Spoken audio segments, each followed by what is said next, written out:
witnesses said, well, we didn't have the witnesses, the people that took the photograph. We didn't have them, but I was going to report on this anyway, just because, wow, this is the picture that we've all been waiting for. This picture is phenomenal. But if you don't have confidence and you don't have the background story on it, it could be AI, it could be right, it could be hoax. Some people call it a reflection, not a reflection, not a hoax. So I'm ending production of the program, and I get a text from David Clark, and he goes, something big's about to happen. And I said, what? He goes, just sit tight, take the public with it. Something big's going to happen. There's a new development. This is just tease. Well, I'm coming out with it. I thought, he teased you. He did hate me. He did tease me, but I was like, well, I'm almost done with the movie. If this is something I can include in the movie about the case, please let me know. The long story short, this guy, Richard Greaves, who was one of the hotel cooks, worked in the kitchen with the photographer, with the two witnesses that took the photograph. And Richard Greaves came forward on print. When I contacted David Clark, I was like, hey, can you give me an interview with this guy? So he kept putting it off, and then finally I was like, I wanted to be persistent, but I didn't want to annoy the guy in the phone. He was like, hey, you know what? You're being annoying, you know. Yeah. But I got well to that point, right? Where I was like, I was wrapping the movie. The movie's done. I want to get this movie out. I want people to participate and want to get out. And then I finally sent him one final text. I was like, look, I'm really sorry to pester you. I know you're probably really busy. I really appreciate the fact that you said that you'll meet me, but that you'll give me an interview. And then probably about 10 o'clock that night, I'm in the editing room buttoning the film up, and all of a sudden I get a phone call. I've just come out with the album. I'm ready to go. I was like, okay, grab a camera, roll it, let's record this. And he reveals that he knew the witnesses. He worked with them in the kitchen. He knew all the specifics, not their names. And then he said that 2 or 3 nights after, 4 nights after they took that photograph, they were all in a cigarette break at the hotel, early evening, pissing rain. He said a car rolled up, 3 guys in it, a driver and 2 men in suits in the back. They roll up, they come out, they say cigarette break's over. They pull the 2 witnesses aside, and they grilled him. And you got to get it directly from the words of Richard Greaves said that when they were all, the people that were not involved in the incident were told to go back inside the hotel, which they did. They looked through the window and saw in the pissing rain, said they were out there for 10 or 15 minutes in the pissing rain. And that these guys, they came back inside and they were white as a, he literally goes, they came back inside, they were white as a fucking ghost. And which we all get a good laugh out of. But and then they started drinking heavily, and within a couple of weeks, they vanished without a trace, and they've been gone for since. So we report on this, and yeah, that's a replica. That's a replica. Okay, that's a replica from Nick Pope that he did it for some series talking about it, and that was before the real photograph was found and printed. Let's see the real photograph. Yeah, show the real photograph again. I got it. There it is. Yep. Okay, so what was he doing? Show the pic one more time. Yeah, that's so the recreation. So was he just recreating what he remembered? Yes. Let me see the real one. Pretty damn good, isn't it? Not bad. Missed the barbed wire fence, but not bad. I put in a bunch of bullshit back. I went to the exact location. That bullshit he put in beautiful photos. I know. and that fence is still there. There was that fence is still there. I took a So what is that jet in the back? A Harrier jet is what I'm told. They're 99% sure. And was that Harrier jet trying to figure out what this was? Well, like I said, in the other prints, according to Craig Lindsay, the RAF press officer, he said the other 6 prints or 5 prints had that Harrier jet in a different position. So he said it was the Harrier jet flew around checking that out. Now, where are those other prints? We have I go to MOD, just get them going. They killed the story. I mean, the guy at the MOD worked with me, told me that they did everything to squash it because is there anything they probably have other ways? Of course they do. Of course they didn't throw those pictures away. They killed this stuff. Yeah, that's a really crap copy. You're looking at a really bad print. Yes, I've got a much better.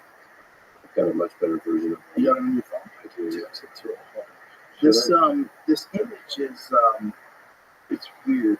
Yeah, it's hard to see what you're looking at. It's yeah, but let me show you a much better copy of it. Let me just scroll up here because I've got really good.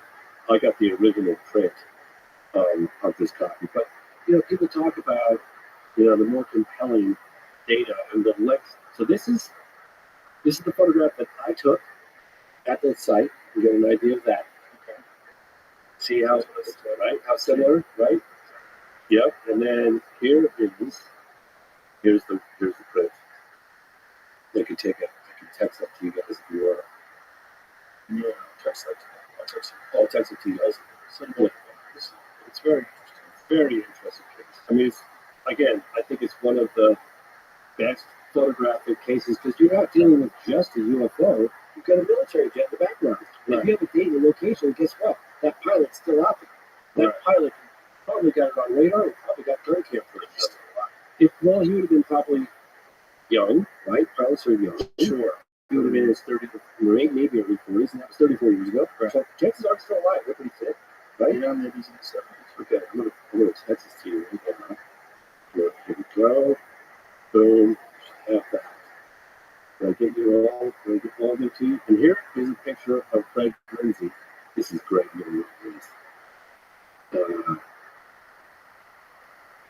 Okay, this is the guy that kept it. You can understand. I wonder if it's because I have my phone on. Yeah, take it. Okay. Oh, you did? I'm trying to explain to you. I'm sorry. Okay, it's off now. I'm sorry. Otherwise, it won't actually send it. Oh, it won't. Okay. All right. There we go. There we go. Right. Like, See, I know. I'm so bad. I know. You were telling me how to do it. I was like, I haven't done that before. it's funny, people that don't understand how to use it. Tell me if that goes through. Okay. Great.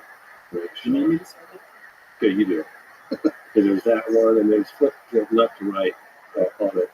But, it just goes to show the lengths that the intel community, the Ministry of Defense, the DOD go to hide the more compelling photographic data because it's so easy to complain. Oh, well, if they're real, they'll be good.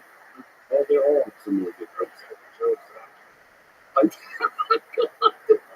Looking at other stuff. Yes. I found drones that you can, I don't know that they're commercially Did you know what you wanted? but you can have a drone up for 24 plus That hours. thing sent it to me. Are you serious? Yeah.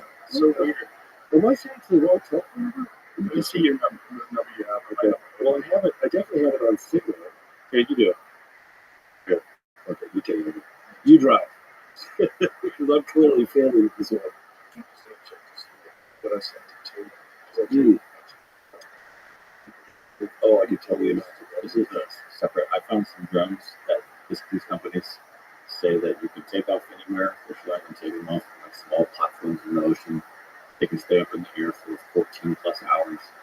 They're small and they do have propellers. I will say that. Yeah. And like I said, I mean, it's not the question is are all of these drones, explainable by aliens? And the question, the answer obviously is no. The question is, are any of these bona fide UAP? And there's definitely some evidence to suggest that's the case. But again, there's always misidentification of the conventional stuff, right? And there's always, and then there's a stubborn 4%. I'll give you an example. This is something that I've discussed a little bit recently. Do you find it okay? Yes. Okay, good. Why we got that looked at? Yeah, it's just your 5G is very slow.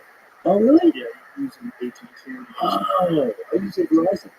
Yeah, Verizon. Really? Yes. Oh, well, you do I have what you call it? I actually accidentally sent myself these other ones of the guy holding it up too. Oh, cool. Yeah, that's cool. That's Craig Lindsay. So, So let me tell you a little story, pretty cool, which I never thought that this would happen.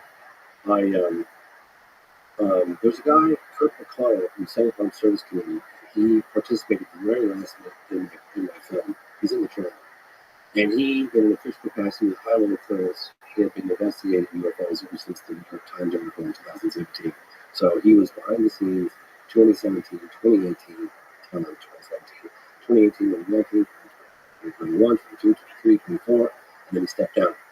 And he came through some intel folks. We got in touch. And I said, hey, man, my film's almost done. If you want, I could squeeze in one final review. He decided to participate. I'll be right. We became friends. We've been talking. And he said, hey, I could probably arrange a meeting because there's some mutual interest in some UFO cases and evidence that I've been going after as a civilian. But he goes, hey, on the inside, if you want to work with the heads of Arrow, new heads of Arrow, John Koskowski, and this other guy, Ryan, who's Air Force Special Investigations. This is just a couple weeks ago. So I went to the congressional hearings, which was incredible. And people say, "Oh, it's a big nothing doing." But you know what? It's very exciting. Seeing people testifying to was fresh through the program. Seeing a career admiral take on the death, saying that they're under the water. I mean, it's pretty fascinating stuff.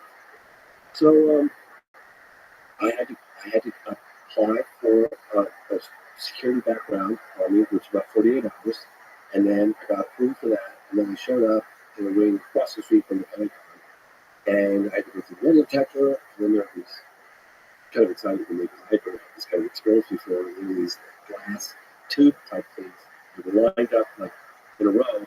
Right? But only one person can go in at a time. The doors open just like in Star Trek. You walk in, the door closes, the other one opens to the other side. Then I had to get rid of my phone and everything and leave it outside, and then go into a SCIF, which is a sensitive compartmented information facility. The SCIFs, like super top secret, whatever. And I got to meet with the new head of Aero, Joe Koskowski. I was like, I can't believe I'm in the belly of the beast. This is crazy. Like, how could I? I was living. I don't know. I was here talking. Just very nonchalantly. And I said, hey, you guys got to throw us a bone. I said, I'm not going away. This story is not going away. And I said, and you know what ultimately did. I mean, obviously, the vast majority of UAP or UFOs can be and have been explained away into evidence conventional terms, right? There's a stubborn core of 15-20% that really defy conventional explanation, not because of a lack of data, because they truly can't explain it, because they do. And you know, these objects exhibit technology that's just light years advanced from anything we have. And it's been well documented since the 1940s. It must be some people would say way before that. But modern day UFO, no question. So there's two stories. One is someone's been in possession of this revolutionary technology for 85 plus years. They kept it secret. Or two, we're not alone, right? And it judge. So I said to the gentleman, very candidly, we're probably dealing with a small percentage of their time. And what's the time to tell the general public? This is just a couple weeks ago.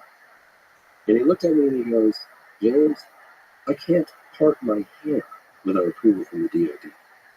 And you can quote me on that. And that was him, in my opinion, telling me, hey, this is structured in a way that my hands are tied. I can uncover all the things in the world, but I can't tell the general public or even Congress without the DOD approving first. So that's what's kind of happening right now. And one of the reasons why we were so fortunate to get the number of I say whistleblowers or potential whistleblowers or people to come forward in the program is because they were super frustrated with the previous head of Aero, which is kind of Sean Patrick, which basically just kind of blanket, denied pretty much almost everything. And people were extremely disappointed with that. But just like Blue Book. Yeah, kind of like Blue Book, yeah. They've always done that, right? Yeah, but yeah. Again, it Not brings us everybody's doing it. Not everybody's right. There's a bunch of, I think now also with the internet, there's ways to get information out that's much quicker and cleaner. No question. Than trusting a reporter. Yeah. And then their life's in danger. Yeah. And Yeah. How are you? Yeah, now things just kind of get out. So, Anyway, I've thought about this. Like, I'm going back to Basically, proceed. I'm I'm obviously going after an additional evidence testimony. You're not even right now. Stuff. And for those of you out there Not that even are right tired now. of hearing about it, We can I talk. spent Hi. 20 plus Unless years you're in gonna search of the be photograph cool. that you just Not got, you. happened, the background story on it, provenance, that sort of thing. Jimmy, go look at the numbers. Better version. Yeah, and so I decided just because you can't after a year or two haven't successfully obtained stuff. So this is a better. Yeah, it's a better Welcome. version. How are you? can see the granular. Good. Oh, not this guy. Hey, how are you? It's good. We're watching this podcast. Please enjoy. Of the film, but It's weird. It almost looks like there's something in the back. it does look really good. Like that. It's like Jetsons type of. But let's just say nothing was silent. According to the witnesses, that didn't make any sound. How did there for an extended period of time? And when it took off straight vertical like this, straight up. Fast? It started going faster, and then it was done. Yep, that was Craig Lindsay who interviewed the witnesses who told me that. And it's so weird though, according to Richard Reeves in Scotland, the Americans got involved. Of course, we didn't know nothing. Yep, they showed up and they intimidated the shit out of the witnesses. And I know people can criticize me for reporting on these alleged men in black, but it's not me saying it, it's the witnesses that were saying it. And I did it full bore for the first time, in mobile contact, because I remember hearing these stories for decades. Part of me was like, oh, you're thinking crazy if I report on this. But this lady, who was the mother of two daughters, saw and visits and intimidation, and I was like, screw it, I'm just going to report on this. I'll just take the criticism, you know. And then I wasn't expecting this to be the case with this one. Lo and behold, it was. But anyway, it's a huge story. In my opinion, I can't put the genie back in the bottle. It's coming out, and it's drip, drip, drip. But I have to remind your audience, people that are feeling impatient, that we've had 3 open congressional hearings in the last 3 years. Yeah, We haven't had any in over 50 years, Brian. it's definitely, even though it's still difficult to get information and figure out what's actually going on, there's way more open mainstream discussion. And it's frustrating at times. I get it. You know, people are like, well, why are these people? Why can't they just say, why can't David Grush just tell us? You know? Well, I can remind people that the DOD has stripped David Grush of his clearances and won't allow him to get into his skip. And one of the things that I talked to this guy, Brian Benner, who appears in the movie Politico, and he goes, if Congress finds out about it, one thing we know on the Hill is that you're going to find out about it. They can't keep a secret. It's going to leak. So they've been doing everything they can, with the legend of the DOD, to prevent Rush from going into a skip with members of Congress to release and reveal the classified details necessary to verify his claims. Okay? If you've been keeping this under wraps for 60 plus years, or whatever they've been doing, would you really try to see? Would you really pull her aside? Well, I mean, any members of Congress with the proper clearances and feel like they want to have that information. I mean, We're watching it. We're watching a podcast. We're going to enjoy it. Well, you're going to give them all that information. I do. Exactly. They don't want them to have that information. There's no question about it. I mean, That's what I would imagine. It's probably why you don't like Rush to do a skip. so here's another thing I'd like to mention is that David Grush claims that he gave the extreme case to the ICMG, which is Thomas Muller, which the intelligence community inspector general. So I'm asking members of Congress to support our efforts for Chet, who's been amazing, regardless of the politics of his phenomenon. He's been really pushing for transparency and super solid guy. You got Mace, you got Wisconsin, this is from Florida, Garcia from California, AOC, New York, Luna, and of course, you got the Senate side, you've got Rubio, that's totally these Rounds, Schumer, and if you look at the NDAA, you can see the language in plain sight. It's phenomenal what's going on. And I think that our elected officials that are really pushing for transparency need to hear from us, need to hear from citizens, and know that we support their efforts and that we have their backs in continuing to push for transparency, to find out what the hell's going on. I mean, imagine if it's true. Imagine if we have spaceships and we have biologics. You're amazing. Okay. Mm-hmm. That is not just implications for the United States, that's global implications. When the impacts, the ripple effect around the world for that conservation, No doubt. it would be huge. Well, the human race deserves to know. It shouldn't be unelected officials and Defense Department people that know about this stuff. That's crazy. I totally agree. Unless this is what I had a conversation with Brian Graves yesterday.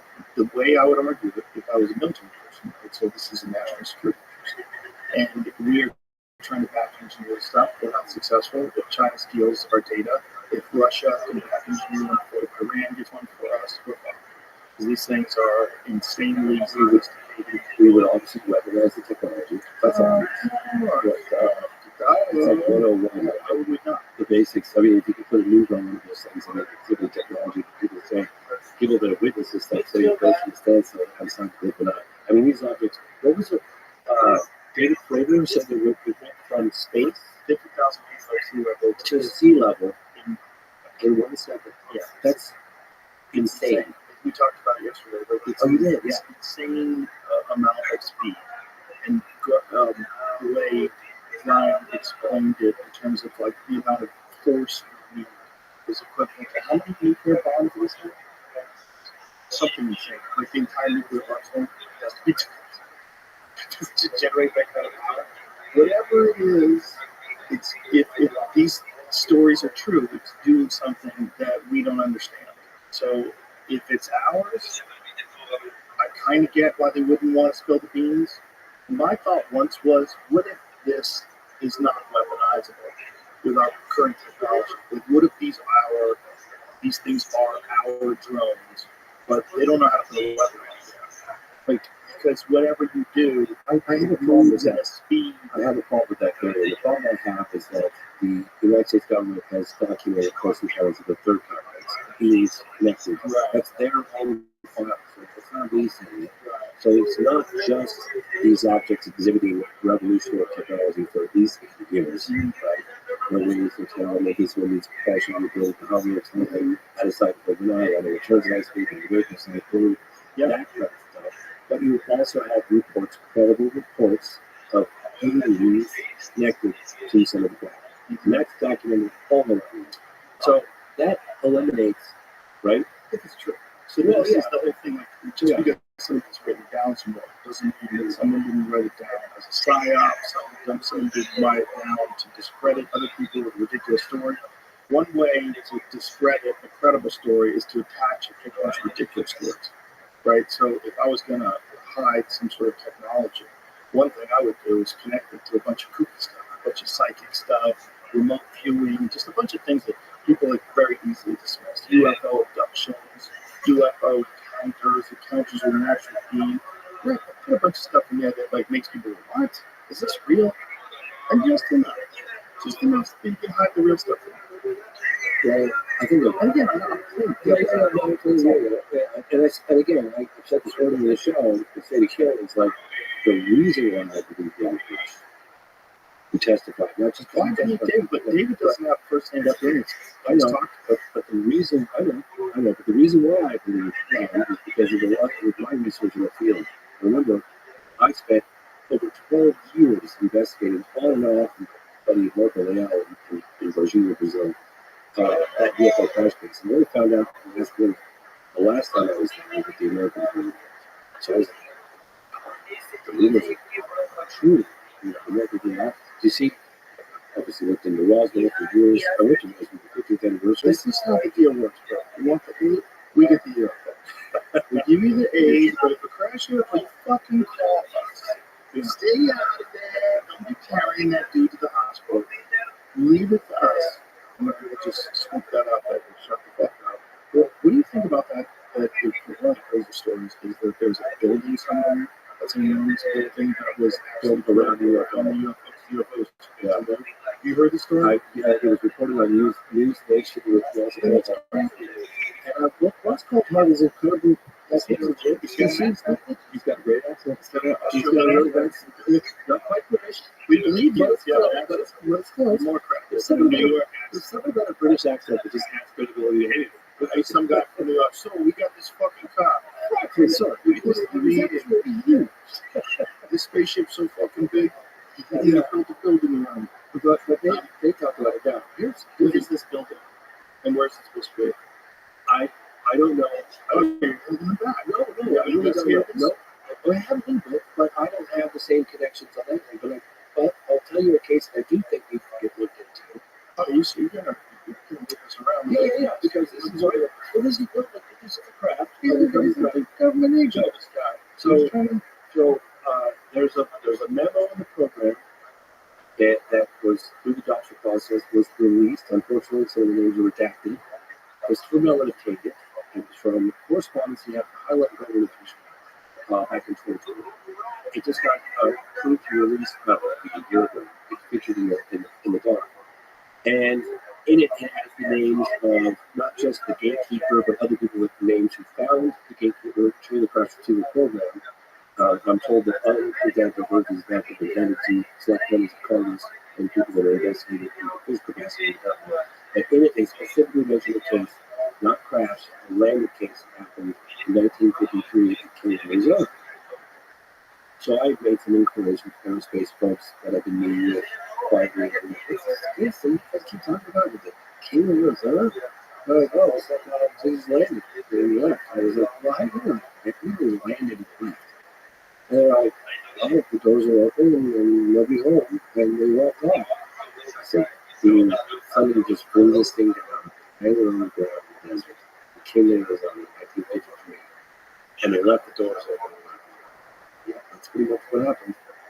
So they left the craft there. Somebody just, they flew it down and they left the craft on the ground. I was told that, and I wouldn't be repeating this. I didn't think there was any serious credibility to it, but apparently, And what does not align with how Diana Pasulka during the run started describing these things as donation. the individual that they talked to was so funny because this individual was like, not a scratch. Bro, not a scratch, but let a scratch on the wall. Perfect, didn't have a scratch. It's like, oh my gosh, this sounds like somebody who's really just hurting. But what did they ask me to say? It didn't have a scratch on it. So I think that's a case. I think that First hand, the witness heard to no scratch. I don't know if it was the way to describe This is the problem. the way This is this the problem I have with all this stuff. But here's the thing. If you are doing this well, Yes. Love that guy. I love that guy too. Fascinating. I really enjoy to try to swallow it. Oh, no way. This guy. I got it from Travis. Let's see him staring at this guy. He was a young man. I went to the location. So that is, I'm interested in that because that's a first-hand witness. Yes. That's a guy Yes. who's explaining his bizarre experience. He's told the same story No question. for whatever, 50, 60 Forever. years, whatever it was. 1975. Whatever it was, since we got abducted, 50, almost 50 years. So this guy was there. That was his story. That I'm interested in. When I hear a guy told a guy that this is what happened, and this is how he described it, I'm like, Should be So frustrating. talking to Jay Sands, Yes. First hand. again, first hand, Yeah. Yes. Basically. tell me what you're doing, what it was like. He That's said it. he thought it was an adolescent too. He didn't think that it was a full grown. He thought it was young. Well, we had an illustration of it in the documentary. And I tell you, it's really cool. I remember I know. I was like, this is true? I was like, crazy. Human eyes this is something that we didn't reveal in the documentary. It's really funny. He thought that this individual was suffering from frostbite, teething, having given him cold, his skin had a blue tint to it. So he took his jacket off, and he very insistently put the jacket on. It seemed to be looking. He was thinking this person's really, really cold. Desert, heavy, playing across. And so he put his jacket. The person was trying to resist him, but Jason said, I insisted. I took one layer of my jacket, put it around this individual, and that individual left with the jacket on. So I jokingly said, "What do you think the jacket is now?" He's like, "Throw me out there, help me tell you, or God only knows." Or right here. Or This is the thing that gets Oh, me. yeah. Logistically, yes. Okay, if these things are coming from the ocean, just logistically, you'd have to have a large ship. So we were talking about this plan yesterday, and I was saying, like, if they had a battleship, we'd be able to see that, right? Like 100%. So it would have to be a submarine. So, like, Jesus Christ, what if there really is some sort of a civilization underwater that existed, coexisted with us forever? Did you hear about the testimony by Rear Admiral Tim Benedict just recently in Congress? Is this the one where the things moving underwater Yes. are 500 miles? Yes. He's reporting. Explain to me what he said. I don't have all the Just people. what you Yeah, what I remember basically is confirming that we have objects that are exhibiting the technology underwater that defies any conventional technology. Things that are just virtually impossible. Like so much faster than the fastest submarine ever. And they're really big. Yeah, it's moving as if there's no resistance on it. Yeah, and It's then moving like a fighter jet in the air. It's moving like I don't know how to translate it or something like that. Yeah, But confirmation. I mean, and I actually spoke to Rear Admiral Tim Benedict on a couple of occasions recently, and I thanked him for coming forward and testifying. He said, I felt an obligation to do so because a lot of my men, the pilots, were coming forward with my work to do. And so that's why he stepped forward. And well, if you're coming here from somewhere else and you want to hide from sight, you hide in the ocean. Especially if you have the technology to like completely negate any of the effects of the water and pressure. at least explore place on Earth. Yeah, we can't get to it. We don't have the technology. They know we don't. They know it's really hard to get a submarine out to where the fuck they They could be. went to the bottom of the Mariana Trench. Cameron. Cameron by himself. I would never do He's a wild boy. You know, It's like 35,000 feet down. that's something bizarre like that. I mean, that's And you go down there suddenly by yourself. No, definitely not a homemade one, like one those people died. Yeah, but there's another thing about that case. When it went down that submarine, apparently, I guess it's the Navy has some sort of very sophisticated underwater audio sensors, and they heard the implosion, and they knew about it, like me. And didn't report on it. Well, I mean, I think the problem with reporting on it is that you have to report on your technology. So I don't even know if this has been confirmed, but this is what I have heard. Methods and means or Well, it's got to be top secret. Like, it's got to be one of those things where if you're going to reveal that you heard that, you have to have clearance to do it. You probably have to run it up the ladder. one of the reasons why we know about overhead satellite imagery of UAP is because of Radcliffe, who's former head of ODNI. And he came forward. And I remember it's funny, actually, it was classified.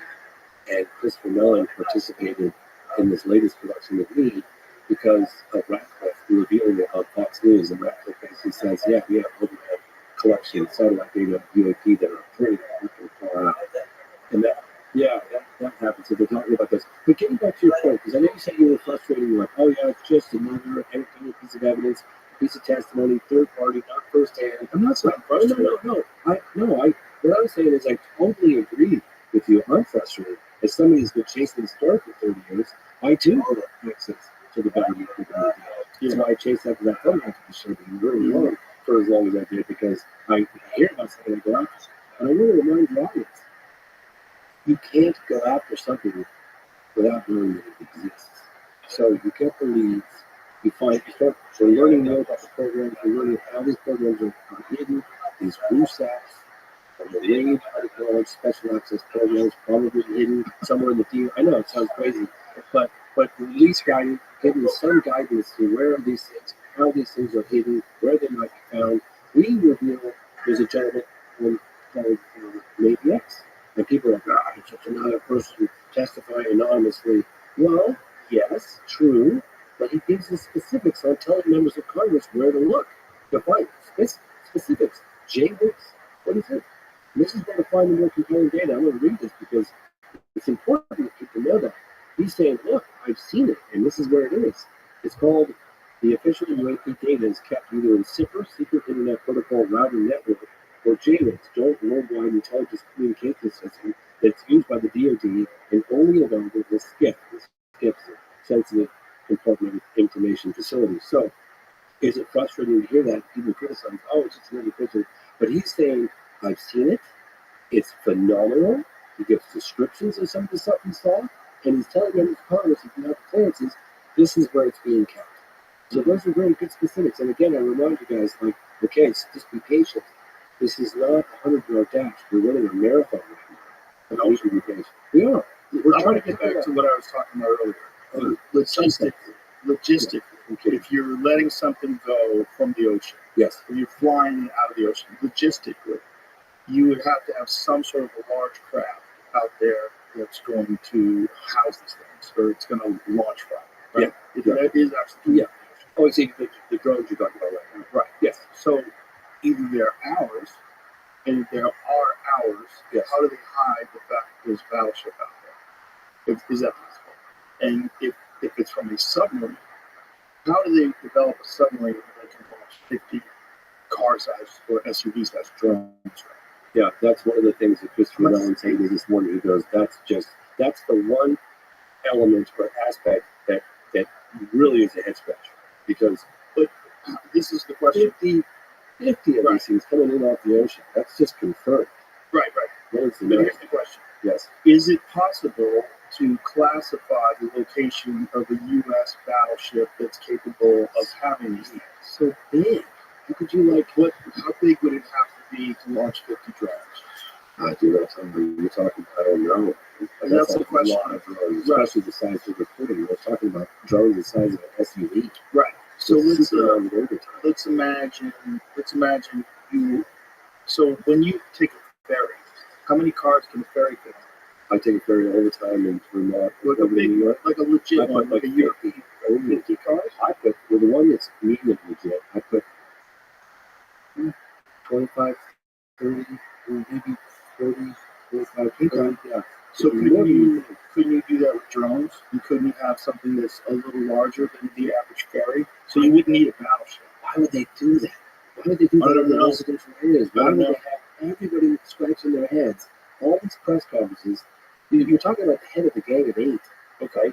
But You if they need to know, you're going to control beat them those outside. You're not guys, going to tell them. if they are really looking for a nuke, okay, let's imagine that this story about a Ukrainian nuke from the time when they disarmed them. There's one that's unaccounted for. This is one of those stories that's been on the internet. Mm-hmm. I don't know if it's true. Yeah.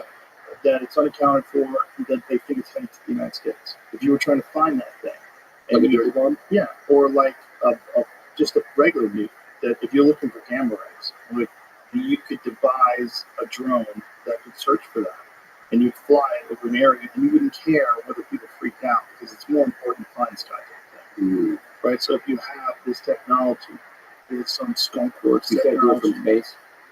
No, I don't think so. I think you have to Like certain proximity within think.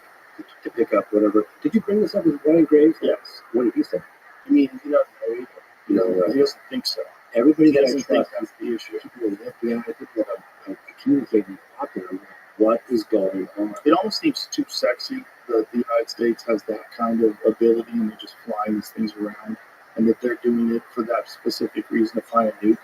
It's like that we have this kind of technology that none of us were aware of. We have these drones that can shut off when you come close to them. The lights shut off, they disappear. They go avoid tracking the RF signal. It doesn't show up. They're cool. They have some sort of cooling mechanism in them, so it's difficult to see with infrared. I don't understand any of that. He was saying that's above what we can do right now. And saying but they're not moving it away necessarily. That's not possible with drone technology that is mainstream. But there's some aspects of the way they move and what they're doing that doesn't lead them to believe that this is the current state-of-the-art technology.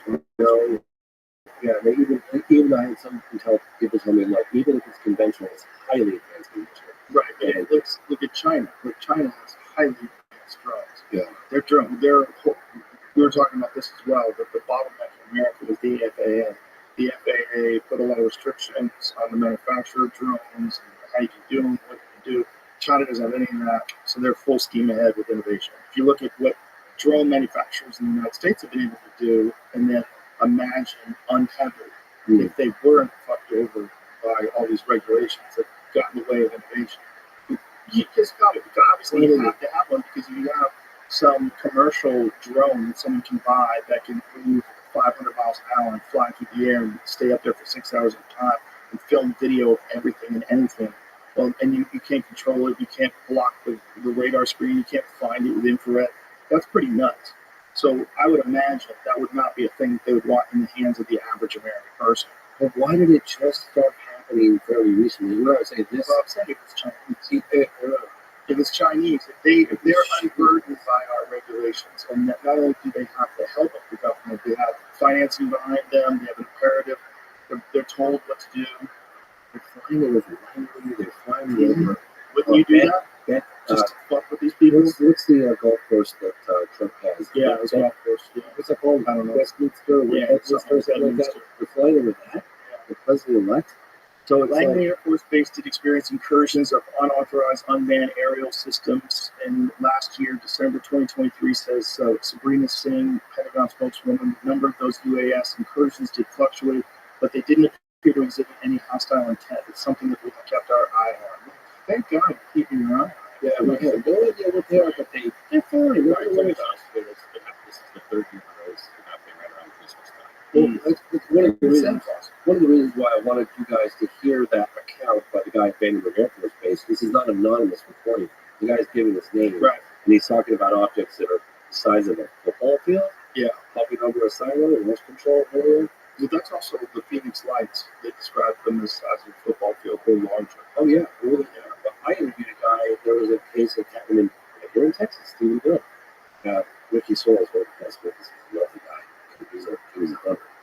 And he's like, James, you could have landed an airplane. I said, you gotta be kidding me. He goes, I stood under this thing. He goes, it was so big I was standing under it and had his rifle.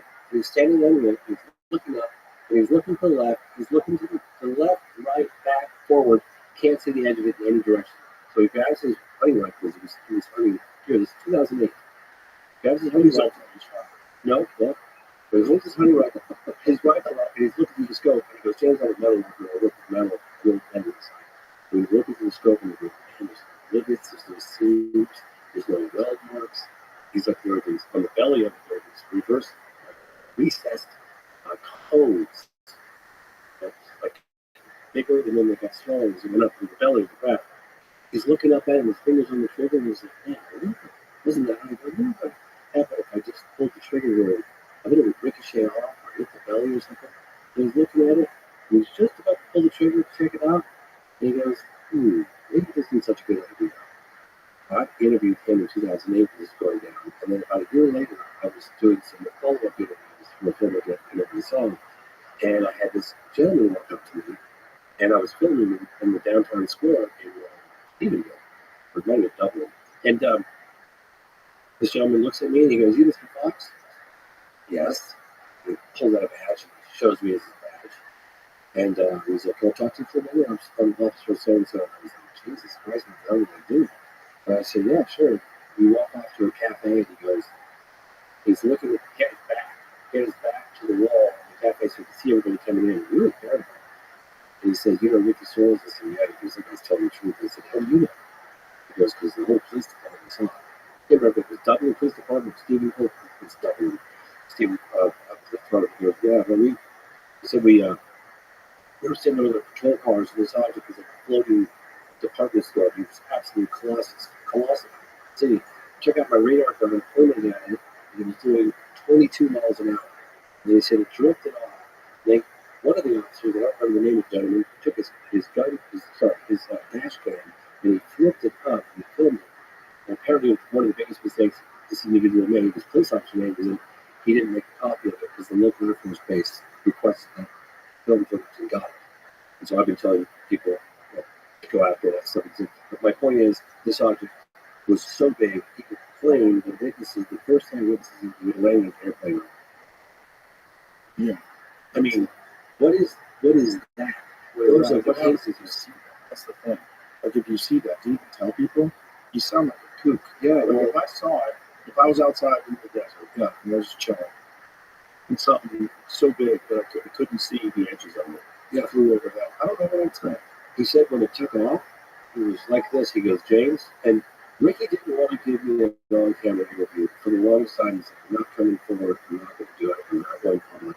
I worked on him for 8 months. Finally, I got the green light. I flew back out to Texas, got him on camera, put him in the movie. But he said when it took off, it went from this, a complete standstill, and it went straight up, like a slight angle, but straight up and down. He goes, James, I said, describe the acceleration of this. I'll tell you, the best way I can describe it is how I blinked, I would have missed it. That's how fast it took off. So here, like that. He had helicopters hovering over his. I know this is crazy. But he had helicopters flying over his property for a while. Right around the time that I was trying to get him to go on camera, he came out with his underwear and his shotgun late at night, and his helicopter spotlighted him up, and he ended up calling the Air Force Base and said, "Stop flying over my house at night." And they said, "We suggest you stop talking about what you saw." And so he was kind of spooked. And about 8 months later, he finally decided that he was going to go home with this story. But, you know, everything you lose, nothing gain. You get this countless reports of these cases, you know, and they're around the world, right? It's not just the United States. I've demonstrated that time and time again. But there's more in the United States than anywhere else, right? Well, I mean, one of my favorite cases, the Brewer Zimbabwe. That's an amazing case. Right. But there's more sightings in the United States than anywhere else, right? Seems to be an attraction, almost like a moth to a flame with nukes. Somehow they're interested in nuclear capabilities. And I returned to interviews with Mark Salas, who was the vice patrol officer. He described this whole event at the Western Air Force Base in the 60s, where these UFOs were witnessed on the base, and then all their lithium and this all started being shut down. And I remember saying to him, like, "Whoa, what's your take on that? What kind of, you know?" He goes, And I realized why this individual was a large control officer because he was so individual and so calm and so cool. And he goes, "Well, James, the message I got is very clear. It's almost like taking matches out of the hands of a baby." Yeah. So, with the phenomenon, you look at what they do, right? And that says some things. And then they've done some pretty brazen events, right, over the decades. But you also look at what they don't do. Because if the phenomenon wanted to end this, secrecy once and for all they'd have to do is have an amazing state behavior or the next big Super Bowl when it's game up. They don't do that. They've done some pretty brazen things, right? I mean, case in point, March 13th, 97, over the state of Arizona, who the governor, 5 senators witnessed that. Yes, there were a number of groups. The main one, was this big boomerang aircraft. And even the governor said it must have been at least around this really dictator that floated. And I actually interviewed people that worked at the Air Force Base at the time. And they said that they scrambled jets to intercept this thing. And I interviewed a number of people that said they stood on that light down on the walls and watched it float at the top of it. And apparently, according to this individual that I met in the light lines at the Air Force Base, they scrambled the military jet to intercept this thing. He came up on, could have landed on the thing, so big. And it went from moving very, very slowly to accelerating like warp drive. Boom, just gone. When the jet came back to the base, the Air Force Base, they had to carry him out of the plane because it was so shaken by this. Yeah, I can imagine you wouldn't have that way. Can you imagine having to keep that secret? No. Can you imagine? Could you imagine taking the governor would have to lie, right? The governor had to stand up with a rope or a guy. Just an audience suit. Yeah, and then and I hammered him on that. Well, then afterwards, once he left office, then he talked about it. Yes. He talked about seeing it. Yes. Yeah, I wonder why he had to do that. So I interviewed him. I was the one that got him to break his silence after 10 years. And he told me, and I don't necessarily know that I fully believe it, but he told, because initially when it happened in March, the vast majority of people were in the night sky. You could get a glimpse of Hubble. Someone witnessed all the way across the state of Arizona, and even in the past, something. And there he is. The guy told me that it was growing hysteria. But initially, he had said it. And he said, "We're going to find out. I'm contacting the Air Force Base, we're talking the Pentagon, and all these various services, and we're going to get to the bottom of it." And then, I don't know how much longer it was. Was it later that day or was it the next day?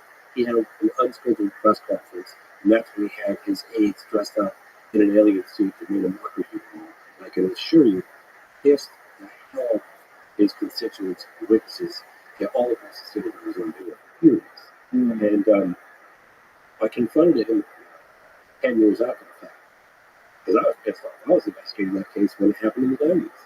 And I interviewed a lot of really good witnesses, really good witnesses. And he said the reason why he did it was because of growing hysteria.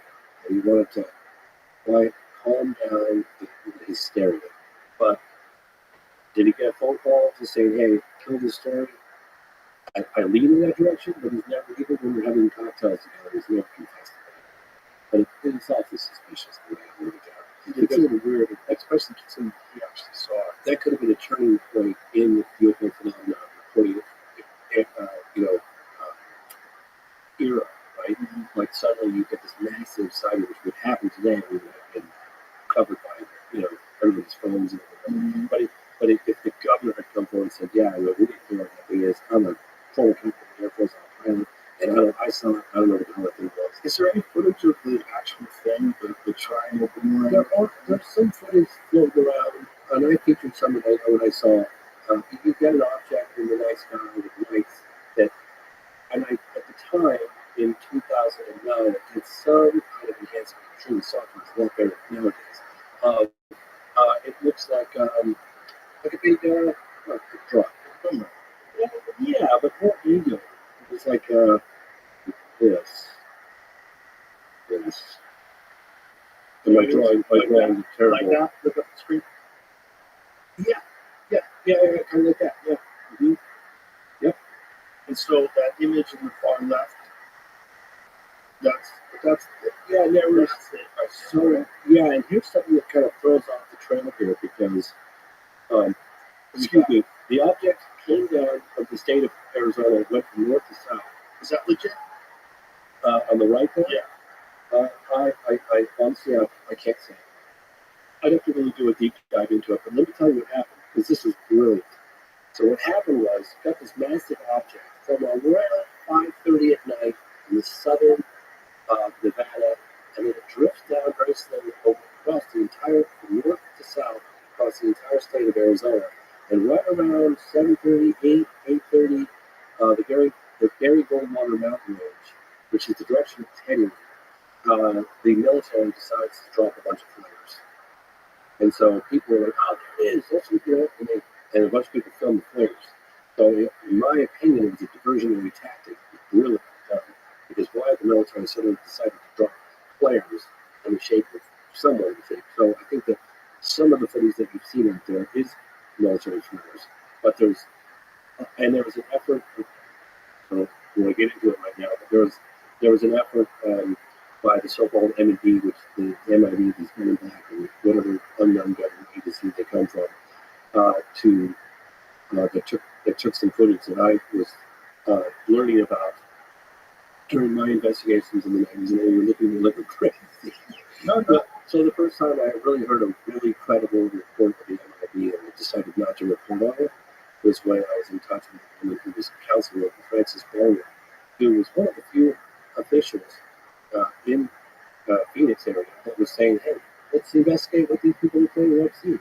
She's not saying the illness is money. All she's saying is, hey, these people have a right to know what's going on. Let's launch an investigation. She was lambasted over the media, made fun of, ridiculed.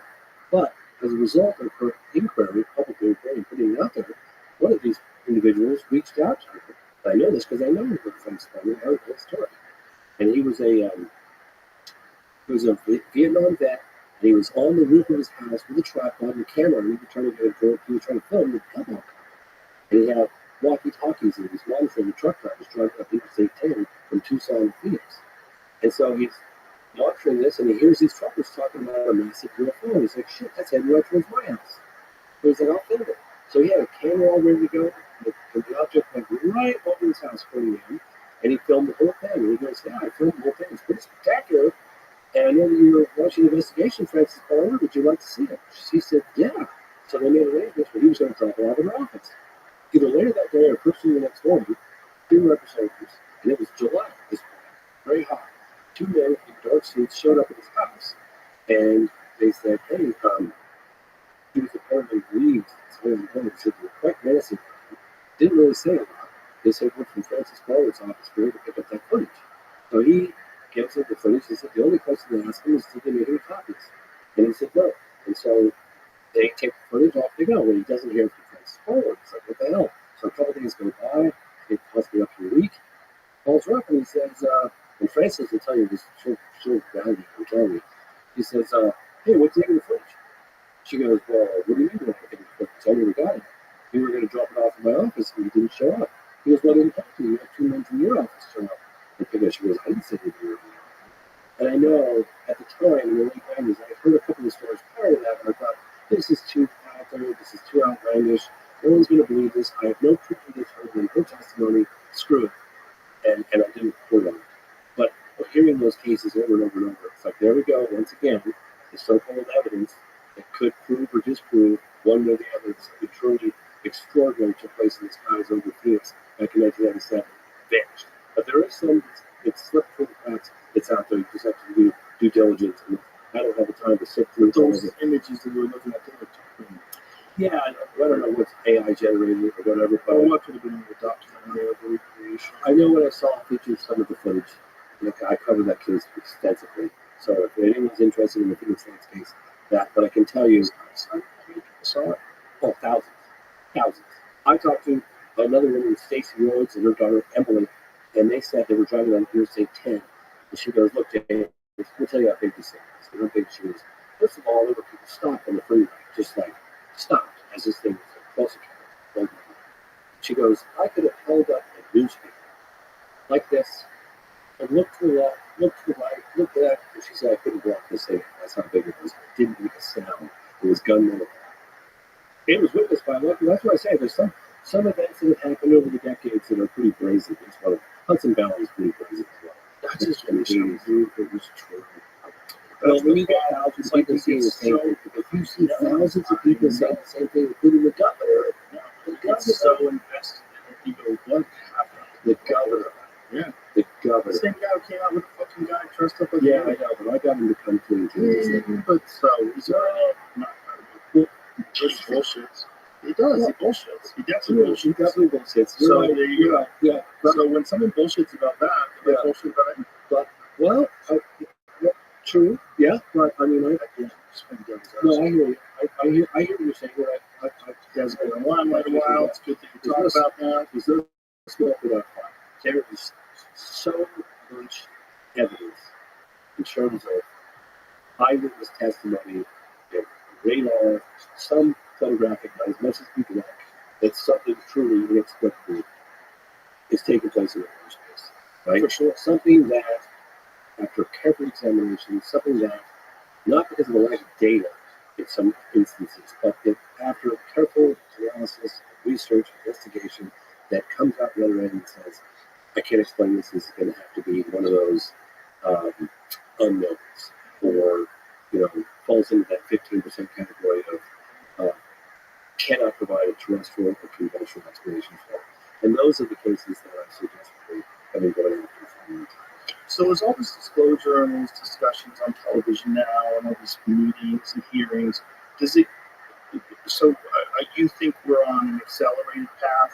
You think this is all good, right? I'm convinced of it. But do you think that there's a real possibility, within the next few years, that they just completely drop all the bullshit and come clean about this stuff? Or would it take some sort of extraordinary event where they had to admit it? Something much bigger than this drone thing? Well, in some respects, there has been. I remember I interviewed this guy, Nick Pope, from the MIT years ago, and I was like, this is the time when we were pushing for transparency. That France was releasing previously classified documents on UFOs, laser as it said. The MIT followed suit. They were releasing previously classified documents, slowly putting it out there. And at the time, it was rather exciting. I just did a big event with the National Press Club with Leslie King, and it was like this whole movement. It was like, that's happening, right? But it kind of petered out a little bit. And I remember asking this guy that used to go to the UFO desk at the NID, I said, hey, do you anticipate any type of disclosure? This is 2009 or 2008, 2009. And he goes, James, no. He goes, it's going to be disclosed with a small deal, not a big deal. It's going to trickle out slowly. Condition people, air, test the waters. One of the things that we explore in the program, and I've never done that, is the politics of this movie. It's a far more complex. This is suspend judgment for a moment and assume that it's real. Okay, but there really is an NHI, non-human intelligence aspect to the phenomenon. Let's just suggest it's real. Now, how do you disclose that to the people? What about the impacts on organized religion? What about the impacts on financial institutions? What about the fact that we'd have to confess that we don't have full control over this? I mean, those are real considerations. And it's not just the United States, right? This involves the planet. This involves all of humanity. I wanted to ask you about You this. see what I'm saying? Like, Yeah. I totally understand how complex things you think. Oh, I totally get that. How does Russia handle these things? How does China handle these things? Well, there was a case in China that happened in 1984, right by the time of Rule Zimbabwe, also in 1984, called Munjab Wa. And it happened in the Black Mountains, and it was a landing, that's contact, that's kind of the third time. It's funny because it happened around the same time with Africa, similar messages that was conveyed. I went to China, I met with an active general in uniform, talked locally about the UFO phenomenon. Mm-hmm. They were pretty open. I went to Russia in the late 90s, and that was right before Putin. It was right around the time when Putin was coming in. And that was a period of openness. I went to Stars in Russia, I interviewed Cosmo Popovich, a number of generals, and they were very open about it. In fact, they said to me at the time, if you're here to discuss whether or not the UFO phenomenon is real, the doors are already. We're here to create an international coalition of international exchange of information and to talk about the implications of the phenomenon, which I thought was amazing. This is like 25 years ago, right? So now I don't know if he was a changed since Putin's been in office, but that was back in the late 90s. I mean, there've been congressional hearings in Brazil. There's been an effort. I mean, shit, they had hearings back in 1978 at the United Nations. These people, you know, so there's been an ongoing effort for this stuff to come out. I just think it's different this time. To me, it feels like they're not gonna.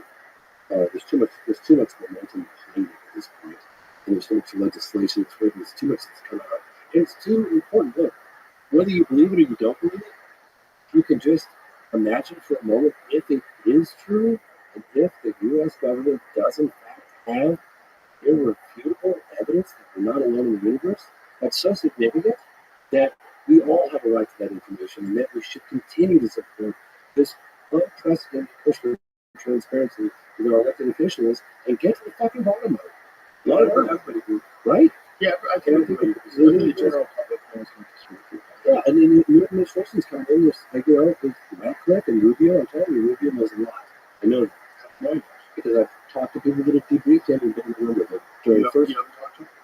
No, I have not. No, I have not. But I talked to people that were in the room when he was being briefed from first-handers. I'm told that there were, I'm going to say, right around 12 first-hand people that have had behind closed doors meetings. First-hand people that are concerned about their secrecy, concerned about their safety, concerned about the implications of them coming forward and going public. That they don't quite have. This comes from a very good source of information. That the witness protection program and the legislation that they created around that is not quite there yet. It's getting closer. They need to continue to work on it. You don't mean like witness protection program? Whistleblowers. They have whistleblower protection. Right. Sorry, I meant to say that. Excuse me. Yeah, whistleblower protection is not one of these. One of the things I really want to mention is that there is a gentleman, a young man, who's 30, because of his age. His name is Jesse Michaels, and he's got this new show called News. A couple years old. Why is it very cool? Because when you're 30, you feel like you're like, really? Well, I did. When I turned 30, I was like, I'm 30. Because just 10 years earlier, I was like 19, right? Or 11 years earlier, I was 19. Right. You go from a teenager to suddenly to 30, you always think like 30. And I was talking to him not so long ago, Jesse, and I said, he's like, yeah, I feel a little old. I was like, dude, you are just getting into your prime, baby. This is walking out time. And I really wanted to. This is a guy who's young. Jordan Dory is also doing some amazing work on this podcast. But he's young and he's doing a deep dive into the implications and he meets with aerospace engineers. The guy's, Jesse, you're a phenomenal. Keep walking along. I'm going to tip my hat to you. If you've seen this guy or not. He's doing deep dives into what's happening. He's documenting it with these podcasts, and he's doing a fantastic job. I'm just going to tip my hat to him because he's 10 times smarter than all of them. And he's young, and he's a force to be reckoned with. And he's really doing, he's answering all the questions, they're exploring all these issues that we're talking about. Well, I'm glad there's people out there pushing it, and I'm glad there's guys like Rush that are sticking back out, and guys like you are making documentaries about it. It's, the subject is much more open to discussion, like I was saying. I love this. Serious people. Yes. Where it didn't used to be before. And now I think with this drone, I think there's so many people that are going, okay, even if they're ours, or they're China's, or what's going on? Like, why are there so many of them? What are the answers, and why can't you tell us? Is it because they're searching for news? Jesus Christ, maybe you should warn people, get the fuck out of here. Is that really what's going on? Like, if it's not, what is going on? And if it's not ours, what are they? And how come you can't track them? How come, like, what kind of... It doesn't even make sense. It doesn't make sense when you think of the capabilities of the United States military. It doesn't make any sense they can't figure out what's going on. I think what Trump said is probably correct. The government knows. They know what's happening, and they don't want to tell people. I don't think he knows yet. And then until he gets in office, he gave a speech about it at Mar-a-Lago. I saw that. Did he say, well, let's watch it. We'll watch it. Yeah, we'll speech. Yeah, because I'm wondering if we're about to find out. Yeah, essentially he was saying that he knows the government knows what's going on, and they're not telling us. So that means they're not telling him. So they're not telling him. No, I don't think until you get into office, you're not the president, right? So he's the president-elect. I don't know what kind of clearances that he has. Yeah, I don't understand how that works. I'd be very curious to know what he knows. Right, especially with this, like, who do you even ask? Like, who's the person that can lay out the information? Like, which department, which agency? Yeah, right. It seems like there's such a hard office. Thank you. Good to see you. Good to see you. You put up drones and fly around. The government knows what is up there. Look, our military knows where they took off from. If it's a garage, they can go right into that garage. They know where it came from and where it went. And for some reason, they don't want to tell me. And I think they'd be better off saying what it is. Our military knows and our president knows. And for some reason, they want to keep people in suspense. I can't imagine it's the enemy because it was the enemy that blasted. Even if they were late, they blasted. Something strange is going on. For some reason, they don't want to tell the people, and they should, because the people are really, I mean, they have to be over that mystery. They're very close to the mystery. I think maybe I won't spend the weekend in that mystery. I decided to cancel my trip. Yeah, I think I won't spend the weekend in Texas. Yeah. I mean, I bet someone told them, Mr. President, it's pretty important that you don't go to the golf course. Yeah. God, that's so crazy. Yeah. Hey, So what does that mean? I gotta, if you don't mind, I was contacted. What is Are you this? going to speak further? No. This is all about exactly what we're talking about. This is something that I really need to put out there because it's very important. Okay. And it's an unprecedented effort spearheaded by this woman, Andrea, who runs a number of communities on Reddit. And she said that they're banding together for the first time ever, biggest grassroots campaign for government transparency. This is happening on Friday, the 20th of December at 3 p.m. Eastern Time. And this has the potential to reach millions and millions of people. It's the most unprecedented event on Reddit in history. And I'll post all of the necessary information on X because this is a very grassroots effort. And what are we doing? At James C. Fox on X forward on Twitter. It's the Reddit community is banding together for a huge grassroots campaign for government transparency. So basically, all the various platforms on Reddit, paranormal, UFO, they don't usually get around too well. They're all combining their resources and they're getting together for the first time ever and to push for government transparency. There's a couple of government insiders that appear in my film that will be appearing on this to answer questions. What steps need to be happening, what's going on today. And this is happening on the 20th of December, 3 p.m. And I'll be posting more information, very specific details on X at James C. Fox.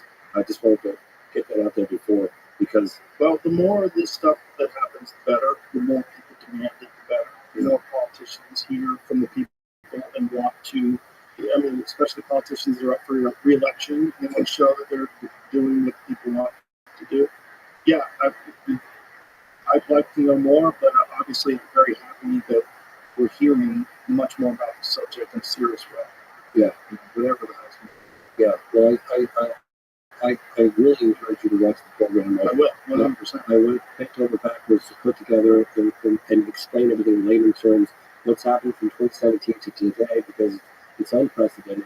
We're living in an unprecedented moment in history.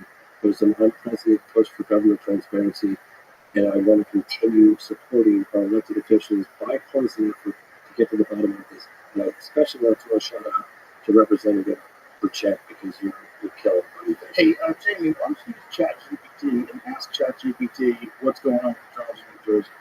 I'd be very curious to hear about that. Yeah, it's a very good idea. And maybe then ask Rob. But ask ChatGPT what is really happening with the drones in New Jersey. Let's just see what ChatGPT So tell me how that works. I don't know. So it's AI, right? and what is really happening with the drones in New Jersey. Let's see. So what does ChatGPT say?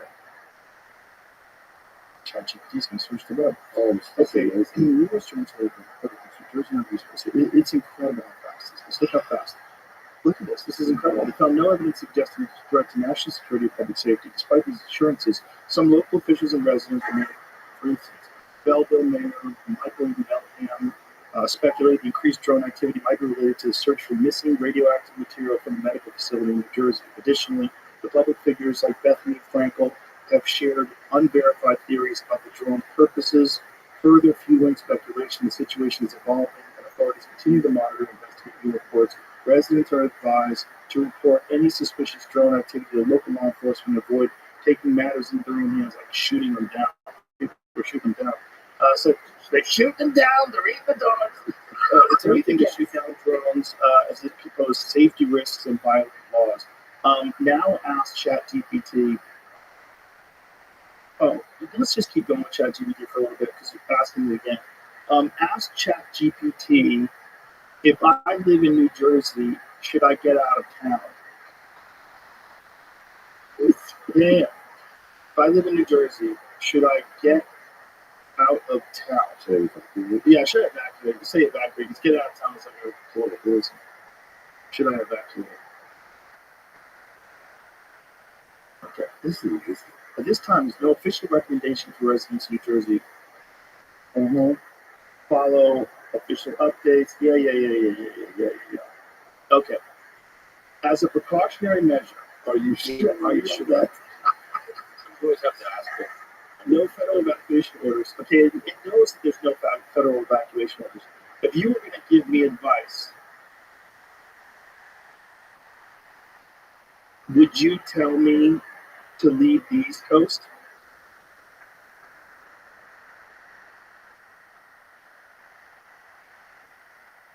Advice is fucked up. Based on the kind of information provided by trusted authority, if there's no evidence of an imminent threat, yeah. Could you imagine? Put this in. Could you imagine a scenario where these drones are actually looking for a nuclear bomb?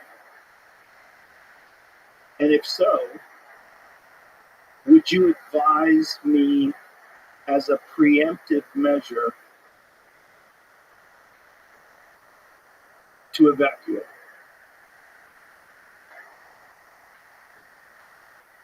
I type so much worse than people are watching. I'm so impressed at how well he's typing. Actually, I really am. While it's possible to imagine scenarios involving drones searching for dangerous materials such as a nuclear bomb, there's no verified information suggesting such an extreme situation. Yeah. So how about this? I think, type this in. I think I put it in drop and fun mode. But hold on a second.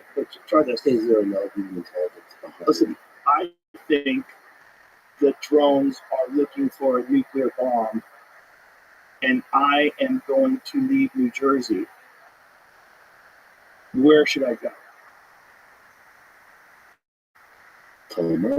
How far away should I go?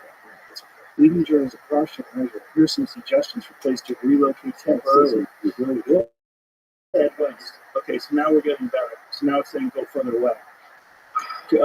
Colorado, scroll back up so I can read that where it's in Colorado. Consider Durango, Grand Junction, or areas outside of Denver. These are safe and equipped with modern infrastructure. They're telling you to move. This is telling you to get away from big cities. Durango. Tennessee, the Smoky Mountain region, and Gatlinburg and Knoxville provides natural beauty, lower cost of living, and a sense of isolation. They're telling you how to rebuild civilization. Okay, if a nuke goes off, where to go? If a nuke goes off on the East Coast, type this in, Tony. If a nuke goes off on the East Coast, where should I be to be safe? If you're concerned about potential nuclear incident, here's a list of safest options based on geographic, environmental, and strategic factors. Montana, Colorado, Wyoming, Idaho, sparsely populated, vast distances from major cities and military targets. Towns like Bozeman, Jacksonville, Sandpoint are beautiful and away from the fallout paths. Jesus Christ. I'm curious, what would happen if you asked ChatGPT, is it? GPT, if what percentage of UAP represent a non-human intelligence? Okay, that's good. What percentage of UAP represent a non-human intelligence? I'm curious. I know, this is it. Because a non-human intelligence remains unknown and speculative. Current investigations on UAP relationship with the U.S. government emphasize the following: most UAPs have conventional explanations. Project Blue, bullshit. It's all presented. 5 or 10% of UAP cases remain unidentified even at the thorough analysis. In these cases, I was like 15, 20, but yeah, 10%. Evidence inconsistent with non-human technology or conclusive evidence for non-human intelligence Western UAP cases are public posting. The government has not officially. Okay. Commander, type this in. Commander David Fravor encountered a tic-tac shaped craft in 2005. 2003 that defied our understanding of known physics. Period. What do you think he saw?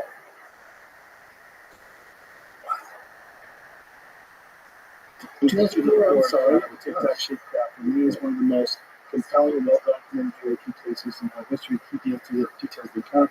Craft is about smooth, white, oblong, resembling tic-tac, no visible propulsion vanes or exhaust, but extraordinary flight characteristics, accelerated instantly from a hovering position, descending from 80,000 feet to near sea level in seconds. Fravor reported the object mimicked his movements during the engagement and then vanished at extreme speed. It's possible the craft was an ultra-secret military project, either U.S.-based experimental aircraft, aerospace technology, or developed by another nation. However, extreme flight performance raises doubt. Such advanced technology would suggest a significant leap beyond publicly known capabilities, which is inconsistent with current engineering limits. Sensor anomaly or perception issues. I asked the heads of Aero, okay, can explain that one, and they said no. If we don't type this in, if all accounts of the capabilities of the tic-tac craft are true, what are the possibilities that it came from another planet?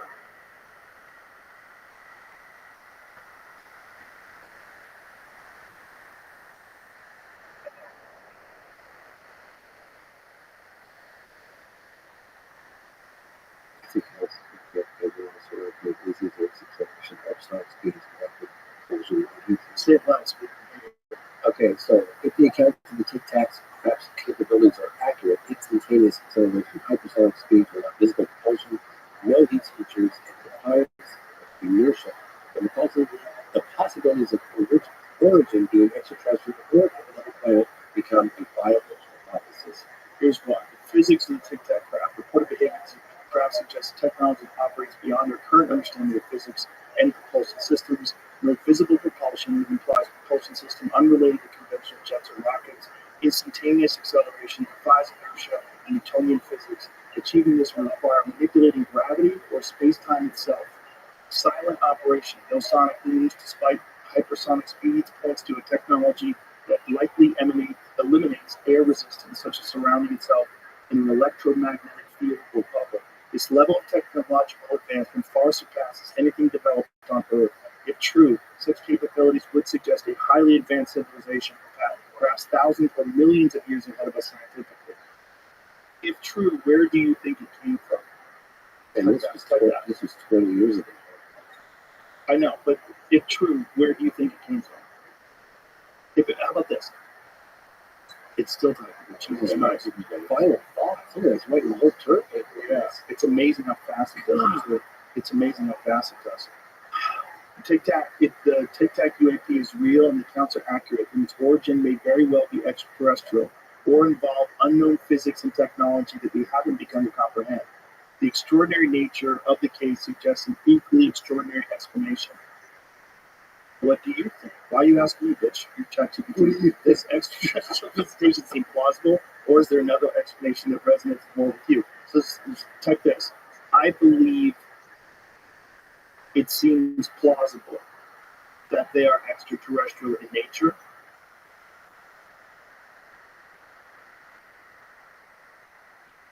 Good luck, as I said. If true, if true, Where do you think they came from?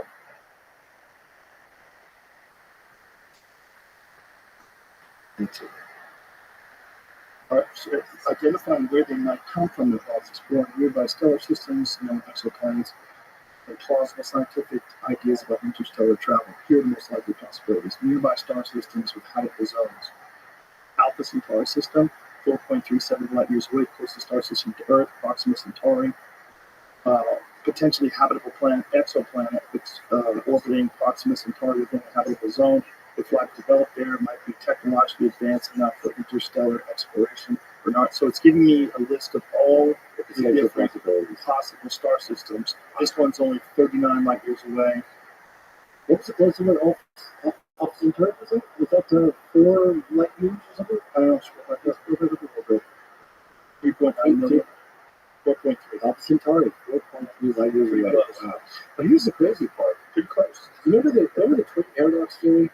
They say that if you get like 2 twins, right, as kids, say one's 10, they're both 10, and you put one in a spaceship that travels the speed of light for 1 year, he would come back with an atomic clock on board that spacecraft a year older because he was 7, and his brother would be about 1. I can't wrap my mind. Right. But that's, They say it's pretty much fact. so that's speed, right? I think what we're talking about is different than speed. I think it's instantaneous relocation. Right. So I think I think instead of like the space time between the 2 points. right. So I think the idea is that instead of a rocket that goes 5 million miles an hour and just shoots off the Earth and keeps going until 5 million years from now it runs into this planet. I think it's different. I think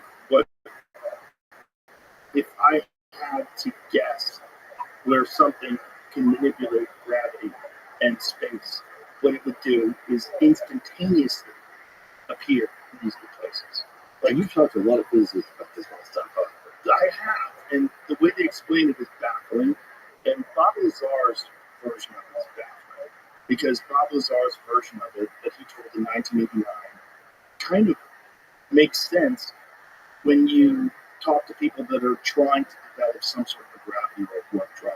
Right. And the way Bob Lazar explained it is that this element, when bombarded with radiation, creates this, I'm really butchering it for sure, creates some sort of a gravity field that allows it, the way he described it, like if you took a mattress, a very soft mattress, and put a very heavy bowling ball in the middle of the mattress, it pushes the mattress down to that area. And it just like folds top. Right, so you go from here to here, but then you stretch it down. Suddenly, those 2 points connect. It folds it. Yeah. Right. And so wherever it is, it's here. So it's not like it's going a million light years. So it's a million light years an hour. Space is malleable. Exactly. It's just. Well, it makes sense if you think about how technology scales, and if we do. I mean, Brian brought up this yesterday as well that there was research and there was papers written about the idea of having some sort of a gravity drive or having some sort of a gravity propulsion system, something that doesn't rely on conventional, rockets, pushing gases up and down. Exactly. And he said that this is something that was discussed a long time ago, but then it just stopped. And when we brought it up quite a while ago, there was an episode that we brought up a paper that was written in the 1960s about gravity drives. Is it by Helfer? I do not. Because he's a propulsion expert in terms of the propulsion behind the physics behind the UFOs. Yeah. And I tried to get him to explain it to me in sort of conventional layman terms, of course, my tiny little brain. But I felt like I almost grasped it for a moment, but the amount of power that it would take to create that gravitational field around the object. And he said that's why you see them doing these maneuvers that look like it's a part of physics, right? And everything inside the craft is just a splatter. If you're immune from that on the inside. Which also would make sense. Right. But that would also make sense if you had something like that you could go in the ocean as well. Right? Yeah. So because whatever's around you wouldn't matter. Because you're not affected by it. Right, you're not creating a field exactly. That's immune to So that would be the only thing that would make sense with how it can move so fast in the water. Atmosphere, space, water. And how it would be transmitted. Yeah. You go from space into the water. It's unaffected by gravity. It's unaffected by all the things around it. It creates its own gravity field that allows it to just pass through things. I remember Kirk McConnell from Civil Park Service Committee who investigated UFOs from 2017. I talked about it earlier. He said that they were picking up Aegis radar systems, were picking these objects up basically from space, and they were shooting down from space all the way down. They'd loiter for as long as they wanted to, go in the water, come back out again, shoot back up into space, and they would just do it. All day long. And there was nothing. Well, we can't see that, right? And if someone does have, I mean, if there's someone in the military that does have some like super advanced satellite reconnaissance imagery of these things, I could see why they would hold that back. I could see why they would think that people aren't ready for that. I could see it. Do you think Elon knows? He's real cagey about it. He is cagey about it. He's got deals with the DOD and he's got That's probably why. I'd be cagey about it too. He knows the world and what he's saying. This is what he said. The aliens are real, they're very subtle. That's what he's saying. I was like, 100%. It seems like it wasn't that subtle. I heard from some people when I was getting that because of his contracts, he keeps quiet about it because I'm sure everybody talks about. I mean, even Radcliffe talks about the satellite imagery of UAP. I mean, if they're picking it up, why can't his system pick it up? he has a set about the drone thing. And he hasn't invested money. Nope. If you want to tell me, tell me. I'm not going to be that guy. I'm not going to be. But publicly, like on X, has he said anything about the drone? A couple of weeks ago, I believe that it was, I'll check my numbers, so I could do a big drone storm or a big drone fight coming. People were taking Drone fight coming? Well, he's been real public about the idea that building and banning fighter jets is at this point kind of foolish. And I think he's correct. The unpiloted. Yeah, I mean, that takes the fun out of it. well, it takes the biological mistakes out of it. That's what it does. Right. It takes the human mind. The human mind is very simple. We already know that AI systems, like Mike Baker explained to us, that AI systems with fighter jets beat actual fighter jet pilots 100% of the time. So when they have these simulated, when they have these simulated dogfights, when they take AI fighter jets that we have right now, they beat our fighter jet pilots, the best of the best, 100% of the time. So they don't have any biological limitations in terms of what they can do with the G-forces. Yeah. So you have that, right? So all you have to do is make the equipment and the materials robust enough so they can take insane speeds and not blow apart. But it certainly would be way easier to do that than it would be to get a human being to be safe. So much less badass though. So what does this mean? So you clicked on it. Future wars are all about drones and hypersonic jets. So this is us talking about that. This is us talking about fighter jet pilots by humans will be destroyed very quickly. So he talked about it. So he put a clip up of us talking about it in the podcast. This was in November 28th. And so neither side is air superiority, and tanks are easily destroyed by missiles. That leaves infantry and artillery, basically World War I. Drones are not yet available in sufficient numbers to matter, much like aircraft in World War I. But defense in depth trench war means, and so my example, I think 2 years ago. So did you get the impression when you spoke to Elon about UFOs that he knew more than he was telling you? You said he's cagey? Yeah, it doesn't even entertain the idea of it. So if you bring up the freight incident, he'll just say, no, it didn't happen, or just doesn't seem interested. I don't know. I mean, I would imagine what you're saying is true, that it's not wise for him to discuss it. That's how I would. Yeah. If he wants to tell me, tell me. If he wants me to tell no one, I'll tell no one. Yeah. If he wants to tell me and say, don't tell anybody, I won't tell anybody. But I'm not going to ask him. I think his position as, being the guy at SpaceX, why would you fuck around with that? He's got too much at stake. Yeah, it's way too much at stake. Yeah. Also, if anybody's going to find out, he's going to find out if there's something going on, something legitimate going on. The guy who can catch rockets with a crane, that's the guy. He's going to know. I thought the first time I saw that it was an AI joke. I was watching the thing come down. I just thought that's the ones that land before that. Those are insane. insane, and now you can catch them, then you don't have to land. It's nuts. Like what he's done is accelerate what we are capable of doing far beyond what NASA was able to do just a few years ago. So I used to have a neighbor that worked for Elon Musk and he drove Tesla way early than when Tesla's were back then out there. I was like, well, you got a Tesla? Yeah, actually, Elon Musk. I saw him a couple years later. I was like, hey, you got to drive Tesla anymore? He goes, No, he goes, I don't work for Elon anymore. I said, "Oh, I'm sorry to hear that. What happened?" He goes, well, he worked so hard. His expectations were so high. I was at the hospital with my wife, she was giving birth to our first child. And Elon's like, I need you in the office. Oh, Jesus.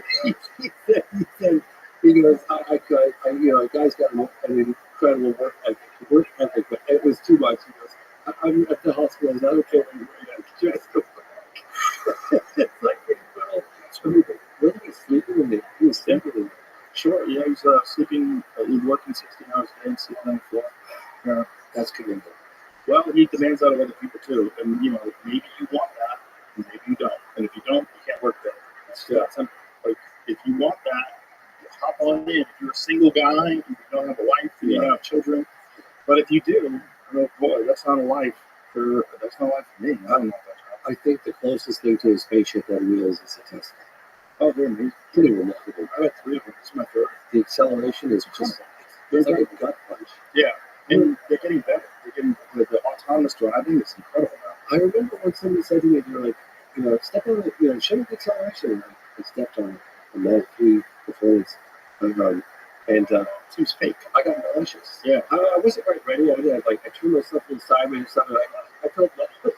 I was like, wow, what is I going to do? Doing this, but now I prepare myself for that. That's really fast. That's super bike fast. It's crazy fast. And it can actually, the beautiful thing is you can merge the highway and you don't see a douchebag. Because you're not like, it's not really loud. It's just super fast. Yeah. It's also you can 100 miles an hour. Yeah, I remember I got ticket years ago on one side. The guy that bought the bike had a loud exhaust, so I didn't get rid of it. Too loud. And I got pulled over, and the cop never even saw me. He just heard me. And he wrote me up exactly how fast I was going. He's like, you're going 90 to 35. And I'm like, I was? He's like, oh, yeah, I could hear you. I went through the ears and I put it quiet. So, yeah, that's quiet is nice. Quiet has its thing. Well, it doesn't in motorcycle. You want to That's true. That's true. I drive like the invisible man when I'm on motorcycle. You have to. Yeah. You might have to look right in the eyes and pull right out front of you. People want to. T-road, side swipe. And also, people are like, how many people are medicated? I don't think they see it as a threat. I think they see it as you're almost like a man or something. And I've learned, and I tell people to ride motorcycles, I've ridden bikes for 50 years. As soon as you get on that bike, you become the invisible man. Right? Right. Pretend no one can see And no one can see you. You'll live a lot longer. If you can make eye contact with somebody, doesn't mean they see you. Right? I've had people pull out in front of me, like I said, T-bone, all kinds of crazy accidents over the years. I wish they weren't so dangerous. I'd love to drive. Oh, they're amazing. Like I said, Yeah. I had 3 friends. I was getting a motorcycle license. So I was doing 10 years. So it was a couple of us that worked on Pure Tractor, a couple of the guys that worked on the set. We all decided to go and take lessons together. And shout out to Peter Rothschild. And he wound up getting the motorcycle. He kept driving it. And but one of the guys we worked with, he crashed his bike and fucked up his shoulder. And then one of the guys who was fighting for UFC, Frank Meir, he got hit by a car. He got T-boned and it ran into his femur, snapped his femur. He almost lost his leg. So it fucked up his career for years. So there was that, and then I saw a guy on the highway that was covered in a blanket. Oh, God. Yeah, he was alive. You could see, but his leg was so fucked up that they covered it in blankets so the passerbys wouldn't rubberneck it. There's 3 of those. And then another friend of mine saw someone get hit. Saw someone get rear-ended, someone not paying attention in their car, rear-ended a bike, and had the guy flying to the air at a red light. So that was Yeah, I know. I became a dad, and I had 2 motorcycles right before I became a dad. I sold them, and after 10 years, I thought, maybe I could just like a dirt bike? And I'm really enjoying life, man. There's nothing like it being on a mountain. Imagine you get a dirt bike and a mountain that takes you out. Yeah, I have a dirt bike with a motor. Yeah, even a motor. I don't know if a mountain lion would be scared of a motor. Yeah, I've got it. I've got it. Like, Most of the time they get bicycles. Yeah, Most of the time they get bicycles. It's nuts. Yeah. So let me ask your honest opinion. I know we're wrapping up here. Okay. If you had to say whether you believe or you didn't believe, in fact, you can't make any definitive statements. Mm-hmm. But you're very influential people. Who's done more for the push for disclosure. I hate using the word disclosure. It's got to be a bit of a connection to it. The push for government transparency on this topic, right? If you had to say something truly inexplicable that most likely would lead to NHI or human intelligence, or not conventional, what would you pick ultimately that you think there is possibly a non-human intelligence behind this, but that there is not? I wish I could be definitive like that. I know you can't be definitive. I don't. Yeah, I try to stay as open-minded on this as possible, which means I fluctuate back and forth to from fully believing to fully believing it's some military experiment and that it's a bunch of our stuff. But then there's stories like the things like the Tic Tac, and where you go, okay, 2004. How could they do that in 2004? Is there a propulsion system available in 2004 that's that far advanced? And if so, how come there's so little evidence of it in practical use? Like, how come that technology? You would think that technology takes so much money to develop that you would do something with it in 20 years. You wouldn't just have it and just be flying around with a drone every now and again. Yeah. It seemed like there would be some sort of a practical application for something like that. Yeah. And it would seem like the Manhattan Project and like the stealth bomber, eventually you find out that it's a real thing, right? So 20 years is a long time to not find out that something's real. Well, how about if we take it up to a lot longer than that? What about the 1952 two consecutive weekends in July over the White House and the Capitol? Yeah. And that was, press conference about that. Sure. I mean, generally, basically admit that they're real. Arnold, those stories. Phenomenal, yeah. And then you got to go to the Bhagavad Gita. Like there's stories of things. The historical stuff's incredible. Like, think of the guy that showed up with the blue skin. Is that unusual? Is that a devil? Like, if you were living 4,000 years ago, you're one of the people that wrote the Dead Sea Scrolls, you'd be a god. What is that? What is that visitation that you've experienced? With a craft that would be, right. Connected to God. Right. And also the story, tell the story. Like, what is this? Even someone illustrates it. How does it even relay in words, especially using the words of 4,000 years ago? What do you describe it? And if they really have always been here and they've always been visiting us, that's probably how you would describe it. You would describe it like Ezekiel did in the Bible. Yeah, well, I was in Africa investigating the alleged landing of Hudson County the third time at Louis Zimbabwe Area School in 1994. I wasn't there in 1994, I was there much later. And the teacher, Judy Bates, who's now the head principal, and she was sharing with me these drawings showing we did like alleged creatures. And they were amazing, these drawings, big eyes, and big heads, almond-shaped eyes. And I'm looking at these drawings, one after the other, from all these creatures, it was phenomenal. She gave me, I took photographs of them. And then a month later, I went to Australia, and I was investigating an alleged landing at Westlawn Primary School in 1966. And that was incredible. I was there investigating, showing some of the drawings of the aliens, alleged aliens. I just investigated in Africa. And some of the people were like, "Oh, wow, these drawings are amazing. They look like the Wangina cave art." I was like, "What?" The Wangina cave art, the Aboriginals drew these things, and so they opened up Wangina. And the parallel to thousands of years ago, right, these cave paintings in Australia, the parallels, the consistencies, it was the comparison of the two. I was like, let's take a look at those real quick. Yeah, look at Wangina cave painting. UFO or alien. There's most likely something there. I just don't know. And if it's a thing, so let's say it's a real thing. Is it from another planet, or is it more complicated than that? It's more complicated. Yeah. Well, let's talk about that. See that? Yes. Yeah. Very bizarre. Right? Super bizarre. Look at the three of them. Yeah, the one in the center, Jimmy. Yeah. Look how. That's so fucking weird. Look at them, the dark black eyes. Look Right? how pale they are too. Yeah, it's very weird. And then there's that one with the big dark eyes right down. You just go straight down, up, down, yeah, right, up to the right there. Look at that. Very weird. Very weird. And it's also very weird how this is 4,000 years old, and then Close Encounters of the Third Kind in the 1970s. 4,000 years old, and I told you I could show you the drawings. One of the witnesses. Very weird. Yeah, it's just phenomenal. Listen, man, thank you for everything. Thanks for what you do. Thank you so much. My pleasure.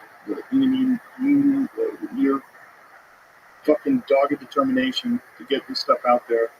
Very important. You promise you'll watch the program. I will 100% watch it. Comment. I will.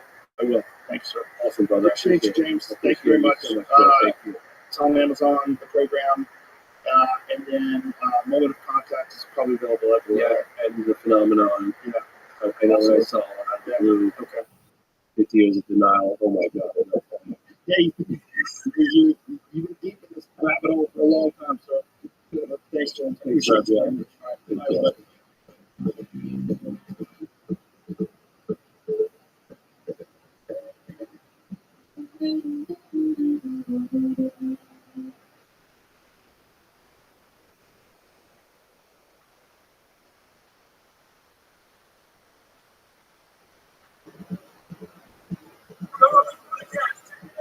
Good job. Go again. Let's be brilliant. Train my days, you're already podcast by now. Okay. Very good. Thanks for being here. I really enjoyed you on Perfect Show. Shout out to Perfect. It was a very eye-opening project. And, whenever someone is convicted of, any political figure, any person of power that's convicted of corruption, you automatically assume that they're guilty. And after listening to my fucking show, I was like, oh, Jesus. Like, it was such an eye-opening podcast and such a disappointing one, too. It was so disturbing to hear your version of the story, which was so different than the version that was, put out by media. And it was just, oh, corrupt politician goes to jail. I went to jail, must be guilty. And then you hear your take on it. Oh, God. It's very disturbing. And I just wanted to show you this before we go on. Biden just released a bunch of people, multiple Chinese spies, and an individual convicted of possessing child pornography.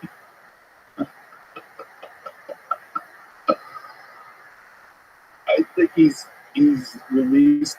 How many people has he pardoned today? He's going ham. Everybody can get their sign your checks, send them in. Let's go.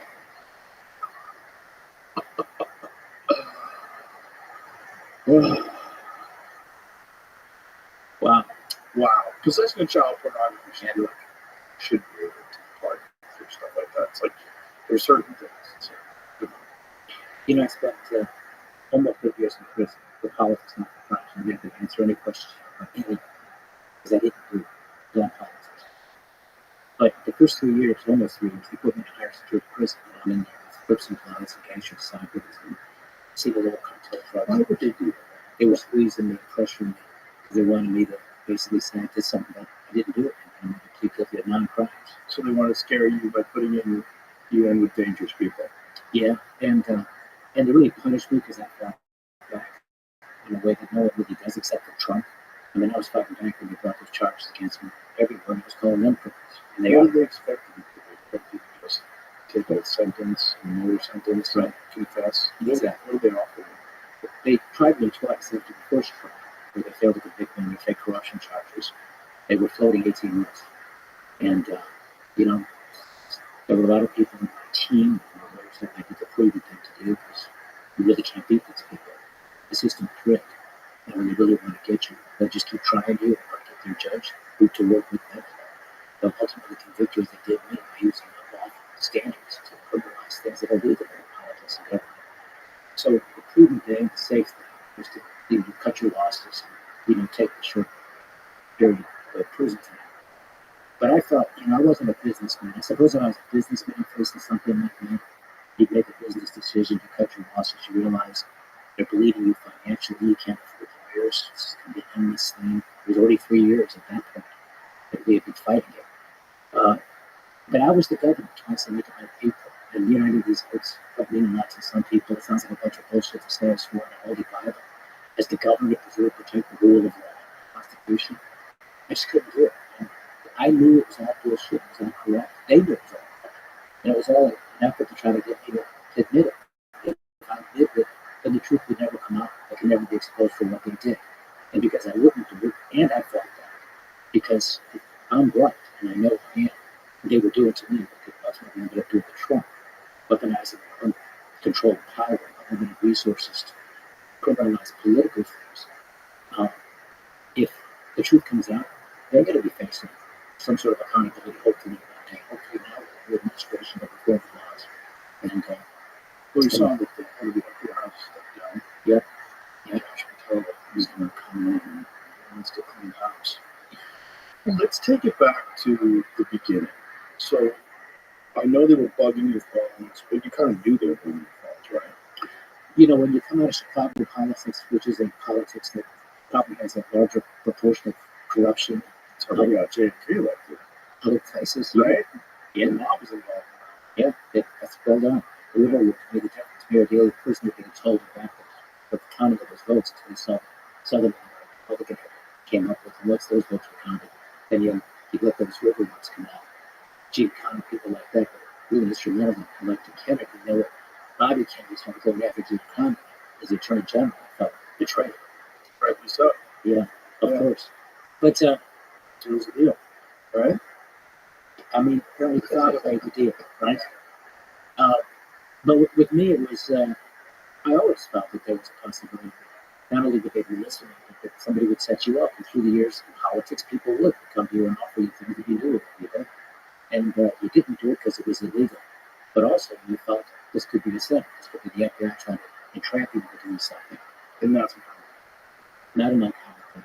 so. When you, what was the first charge that was brought against you, or if you could just bring us back to the moment when you knew the I was elected the first Democratic governor of Illinois in November 2002 after 26 years of Republican governors. I first learned and began to look into my administration and people around me in December of 2003. And I had been governor for 10 months, and they were already looking. And I knew it, which meant we got to be super extra careful because these people are scrutinizing us. On the one hand, I felt good. That puts pressure on people around me, people who do work for me, to do the legal things that cross lines. I never imagined the FBI, the Department of Justice, and these U.S. attorneys come out of the best schools would be so corrupt and dishonest. I felt like, okay, look and see how we do things. If we make some mistakes along the way, we make adjustments. So they chased me for 5 years. And by the time they had taken the phones, there was no surprise. And there was all kinds of pressure at the time. Got the guy who was close to me and Obama, a guy by the name of Tony Rusko, who they probably convicted him of things that weren't crimes even. They were squeezing him to say things about me and Obama. He wouldn't do it. They put him into solitary confinement for 3 years to get him to invent crimes against us. He wouldn't do it. This guy's a stand-up guy. Obama sold him out.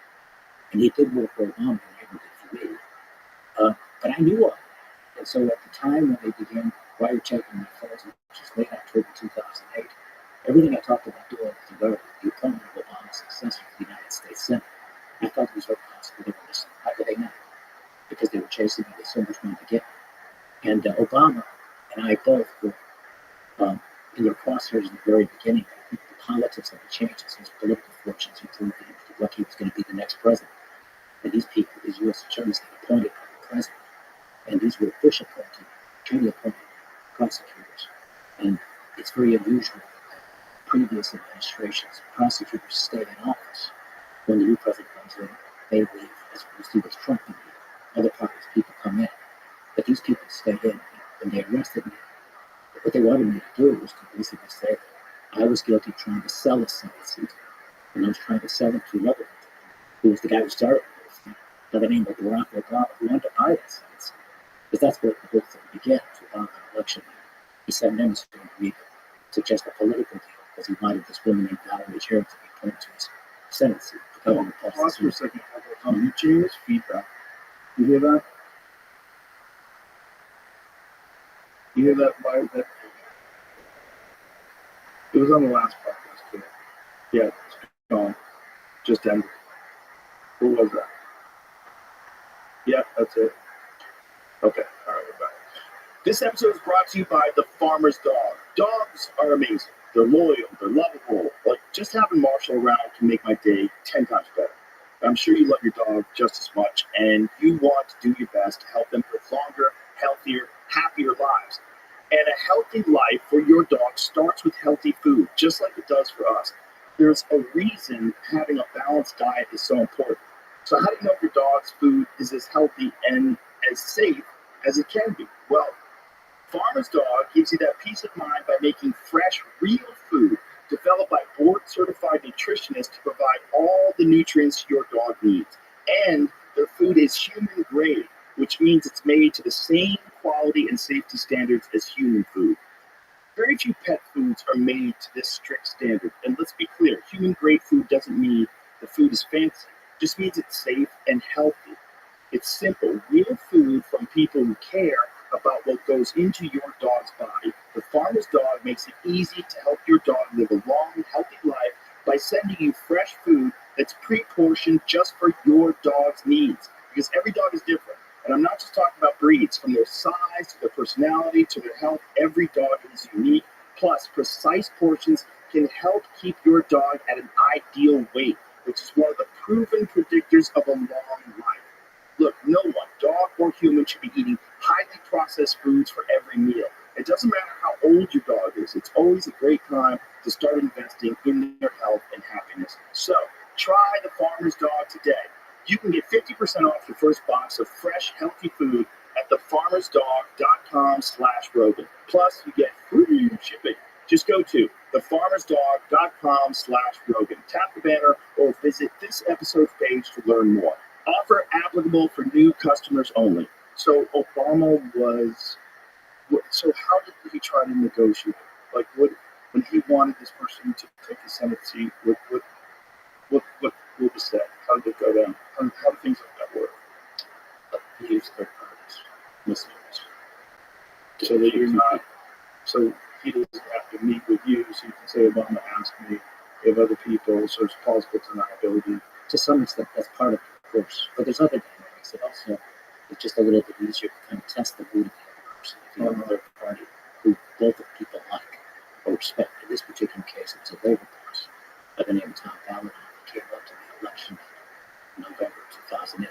That was the election you voted for. You and I are both guilty of that. And I was there.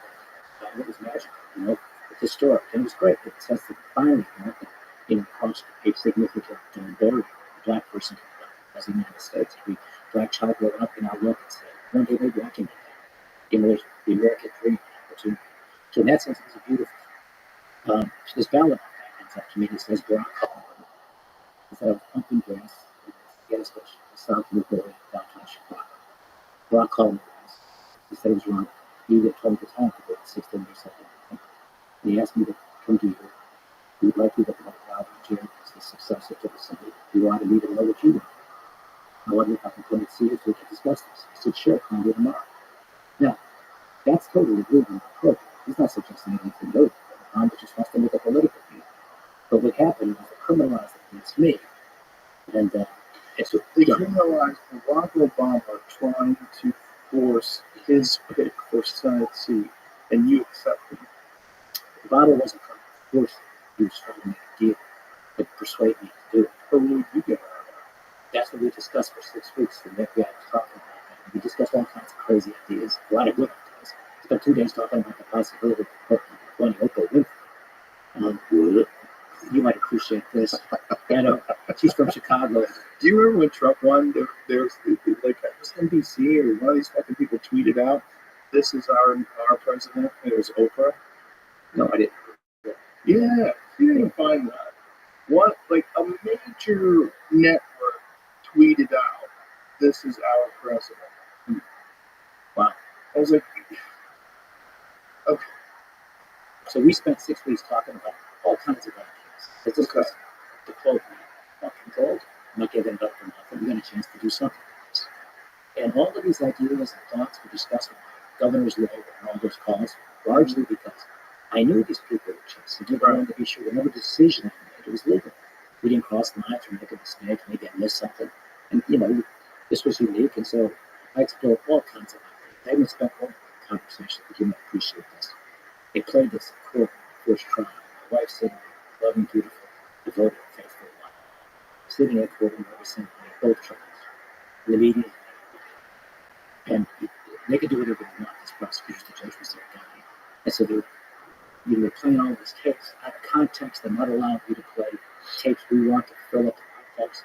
They only play 2% of the tapes. But 98% of them, to this day, those tapes are covered up.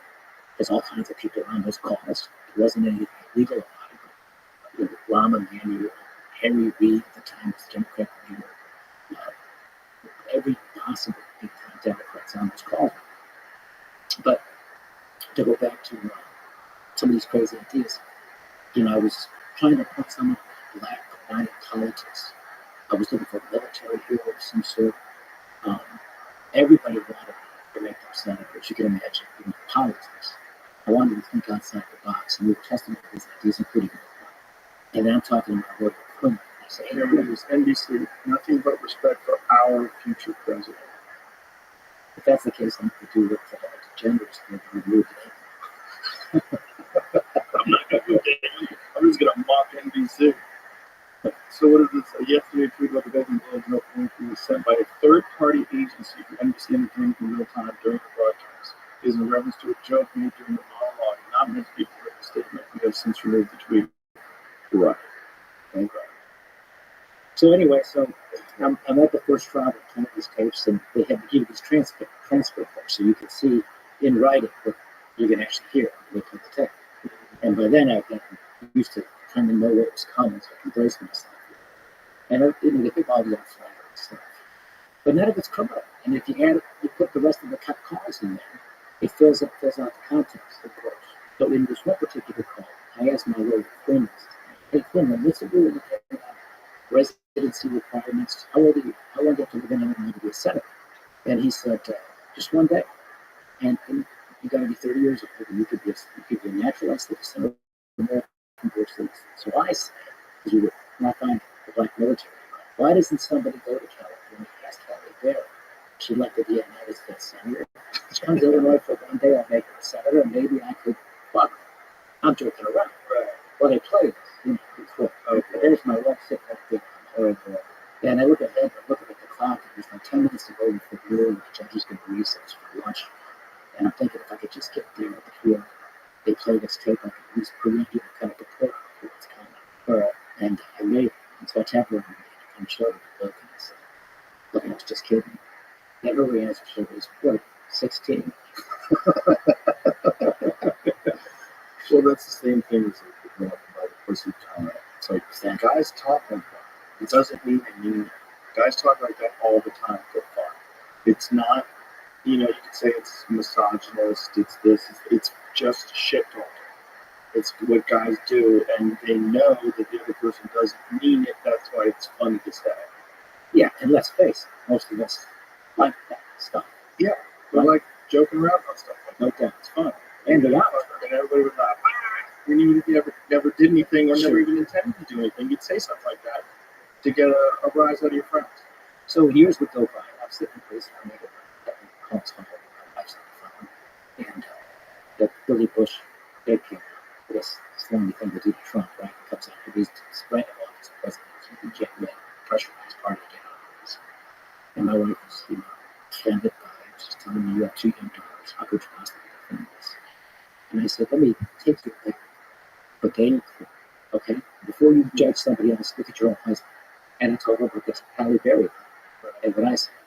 And I said, this is, as you explained. And I think people have to realize that so many of these things that are taken out of context for a reason. Is to mislead the public and prejudice them against things. And that context aspect of it is very important because there's such a difference between a statement and someone tapping a phone while people are having a private conversation and talking shit.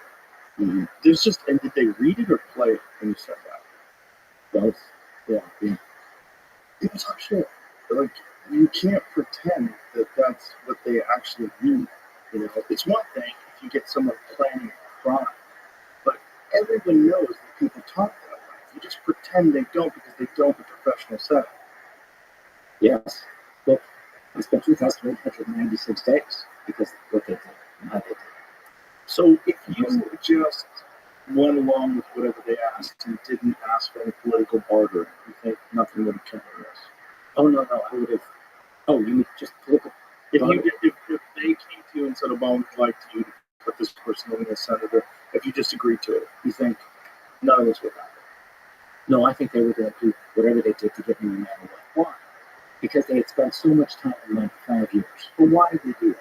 Why did I think that I think part of it has to do with a lot of it has to do with the actual U.S. attorney and his patriots, General Ian James Comey. It's this sort of FBI, DOJ type people who've become part of today's big criminal justice, and they feel like they're power-centric of their own right, that they're this new political place in the American government that are so dangerous to our freedoms in this country. I think it was largely that he had convicted the previous Republican governor, Ryan, of crimes that he had committed when he was the Secretary of State of Illinois. And so now he could be the first guy in history to get 2 straight governors. And I think it was that. I think he wanted to leverage Obama to keep him in office so he could finish the job and get me after less than 5 years. And he came up with nothing. That's why they invented the crimes from those conversations. And if anybody doubts this, and I fully understand why people would, the question I'd ask people is, will you tell me what side is lying? The side that refuses to play 98% of the tapes that they make? Or the guy that's saying play them all? What's in there's nothing like that. I say stupid things. I'm angry with the case might be able to profanity. They would play those. But play those tapes. What do you hide? The side that's hiding is the side that's lying. And they're hiding it to this day. They covered up all those tapes. Nobody would even let me play in the court the second trial, even though they promised that I could play them if I testified at the second trial. And so I got up on the stand, and the judge had promised on the 20th of May 2011. I thought this was the day I'd be vindicated. He said, look, if he agrees to testify, he could play the tapes to corroborate his testimony. Because I was a prosecutor, state prosecutor. And I know how the system works. That I know what you do out there. You're saying certain things. Once I ask things, you're saying something. You're saying something. You don't have tapes to corroborate what you're saying. The prosecutor can simply tell the jury, close an argument, go back to the jury room and see how many times you hear what he testified to corroborate it on those tapes. And if you don't find any tapes, then you know who's lying. I knew this. But when the judge said I can do it on the record, I felt beautiful. I'll testify. And I will play the tapes to back up my testimony. So I get up there and testify. Then when it's time to play the tapes, the judge won't lie. It was a setup. And then the prosecutor does exactly what they would do to the her. It says, go back into the jury room and see how many times he talked about the thematic, that was the big deal I was about to make before the rest of it. You won't hear a single tape, even though there were 102 conversations on that subject. They were all covered up, and the jury didn't know those tapes existed. It was a total fucking frame in a weak criminal justice system in a court that was rigged. And that's today's America. And why? What happened to Trump is so important. They did it to him. Get those different courts where they get the convictions for things that weren't crimes. Yeah, there's multiple things that have changed our timeline. And one of the big ones is him being elected, because that means they dropped those cases and all that weaponizing the justice system didn't work. If it did work, that is such an insanely dangerous precedent to set. When you see things like the documents case or the real estate case, which is the most disgusting one, pretending that Mar-a-Lago, that somehow or another someone was a victim because he overvalued Mar-a-Lago, even though he paid all those loans back and the banks profited from it. There was no victim at all. And yet they fined him this fucking insane amount of money and tried to say that Mar-a-Lago was worth $18 million. That is just such a slap in the face of anybody that understands. First of all, anybody that understands property values, but preposterous to see that place is only $18 million. It's fucking enormous property, the most expensive real estate in the United States, or one of the most expensive places for real estate. And there's just so many of these cases over and over and over again that just right in everyone's face. And very little pushback, no pushback from the media at all. They went along with it as if these 34 felonies for a bookkeeping error that is essentially a misdemeanor that's past the statute of limitations, and now you're marking it up as a felony, but you can't even identify the felony. The whole thing is madness. And all these news organizations, because they don't like Trump, are going along with this insanely dangerous precedent. Because if that goes through, well, what happens if Republicans get into office and you have some new Democrat that you really love? And this Democrat is a real challenge and a threat to the Republican. And they start doing the same fucking shit that you did. Is that what you want? You want us to be a banana republic just because you don't like Trump? I mean, it just shows you how many people were willing to sacrifice all of their ethics, all the things that they believe in, what the Bill of Rights stands for, what the Constitution stands for. Fuck all of that. We don't want this guy to win. Throw it all away. And then you throw everything away. Then you have no freedom of speech. We have no nothing. It's all gone. The whole thing is so mind-boggling how short-sighted people are in the name of wanting their side to win. Well, so I don't want to sound like an idiot. I got to tell you, they got away with it, and they got emboldened to say we can do it to a Democratic government, the fifth largest state in America. We can get it together. Non-fucking crimes, but we make up shit, call them certain things that are sexy sounding, say it at the sense, and eventually was reversed by the American. They never heard that from the office. Free fundraising requests, where there was no quid pro quo. I got convicted of that. None of it was personal corruption. Nobody said even took a penny. And they gave me 14 years because I was just fighting against them and exposing. So it started, I really believe, with me. And they got away with it with me. And some of the same people, Colby, Fitzgerald, those people were doing it for Trump with Russian collusion stuff. And some of the same people that went out have been doing it as part of it. Get this organized political campaign that came right out of the old House. The Democratic National Committee, the DNC, into the DOJ. They've corrupted the Department of Justice and the FBI, and they've corrupted the rule of law and the Constitution, and this is no small thing. And just because Trump won, because the American people are beginning to get it, doesn't mean we're safe. The Trump administration, God will, can do something very serious about it. So if there's anything that this administration can do to make America great again, is to protect our rights and our freedoms, and to hold the people that do this accountable, and make an example of it, not to be vengeful, but because it's just, and because it sends a message to these unaccountable prosecutors who have no check and balance, that if they do this, they frame innocent people, they're going to be treated the same way as a dirty cop plants a murderer up to fragment innocent man. As they should be. Look at this guy, Andrew Weissman, on CNN. He's got a big spot at CNN, legal expert. You ever see this guy? No. Anyway, he was a former U.S. attorney.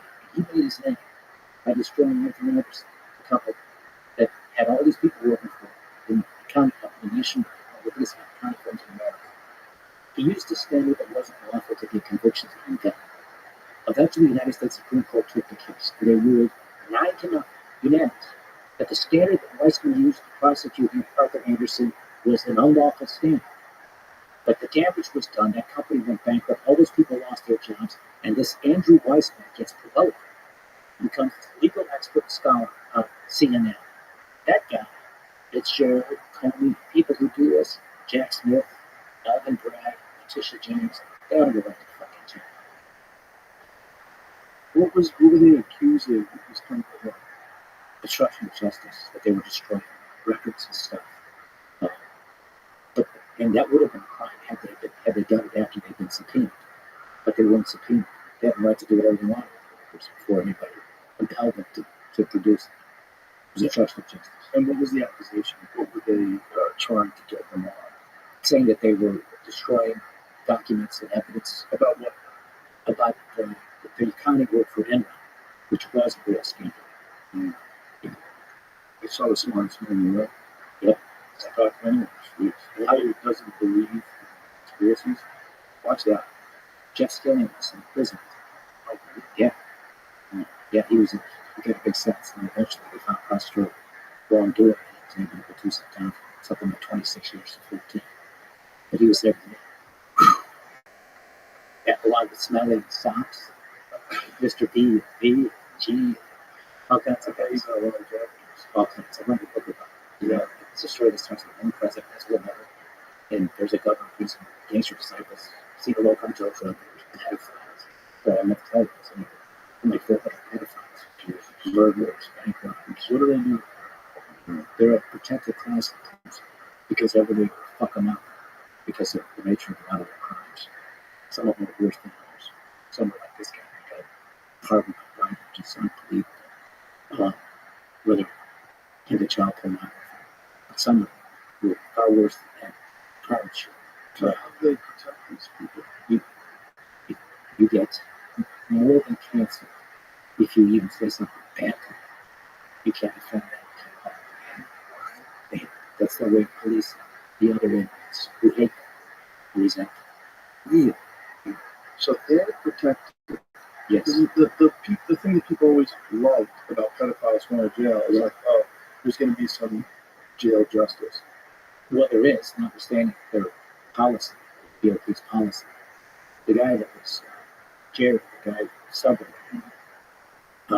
he ended up put in the same prison I was in. The guy worked my way out of that higher security prison, the one behind the barbed wire fence back to the camp. Jerry, like my house, because it's a pedophile, it's a prison that has a lot of pedophiles. So out of the 950 guys, roughly, that I was in prison with there were about 300 to 400 pedophiles. And then there were drug dealers, bank robbers, some guys who committed murder. There were 2% white collar, skilled in one gun, yeah, right. But those pedophiles, sex offenders, you can't call them pedophiles. And the derogatory term, you can't call them pedophiles, you can't call them choma. That's the inside prison name for these guys. It's a choma. So I'm there day 2 in prison. I got 14 years ahead. Give me a 14-year sentence. I'm trapped here now. And I'm in there. As you can imagine, right about this.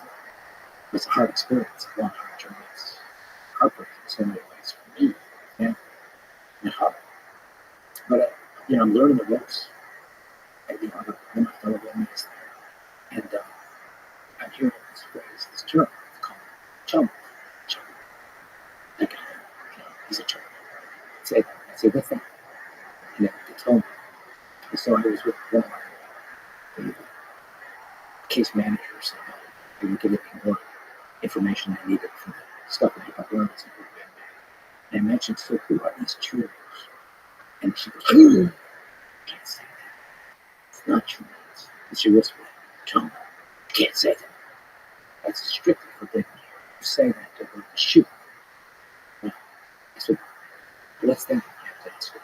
With the shoes, special housing, SPG, they've been actually shoot, sergeant, and the way they police the inmates, they punish them to very degrees.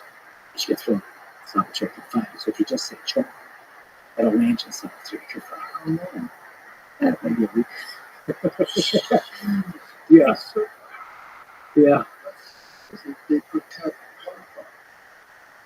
Yeah.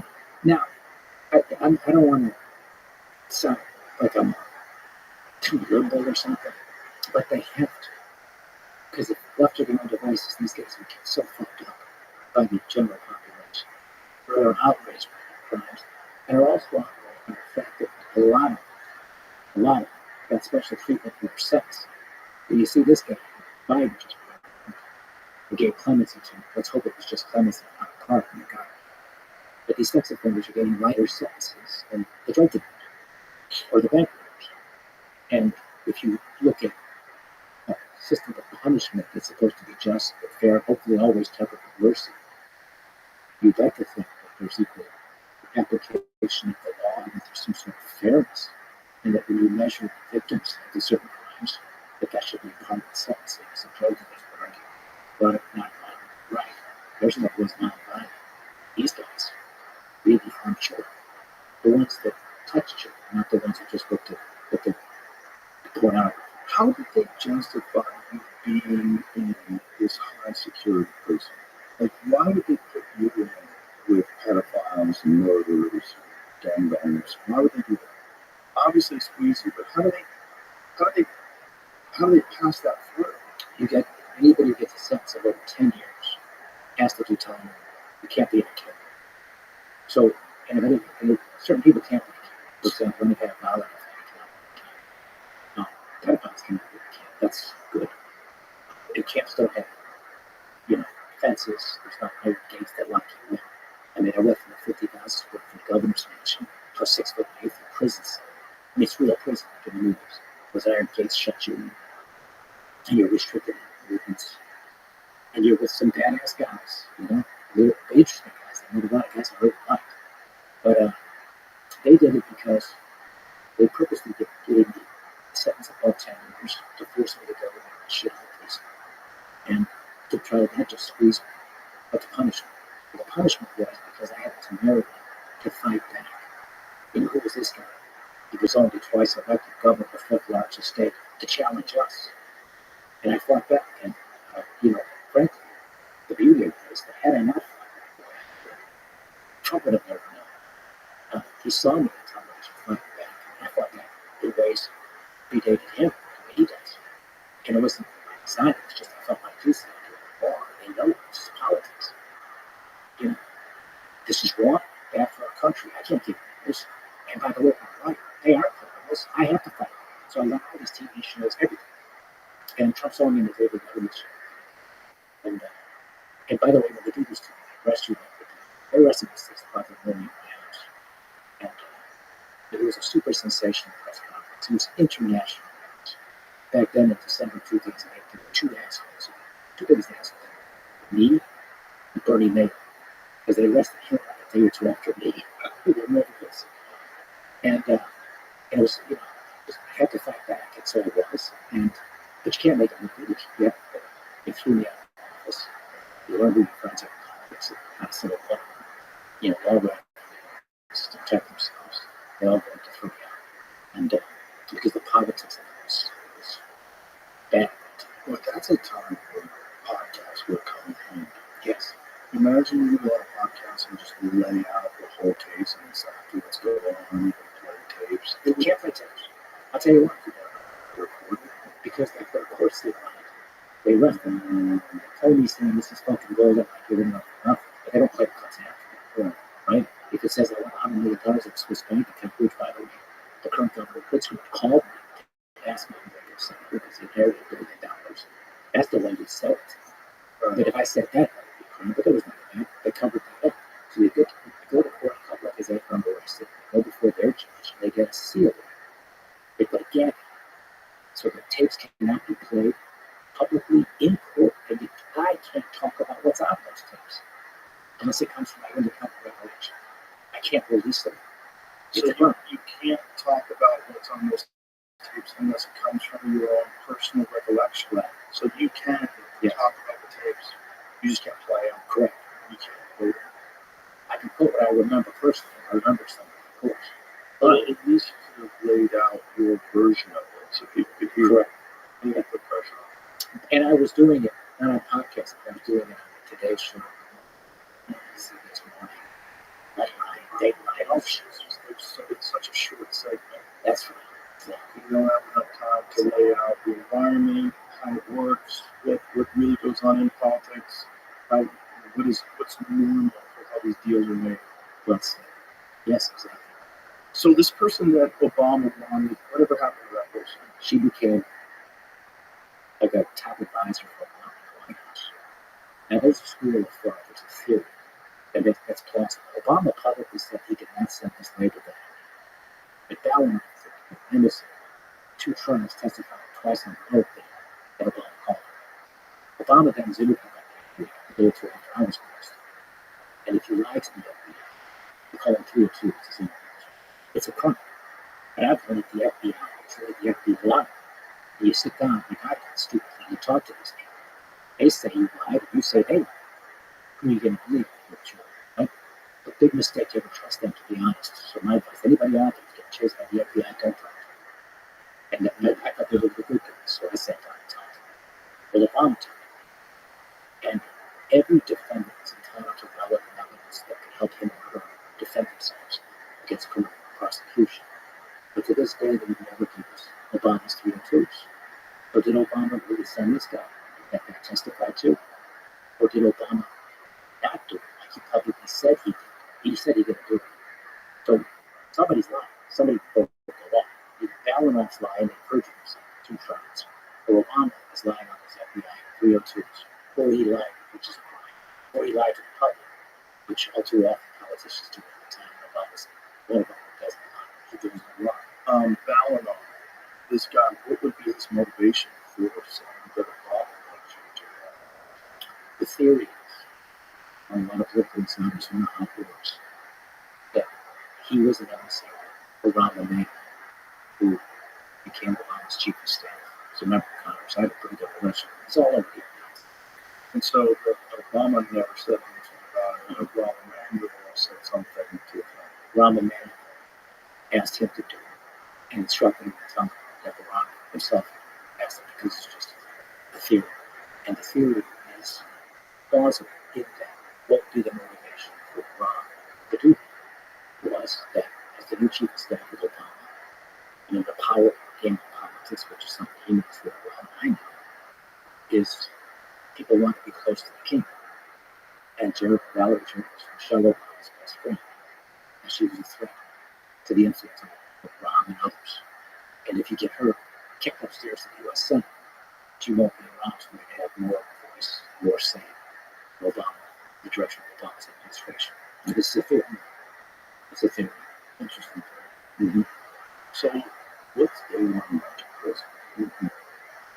I write about that in detail in my book. It's like chapter 3, chapter 4. Have you published this book? And it's coming out. It's going to come out. I hope. I hope almost. Yeah. Publisher? So it's interesting. The politics, the publishing company. I pre-sold about over 8,000. I haven't put out for pre-sale yet. I'm about to do it. I have something close. Rock and books or something. They haven't done it. But I pre-sold some to people, friends and others. About 8,000.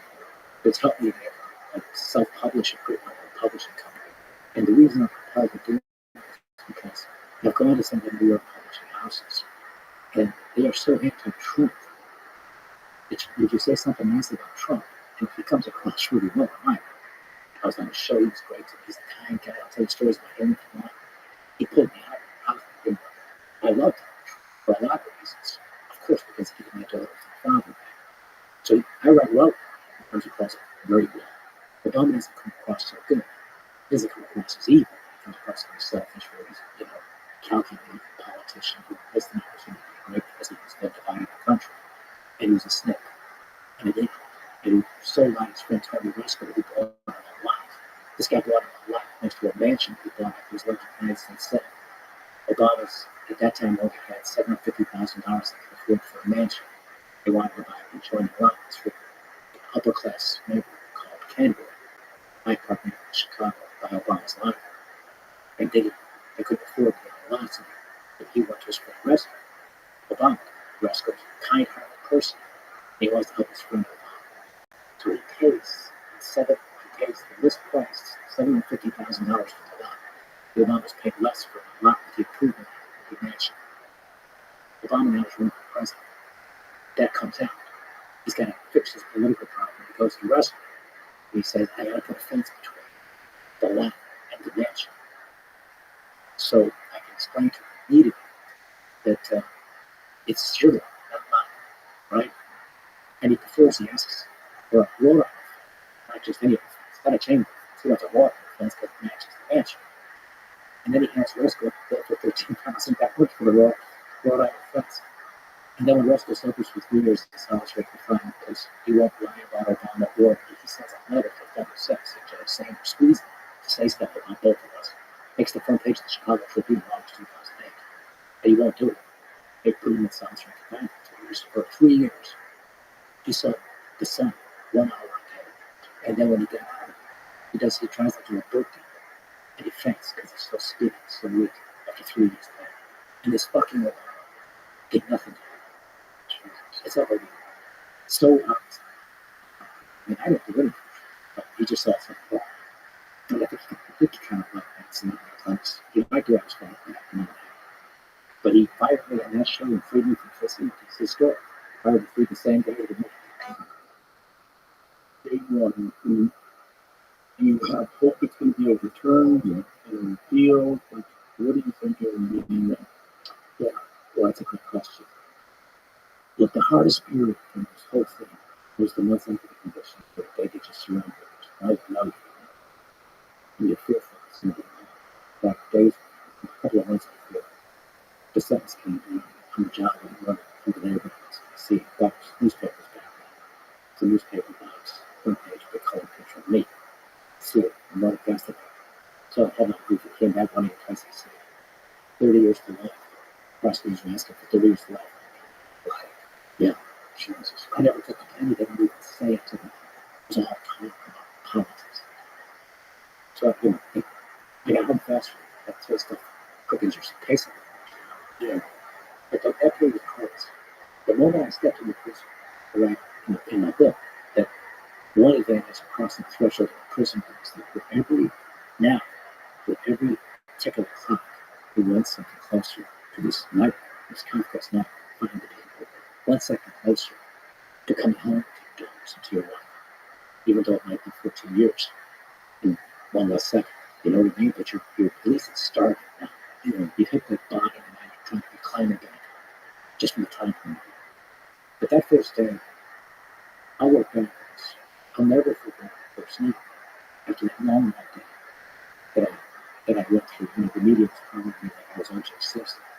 They were at my house at 5:30 in the morning when I kissed my little girls goodbye. My little Annie was 8 years old at the time. She's in her pajamas. She wants to squeeze me. And my daughter Amy, she was a sophomore in high school. She was 15. And we're all on the floor. It's all dark because all these media trips are on. So we live in the neighborhood. Normal neighborhoods, not gay. And they're all over the place. And so they look into your house. So we have to keep the lights on. Kiss my wife goodbye, my 2 daughters. Hardest thing I ever do. People stand by it. And you have to be strong from that. And you can't show those assholes in the media. You're dying in seconds. You have to show when you step up. Sometimes it's fearful. And there's a helicopter that follows me. Moves helicopter from the house. All the way to O'Hare Airport, Chicago. Like I was O.J. Simpson in the White Bronco. I called the chapter in the White Bronco. And then when I got him at the airport, there was this big interview there. And then when I get on the plane, these motherfuckers are on the plane to buy tickets. So I can't even, you know, give it a second to think about what just happened. He's saying goodbye to my family. Worst case scenario, 14 years, but if I behave myself, I'll be 12 and a half years, right? And then I landed, and they're there. And so I try to leave the plane, but I'll wait. And then the people in Denver were on this, the air, I think it was an air. And they got me outside to look at a car wash, so I was able to breathe. And for a moment, I thought I was away from me as I'm about to drive to prison. But no, they caught us. They caught us.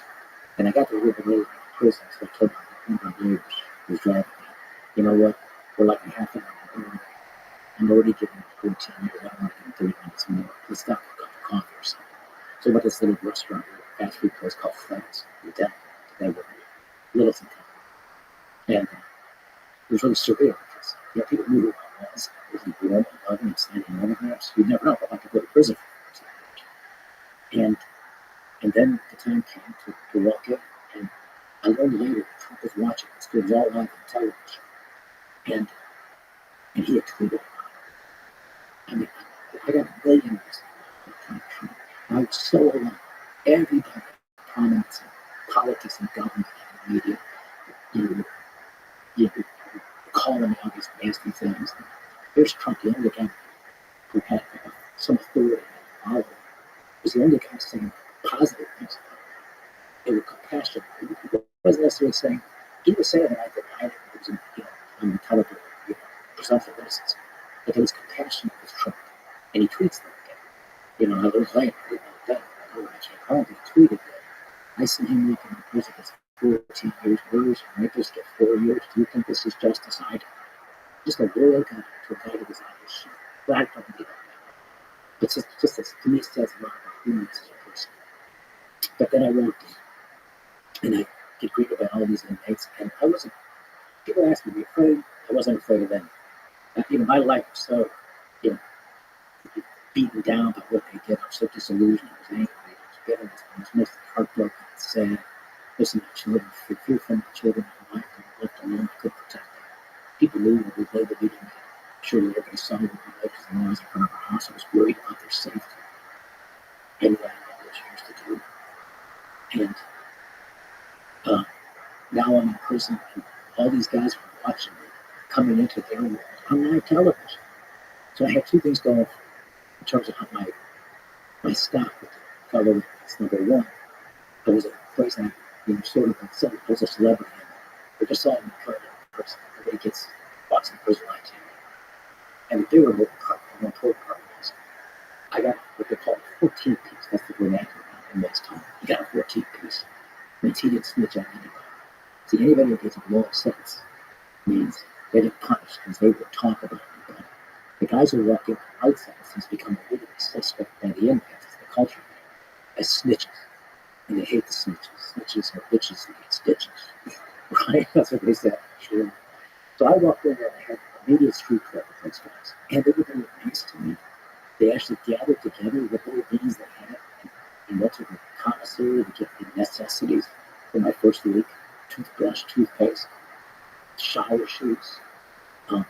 Just a very nice kind of thing to, hey, these were drug dealers and bank robbers. Tough guys. Let's have it up. Tough guys. Get their gangs with the tan on their heads and stuff. Or on their biceps. Would you ever join them? I write about how the correctional officers wanted me to actually join the white group, the Aryan Brotherhood guys. The correctional officers. Uh-huh. What did they do? So in this, one of the chapters, the new chapters, it's I was in prison for 27 hours before I got my first prison meal. And they called me in, they provided to report to the lieutenant's office. And I had to be explained that this was my first full day. It was my second day, my first full day. But I walked in and I got a chance to see the prison yard. And I walked around the yard with a couple of black guys. One from the south side of Chicago. Gangbanger, drug dealer. It was Smith. I had another guy, Walter Hill, he said roots. And I was their governor. And they were really nice to me. And we walked over the track. We were talking about it. It was interesting, the facilities, one of the things I was determined to do in prison was to work out a lot and to read a lot. And eventually read the Bible. We're going to talk about that at some point because that was so moving. But they called me in the next day because the word got out that I was walking the track with black guys. And it was explained to me that the authorities there, that prisons are a very segregated place, that the unwritten policy of the keep order is that people need to be part of their own cars. They call it the euphemism in prisons cars. What car do you ride?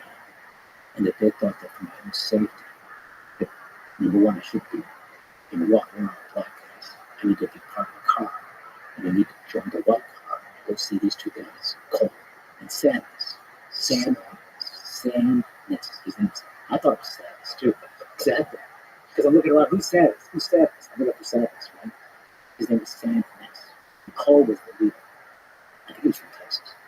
And they told me that I should go see them. So out of respect for the police officers, correctional officers, I said, okay, I'll go see them. I made it clear to them, I don't care. Because they told me that when you get into a conflict, that's inevitable. Because you're in prison with a bunch of guys for a long time. It's going to be all kinds of disputes. You want the wind to blow, you want the clothes, you can put the weight back in the weight room, keep it on it. There's all kinds of shit that's going to happen. Conflicts that develop between guys living close like that. The way we keep order is we keep the racist and the different groups separate. They all become part of their individual cars. You sit within the commissary or in the cafeteria or the job. You work out with them. You walk the track with them. You're polite to the other groups, but you don't really get friendly with them. Because if you have a conflict with somebody, your car will protect you. Especially if it becomes a conflict with somebody from another race or a group of people. In the prison house, a lot of black guys, a lot of Latinos, a lot of guys from Mexico, see a lot of Filipino people, a lot of Native Americans, they were Pacific Islanders, and of course white guys and sex offenders, they were younger. And so they all pretty much, they were welding their own cars for separate cars. And I told them, I'm not, look, I don't fear anybody. If somebody wants to fucking kill me here, in some ways, it put me out of my misery. I'm not going to be doing some, kind of thing like that. It's racist. I'm not doing it. Whoever's nice to me, I'll be nice to them. And I'll respect your rules. I won't sit with the black guys or any of the teen guys. I'll sit with the white guys. But I'm not going to, unless you're ordering me to tell me I can't walk with those guys or talk to these guys, I'm going to keep doing it. I say, well, we can't do this. This is an unwritten law. Yeah, I'm going to keep it. Order and prison. And then they told me stuff which I respect. They said, look, you're not in the real world. This is not a place where you can be a civil rights advocate or an activist, civil rights activist. This is a prison. You don't have the same rights here that you have out there. We can't order you not to have relationships or conversations with people from another race. But we can order you to stop doing stuff that could be counterproductive to us, keep it safe. So if you're going to sit with somebody inside you're going to send a child, that's a direct affront to us. And there are measures that we can take make sure that you don't do those things. And I respect the fact that they said it was the people, it was the culture. Pretty much everybody in the prison system accepts it anyway. Eventually, as the book passes time went by, we actually met an older black guy named Mr. Deans, who was from Chicago, from Detroit. He was like the most respected inmate. He got a 25-year sentence. He looked like Morgan Freeman. Yeah, he was a lot like him, actually. Very mature, responsible. He was the guy a lot of the guys went to for the legal questions because he knew everything. And real nice man, a gentleman. And by the time I got him, he had already grown to 27 years. He was close to being home. That's the October night we're talking in the dormitory portion of the prison where I was first got in the cell. But it was important to him that before he left, after 27 years, that he could actually sit at the chow hall with a white guy. And he liked me because I was, from Chicago. And so we did that. I was with people. I was there probably a year and a half by the time I did that. And I sat there, and everybody looked at us, and we were sitting at the black table. And then this great movement from civil disobedience to civil rights. Peter and I were there. Really? Yeah. Yeah. Yeah. Well, was it because that guy was so respected? Yeah. I think I was not. And, I didn't have not everybody likes it. Some people really dislike it, and the guys in prison really did like me.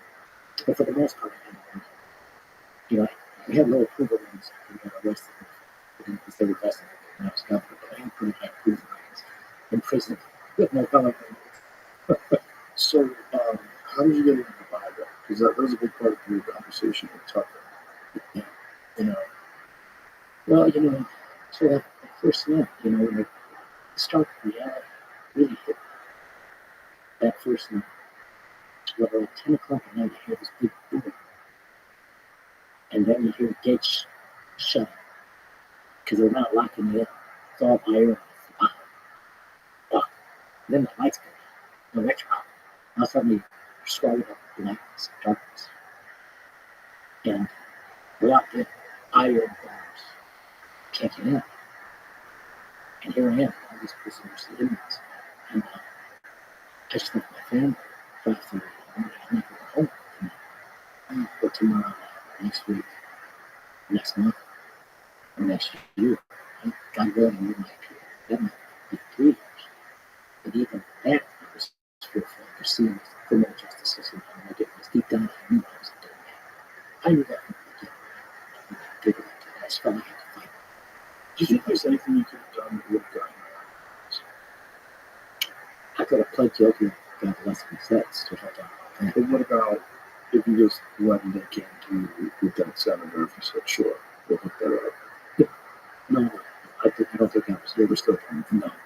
And they wanted me to say John Bond. Like they arrested me at 6 in the morning, and that's what I did too. My house, SWAT teams, 24 member SWAT team around my house. I'm the city governor of the fourth largest state in America. I got a security detail at home. But 4 hours later, while I'm in custody, it's good content. And I'd be nice to them. And just take just a part of the Chicago politics. We could even help us. We can talk about he might make a deal with you. Stuff like that. It's clear about it. I didn't do it. As far as I know, he didn't do it. There's really nothing to talk about. And then they changed the mood change. Sent me to another facility, put me in this cell. And they had me next to this angry guy who was all fucked up on PCP or something. It was like raging, or violent animal, send me a message. And I think they were never going to go after a bomb. But what they wanted to do was they wanted to go to him and say, I was willing to cooperate against the bomb. And leverage that and bomb them. But tell him, look, just leave us alone. Let us get this done. Keep us in office. We'll just get sworn in on January 20th. Don't bring in new U.S. attorneys. Don't go to Democratic U.S. attorneys. You lost the first U.S. attorneys here. And you leave, you stay out of this, and we'll leave you alone. That's what I think. So it's a lot of checks. Yes. It's a lot of moves and counter moves, and Yes. people are used as pawns. Correct. The political power centers. Here's the danger to the American people and to our democracy. They're not supposed to be there. They're supposed to do justice. They're supposed to represent the people. They're not supposed to be political powers. Democrats, Republicans, Independents, Libertarians, yes. House members, Senate members, executive branch presidents, yes. The Supreme Court and the courts, yes. Checks and balances. Founding fathers have the wisdom to create a system like that because they know the corruptibility of man. Outward corrupts, the absolute power corrupts absolutely, so they can find power. That's the beauty, the genius of what they did in this country. They did not foresee coming out of the executive branch would be this tumor, this cancer. It really started picking up steam in the 1920s. Federal law enforcement. And that it would grow. And that the tactics and methods they used to go after Al Capone or later on, Carlos Escobar, El Chapo, people like that they would actually use against governors and presidents. They didn't foresee that. The problem is, it's a practical matter. Because they have such power, the politicians are scared shitless of them. They don't want to stand up to them because they're afraid these people will trump up shit against them and just make shit up. Or get something they might have made a gun and other people. But so everybody knows everything's important, so everybody has to pay. Correct. And then what you get, you're the one on the wrong end of it. All your friends in politics, they run for the hills, they abandon you. And then all of a sudden, they're kissing your ass the day before you're arrested. And the next day they're lining the shit up. Sounds like Hollywood. Is that right? Basically kind of the same thing. I mean, that's what they do whenever everybody gets in trouble in Hollywood. Yeah, right. Yeah. Well, that's just cowards. Yeah. A lot of cowards. And a lot of people have a reason for cowards. It's fearful. They're scared. It's a dangerous system. Especially the justice system. It seems very dangerous. And this is not to malign good people. I know people. I've met people like that. I've met great people in the CIA. I know they're great people. It's just what you were saying. Absolute power corrupts absolutely. People get into positions of power and influence, and this chess game starts getting played. They can make all sorts of rationalizations if there's no checks and balances. This is why there has to be checks and balances. There has to be oversight to keep people from their own devices, to keep people from their own horrible instincts that we have as human beings, especially if you've done some shady shit, because other people have done some shady shit, and that's how everybody sort of worked their way up the ladder, and then all of a sudden you get to a position where, like, hey, you're going to have to do something that you really don't agree with, but this is how the game is played, and then next thing you know, Right. Rod's in jail. Yeah, it's like your chief of staff and your governor's lawyer and all your friends who people that worked with you and got rich on you. Their choices. I have to look at my little boy, 3 years old, at his future, right? Protect, try to defend my boss. Right. And they make the decision to stand up for their family. Yeah, well, and I think a lot of people go into, whether it's politics or law enforcement or into the federal government, there's a lot of people who go into with very good intentions. But then you see over time they get corrupted by the environment that they're in. That's right. They become part of the buddy system. It happens with politicians all the time. You get elected back home in Austin, Texas, or go to Washington, and get co-opted by the system because you're young and you don't really know, or you're new and you don't know. They show you the ropes. The ropes are controlled by that deep state and establishment, of the long-term members of Congress, the people in the different agencies, the staffers, and it's a whole different world. It's basically done against us. That is a deep state. In state government, federal government, it's really almost giving law enforcement. I mean, especially corrupt law enforcement. Did you ever see that documentary? What is it? District 75? Precinct 75? 5-7. The 5-7. Is that what it is? 7-5 or the 5-7? There's a gentleman named Mike Down. We had him on the podcast as well. And, 7-5. 7-5. On first day, he's a cop. He watches the cops kill again. And, they essentially say to him, he jumped, right? And he's like, okay, he jumped. It's like one of those situations where, like, okay, I guess this is this business that I'm a part of now. I want to be a cop, now I'm a cop. And then he runs with it. Next thing you know, he's selling drugs, kidnapping people. It's a fucking crazy documentary. He's a fun guy. I mean, it's obviously did terrible things, went to jail, but the documentary is so fucking crazy. What's it called? The 7-5, right? 5-7? 7-5. You just told me. That's it. That's the documentary. Mike Down. It's fantastic.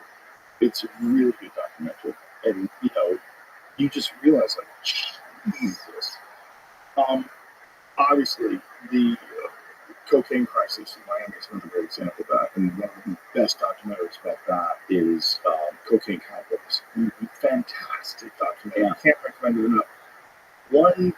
graduating class of the police academy in Miami, they all either went to jail or were murdered.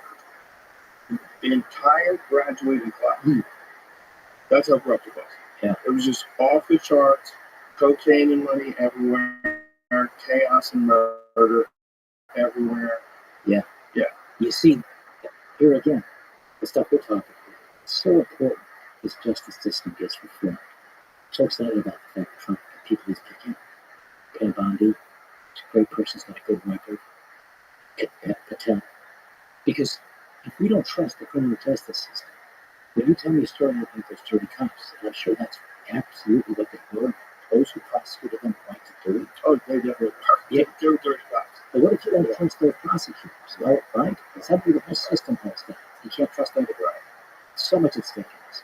I failed to tell you what that first night was like. That first night, and I just should wrap it up very quickly. But there I was in this darkness, so heartbroken, so fearful and worried about my kids and my wife and what it was like for them. Imagine my wife comforting my daughters as if I had died, because I kind of did. I was gone. They would have grew up without their father.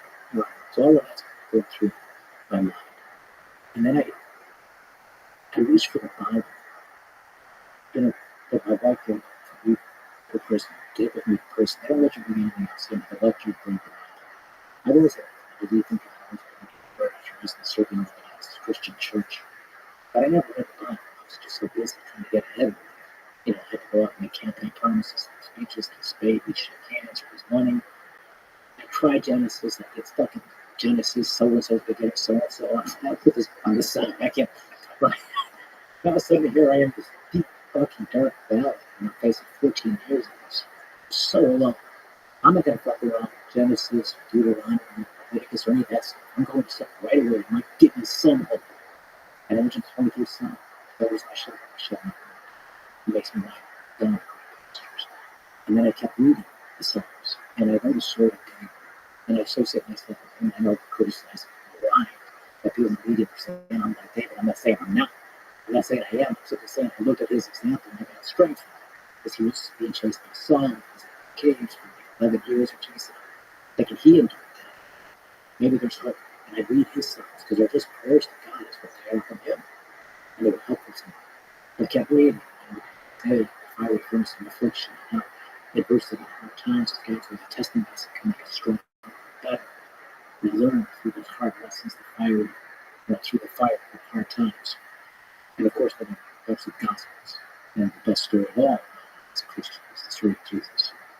And there he is in the Garden of Gethsemane, saying to God, because he's so afraid, because he knows what's coming, what they're going to do to him. And he says, oh, Father, please let this come from me.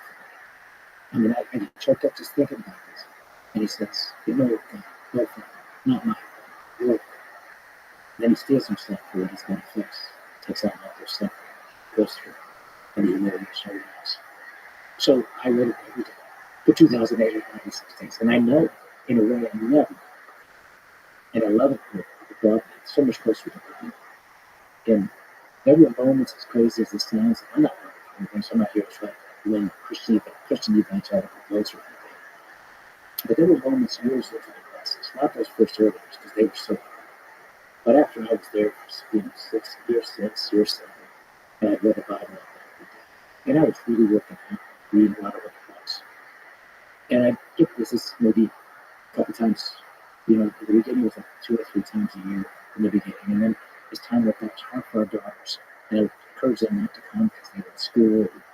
We were hopeful they could get justice in the courts. Only other people will come through. Don't come. So now I'm seeing less and less of them. But I had moments. And I was lucky because I was in Colorado, which is a beautiful place, great weather, blue skies, and snow-capped foothills of the Rockies. That's where the prison was. And then when it would rain, I believe these are God things. I'd sometimes get down to the run or something, and I'd walk through the walking track, stretching over and see that beautiful rainbow, and I can always feel the presence of God. I know it's nothing personal, but people don't know that. But when you get beat down so much and you're so fucking alone, I look for God, and I really believe I found him. And I feel like I'm at a place now. I'm grateful. I'm real grateful for that experience. Wish it never happened. And I have bitterness. And I hate the motherfuckers that did it to me. I know I'm not supposed to hate them. I'm supposed to forgive them. I'm not that good. I hate they belong in jail. But I have to say, that experience, reading the Bible all that, it serves a higher purpose. Maybe in some ways, you know, it was good for me. I think you got the most out of that horrific situation in that regard, right? And sometimes you have to experience horrific tragedy to experience incredible love. That's a weird thing to think of, but I think this battle that we have constantly with good and evil, it's a real thing. That it's sometimes in your darkest, deepest moments is when you recognize the truth. There's something there that we all, every culture believes in a higher power. And it's very strange, isn't it? In almost every culture, like, almost every culture has some sort of belief system about a higher power. It's something you could say, you could be very simple. You could say that's just human beings looking for order in an orderless, chaotic place, and that your creativity and your inquisition, your inquisitive nature, rather, leads you to constantly search for a daddy in the sky. You could say that. But I've talked to too many people that have had these sort of, like, you have these breakthrough moments in life where you come into contact with something by opening yourself up to it. And it's so cynical just to disregard that. Everybody wants to pretend that they're smarter than they really are. It's a terrible trait that we all have. And that prevents you from, and especially secular people, atheists, people that are like acknowledged atheists, prevents you from even considering the idea there's something to this that you're not doing. In your simple little mind, your desire for order, and to look at this and go, no, you just live and you die. You don't really know. You should probably listen to some people that have had profound experiences, because there's been a lot of them, and there's been a lot of them throughout human history. And you just completely dismiss them as all nonsense. It's just like, that's such a cynical perspective of human beings. And then there's also the fact that, look, I'm not saying bad things haven't been done in the name of religion, because they most certainly have. People have been slaughtered, wars have been started, people have been demonized and othered to the point where you're allowed to kill them because they believe in one thing. It's not universally good. But it's a scaffolding for ethics and morals that I think shapes society in a way that's not really possible with just anarchy. You know, you need law and order, you need something to believe in. That's what keeps us together. But you can be a really intelligent person who's just unusually passionate with a life without religion and still be an excellent contributor to society. But they don't like me. And one of the things about coming to Texas is something about Christians. So many really proud and intelligent and vocal religious people. And they're some of the nicest people like you could ever meet. Like a real Christian. Like I've met some real Christians, like this my friend Alan that runs a homeless rehabilitation community here in Austin. He's like, the guy's just a real Christian. I mean, he lives with these people. That's right. He's just like really walking. He's not doing it for money. He's not a mega church. Doesn't drive a Rolls Royce. He's a regular person who really is acting like the Christian from the Bible, like the best example of a Christian from the Bible. The Bible talks about false prophets because people are human nature. Yeah, there's a lot of us with false prophets. Yeah, but I mean, some of these, we call them the person jealous Jesus. Some of these guys, they walk out of the Bible, take the Bible, and stealing. We talked about that. We talked about that in terms of psychedelics, or the spiritual narcissism. I think the same sort of spiritual narcissism that encompasses these preachers that talk in front of stadiums full of people, fly private jets, drive Rolls Royces. That's the same sort of thing as a guru who wants to take you to the jungle to give you drugs, or someone who wants you to join their sex cult, or someone who wants you to join their yoga thing, and when no one works anymore, you have food, and this is your guru. There's a shit ton of documentaries on these folks. That's the false prophet. It's a danger. It's a real danger that we have in looking for someone smarter than us. It's a normal pattern of behavior from tribal societies. All tribal societies have the wisest person who's the leader. This is the person that everybody trusted. He's the guy with the most scars. He knows where the food is. He knows how to get the fuck away from the enemies. He knows how to keep order, and he's reasonable in how he governs the village. And until someone overthrows him, that's your guy. And we have this hierarchy that we look for in everything. You know, we really do. We look for it in all sorts of things.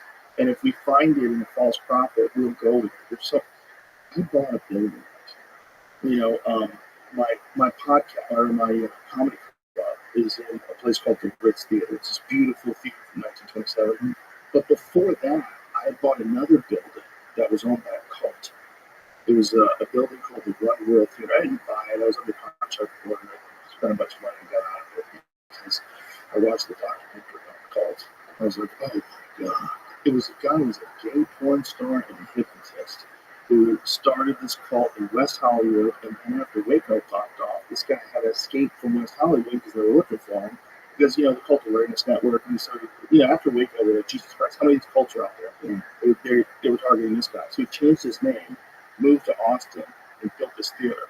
And the cult had already disbanded a bunch, and my friend Ron White, the comedian, told me, because he had performed it, he turned into a concert venue, this theater that this guy had his cult followers build him so he could dance in front of him. Beautiful, 300-seat theater, gorgeous place. And this is the same thing. It's just a person who convinced all these other people that he had the answers. He was a hypnotist. He was really good at fucking with people and really good at like talking to people into certain states of mind. They all believed him, and they wasted decades of their life. That's literally, you know, that's a false prophet. That's right. By the way, congratulations on your magnificent success. Thank you very much. And your media too, huh? Yes, you go out with your friends. Yeah. Wow. You know, I was stuck when you were on the rise. So when I came home, I didn't know who you were. You don't kick me That's out. great. No, I'm happy now that people don't know who I am. Yeah, When I can talk to someone that don't know who I am, this is great. but it wasn't long before I got home. I would say within a couple of days, and I got this thing called an iPhone. What's this? And this guy, Joe Rogan, had this big deal on his podcast. I said, Joe, who? And they told me, it's remarkable. That's crazy. So you went to jail before iPhones? Yeah. Wow. What a fascinating blip in time that is, if you really look at it in terms of impactfulness, like a piece of technology that completely changed the world. Yeah. That might be one of the most, but that's bigger than the laptop. I think it's the most impactful. I think the invention of the iPhone is probably one of the most impactful things human beings have ever created. Not necessarily in a great way, but sometimes in a great way. Oh, yeah. You know? Yeah, no. There's a lot of great things about it, but the invention of the smartphone, for all good or bad, you missed it. And that's really crazy. Yeah, it's crazy. Can I go back just briefly to the spiritual end of it? I just want to say that, look, I consider myself, I think I have testicular virility. You know what I mean? I think I can. Yeah, both. Yeah, I really do. But I know it's, and I have a, I have a certain toughness to me. But I'll tell you something. I wasn't strong enough in prison. So I needed it. And it was that I love my daughters and my life. I could never possibly do it. I had to survive and somehow find my way. However long I had to do it in a way where I could be so strong and be constructive and actually plant seeds for better life later on, or whatever I do, my little girls can see. You know, God forbid that tough times come, because it comes to all of us. How do you deal with those hard times? Do you embrace the adversity, you try to turn into something good, or you just give into it? And so that gave me purpose. And I spent a lot of time not just reading all kinds of books, because you got time. You got a lot of time. We read about 3 times. Talk to us about this detective Christ called Answered from Anybody.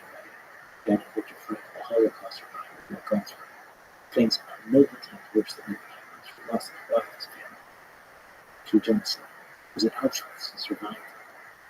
But he said the last of the human freedom is after everything's been taken from us. The last of the human freedoms is our freedom to choose our own attitude in any given set of circumstances. And that if you could find a why to live, you could find a how. In my life, this is my little girl's life. No matter how hard this was going to be, I had to survive this, I had to endure it, and I needed to do it in a way where it would be the best possible way to do it. I could help raise my daughters on the farm because I didn't use my dog. I met my wife essentially. I was on the roads. And so that gave me real purpose. My neighbors were always with this very creep in. It's very natural. A lot of people, as you can imagine. It never, ever get so down that I would not be active. And then given day, I had to go out there and run those miles, lift the weights, do push-ups, whatever it was, read those books, do the stuff I would write about. Because I love my daughters, and I'm doing it for them. That was my purpose. Not run for government anymore, trying to be successful in the real world, because I'm not even there. My success is measured by whether or not I'm strong and tough and productive, is that I'm doing this for my kids. Does that make sense? It does. Do you think the experience of being in jail, as horrible as it is, made you a better person? I like to think that I did. I think I'm thank you. I was never good.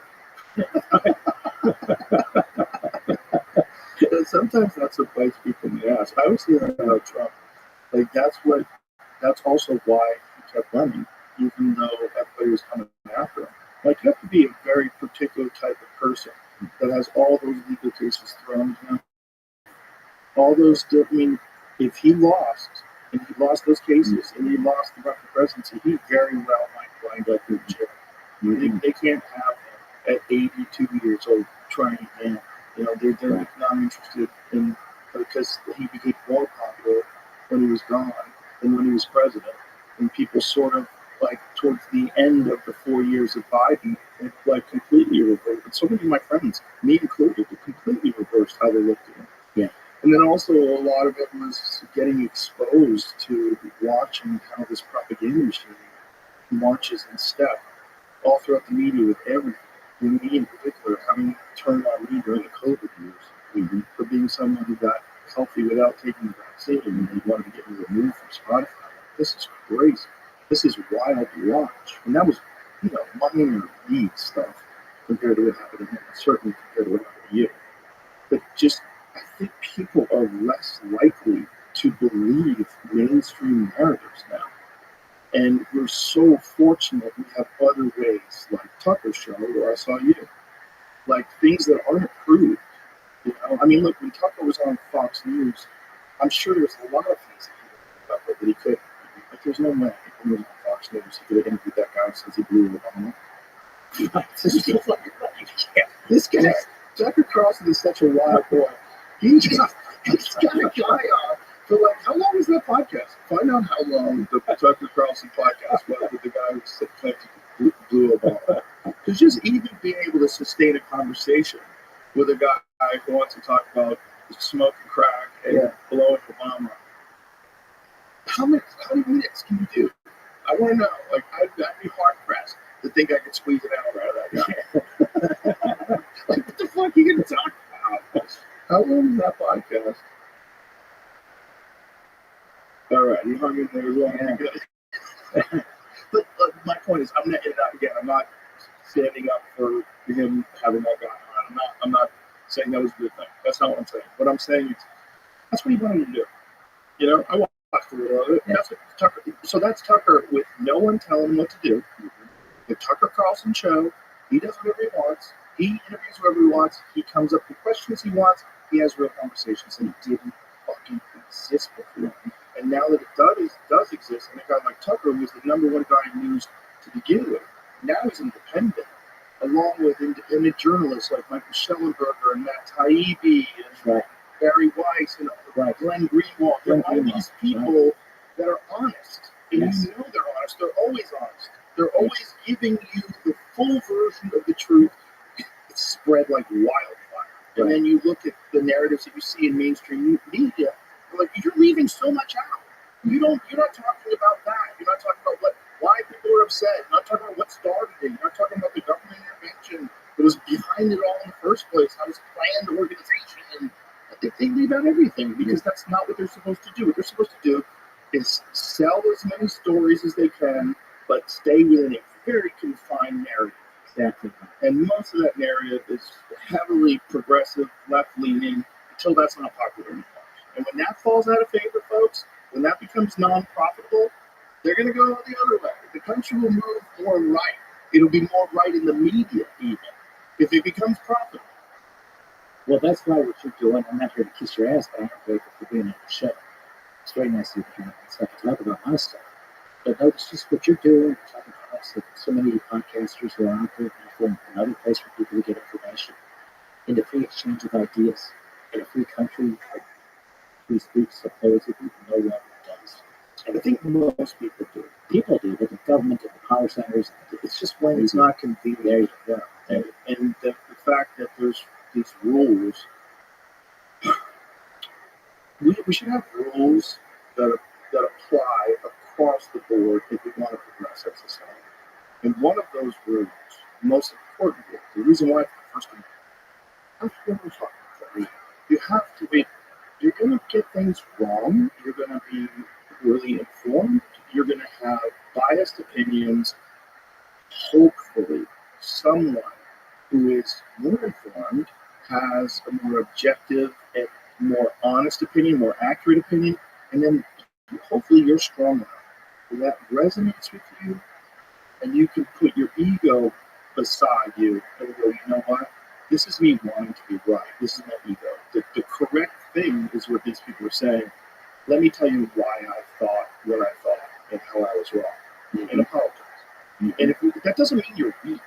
It just means you, like everyone else in the world, sometimes is wrong about things. Like I have a friend of mine. I don't want to say his name. Very, very nice guy. One of the smartest fucking people I know. And I have these fascinating conversations with him. And then one day, he tried to explain to me why something works in the UFC, why something else doesn't work anymore. I go, stop. Just stop. You're going to ruin my opinion with you. You don't know what the fuck you're talking about. Don't say this. Don't say this to me. I've been working for the UFC for 25 fucking years. Don't say this to me. You don't know what you're saying. You're saying nonsense. He's like, really? I go, yes. This is total nonsense. Here's an example why it's nonsense. This guy violates that rule. No one can, you can't tell. There's a specific group of movements that are all designed to fuck people up. Any one pattern can be successful given the individual and his abilities and his competency in whatever skill set there is. There's no one skill set. You can't run around saying one skill set trumps all. It doesn't work like that. That's interesting. This is brilliant people. So this is a brilliant person talking out of his ass. Because they're people. They have their own prejudices and biases, right? Yeah, smart people like to be smart. Exactly. You want to be the smartest guy. Yeah, always. They're smart about some things. There's usually a term for that. Where like really intelligent people erroneously believe they're intelligent about everything. Conceited ignorance.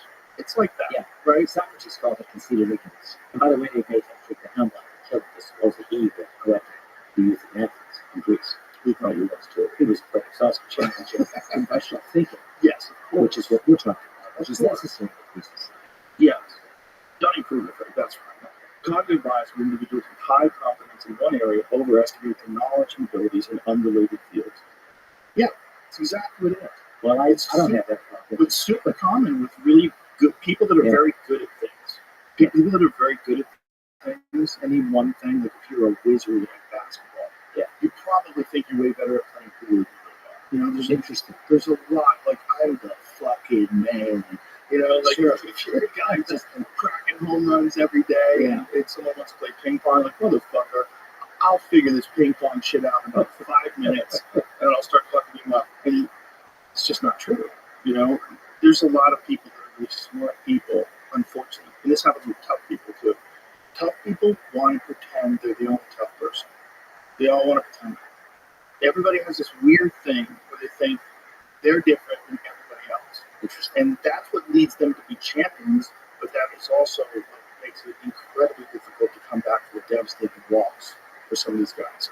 So they fight a guy, and you know they've been fucking man for years. Yeah. And all of a sudden they're in there with this guy like, oh my god, I'm getting hurt right now. I'm getting hurt. I'm probably going to get stopped. And you see it in their eyes. You see they can't believe it's happening. They never envisioned the time where this guy's going to knock them out. When they're against the cage, you see them getting lit up. In my mind, I'm seeing the sparks in front of their eyes. Because when you get hit, you see sparks. And if you get hit with like a big shot like this, you don't know where anybody is for a couple seconds. Your legs aren't working. I'm seeing it in this person. They thought they were so good they could fight this other person. They didn't see it the way everybody else saw it. Mm-hmm. You know, they didn't see that they were past their prime, or they didn't see that this is a big elite class, or whatever the variables are that lead to like a devastating loss. Yeah, like Duran and Hurts in the 80s. Mismatch, size, Hurts knocked him out. Second round. Yeah, that was Tommy Hearns in his prime. Because you gotta realize Durant did go full 12 with Hagler. Right. Hagler was in his prime. Right. But Hagler had a respect for Durant that I think almost was unfortunate. Because like Durant, for too people small. well, small. It wasn't just that Hagler in his mind. Durant was like one of the legends. Yeah. Durant, Rightfully so. I mean, the quitting with Sugar Ray Leonard was horrible. It ruined his reputation. But if you could just take that fight away, yeah, and look at his body work, what he did to Ken Buchanan when he was a lightweight, right. People don't even understand. Roberto Duran started his career at 135 Exactly. pounds, went up and won the middleweight title. You have to understand how fucking crazy Roberto Duran was. When he beat Davey Moore, was that super welterweight? It was either 154 or 160. He beat Davey Moore, who was in his fucking prime. That was in LA, wasn't it? I don't remember where it was. I remember I watched it on TV. June 20th, 1980. Duran, Yeah. Leonard in Montreal. Remember that? Yeah. I love Duran. I met Duran once, but he was training for that Davey Moore fight in LA. Mm-hmm. And what you're saying about martial arts and boxing, there's so many life lessons experiencing that in the ring. I'm not here to say that I'm a great fighter like you were, but I fought the Gold Gloves when I was in high school. First time I ever got my hand to Chicago QP. That's amazing. Last time they ever sent me ice. See, that's a hard thing to do. You learn about life. Yeah. No teammates, it's just you and me. It's all right. If you want to go in the Gloves, I didn't win the Gold Bars. I fought in. Yeah. You didn't fight. Yeah. Even just getting into the ring, having the courage in your fucking underwear to step through those ropes with those stupid shoes on and big pads over your head, and you realize you're going to throw your hands at some other dude trying to KO you. Yeah, exactly. The other dude's trying to kick your ass. It's such a weird feeling. How old were you when you started? I started fighting when I was 15. And what was the impetus that got you interested? Well, I got picked on a lot. I was a small kid, right? And I was always moving. We were always moving to new neighborhoods, and we had moved to this new neighborhood. It really hurt. Like, I can be real clear about that. I got pushed around a little bit like teenage boys do to each other, but I didn't like it. I didn't like it at all. And so I was like, look, I'm not growing. So it's like, what can I do to stop this fear that I have of conflict? I was terrified of like conflict with kids because I did not know what to do. I had no training, no martial arts, no sport I ever played before. And so I started doing martial arts, and I became obsessed. Was it Taekwondo? Yeah. Well, I first started with karate. Okay. I was going to this place called Esposito's Karate in Newton, Massachusetts. I'm still be there. He was like the town legend. He's this black belt guy who was awesome, who taught this like very popular school. But it was hard for me to get there. I didn't have a car. I was a kid.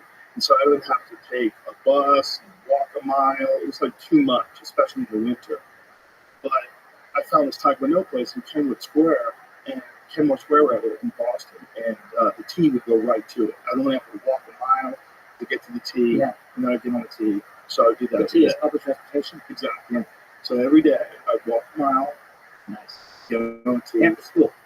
After school. Yeah. As soon as school's over, I'd go right from my house, I'd grab my gym bag, and I'd go to the gym every day.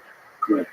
So then, like, when I was in high school, I was traveling around the country fighting in tournaments.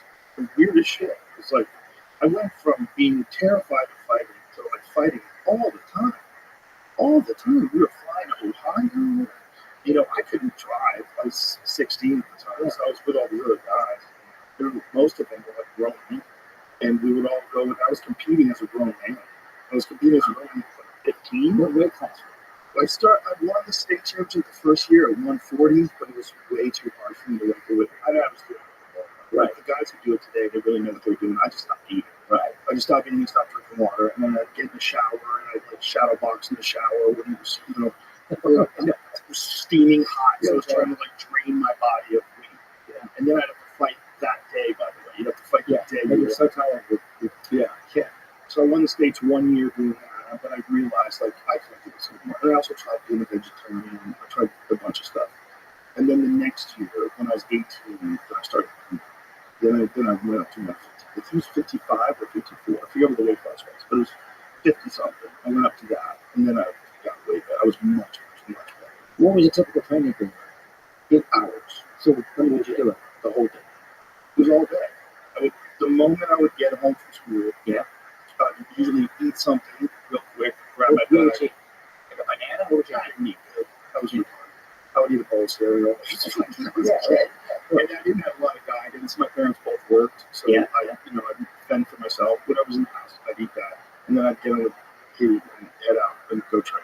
And so, So how much time between when you ate and you actually kept working out? Yeah, so you got while you were traveling, you digested. yeah, it takes like an hour to get there at least. It takes like half hour to walk and then 20 minutes on a train. And So you got a trainer there, you got a coach. Yeah. You got on the guys. Well, yeah. And then I started teaching. That was a big thing. Well, what would you do? What would you work on? Well, we would always start up, but mostly we'd start with technique, right? So most of the time you would start with just straight kicks. You just practice kicks. Maybe you're also warming up, so you do a warm-up routine. You practice your kicks like mostly just for form. So you practice kicks, and then you would practice kicks with specific, what they would call like a one-step. Like you would come at me with a thing, and I would practice stepping to the side and counter it. You practice that way. Then you would do sparring, and we sparred almost every night. Someone sparring was fucking horrific. Could you just spar like rounds? Yeah. Like 3-minute rounds? 3-minute rounds. Yeah. Yeah. And you're sparring, these people are bigger than you, Right. stronger than you. And I was a kid. Right. And then you would have heavy back work. Heavy back work Right. is always a pain. When you're exhausted, you work on your power. And then there's some days we just only worked on technique. You didn't spar. Those are good days. You just only work on your power. Like heavy bag work, drills, speed drills, focus mitts. I did have these paddles that people hold. Kicks and paddles. Yeah. You just all work on like making it so it just has no telegraph. It just goes off. You're trying to have it just go off like a switch. And so you're just constantly drilling it as if you're competing, and then you go on the weekends for pizza. Would you run? I did, yeah, I ran, I did, but honestly, I hated running, and I spent so much time training already that my endurance was fine. Yeah. I don't do rounds in the bag. I always felt like rounds in the bag were better endurance anyway, because that was like what you were gonna actually do, other than getting hit, of course. But would you do like ab work and stuff? Would you get that strong? Yeah, I would do sit-ups, and I would do push-ups, and I would do chin-ups and shit like that, but not a whole lot of things. Most of it was heavy bag training and sparring. That alone. Because it was quite a while before they started accepting even the idea of weightlifting. A lot of for a long time boxing. We were just talking about Bert Soren from Ceramics. Yeah. And he was saying that like boxers were told that they lift the weights and they would be really stiff until the Vander Holyfield. And Vander Holyfield kind of changed everybody's opinion of it because he lifted weights, moved up to heavyweight from cruiserweight, and it was awesome. Yeah. And it was like, hey, maybe weightlifting just makes you stronger. Yeah. And now they all do it. It's kind of funny. Like almost all those guys have some kind of strength and conditioning routine. Yeah. So what do you do now? What do you stay in shape? You're addicted to it because it's your life. I think I'm addicted to it for mental health reasons too. Me too. I know what you mean. I think doing something difficult is very important, especially if it's like self-administered. Do something really hard and it makes the rest of your day easier. And it also is just, Andrew Huberman has talked about this. There's a specific area of your brain, and when you do uncomfortable things, that area of your brain grows. And when you're sedentary and you're not doing shit, that area of your brain actually shrinks. So it enhances your ability to do difficult things by doing difficult things regularly. So it's not just like, I'm addicted to it. It's like, no, it's a vitamin. Like, you should do it. It makes your brain more resilient. Like, doing hard things. Like, well, I like to just lay on the couch. Bitch, I do too. Everybody likes to lay on the couch. That's not the point. The point is, it's not good for you. Listen, what you're saying is so true. Again, back to my prison experience. Among the things that helped me get through it was that emotional pain, hard to feel. Yeah. I found by throwing myself in hard physical exercise really helped me get softened that, lessen that emotional pain and heartache, and it just made me feel less hurting and hurtless by forcing physical pain on myself by running 10 miles, for example, on my first Christmas day because I was so brutal and emotional. And I had to be at this shithole place for Christmas. You know what I mean? So what you're saying makes perfect sense to me. And obviously, your situation is very extreme, and you needed relief in any way you could find.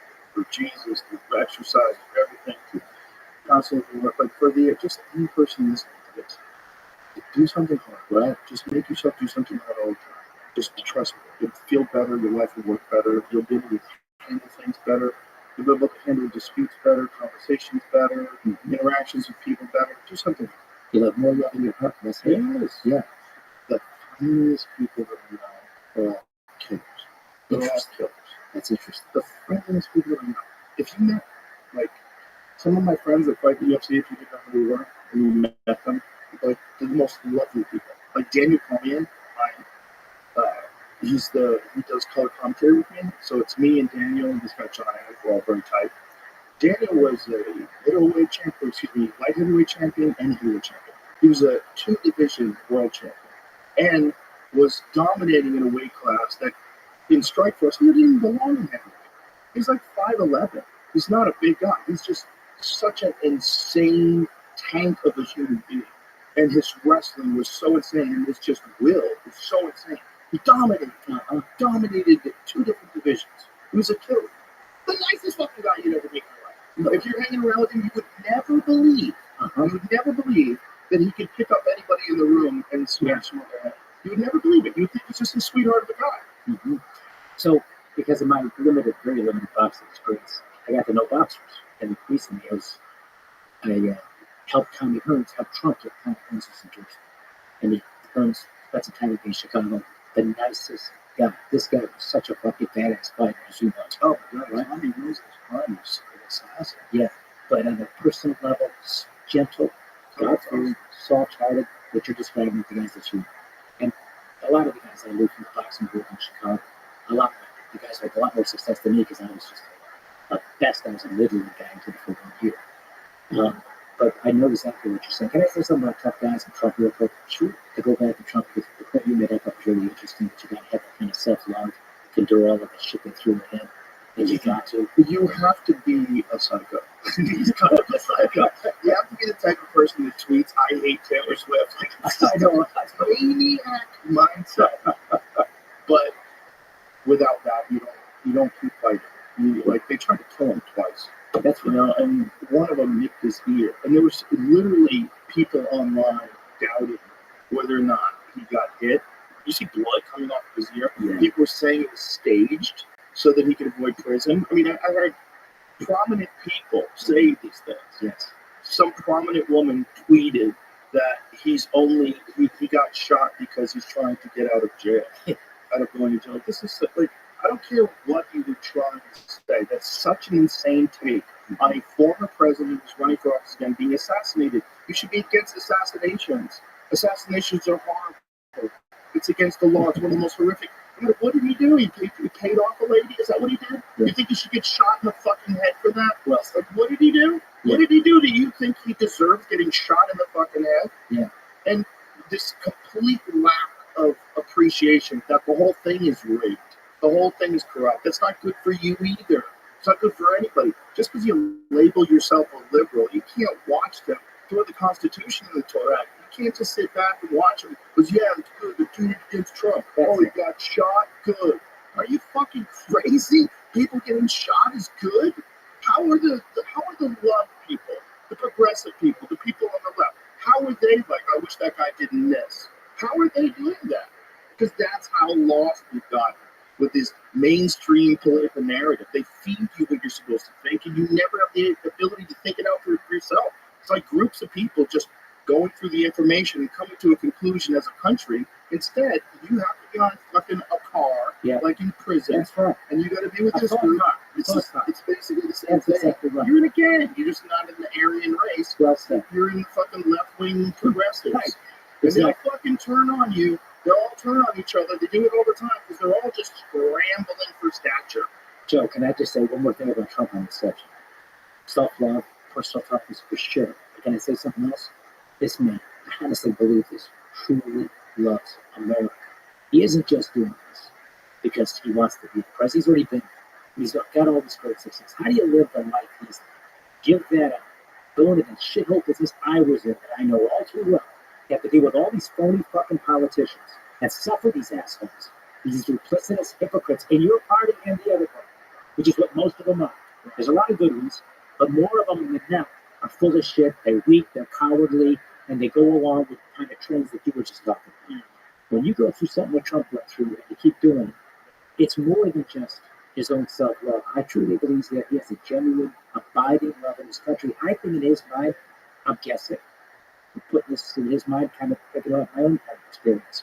He's saying to himself, if I have to go down fighting for my country, I'm going to do it. And I think that helps motivate him, get stronger and tougher when he is convinced that this is just about his ego and himself, but it's something higher and bigger, like what America's supposed to be. Does that make any sense? It does. And anybody that would push back against that, I would say this.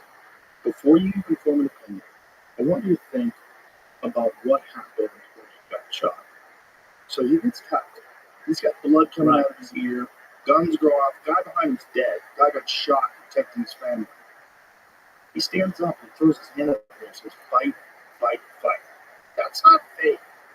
Like, that's in the moment after getting hit by a bullet, covered by the Secret Service. Guy behind him's dead. How many gunshots had rung off? 9 shots between the snipers killing him shooting. I think he shot 3 times. Yeah, right. And then he fight. That's in the moment. That's in the moment. Everybody loves America, including people that aren't in America, which is why so many people are sneaking over to America. Okay? There's not a whole lot of people sneaking into Libya. Everybody loves America. It's the shit. Why? It's the shit because of personal freedom. And because you can be somebody here. That's it. You can be Joe Rogan, a kid of 15 getting out of public transportation, kicking in martial arts and become what you want.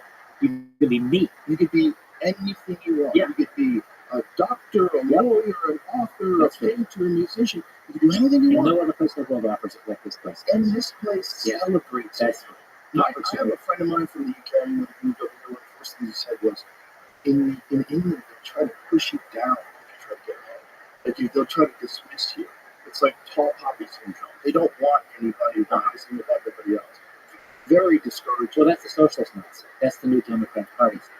It isn't about celebrating somebody else's success and saying, hey, I want to do what I can, or that kind of success is actually creating more opportunities for me to be better off than I am now. It's instead pulling him down so we can make everybody equal. It's generally very energetic people who don't have any ambition. So they have all this energy, and they put their energy into this nonsense instead of like sorting your life out and pursuing something for yourself. There should be this is how it should all work. Everybody should have an equal opportunity to be educated and to pursue their dreams. Mm-hmm. But we're not going to have equality of effort. It's not going to exist. Okay? I can't tell you to do what I do, but I'll tell you what I do, and you can either listen and pay attention. You can say, oh, look at all the effectiveness. Look at how he's been able to do so many different things. How is that possible? Well, it's all simple. It's all just hard work. Not everybody wants to do that. No. So if you want equality of outcome and you don't have equality of effort, then you have tyranny. Because then you have people who are a bunch of energetic people who don't have a lot of ambition and they don't have any talent and they want to control people. And they don't like when people achieve a higher social status than them or economic status. They get angry. Why not me? There's a lot of that. That's a part of what the whole appeal to socialism. Of course, there's like the beautiful appeal that there's a lot of things that are socialist in this world that are great. Like the fire department is essentially a socialist establishment, right? We all pay for the fire department. We all agree that the fire department should act immediately when there's a fire. We're all paying into it, and it's great. We can have other things like that too. That should be how education is. That should probably be how the police force is. That's all great. But as soon as you want equality of outcome, you're ignoring the quality of effort.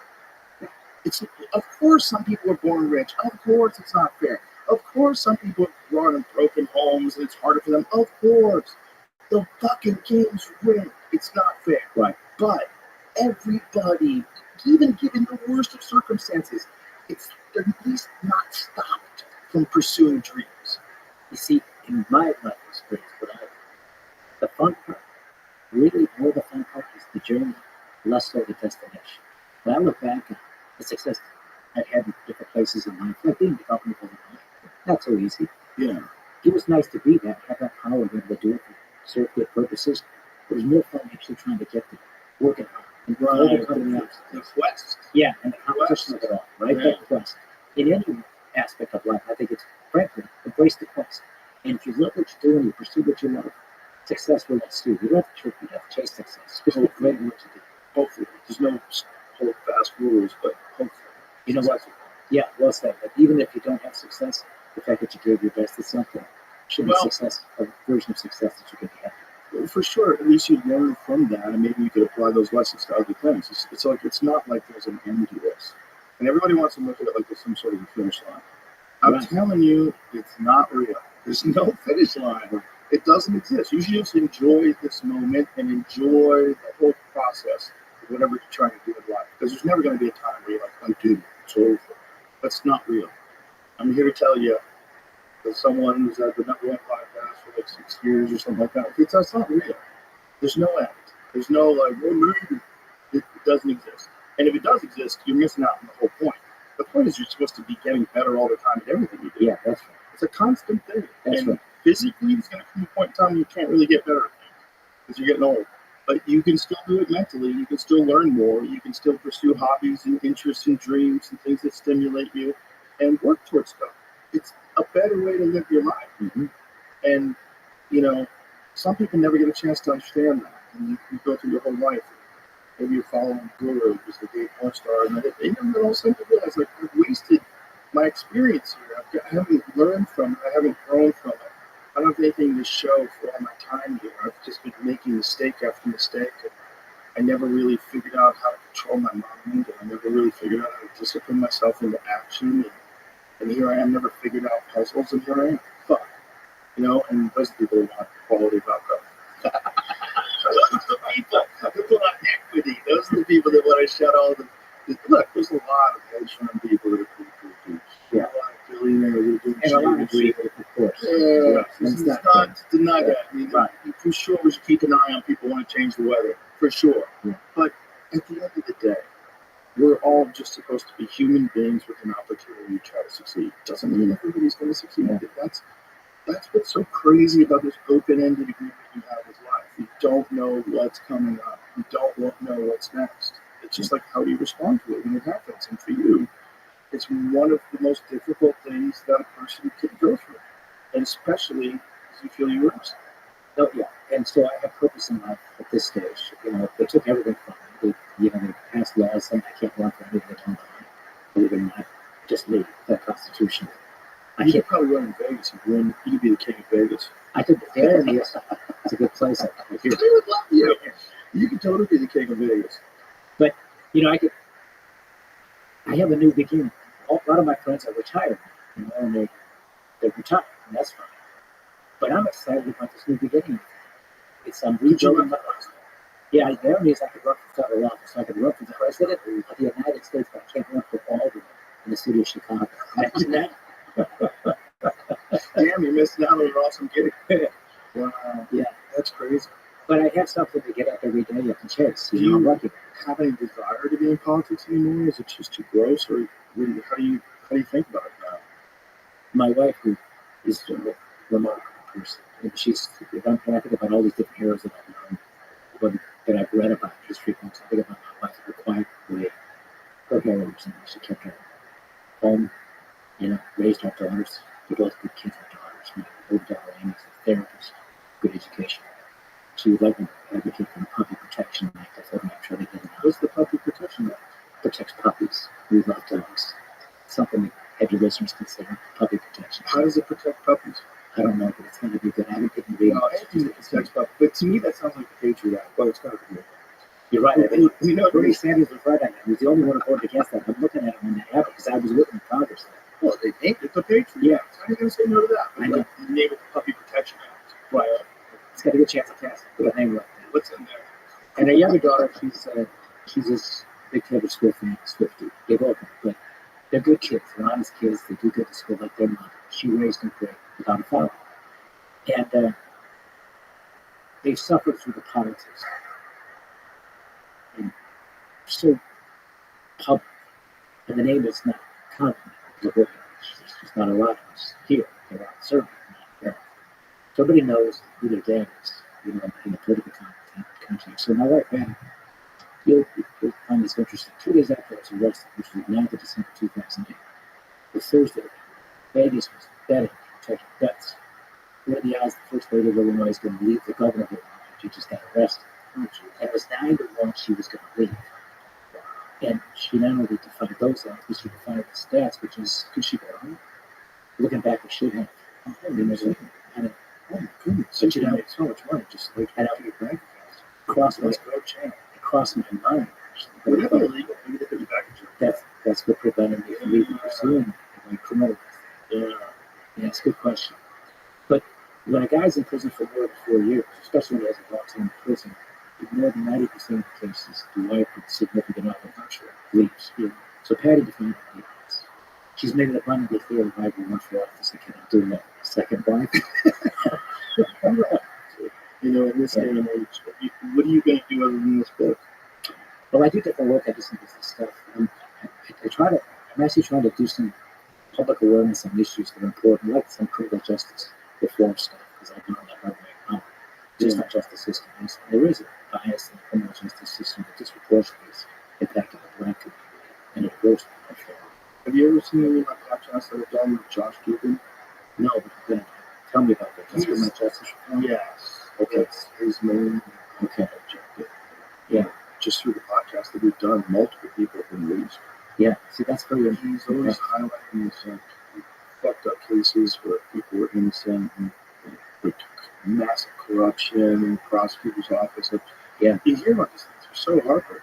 Like you just can't believe that someone would be willing to have people go to jail for 25 to life for something that they know is a lie. Right. But you see it over and over and over. right. The more common is the over-sentencing. Those 8 years in prison, and the overwhelming they did it. They were the prosecutors got it right. What they got wrong was the sentences are ridiculous, the unfair and wrong. They don't match up. And you get a non-violent offender the first time, get something wrong, whether it's a bank robbery, a drug offense, or whatever it might be. And they're giving these guys 15, 20, 25 years because they have these one-size-fits-all sentencing guidelines that the politicians pass. But every case is different. Every person's different. Their backgrounds are different. The cause, reasons for doing things, they're different. So the system's broken in the sense that they don't take into account other considerations than just these like formulas they follow. And so as a result, you get these people, disproportionately black, but not exclusively, who are doing these long sentences for first-time offenses. Trump pardoned now it's Mary Johnson. First-time nonviolent offender, drugs. They gave her a life sentence, probably a lot of drugs. A life sentence. And after 20 years, Trump pulled her out, saved her. And a lot of this came from the 1994 crime bill that Joe Biden sponsored and Bill Clinton passed. The Democrats think it's the black community. Yeah.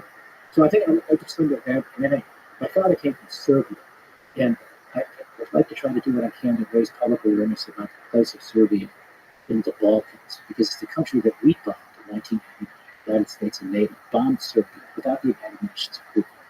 The way Russia's invaded Ukraine. And Serbia because they were trying to force the Serbian government to give up a part of their country, Kosovo. Give it up. They'd be like NATO threatened to bomb us to say give up Texas to Mexico. And the Serbian government said they're not going to do it. So the United States decided to bomb them if they didn't sign an agreement that was made in France called the Rondelet Agreement. They would have put it up with referendum. Now, Kosovo, there's more to everything. But the complication is the geopolitics of Europe and the Middle East, because Serbia's in the Balkans is sort of a gateway to the Middle East. It's in Europe, but it's a gateway to the Middle East, and a lot of the political dynamics internationally in play there. But the Serbs and the Serbian people were allies with the United States and both were wars. They love America. They want to improve relations with America. The day after we bombed them, the Clinton administration did them. We took that part of their country away. What did they bomb? They bombed Belgrade, they bombed all the big cities. They just indiscriminately bomb the cities and they bomb military bases. The electrical grid, the military bases. This was May of 1999. And I was a young congressman. I was the only Serb. The Serbs are a small group in the United States. They don't have any political clout. But Jesse Jackson, Reverend Jackson, and I went there because 3 American soldiers were taken prison. About the Serbs were in the room. And no one knew what was going on with those soldiers. And so Reverend Jackson had this statue, and he was close to Clinton. He went there. I went there because I speak the language. My father came from that country, and I was able to assist him getting the release of the 3 soldiers. This was the Milosevic government at the time. And we had them serve us home. But what I like to talk about with regard to Serbia is it's a country in the Balkans that follows a Judeo-Christian tradition. It's very much like Israel in the sense that it's in a place where they're standing up for those sorts of things. And the Serbs have felt very betrayed by the United States. They're choosing to be on the side of countries that were with the Axis and with the Nazis in World War II. And those wars down in the Balkans and throughout Europe are wars of ethnic cleansing. All the sides do it. There's no one side, it's the crystal clean on those issues. They're fighting for borders, and fighting for villages and places where historically one group claims they had a claim to it, another group claims they had a claim to it. So these are complicated issues. But the United States decided to pick sides and force this country to give up a part of their country with a lot of significant religious monuments. And this government that's there today very much wants to reopen relations with the United States and have better relations. It's a growing economy. They're doing very well economically. It's a good, hardworking people, and it's interesting. In a poll recently, European countries, in this presidential election, Trump versus Kamala Harris, Serbian people have the highest support for Trump. Something like 59% of Serbian populace supported Trump in the last election, better than any other European country. And so whatever I can do to be helpful to my, the place my father came from, I'm American born. Sounds like you've got to foreign ambassador to Serbia. Oh no, no. What if he gave it to you? Would you take it? Unlikely. Unlikely.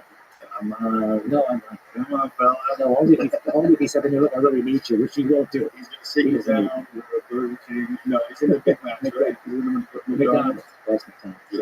Sit you down. Yeah, that's McDonald's. But there's a new opportunity with Trump's administration to rethink sort of our policy and some of those old relationships. You understand politics far more than most.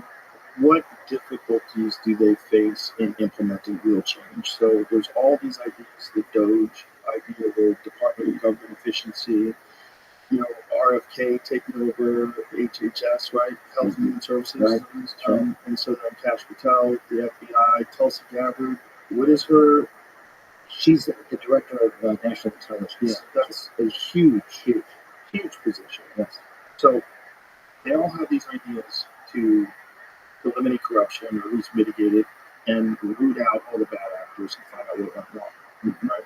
Right? What's in the way? What would stop them from being able to do that?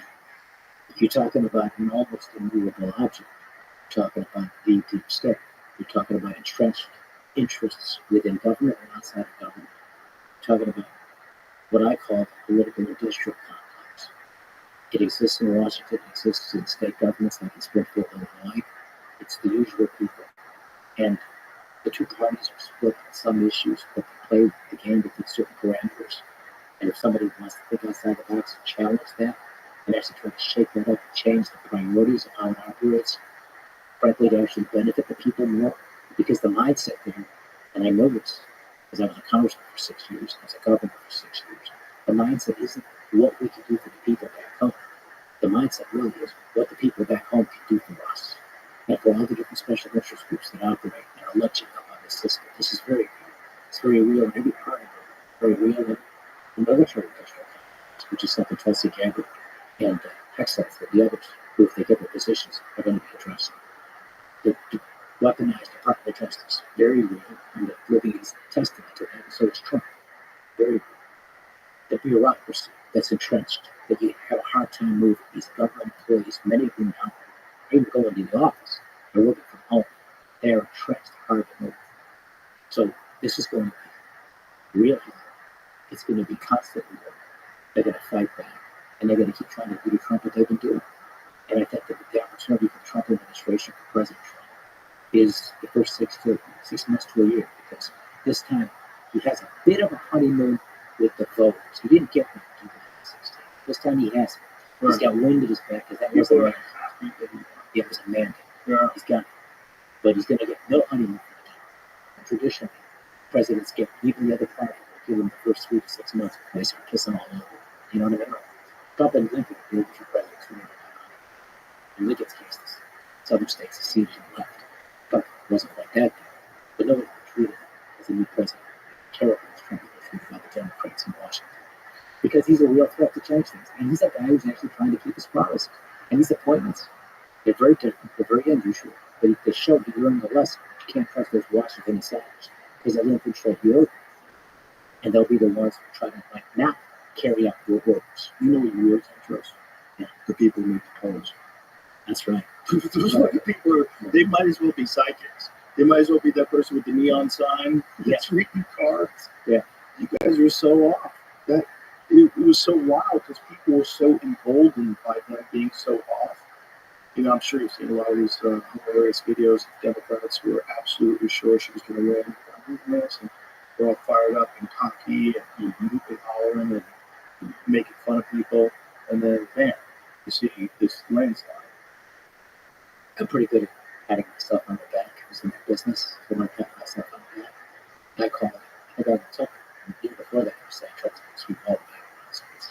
But I thought it was going to be a lot closer because I thought, you know, until she kept really wonder. So if she just never did any interviews and just only did speeches like that first one that she did, like, you got something to say to my face, the whole place goes nuts. I'm like, whoa, like she was young, energetic in comparison to him. Like, oh my God, and then we all got behind her, and the civil wind behind the sails of the media. They were all moving in march step. They were all marching together. They were all telling us, she's the best, she's number one, she's going to fix it. And I thought it worked. I really did. I was like, this might work. Yeah, which is, I was fascinated to see. I was fascinated to see the whole machine turn in support of her. The people that had mocked her through the ratings just 6 months ago, and they were making fun of her, and how she's largely been quiet, and then all of a sudden, she's our answer. Yeah, that was propaganda. Yeah, It was wild. they were propping her up. It was really thin. They did that with Obama. They got away with it. They propped this guy up to be this demigod that he's now. Did you see Jill Biden dunking on her? Yeah. That speech today? Was it today? I think it was yesterday. She was talking about joy. Is that the one? Oh my God, it's amazing. Jill Biden like suddenly does a Kamala Harris impression, and the audience knows it, and the audience starts laughing. Yeah, which is just like I want to be a fly on the wall. I would have loved to see how it's essentially a coup went down. Yeah, right. That's right. It's the first time ever someone who didn't get elected through a primary is somehow or another the representative of the Democratic Party. It's kind of dangerous. Really think about it in that regard. It's kind of dangerous. You're right. And it's lies. It's based on lies. So it's not the little people. Not the little people, and they're just lying to you. Lying to you. Your compliance that you showed through COVID and everything else. That's right. They're hoping that's going to go along with us, and you're not going to stand up and go, hey, why don't we have a primary? You know, what about Shapiro? What about all these different people? What about them running? Let's see what their solutions to these things are. She's already said she's not going to do anything different. Like, this is kind of crazy. Like, what are we doing? Right. They took away the rights of the people and the Democratic voters to choose their nominee. And there's this one crazy video of this poor girl. She's like hysterical, and she's talking to Kamala Harris, and Kamala Harris is talking to her. She's like, "Don't worry, we're gonna win. We're gonna win." She's like saying this to this poor girl, like a college girl, like full of anxiety and all freaked out, and just I just get so upset when I watch that because like, what got in your head that got you thinking that some horrific end to women's rights is coming? What happened? I'll tell you, you've been lied to over and over again by the establishment, the Democrat Party, and their allies in the media. That's a very serious threat.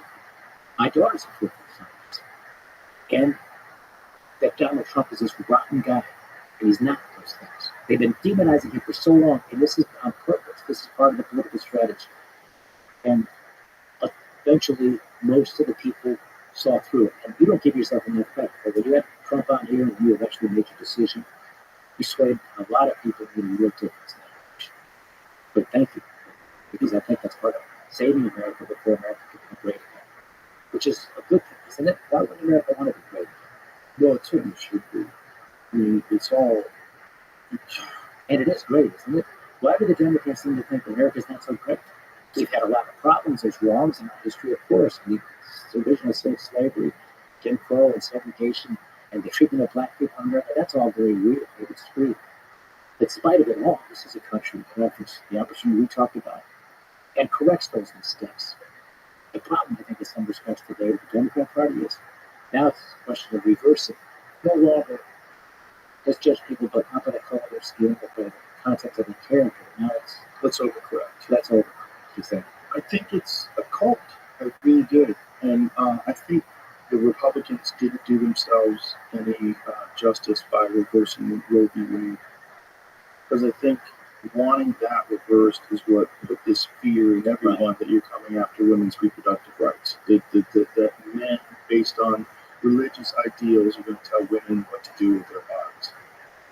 If that didn't happen, I think it would have been an even bigger victory for Trump, right? Because I think that was one of the most important subjects for women. It was one of the most important things that they were willing to draw the line. Because they know where that goes. As soon as you let someone have control over what you can and can't do with your body, just to a smaller extent, like we were talking about with COVID, with so many different things, but people have power and control over people, they abuse it, and they manipulate it. And if you all of a sudden have laws, so whether these are unfounded fears or not, women were worried that people would get data from their fertility apps, right? So you have ovulation apps, and these ovulation apps, you say when you had your period, and it keeps track of when you're ovulating. That if a woman had one of those apps and was living in a state, because Roe v. Wade's been reversed, where abortion is illegal, and then she travels to another state and has an abortion, that she can be prosecuted based on the laws in the state, which is, to me, that's terrifying. I agree. Giving people that kind of power over them, especially if they're doing something that's illegal in that state. The whole idea of states' rights is supposed to be, first of all, we don't need passports to travel from state to state, right? But every state is essentially almost like a little different country. Right? This is a very different country than California. I've lived in both places. Yeah. There's other places. New York's a very different country than this, but we all agree that we can travel back and forth. So then you leave me the fuck alone. You don't know what I'm doing in this state, and I don't want you check. If someone has a miscarriage, and then they go visit a state that has abortion laws, and then they get visited by jackbooted thugs that think that they're going to close the law and put some girl in jail to send a message. Yeah, that's fucking terrifying. And that, I think, cost a lot of votes. And maybe it's a wrong perception. Maybe it's an extreme version of it. And I'm exaggerating. I don't trust people. I don't trust people that have power over people. And I think the less power people have over people, the better. I think if you want people to have less abortions, make more birth control available. Make it available everywhere. Education. Oh, kids are crazy. You get horny and go nuts. But there's a lot of people that make mistakes that if a man could get pregnant, if men could get pregnant, I always said abortion would be an app on your phone. We would have them at the gas station. We would get abortions everywhere. Like, there would be no babies. It's a very complicated decision for someone to make. And, Joe Biden, ironically, said it best a long time ago. He said abortion should be legal and rare. I have a long history with the Democratic governor and congressmen supporting the women's right to choose. I haven't changed my view. I'm a huge Trump supporter, but I haven't changed my view on it for the same reasons that you just explained. Not to mention the thing, but who am I as a man? That's what it gets so complicated. Yeah. No, it is very complicated. And the people on the other side, the pro-lifers, these are good people who generally believe that this is the killing of the baby. The Roe v. Wade claim itself, its decision, broke it down in trimesters. And in the first trimester, that's a life of being by a human being. And that's always substance. But the idea of government doing what you just described, can you imagine how news gone through what I've gone through, the government would get to me, to my family? That being sympathetic to what you just said, about the fear women have, it's very, very. I don't think you should let the government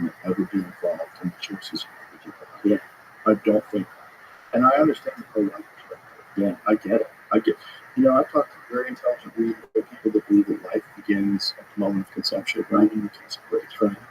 And I'm like, okay, I don't agree with you, but I understand where you're coming from. I could put myself in your mindset, and I could see that.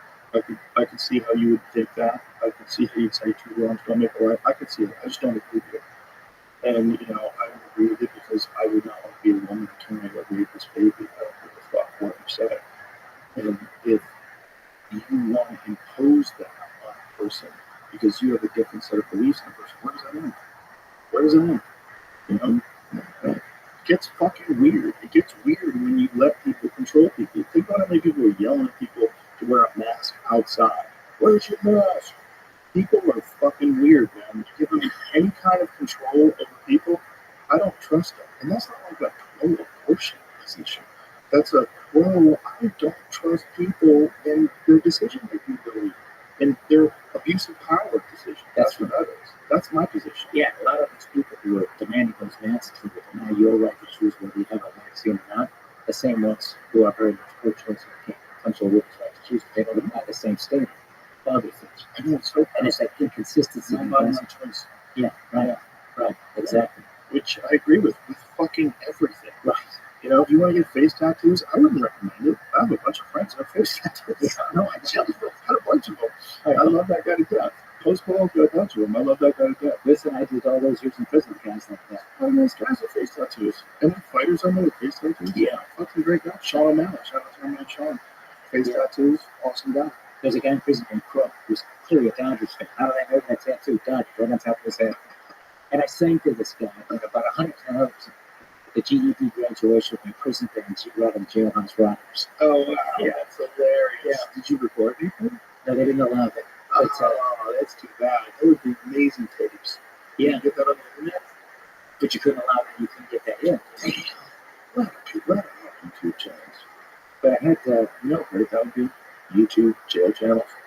YouTube, tell the jail, listen, you can make profits off of this. Why don't you split the profits with the inmates? no, you got, look, I met a lot of guys. A lot of these guys are not bad guys. They broke the law, and they should be held accountable and have justice, but also mercy, and a chance at a second Also chance. mercy and redemption. Absolutely. redemption. Please, let's have Yeah. we don't have enough. Rehabilitation. Whatever happened? Some of these guys have such good hearts. There was this bank robber in prison, Michael Torres. Good guy. His name was Socks. Dropped it down. Can you put socks over his face when he robbed the bank? Is that why?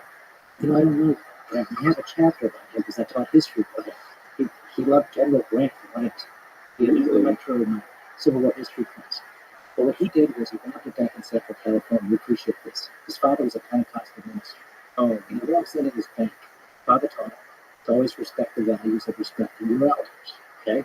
So he storms into a bank in a song and shouting, motherfuckers, everybody over the side around this fucking bank. I'll kill anybody. Blow your hands off. If you don't comply, you don't follow my orders. He said comply, right? So they all scatter around, but he spies out on the side of his eye. This little old lady in the corner, standing.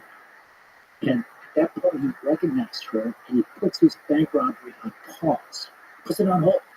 And all of a sudden, it goes from this this Mr. Hyde character, where he's screaming motherfucker with his assault weapon, to a gentle doctor, Jekyll, right? Goes to the woman, pounds her and soothes her and tells her, man, don't worry, this won't take too long. No one's going to hurt you. I won't be long. Let me get you a seat. So some guy's sitting in the chair, and he says, get up, motherfucker, or I'll fucking blow your brains out. And he ushers her to the seat, okay? Sits her down. Oh my God. Then he goes back to the bank robbery, gets all the money, stops by, says goodbye to her, leaves, didn't plan his getaway so good. They get him within, I don't know, 10, 15 minutes, didn't take long, he's apprehended. He's got no defense. There's all these witnesses saw it all. Those lawyers correctly say, we better just ask for mercy. Don't even pretend you didn't do it. Plead guilty. Prosecutors want 20 years in prison for sentence. Okay? And of course, they always get what they ask for, these federal prosecutors. The defense lawyer recognized the judge was like 83 years old or something. They bring this little old lady who's witnessing what they call mitigation witness, to say that Socks, the bank robber, had some good qualities. She tells us the story about how kind he was to her in the midst of this bank robbery. And the judge gave him 10 years. So his kindness to the old lady and respect the values of his father He saved him 10 years. And he was a great guy to do prison time with. The guy to time in prison senate because you're kind of guy. Fun. And we lectured him in the class and talked about General Grant and Shiloh, and he kept telling these guys, the motherfucker was a badass, dude. This guy was a badass, dude. That's hilarious. Yeah, there's good people that make bad choices. Yeah. Yeah, and we gotta throw people away. That's crazy. There's so many people I'm sure that you have a lot of potential. And I've met a lot of people that have been in jail that are amazing people. Amazing people. They're very resourceful, very enterprising, very smart. One of my favorite guests that I've ever had on is Freeway Ricky Ross. Tell me, is that the singer? No. Yeah. No, it's the real one. The Okay. real Ricky Ross who was selling cocaine from getting it from the government and selling it in South Central Los Angeles and not even knowing like what he was a part of, the funding the Conchas versus the Sandinistas. Oh, shit. Yeah. In the 80s. The whole Oliver North thing. Yeah. That's Freeway Ricky Ross. He was a legend. He's Totally. making millions every week. Every week. Millions of dollars. Couldn't read. Right. Couldn't read. He was like a tennis player, really good tennis player, but not good enough to be pro, like illiterate. Goes to jail, becomes a lawyer in jail, teaches himself to read. Was it Goes state to prison or federal prison? He was federal prison. Yeah. Okay. He was federal prison. Goes to jail and finds out that because he understands law, that they had used the 3 strikes rule incorrectly, and that it's supposed to be 3 separate incidents of felonies. This was 3 felonies in one incident. Yeah, right. And so he got off. Beautiful. He got himself out of jail. How long was it? What's Fury Ricky Ross? But he's the nicest guy. He's funny. He's like, you tell me this guy didn't deserve a second chance? Yes. He's a young kid surrounded by drug dealers. That's The right. only people that have any money. Wow. Where's he at now? He's back in LA. He just did the podcast recently. How long did he do it? Was it last year? I feel like it was this year. What month? 6 months ago. Yeah. You know what I'd like to do with my new beginning? Make enough money where we can have financial security for my family and all. I was making $62 a year every year for 8 years, right? So I'm a lawyer, I'm from law school, like this is what I get. What did they pay you for? You know, get paid for it. I was a tutor for the first couple of years in higher prison. And then when I got to the camp, you know, orderly, where you mop floors, sweep floors, worked in the library for a while. I often worked in the jail. They give you $1, but The worst job was in the kitchen. And I write in the book about the day it looked like I was going to go home in August 2019. Trump was pulling me out. But he's getting much pushback from the politicians. And he had a problem because he called Zelensky Ukraine. And the Democrats were impeaching him on telephone call, which was absolutely because there was evidence, videotape evidence of Joe Biden talking about Burisma, Hunter Biden's son, and hiring a prosecutor, or he's going to withhold $1 billion of federal money, U.S. money to Ukraine. That's perhaps probable cause of a crime, but at least reasonable enough for the chief law enforcement officer, the president, to ask this guy, would you look into it? Oh, he did, and they impeached him. So now I'm on hold. But when it looked like I was coming out, I was brutally transferred out of the camp and said to go home, truck sending you home. I had to go back. Understand that I'm trying to divide for political purposes. Do I have to? But they put me back in the kitchen. And one of the cops there felt like, who's this guy think he is? Some like special inmate because the president was pulled on. We're going to show this asshole. He ain't no big deal. They put me back in the kitchen at 4 o'clock in the morning. I got a beer. You go you wake up at 3:30, washing pots and pans for 8 hours. They called me the government petition. Right? Yeah. So that paid $5.25. That's so crazy. But here's what I like to do. I want to be successful with money. Things are good. Have a best-selling book, maybe God willing, who knows? I like to meet your guy Rick Ross and others. And I like to have a foundation that actually does something meaningful, like maybe some sort of vocational training, culinary training for inmates who are coming home, have no opportunities to learn a skill that they don't teach in prison, but they should. You should talk to Josh Durbin as well. Yeah, Absolutely. I feel like that's my calling. I feel I should do that. Yeah, I'll connect you guys. Yeah. I love that guy to death. And that's his main quest in life.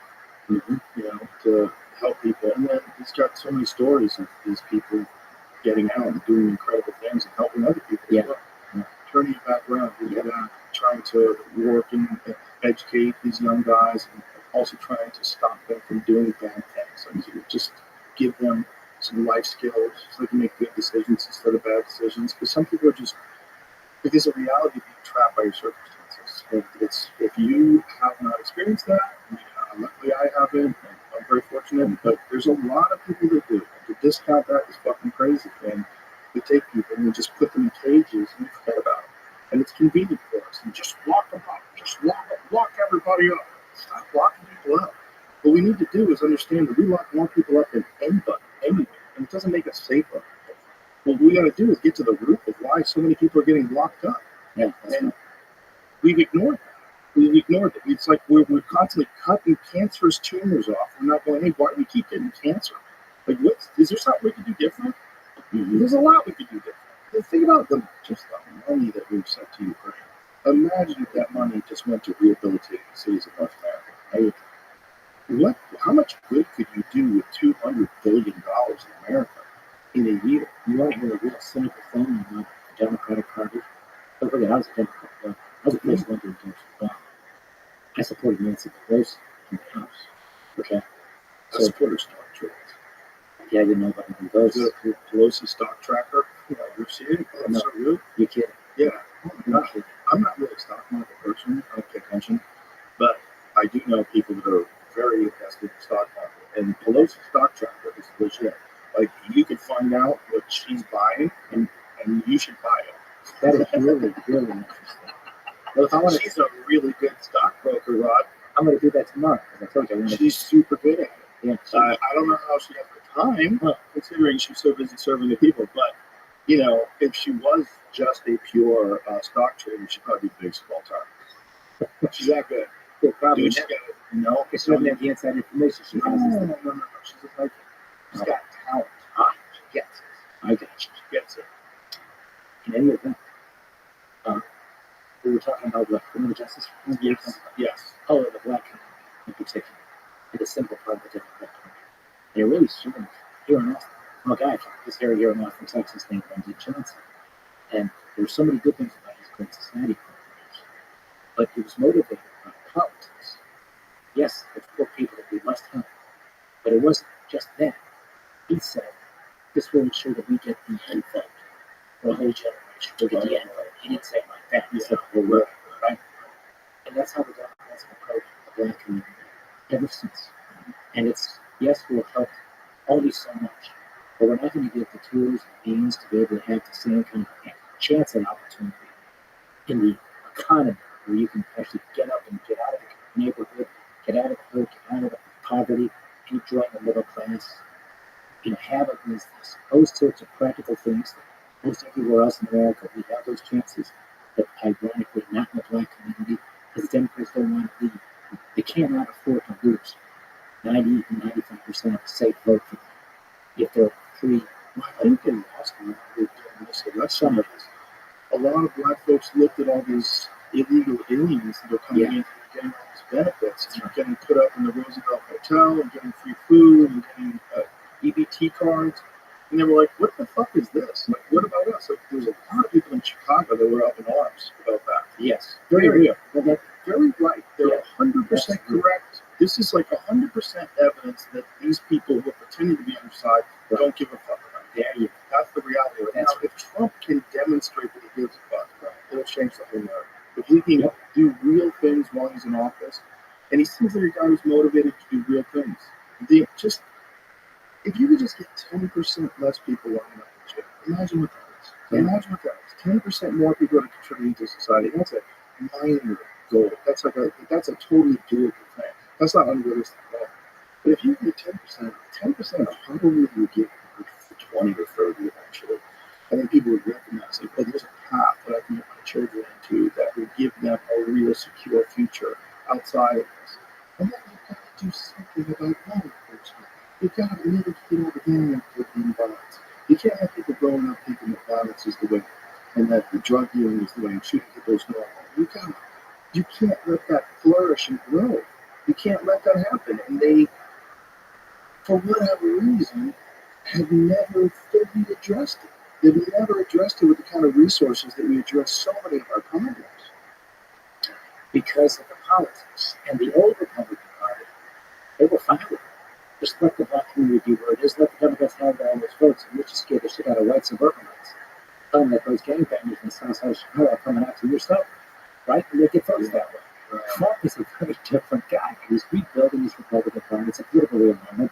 And he got more black votes than any Republican candidates got since 1976. He's still a long way from. Well, I think that he's racist now. Just God. It is such an outrageous accusation that people that project because they're racist. Some of these Democrat policies, they're dressed up as being pro-black, are fundamentally anti. Look at the education. Schools suck. I went to public school in Chicago. I wasn't that simple work on Instead of making the schools better, they're doing standards. They just put all kinds of money into it, and they need money. But they're not a mother, a single mother with a young child in the black community, a chance to have some choice of where she might want to send her child to school. So they're locked into the special interest politics and control of the teachers' unions. They have that responsibility. There should be some real concerted effort to raise the standard of all schools, all of them, like significantly.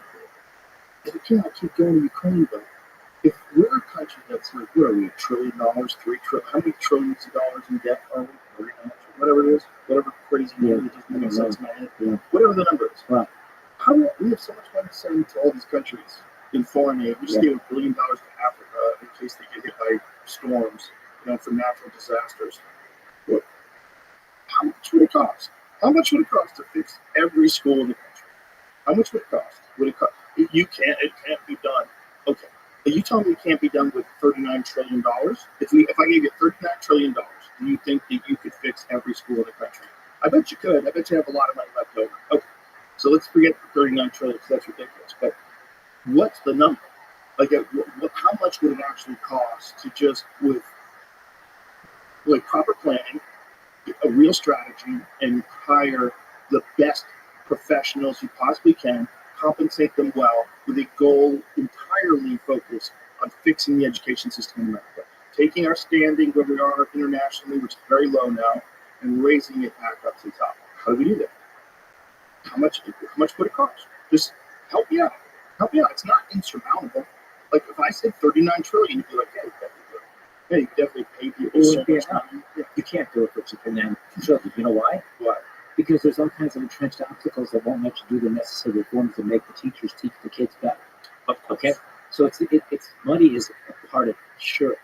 But it is less of a part than actually having some sort of system of accountability so that there's actually results.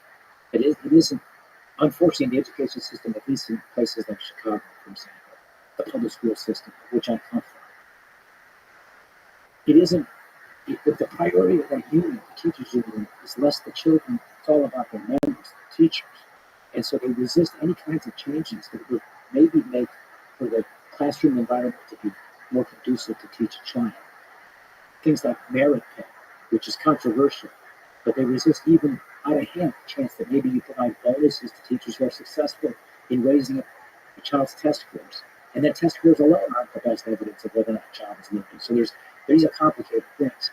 You have to have the money necessary to do it. It doesn't have to be an astronomical sum. They've got to change the way they're teaching each other. And I think you can learn from other countries and see what other countries are doing successfully. Try to bring that here. The problem again is the politics in America, and the Democratic Party is controlled by many different interest groups and teachers' unions, the education association. Those unions have an unbelievable amount of sway, and Democratic candidates are afraid of it. Plus, they need to win. So the complications are more administrative, their money, and the concern of taxpayers that keep throwing money after money that's not working is legitimate. And I got more on this issue when I had that power. We put a lot of money into schools. It was hard for me to be able to get accountability into politics. So you think that even if there's some sort of a executive order or some sort of bill that gets passed where they concentrate entirely on raising the standard of education, like whatever it costs, like this is a priority for our country, The more people that we have that are highly educated, the less losers, the less crime, the less everything. The more people participate, the better the dream gets, the more competition there is. We all strive. Rising tide lifts all boats. Let's fucking go. And then if they did that, you think the teachers union would be the biggest impediment to actually success? The teachers union would be the first place. But to see the way the special interest group in government, the special interest groups work in government is they build coalitions. So the teachers union is a powerful group. By themselves, they would have a hard time stopping that, but they would enlist the support of other groups that they have supported in some of their issues. And suddenly you've got not just the teachers unions, but you got the AFL-CIO, you got the United Auto Workers, you got all the different unions lined up. And then couple that with some of the more progressive interest groups, LGBTQ perhaps, the women, the pro-choice group, it's Planned Parenthood, those organizations that have those alliances with the unions, even though their interests, their issues are far apart, the concerns they have are very different, and they don't match up, but they've got these coalitions. So you have to get over all of that in order to be successful, not to mention the fact that you've got natural resistance to significant change. But if you look at a place that's crying out for major reform, all you got to do is look at the performance of kids that come out of public schools in poor neighborhoods and say there's something really wrong there. And it's black kids who are disproportionately getting screwed. And then there's also the factor of the growing up in crime-ridden neighborhoods, and they're probably not getting enough nourishment. There's a lot of factors that would also inhibit your ability to even absorb information, the stress and the trauma. So what you really got to do is fix all that. So that's another thing. How much would it cost to significantly put a dent in crime in cities and do it in a way where people didn't think you send the military in to free up and it's not a militarization of cities. There's got to be a way to do it. How much would it cost? How much? Yeah. Put some of that money towards more police, and that's the idea. Yes. Other idea. But you need gangbangers in Chicago outnumber police officers 75-1. And where's the crime? It's in those poor black neighborhoods. And and the Democrats are, motherfucking cops and police. So stupid. But not in their neighborhoods, where the crimes taking place. It's in those poor neighborhoods. They're the victims of the crimes. It's so upside down and so wrong. But you know what's happened? Because of the politics of things and the relationships, they've ignored or actually butchered common sense.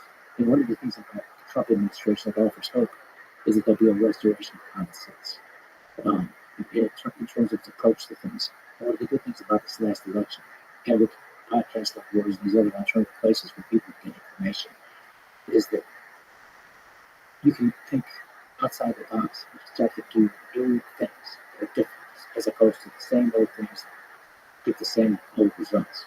And I would suggest that if you want to stop crime and end mass incarceration in America, educate the kids when they're young, give them a chance.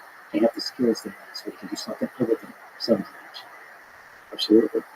The question is, how would you do it?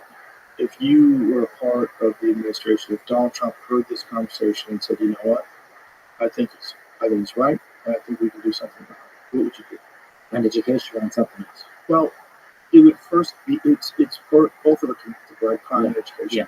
They're connected. Yeah. And the lowest income, the most crime-ridden communities is the lowest education level, right? So they're next to the connected. So you can't just deal with education without dealing with crime. So you have to do both. Right. I think I'm an expert. And I part of it, because I've seen it from both sides. I look, both places. I think, I'm happy to volunteer my services and to share my experience. But I think on the issue of weaponized prosecutors and the corruption of DOJ, I don't think anybody knows that subject better than me. And in fact, I'm happy to provide anything, free advice or suggestions I can have. So that's a job. But in addition to that, What job would you take? What's the dream like? What's the dream conversation? No, well, it's not a job. That's not what I do. Right. What I do. Isn't there like a title that will allow you to do what you want to do? I don't know, but I'll just say it isn't just that. See, I think I can bring my own experience from the town I had, because with my homies, like I said, most of my unit. So you're one of the few former governors with homies. Legit, you can say that. If my friend Spade, Joe Nair Moore is listening, shout out to Joe Nair Moore, Walter Hill, G, we play when I go through the south side of Chicago. Imagine any other guy who's a former governor saying homies and having it be authentic. Well, Right? right? 100%. So, You like, feel me, bro? yeah, like for real, a guy who hadn't done time to Right. say my homies, like, shut the fuck up. Those guys you play pickleball with, Yeah, right. shut up. But you have actual homies.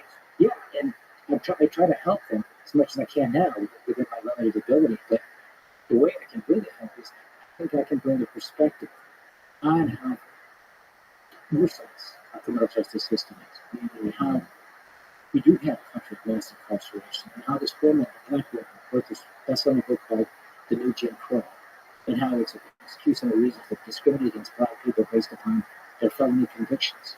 How they go to prison, but they're not guided to actually learn the skills that they could use one day when they get out of prison.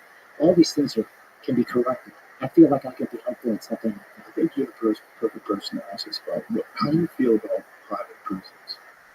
I don't know enough about all the details, but I'm very suspicious of that, the profit owned and private prisons. And a lot of, for example, commissary stuff has been privatized, things along those lines. I don't know enough about that. My feeling is probably not, but maybe you can do some version of that by contracted out to some private companies to come in and educate inmates, which might be interesting. Bring some private companies in that could teach vocational training, particularly culinary skills, which is very much something that where you can get out of prison and have a chance to get a job and get your own restaurant, start your own business. Practical things. Privatize some of that, that might be worth. That could work. But as it is right now, government doing it, they're not doing it. By the way, if you want an argument against socialized medicine, and I believe healthcare is a human right, and I believe that is the healthcare government, frankly, thank you. Even though I'm the only government preaching in my history, and even put my portrait up there in the state capitol, I'm the only one. Really? I feel like I was the best government in human history for the shit that I did for regular people. Healthcare for every child, free public transportation for our seniors, for the disabled, mammograms and pap smears for underserved women, and if we find cancer, we get treated and save our lives. This thing called open rotating where communities can go without having to pay tolls, they've got a transponder, they can go all across the country, the first in the country to do that. All kinds of stuff. Where an average citizen says, this government already did this for me. I can't think of a fucking thing any of my other governments have ever done for anybody I know. If you can think about what is Governor X done for me that I feel in real life. So I think I did those things. And to brag on myself, I just got off message. What were we talking about? Well, we were talking about what would you do? Yeah. What would be your dream job? And helping along the lines of that. Again, even volunteer. But you were talking about criminal justice reform. Yeah. Because like, who would know about it more than you? Correct. Yeah. Yeah. That Correct. makes a lot of sense. You got to go to Congress. You got to change those laws. You got to undo some of those guidelines because these judges are required by law to whack a guy because he fits certain criteria. They don't look at the other stuff in his life. This guy's never had a crime before. He's got a family. He's actually done good works. Those things are taken into consideration when they have these guidelines that the judges have to follow. They would push the prosecutors to give them the tools to go after, criminal behavior. How much of an effort once you actually get inside is there to rehabilitate him? Almost none. Maybe none. None. It's adult babysitting. But is it all like self-motivated? If you Yeah. do want to improve yourself, it's self-motivated. Yeah. And there's resources where you can do that. I mean, there are places where you can learn. Not enough vocational stuff, not everywhere. But you can do that. But there's no guidance in terms. Do you get counseling? Constantly. So that is guidance in some way. No, I mean, like I expect you don't teach it. So, Well, in your situation, but they didn't teach the other things. Well, I don't know about that. I'm not going to get any kind of guidance. The counselors are just giving you guidance on how to deal with no, and also no motivation to try to improve yourself or to figure out why you got in there. Yeah, there's some motivation. So, for example, I'm sitting in jail house for 10 inmates. The day before, I'm sitting in the yard, muscled up, all big muscle guys. They got tats all over, right? They got interesting hairstyles. Some of them Fu Manchu, they look like Genghis Khan. Some of them, right? You got these racist Nazi guys, swastikas tatted on them, right? They're all of a sudden this particular day they wear caps and gowns. And you and me, the government want to know what's that about. Believe it or not, as a presidential candidate, I'm about to sing jailhouse rock types. Right? The word was there. Oh my God. We practiced for a year because it was a way to get your mind out of prison. It was embracing music, and the music with good acoustics and good. There was a guy who was at the head of the music department in India. Producers went to Berkeley Music School in Boston.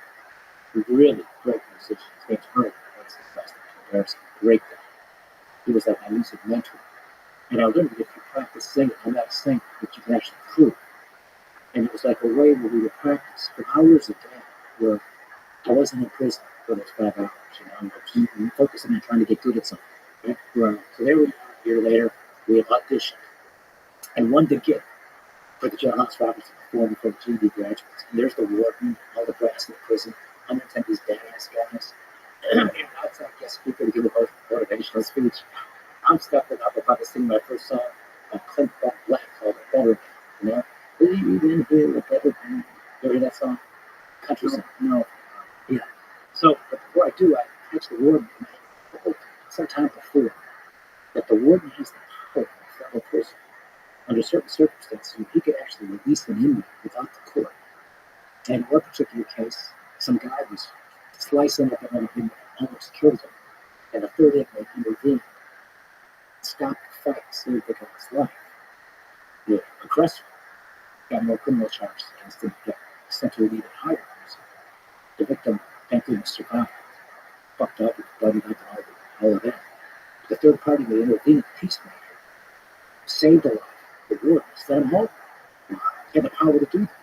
So I was told this. Now suddenly I'm about to sing jailhouse rock, right? There he is. I figured I think I'll go off the program and ad lib it. Because I've been on stage before. You know. So I look at the word and I said, I'd like to dedicate this song to the Lord. Please release me, let me go, because I don't want to be here anymore. Right? Nobody left. Nobody left. The warden staring at me. All the inmates don't know what to make. They're afraid of it.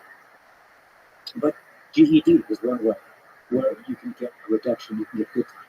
So you can spend a little less time in prison, give maybe, I don't know, several months or maybe a year off your sentence or something. So there are some things.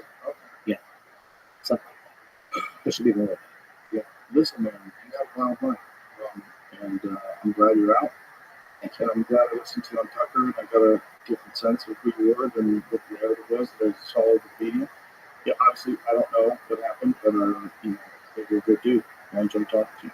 I appreciate it. God bless you. Congratulations. Thank you. God bless you too. And this book, is it done? Is it almost done?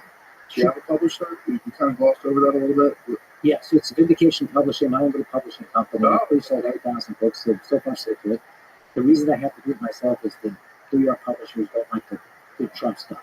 Are you have an audio version you're going to do? I'm going to do it on publishing. You'll do it, right? Absolutely. Yeah. I'm good. Yeah. All right, thank you.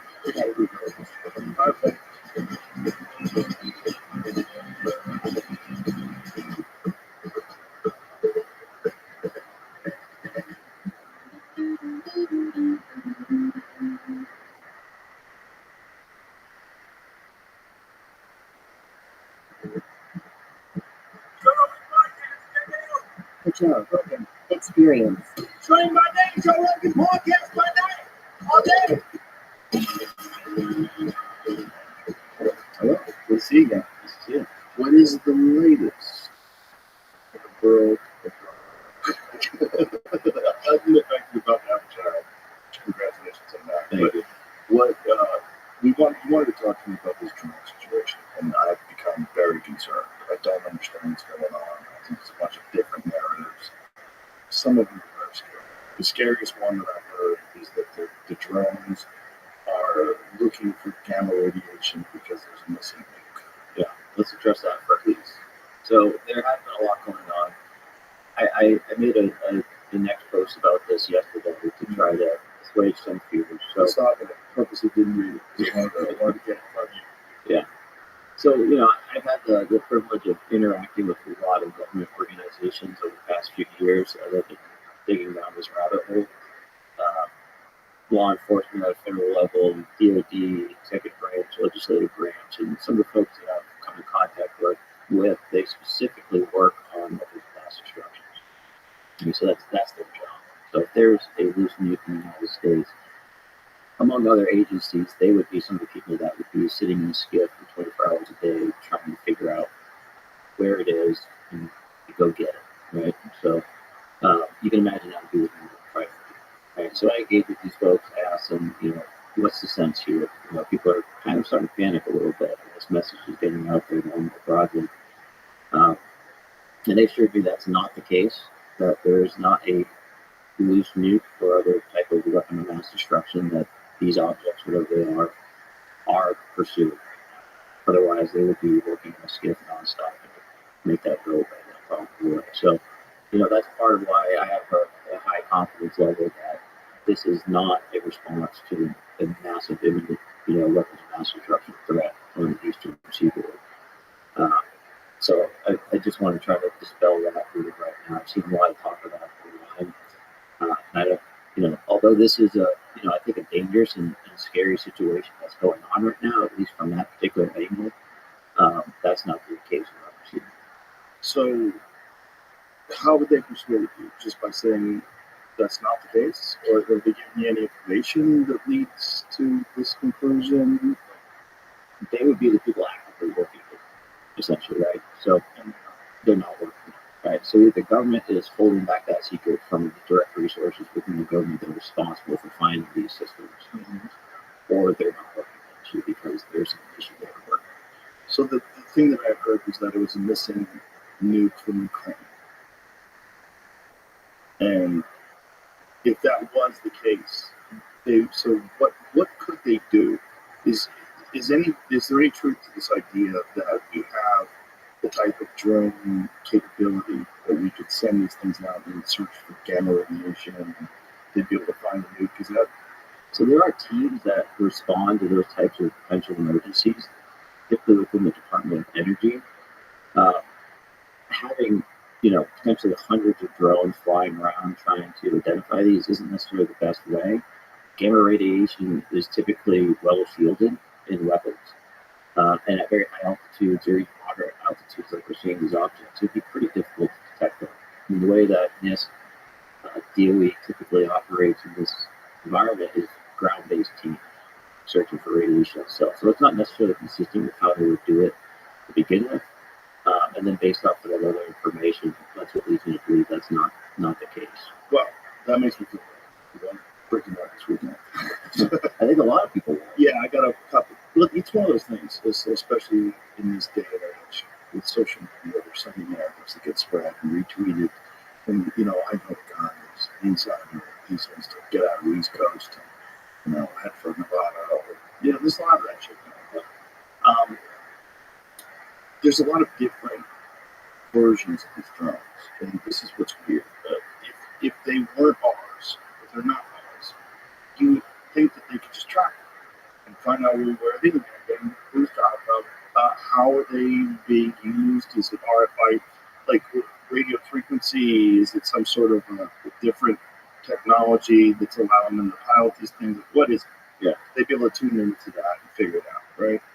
So how come no one's been arrested? How come no one's been caught? How come they haven't, tracked these things down to the source? Yeah, so there's a lot of good questions there. Let me back up by starting with the fact that this started about 2 years ago, at least. So it's not like this. A little bit like this. Really? So In this volume? not in this volume. That's the differentiator right there. But so Langley Air Force Base, you might be familiar with the fact that they had drone incursions of an unknown type, unknown origin last year. That happened during about a 2.5 week period right before Christmas. I mean, where we are now. That also happened the year before. Unknown objects operating over the base. They couldn't tell where they're going. They were unprepared for that. Same period of time, 2-3 weeks before Christmas. This is year 3. Okay? And they were expecting them to come again for 30 in a row over Langley. And there was, some effort put forward to be able to better understand these when they came back. And they did come back, but they came back in a much wider swath, right? Now we have them all over New Jersey, all the way from Massachusetts. And it's hard to tell exactly what the quality of the reporting right now. It seems to be, the bigger the story gets, the more people are just looking up and seeing anything, pointing it out. But there are reports from Texas to Florida, California, Ohio, Minnesota, Pennsylvania. I mean, it's not just New Jersey itself, it seems. And even the Wright-Patterson Air Force Base was shut down for a drone incursion just this last Friday, a couple days ago. So this isn't just a one-off event. It is in the sense that it's so large and so many people are paying attention to it. But this has been occurring for at least 3 years around military bases, and that's nothing to say with the incidents that we were seeing over the Eastern Seaboard and other training ranges that fighter pilots were seeing as they were doing their operations. So I'm a little hesitant to link it to that the full story that we've been having here, this full conversation, but at least for 3 years this has been occurring. So, kind of getting back to your question, why can't we do more about it? It's a hard problem, I think, for a number of reasons. It's hard, but it's very solvable, right? I think this can be solved. It can solve. But right now, kind of the word on the street is that these objects appear to be coming from over the ocean. There's senior congressmen, there's Coast Guard personnel, there's law enforcement. They're seeing a large number of these come from somewhere over the ocean. I don't know if that means necessarily they're popping out of the water physically, or if they're coming from some unknown location in the water and then proceeding over the coast. I don't know how that relates to Ohio. That's a pretty long trip. They are coming over the ocean. And from the videos I've seen, the conversation I've had, they are detecting these objects through kind of normal mechanisms like radar systems, optical camera systems. They are flying very low. In some cases, they seem to be operating as a group in the vicinity of each other, flying past each other, flying very close to each other, and then proceeding to do whatever they are that they're doing. It's an unknown right now if they are emitting energy or not. So, like radio communications or their own maybe active sensor systems. It's unknown. I hope on that front, and best I can tell, the government doesn't know either. That seems so weird that they don't know. How would you feel if incognito mode came out with a year-end wrapped list? Would you be proud of that list and post it on social media? Probably not, unless you were smart and used ExpressVPN. See, the problem is that incognito mode doesn't actually keep your browsing history confidential. But with ExpressVPN, 100% of your online activity is encrypted and rerouted through secure servers, so your private browsing history is exactly that, private. ExpressVPN doesn't keep logs either. In fact, their server technology makes it so they literally can't keep logs. That's because it runs on volatile RAM memory that never writes to disk. ExpressVPN received hundreds of data requests last year. Can you guess how many resulted in exposed customer data? 0. That's privacy by design. ExpressVPN is fast, easy to use, and works on any device. Just tap one button to connect, and you're instantly protected. With 24/7 customer support and servers in 105 countries, it's no wonder that ExpressVPN is rated #1 by top tech reviewers like and The Verge year after year. So get off the naughty list and start fresh in 2025. Use my special link to get 3 extra months of ExpressVPN for free. Just go to expressvpn.com/RoganYT. That's expressvpn.com/RoganYT. To get 3 months totally free. Tap the banner to learn more. But it's just very disturbing that someone can operate these things and have, how much, what is the estimated number?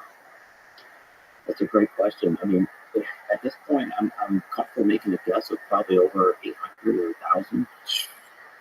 And how many of those are sightings of the same object? How many of those are individual objects? How many of those are unique objects? So it's tough to say, but this isn't just a few objects that people are seeing. And so I can imagine some technologies that will allow traditional UAVs or drones to operate without emitting, right? So they could have a self-contained navigational system, right? They could have their own upload maps and using cameras to map where they are. So then they would be completely autonomous. Just send them out there and have a and they would go through their whatever their task is and navigate via their GPS or whatever tracking system they're using. Exactly. And then, what is their task, right? Right. Is it just to instill panic and fear? Is it because they're sensing something? And if they are sensing something, they would have to use what's called passive sensors. All right. So the camera system is passive, but if you're shooting a radar out and having to bounce off of something, that's active, right? And that's easier to detect in the passive system. So I could imagine, a fully self-contained autonomous drone system that is doing something potentially with passive sensors that allows it to operate without vision, which is going to make it harder to track. If they're doing it at night, if they do have passive systems like some sort of an optical system, wouldn't that be hindered by the low light conditions, or do we have stuff that is able to detect whatever they're looking for at night? Yeah, depends what they're looking for, but ultimately there is tech. There's electro-optical systems, there's infrared camera systems. It's not like the jets that are the systems that we had on my jet. But we were able to detect these objects with infrared when we were flying on the seaboard.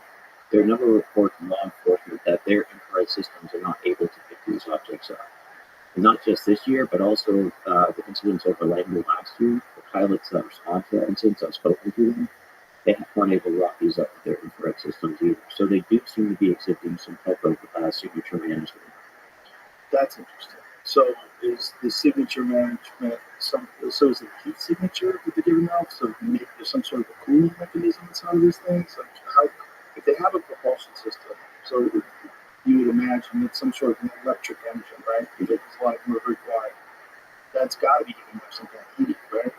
Yeah, and that goes to some like very base physics, right? Like we create heat whenever we have stored energy and we utilize it. So to be able to mitigate that to such a degree that you can't even detect them at all, it's pretty tough. I mean, I can imagine you can reduce your signature. We do it in fighter jets, right? You're kind of just like baffles where we cover the engine essentially to make it harder to see, but have zero ability to detect or lock onto these objects is not a good technology. So other than that, are they exhibiting any type of movement that's extraordinary, or their ability to turn angles? Is there anything about them that points to this being superior technology? It's tough to say based on what I've seen just in the public from reports and amateur photographers and witnesses. Some of them do seem to be making pretty sharp turns. I wouldn't call them like physics breaking turns, but they don't seem to be operating like a normal aircraft, right? So they're down low, they're making what appear to be pretty high G turns, maybe like 3, 4, 5 G turns at relatively low air speeds, which is indicative of them having a pretty significant power supply, right? Anytime you turn like that, you're burning energy essentially. So for them to be able to make these high G maneuvers and then remain in the area for another 5 or 6 or 7 hours and still have the battery life or whatever is propelling them, to then go over the ocean to a point where they're untrackable. Again, I'm not really familiar with that type of capability. I know they've shot at least one of them down. Like people shot. Have you seen the video where it looks like cops are shooting down shotguns in New Jersey? I did see one video like that. I wasn't even sure how real it was. I don't know if it's real. It seems like that because it's like, hey man, you shoot up, those bullets land somewhere. You can land on people. Yeah. Yeah, I've heard multiple people, representative officials, saying that, hey, government needs to step in and start being more clear because people are just going to take matters in their own hands. Yeah. Well, there's also been down, right?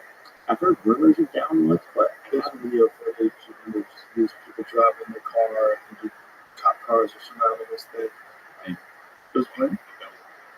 No. Yeah, I think if that's the one you're referring to, there happened to be a small plane crash. Can you find that one? Okay. But again, this is the problem with social media, especially with someone like me that's just kind of scrolling for 5 minutes. What the fuck? And I'm like, kids ask me something, I gotta get out of the house. All right, let me put my phone down. So I haven't done any kind of video, and I did that purposely just to try to pick your brain. Is this one?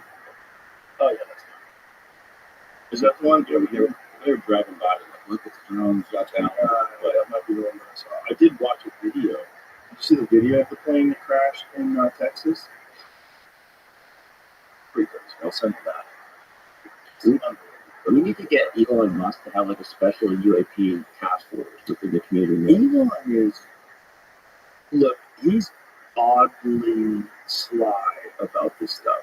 He, outwardly dismisses UFOs. So go for that. That's just, I don't know about that. But I just feel like with his contracts with NASA and being involved in SpaceX, he can't talk crazy. He talks crazy so much about other stuff, but when it's in this, fucking multi-billion-dollar company that he runs, I don't think, if it was something that he had no interest in at all in terms of like financial interest and business interest, I'm sure he'd be commenting on it.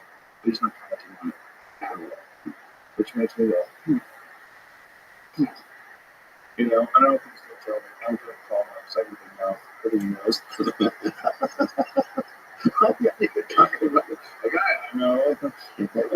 Yeah, it's the thing that disturbs me is not just that this is happening and there's so many drones and lots of people are seeing them. It's happening for so long and nothing is being done. There's no, they're not scrambling jets to try to meet these things and follow them and track them. They're not shooting them down. They're not.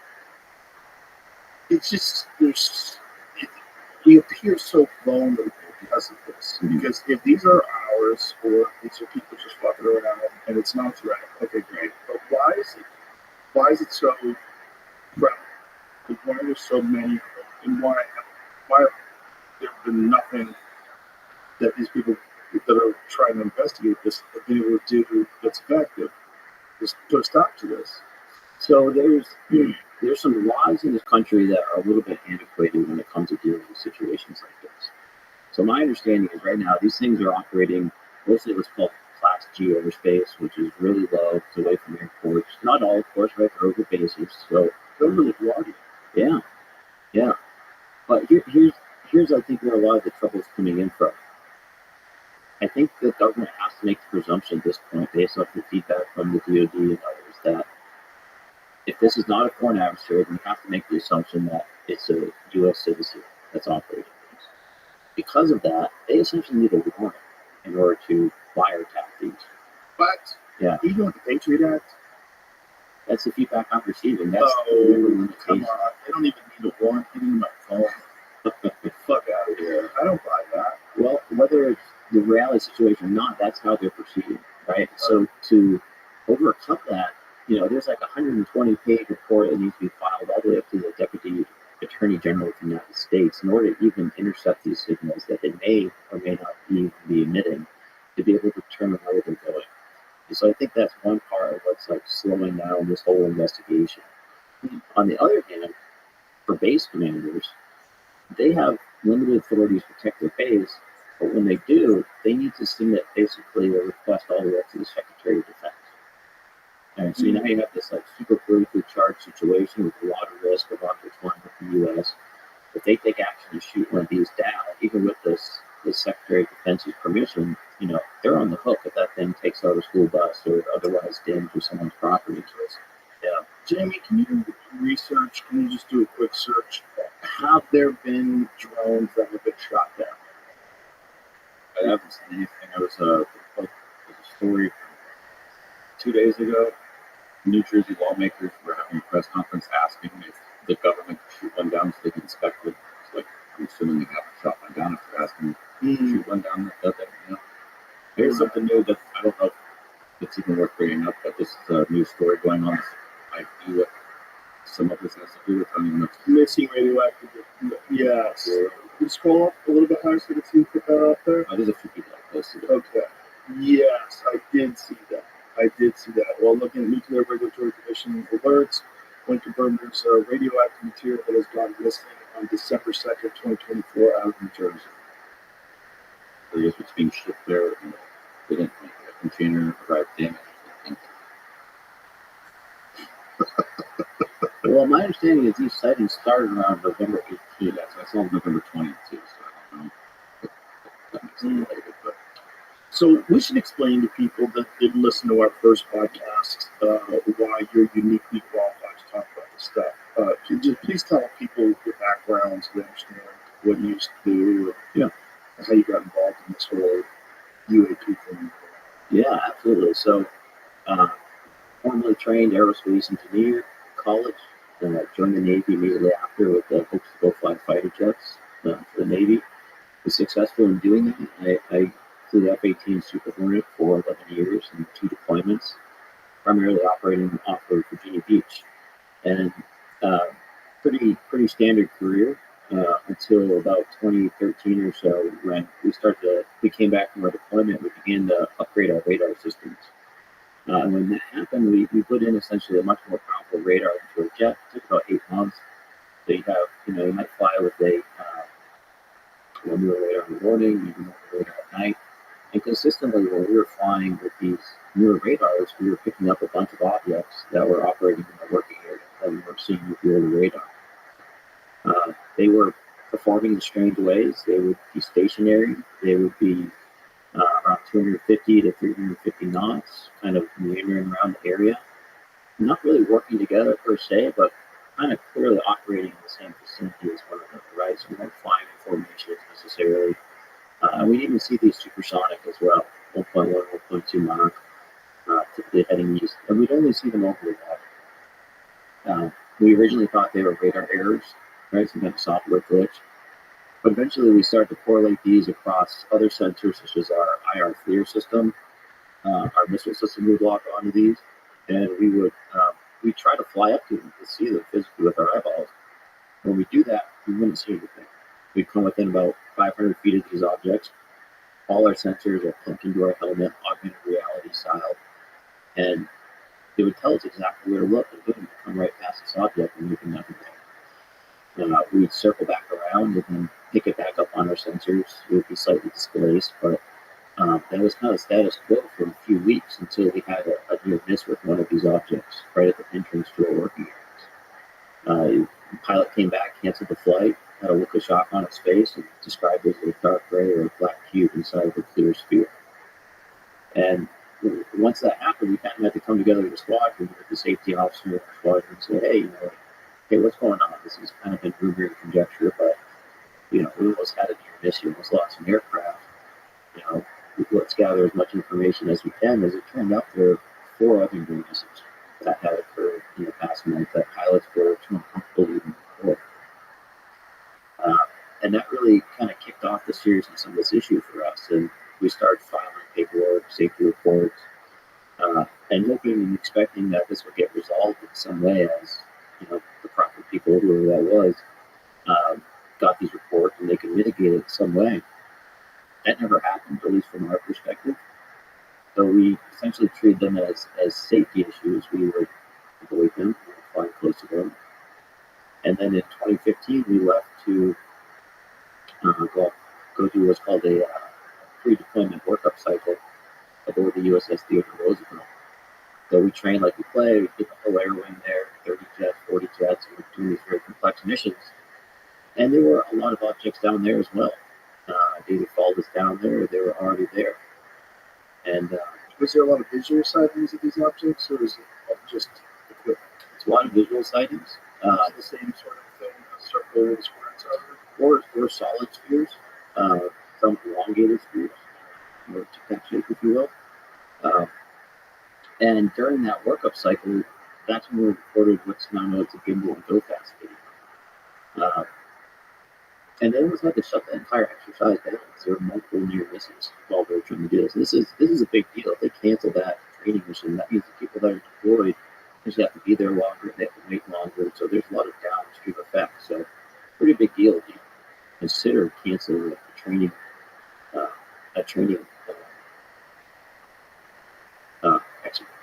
our training mission like this. So again, we filed it up. We didn't know what else to do with it, and we went back to our training, left on deployment. In 2017, a New York Times article came up. I was now an instructor pilot in Mississippi, and for the Navy still. And on front page of New York Times, lo and behold, there are the video of Gimbal and the Go Fast with the pilot's audio on there that we heard now. Like, holy shit, this is still going on. Massive deja vu, I imagine. And that I saw that as a cry for help.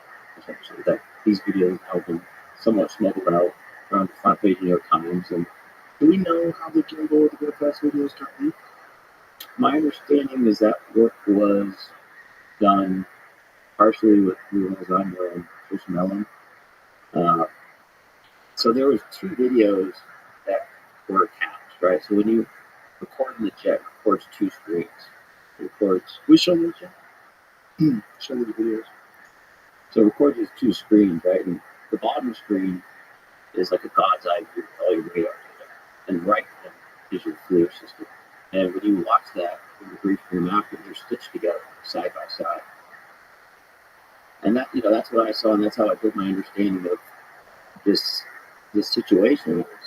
So with the crosshairs, is that they're trying to lock in on it? So now they've locked it out, right? Yeah, they weren't able to gain a lock in their air-to-air mode, so they actually had to degrade down to an air-to-surface mode, kind of a manual locking mode, not that box. What is the difference?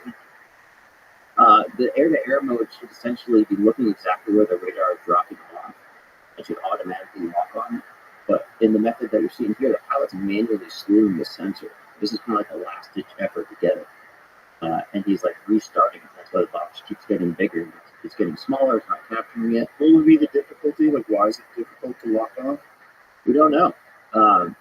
One theory is that it's because it's relatively close to the ground and there's a lot of background, right, to confuse the sensor. But How far off the ocean is this supposed to be? it's somewhere around 10,000 feet or so.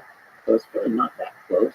So it's really not a great explanation. But yeah, so you can try it there. Yeah, what did they estimate the size of this thing to be? I don't know if anyone has estimated the size, to be honest. It's hard, from a pilot's perspective, they're not going to be able to make a real-time assessment of the size. Because how far above this thing are they?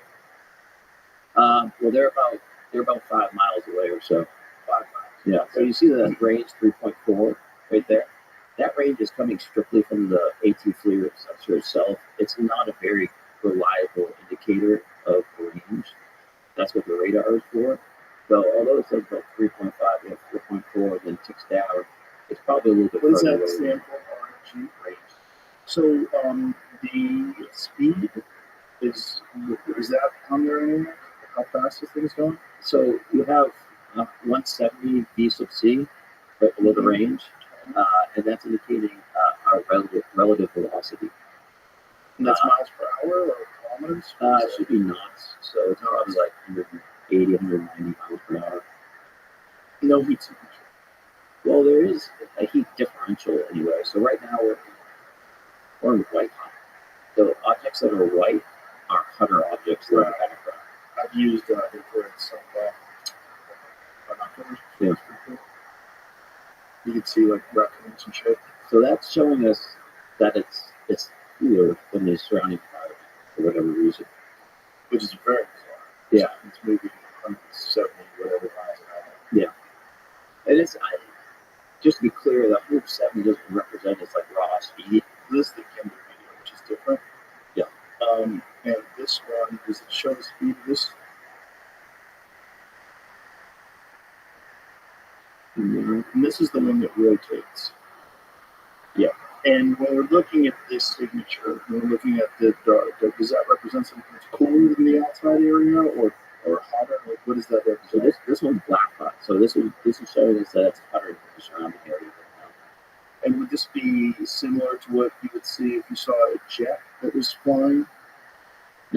I mean, we've seen thousands of aircraft like that. But I mean, in terms of the signature that it gives off, with the temperature, or would you be able to see the physical means of propulsion that would be accentuated? Yeah, you would see the exhaust coming out of the back. You'd be able to see the skin of the aircraft itself. So the sensor is not great, but it's good enough where you can break out some pretty good detail on the jet. I mean, it looks like a jet. Right. But this definitely doesn't look like a jet. I mean, it kind of looks like a flying saucer. And then it turns sideways, which is really weird. But is there anything on that that shows the speed? On the bottom left, you see 242 knots. That's how fast the aircraft that is recording is going. The pilots do talk about how it's going 120 knots against the wind.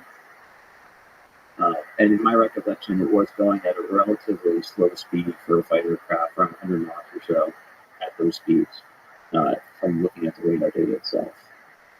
So, as far as you know, we don't have anything that moves like that. No. And we don't have anything that gives off a signature of that. No. No.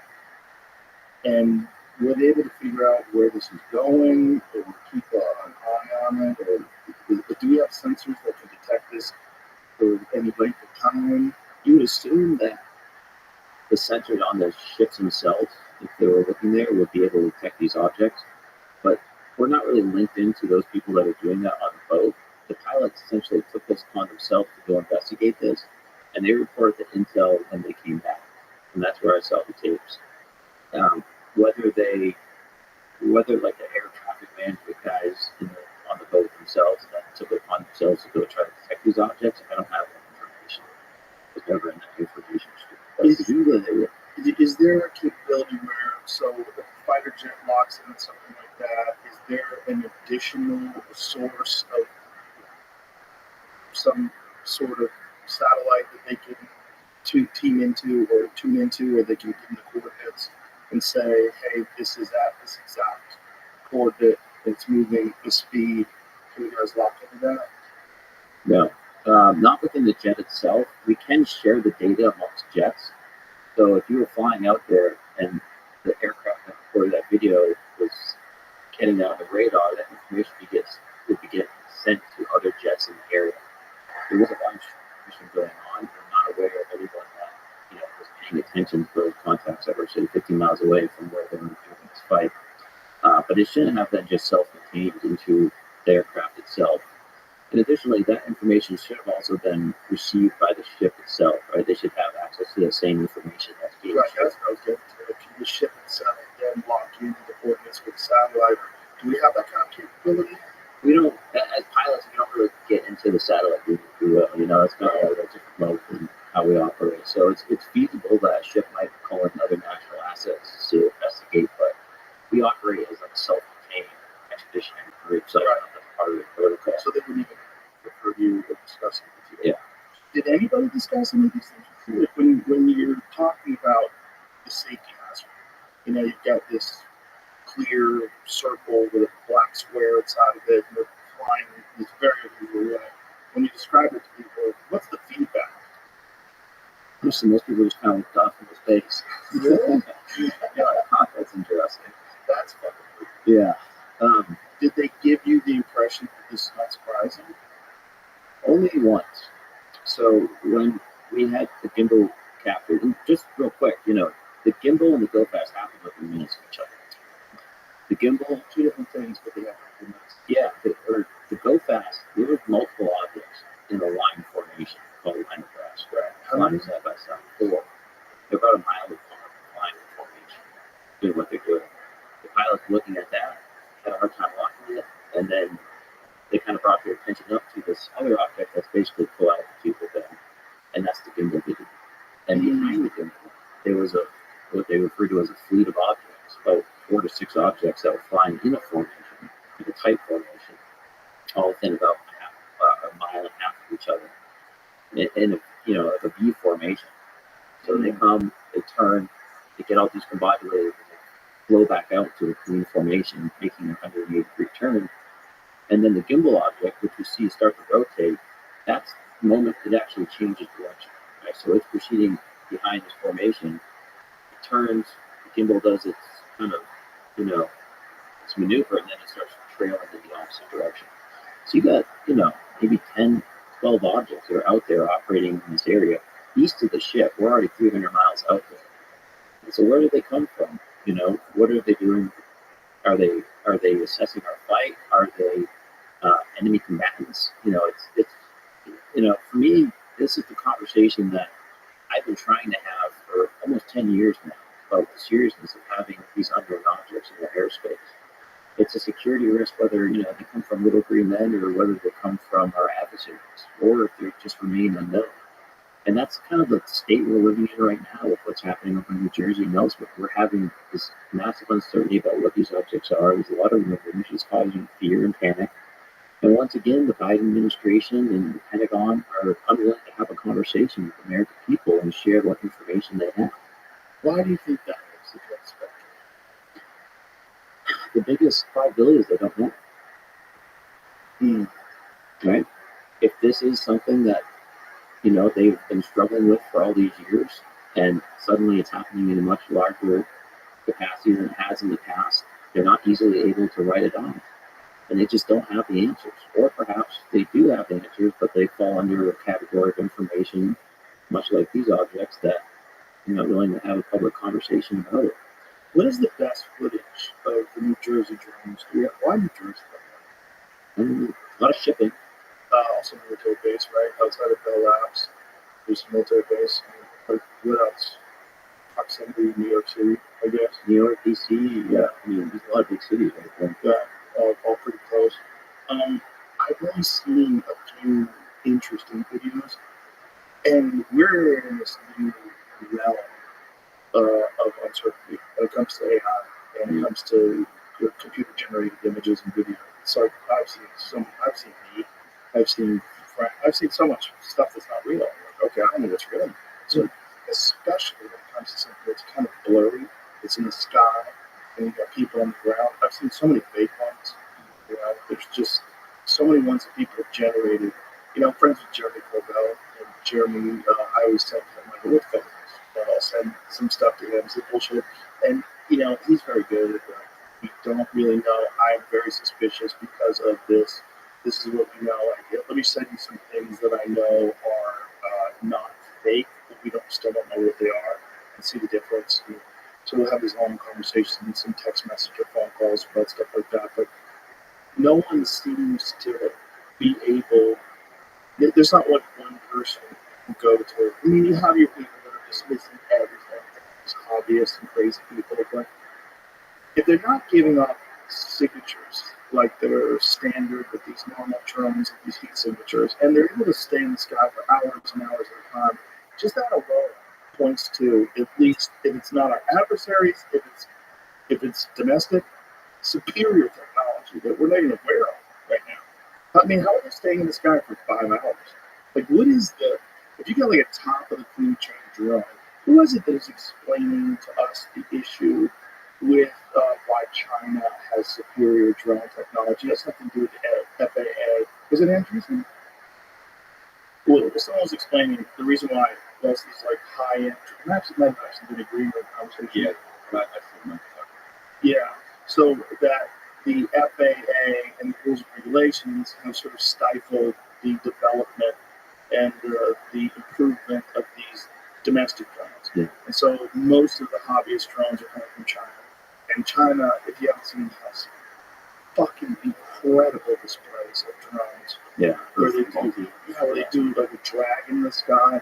It's amazing.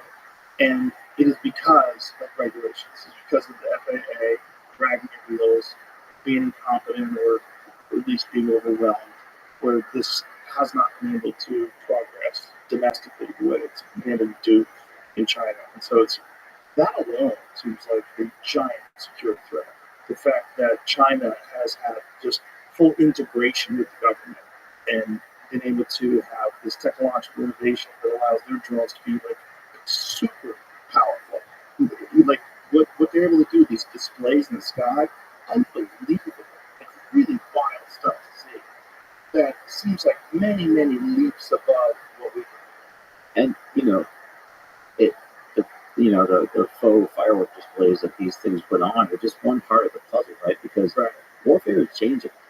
It's changing drastically, and this is something I tried to raise the alarm bells on before the Ukraine war, but we're seeing it now. Warfare is going to these highly mobile, non-traditional platforms where you can have a group of guys that are basically teenagers now going out and conducting operations with these small drones, and God forbid that an adversarial nation is now deploying those technologies here in the United States. And if it was Russia, if it was China, and they were doing it directly, it would be equivalent of a declaration of war. I mean, they're essentially invading our land, right? Is there, some avenue where they might be hiring criminal gangs in some way to do this in order to create a level of deniability opportunity for them? I don't know, but I'm certain that China and other nations are watching this unfold very carefully. It's detecting the gaps in our homeland defense systems. Right? I mean, this is a major issue. War is changing, and there are a lot of companies that, within the private sector, and of course, within the normal defense contractor world, that's building capabilities to be able to detect and mitigate drones, whether it's kinetically or through electronic warfare. But we're not employing those. And oh, by the way, the electronic warfare measures that have been deployed against the New Jersey drones have been ineffective. So they have tried to take these out with non-kinetic options, disabling the navigation systems, otherwise trying to fry them and bring them down. It has not been effective. That's not good. Yeah. No, that's very concerning. So, is there any good footage that you could point to? I don't even know where to look. There's people in the news that have reported it, but the ones that I was looking at, they're just showing a plane, so that's not good. I've just found one, but it looks like a guy in the woods. I don't know what video. Yeah, that's the I don't know problem. when they took it. I don't know when they shot it. They're saying it was last night. Yeah, it could be bullshit. But this is part of the problem with this weird world that we're living in right now with fake information. It's so difficult to figure out what the hell's going on. Did I send you that video, Jamie, of that guy in where he's CEO of a drone manufacturing company? This is the guy that made me the most nervous. I'll send it to you right now. This guy made me the most nervous because this guy is talking about how this, whatever the hell this stuff is, he believes it's going to be good. I'll send this to you. You tweeted? See that? This guy. CEO of a manufacturing company who has government contracts. But the people you're talking to don't say it's this. That's so listen to what this guy said. Based here in Wichita, Kansas. I'm not normally a TikTok kind of a guy. I like watching stuff every once in a while. But I'm a manufacturer of unmanned aircraft, military grade unmanned aircraft, as you can see one of the systems here. There's all of these mysterious drones going on off the East Coast, and as a professional, as a subject matter expert, I wanted to give you all my opinion on what I think could be going on with these drones. I don't particularly believe that these have a nefarious intent. I could be wrong, but I want to give you the truth and what I believe is my own opinion. And I've not bounced this off of anybody, so if you think it's bullshit, whatever, that's cool. I don't want to spread misinformation because we know that there's a lot of that going on. But anyway, back in the 1980s, Ronald Reagan had dismantled the nuclear program, and there were, with Russia, there were countless nuclear missiles that were disarmed and disposed of. Well, there were over 80, there were over 80 nuclear warheads that were in Ukraine that came up missing. Okay, we don't know where they are. Maybe somebody does, but nobody really knows where these are. And I speak with some pretty highly government officials on this stuff, and it seems as though that is the case. So I spoke to a gentleman a few months ago who was trying to raise an alarm to the highest levels of our government, which they had their ears closed, about this one particular nuclear warhead that he physically put his hands on. He physically touched this warhead that was left over from Ukraine. And he knew that thing was headed towards the United States. Okay? That is a very serious deal. And everyone knows that the United States government, this administration, is pushing to get into a war with Russia.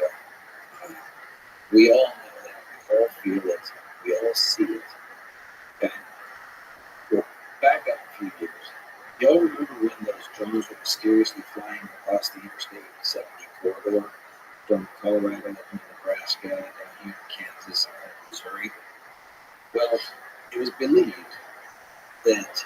those drones were looking for radioactive material because there had been some material that went missing here in the United States. And they felt like it was a high probability that the nuclear or the radioactive material would be taken along the Interstate 70 corridor, heading east or west or south. So, from what we understand, they were out there trying to find this radioactive material. Now, drones, they have no reason to be in the air at night unless you're doing some type of ISR, intelligence surveillance reconnaissance, looking for bad guys, or looking for a victim, a search and rescue victim, or law enforcement, or some type of military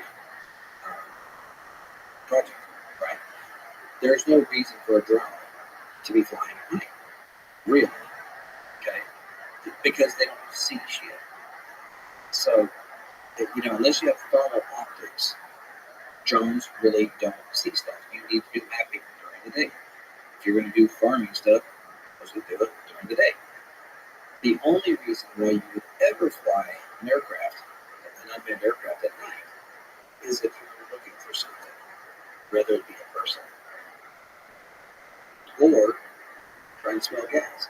We have methane gas detection systems that can detect gas leaks in pipelines. You really would use thermal optics for trying to find gas leaks, just simply because the only way you're actually going to find a gas leak with thermal optics is if the gas leak is aggressive enough that it has a difference in temperature. Because thermal imaging, it creates a digital image based off of the temperature variance. So whatever different temperature, it creates an image. Gas, usually gas leaks so slow that it goes quickly into ambient, before you can even see it. So we have special sensors that can detect gas leaks. We also have special sensors that can detect radioactive material. So with this gentleman that I had spoken with, who was trying to raise the alarm, to try to get somebody in the government to say, hey, we need to work together to go try to find this nuclear warhead. None of that ever happened. They knew that warhead was on its way to the United States. That's all that ever came of it. Nothing ever happened. This government did not do anything at all to help this gentleman raise the alarm, raise awareness that there is a very deadly weapon on its way to the United States. No. Yeah. Well, go ahead. Unless movies got something. I was looking this up. We have 6 nuclear heads that we've lost. The United States has. One of them's been gone for like 71 years or something. Oh, wonderful. Didn't know that. Wonderful. Yeah, they'll find him. I mean, they should probably sort of couple the bottom in the ocean or something. Someone's got to go. Yeah, I'm sure there's some there. I mean, wasn't there like a Russian submarine that sank and lied to us about it? And wasn't that can either confirm or deny? Isn't that where that came from? I'm not familiar. Is that? Yeah, that was from the radio lab broadcast. The term can either confirm or deny was one of those things where they had to answer a question, but they didn't want to answer it. So they said we can either confirm or deny. That's the answer. So that has become a way. Yeah, the Loma response refers to a covert CIA operation where ship named the Hughes Lomar explorers used to recover Soviet submarine. When questioned about the operation, the agency responded with neither confirm nor deny. Implication when someone says can either confirm or deny, they're essentially saying they cannot provide any information on the matter, leaving the question unanswered. So they answered it without answering it because they were compelled to answer. And they said we can either confirm or deny, which is interesting. It's like the Senate said something like that. But I don't know. What did you say? What did you just say? What do you mean you can either confirm or deny? Shut the fuck up with all those words. You can't use all those words anymore. You're being tricky. So I want you to tell me what you know. Say it like that. Tell me what you know. What do you know? Well, I mean, watching that video, I think there's a few pieces that are still outstanding, connections that are outstanding for me. supposed U.S. citizen physically touched a nuclear weapon, that was a loss. And he knew exactly where it was going somehow. Why was he there? Why was he touching it? Why was he touching it? Was he Why would you touch it? was he amongst enemies and they were carting the weapon off? He just got his fingers on it? Or Or, like doing an X-ray. What is this motherfucker trying to touch nuclear warheads? Yeah. And then the joke is that that weapon eventually ended up somewhere on the eastern seaboard, and the people that would be responsible for investigating such an issue are not even aware of it, even while somehow our government is flying hundreds of drones around to detect it. So it's compelling, it's interesting, but I don't know if it connects. I think there's a few connections short of being able to say that's exactly what's going on, especially after the conversations I had. Yeah. My other thought on that would be if you are a military contractor and you design and implement drone systems, how much do they tell you about that? Why would they tell you? Why would they tell you about those type of things? If you did raise, like, how much information would this guy be privy to? Yeah, very specific to his actual responsibilities as engineering work. Right. Whereas, like, I call you and you actually used to see these things.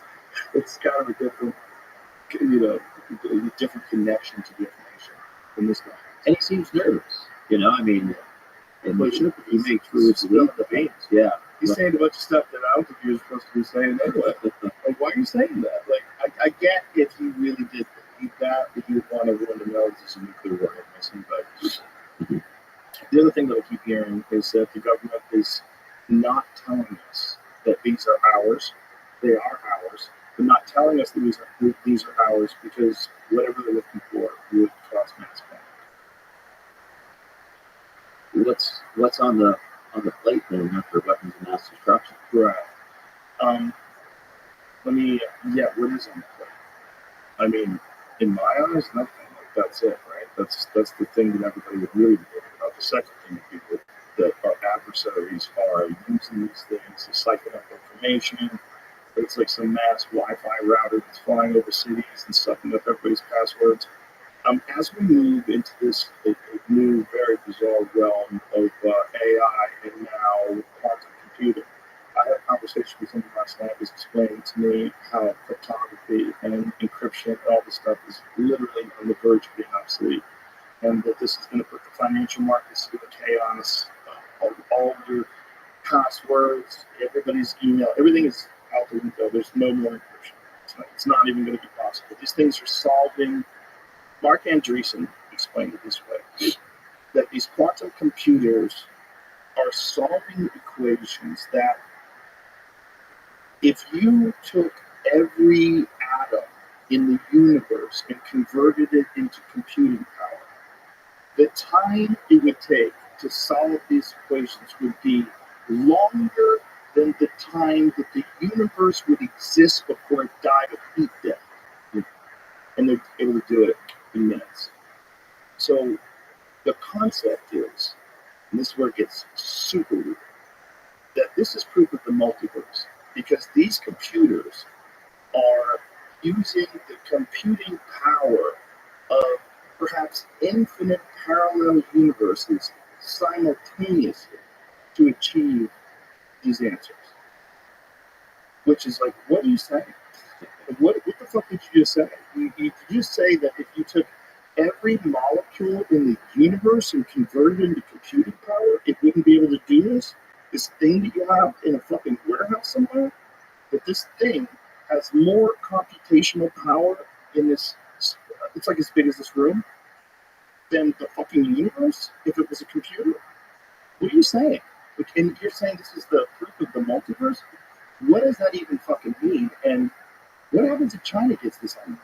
If we're able to do these like equations, right? It's kind of almost like proof of concept of the technology being efficient or efficacious. If they're able to do that, what if someone is more advanced than us and gets this connected to AI and implements some sort of a strategy for complete global domination of power grids, financial markets, completely takes control of assets, closes down government computers, locks up databases, deletes any information that's pertinent to who knows informational structures like satellites, cell phones, all our radio signal, all shuts everything down. It just shuts it all down. We're fucking helpless. Like most cars have computers in them. Most people don't even know this. Like your car has a computer in it. When you have a Chevy and you bring it to the dealership, they plug it in to see what's going on. And the computer, like, if something shuts those off, no cars work. Everything's open. Everything's fucked. The only you have old cars. That's it. Everybody's like Cuba. Everyone's driving around these ancient parts. Yeah, I mean, we basically have to go back to carburetors, all the electronic fuel injection, all the shit's done. It's all done. My understanding is that this is something China's been looking forward to. So what I mean by that is that they have not just been working on this technology in order to break our encryption now, but have been storing our encrypted data from the past, such that when they do have that breakthrough, they have a lot of data to be able to utilize it on, not just what's happening now. I know this is absolutely happening because my friend Bobby owns Dakota, the racetrack. And when they had the Formula One race at his racetrack, they found these boxes that were connected to this Wi-Fi system. And these boxes were outside, so the public Wi-Fi system had been compromised by these data-sucking boxes. And so they called in Homeland Security, they had them removed, the whole deal. But like someone had gotten to the racetrack and physically connected these boxes to a public Wi-Fi system. How many times is that going on where people don't notice it? This isn't the first time they've done it. They picked a race in Austin. Yeah, we're going to get all these fucking race fans, suck up all their data. It doesn't even make sense, right? This is something that's probably been implemented before. It's like, what are they doing with that data? I think they took their refer to that as a man-in-the-middle attack. So you think you're connecting to the regular Wi-Fi, but you're actually connecting to the adversary's Wi-Fi, sending the data through there, and then they send that to the original box that you thought you were communicating with. And so they get all the information. So all your passwords, anything you're sending, yeah, Exactly. PayPal, yeah. That's how they try to crack the Tor network as well. Yeah. You're familiar with that, Yes. by setting up their own servers, essentially, to serve as a man-in-the-middle attack. But, back to your point about China trying to work on quantum computing, on AI, I think China is probably one of the biggest motivating factors that the government has right now for opening up the conversation on UAP. Right? So we haven't had this peer threat that we have to worry about that has a totally different investment government structure than we have, right? So in the United States, we have this capitalist market. We have innovations that break out through that model, like OpenAI. But there are some capabilities where they are not appetizing to the market itself, right? For example, how do we just suddenly stand up a chip fabrication facility in the United States that competes with the operations in Taiwan, right? It's not something that a VC is going to invest in. It's going to take billions and billions of dollars. Exactly. Like the Samsung one that they did here. Exactly. They did that because the government took a new approach. They stepped in, said, we're going to financially support this. We're going to open up the piggy banks. We're going to help with regulations and laws. And we're going to make this happen as soon as practically possible. That's the model that China uses all the time, right? They see something, they go for it, they invest in money, they invest in resources. There's a risk with that. You could be wrong about the efficacy of the technology that you're trying to put forward. It could be strategically misaligned. But if China is having the same issues with the UAP that we're having, then you could imagine them putting a lot of resources into better understanding that situation in a way that we're just not equipped to do. And the fact that this conversation has grown more, that their advances have been getting better, I think there is this pressure right now within the U.S. government that if we do not further invest, somehow bring in, the primary innovation makers within our economy, in the startup community, within the scientific community, into this problem, if it's still just buried in a classified area, then we're going to get outcompeted by China that is able to dump all these resources into it. But how do you do that though? If these people that create these things are motivated by money, right? If they're motivated by profits, if they run major corporations, like how can you convince them to invest in something that is ultimately not going to pay off like it would if you were investing in consumer product? Yeah, I think it can. I mean, we have a model for that in the United States with deep technology and edge technology. these are capabilities that don't fit into a normal VC's life cycle of 5 or 6 years before you're seeing returns. It might take 10 years before you have a product, right? And there's a lot of risk that they could fail along the way. But that's where we get a lot of our major innovation from. That's where we see very exotic technology being worked on, like advanced propulsion, communication systems, energy production. And every one of these has huge potential added value to our economy. I mean, to the level that AI has, right? Um, so, there's a couple ways you can go about it. You can either create a new investment cycle or structure that is more tolerant to the risk and more tolerant to extended time to returns, which, you got to fight market forces with that.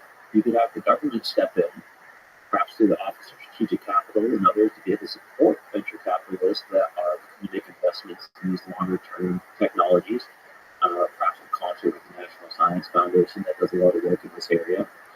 Or you can try to structure your technology such that they provide value to existing capabilities during the research and development process.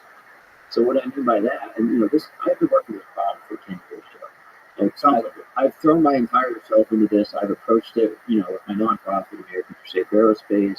We're working in the private sector. I've been collaborating with government and others. And there is a path where the capabilities to better understand this topic are aligned with our defensive needs, right?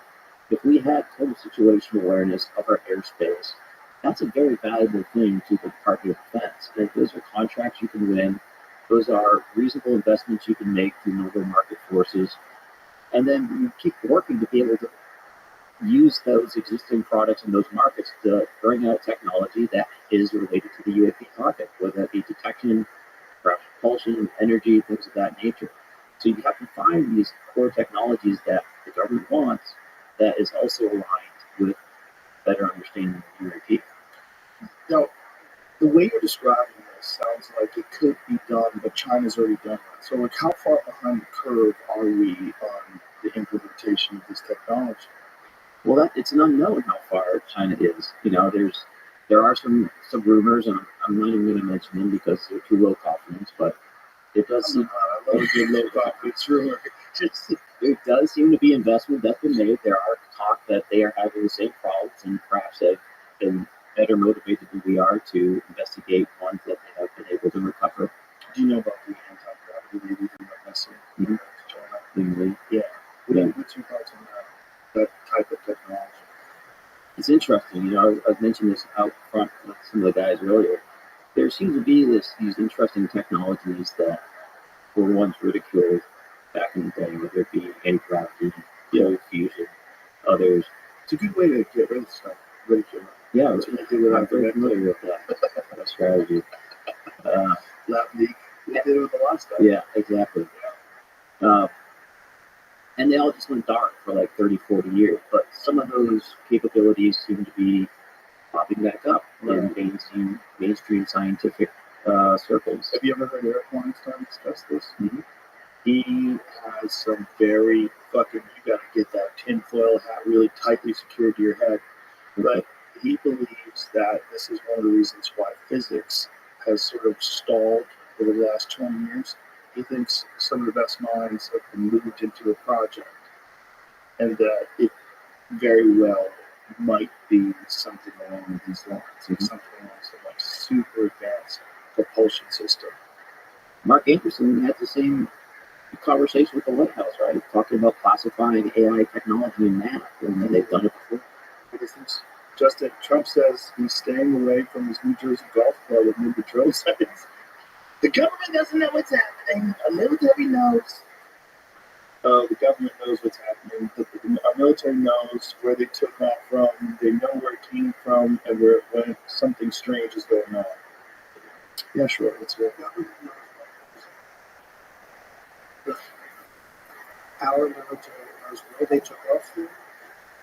If it's a garage, they can go right into that garage. They know where it came from and where it went. And for some reason, they don't want to comment. And I think it'd be better off saying one of those, our military knows and our president knows. And for some reason, they want to keep it in suspense. I can't imagine it's the enemy because it was the enemy that blasted. Even if they delayed, they blasted. something strange is going on for some reason they don't want to tell people. And they should, because the people are really, I mean, they happen to be overconvinced. They're very close to convinced. So I think maybe I won't spend the weekend at convinced. I've decided to cancel my trip. I don't want to.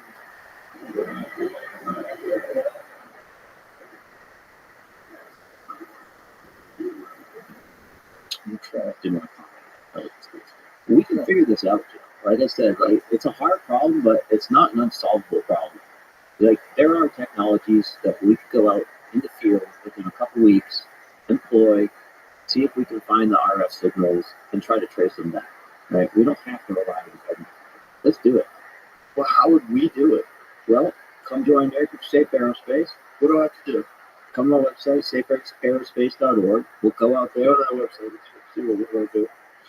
We're almost the largest UAP organization in the world right now. Really? And, when I talk to people in Congress, the executive branch, I point to them and say, hey, we're 13,588 people care about this issue, right? This allows us to be able to go in there and talk seriously about this conversation. So, James, sign up. Put in your email there. Don't show the world your email up. Jesus Christ, people are going to know. They're going to know, Jamie. They're going to hear the amount of clicks that you make. These fuckers, they're very clever. We can get us to the largest UAP organization in the world right now in this show, Joe. Well, there you go. Now we're 13,589. Right. There we go. June. So what would you do? So now that you joined, we've been working with submit drone report. operators. Oh boy, how good is this submit report inbox look like? How many schizophrenics are in there? Well, it's not too bad, honestly. Really, you occasionally get your people that are questionable. How do you separate the wheat from the chaff?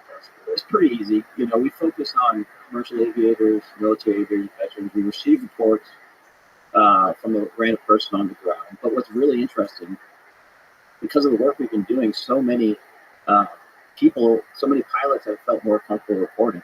Every major airline is seeing this. I've talked with pilots from every major airline. Some of them are standing up their own UAP working groups within their airlines to be able to report on this. I'm working closely with them on this. But what's interesting is we get these reports from pilots, and we can often then see similarities or even perhaps the exact same object that's being reported by people on the ground. So one particular example, over Atlanta Airport a few years ago, there was a relatively large object, brightly lit, about 8,000 feet over Atlanta. 4 or 5 commercial airliners called it in. ATC didn't know what it was. The object started to accelerate level due south, and then to what I call conventional speeds, as fast as an airliner, and then took off much faster, continuing due south. And all these pilots witnessed it. We received those reports, and the next day we received a report from a random lady in Florida that happened to be basically due south from Atlanta. She took a picture of the object, exact same object. Right? So do we have access to that photo? I do. Can we see it? I don't have it. I could pull it up now on your fucking screen. I'll text it to you. Wouldn't you have that, Jamie? Wouldn't that be like your wallpaper? I would have an Apple you can cycle from a bunch of wallpapers. I'd put my kids on when I get home. The good day. Yeah, you can have a lot. I'd have my dog, I'd have the UFO, Wi-Fi. But get back to the Wi-Fi. We can figure this out. I talk with engineers, scientists, CEOs at drone companies, counter drone companies. We can bring the capabilities. We could be out there in 2 weeks, detecting and tracking these objects. Well, what do you think about what Trump is saying? That they already do that, and that they have tracked it, but the government just does not want to tell us. So what's that leave us? Well, that leaves us either an enemy or us, right? So it either leaves us not concerned because this is something that they're doing with us. What if they're trying to get us comfortable because they know that some real UAPs are on the way? You want to go all the way out there. If you really wanted to get people relaxed to the idea of flying saucers, legitimate, whatever the hell they are or wherever the hell they're from. If you knew that was coming, you didn't want mass panic, what would you do? You would trickle it in. You would trickle it in slowly. You did have a a bunch of drones hovering over cities for weeks and months at a time.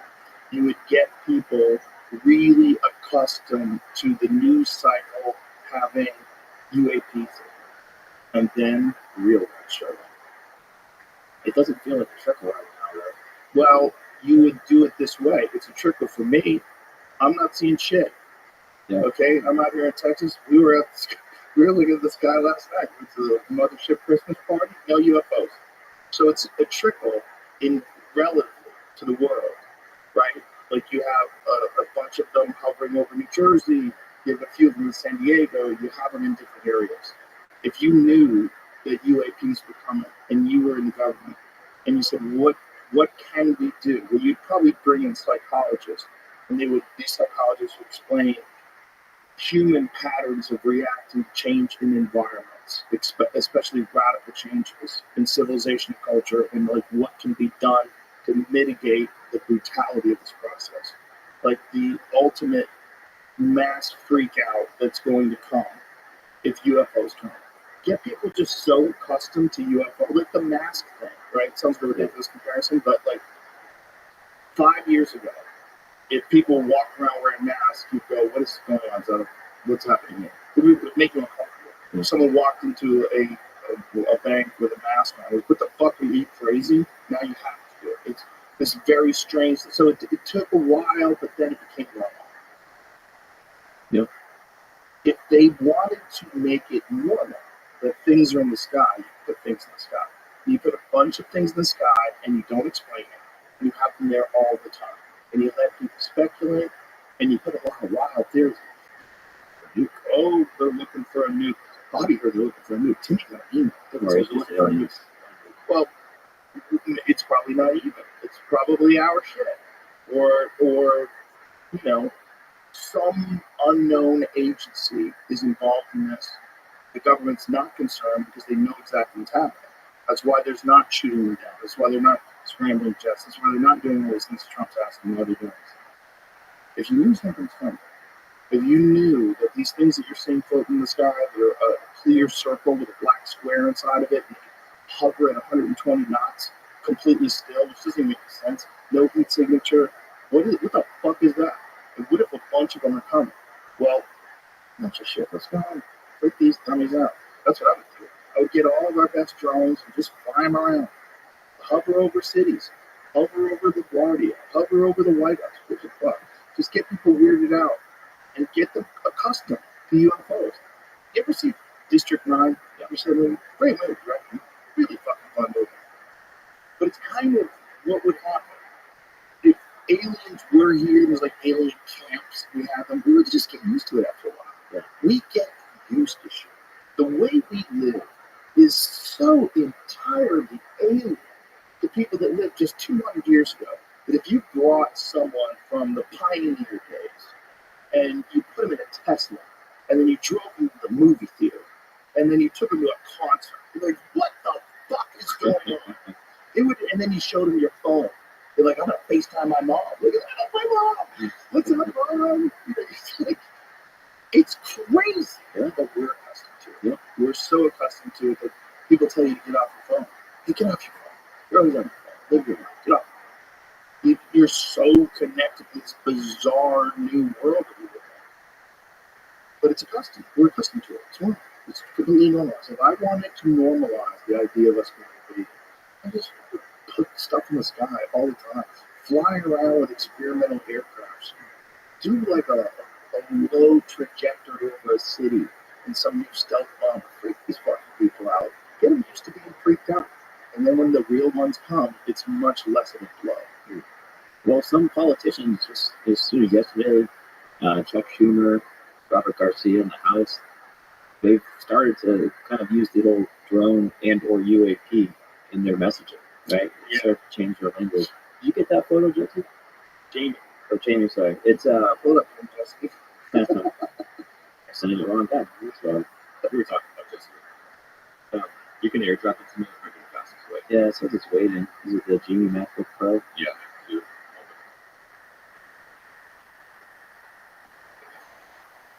You want to just text me? Yeah. technology. See, even with this fucking high level technology that we have, they're shutting us down, bro. Yeah, I was thinking that last night. I was like, why does my Bluetooth keep skipping out when I'm trying to stream music? But I realized that there's so many people connected to the Bluetooth, and if you have that Spotify thing on where you're sharing, it's like I forget what it's called. Like a bunch of people can contribute songs that can all like add to your little playlist while it's going on. It fucks. Yeah, it's dangerous. All of it's dangerous. I'm like that close to getting on crazy de-Googled phones, but I'm like, how's that even work? They have a good one for that. I think, Eric Prince apparently has a good one. He's got something called the unplugged phone that actually has a physical button you can switch where it deactivates the battery as well. It like separates a little piece of plastic goes between where the battery connects. And so, because even if you shut your phone off, they can still listen. Like, that sounds so crazy, but it's absolutely true. Yeah. And you can't take your battery out of your phone. It's like a convenient thing. No one to make it waterproof. Sorry. Your battery, and then it's like planned obsolescence. So your battery's gonna die. You're gonna need an iPhone 17, right? Come on. I think it's some New Zoom feature. Come on, you need this in your life. You need this new Zoom feature. You need that extra 50,000 megapixels or whatever the fuck it is. It's just I don't know. I think privacy is kind of gone, and I think it's gonna be super gone with quantum computers. It's over. Like, there's no privacy. And I think the real problem is the financial. It's all numbers, right? It's all just ones and zeros. If somebody controls that before we do, if somebody breaks through with this type of technology and then just shuts all the other ones off, like, how many... Bitcoin to the rescue, maybe? I don't even know. Doesn't Bitcoin get compromised? Google says its breakthrough quantum chip can't break modern cryptography. Sure, they say it like this. No, it can't. You can't break any of your codes. The little chip is not capable of breaking modern cryptography. Well, listen, I don't believe that, first of all. And second of all, my real concern is this is one step in this. We are about to go off of a technological cliff. This is one step. ChatGPT was one step. They're about to do ChatGPT 5, which is magnitudes greater power than ChatGPT. It's supposed to be like a giant leap. ChatGPT. Okay, and that ain't shit. That ain't shit compared to AGI, which they think 2025. So artificial general intelligence, and then connected to a quantum computer. And Google is literally talking about they have plans to put their own nuclear power plants to power their AI systems. They need so much power. They want 3 nuclear power plants. That's right. What are you about to do? Like, what are you doing, you fucking eggheads? What are you doing? Are you guys making God? Like, what the fuck are you doing? Do you even know what you're doing? I've seen this movie. I swear. It hasn't even been made yet.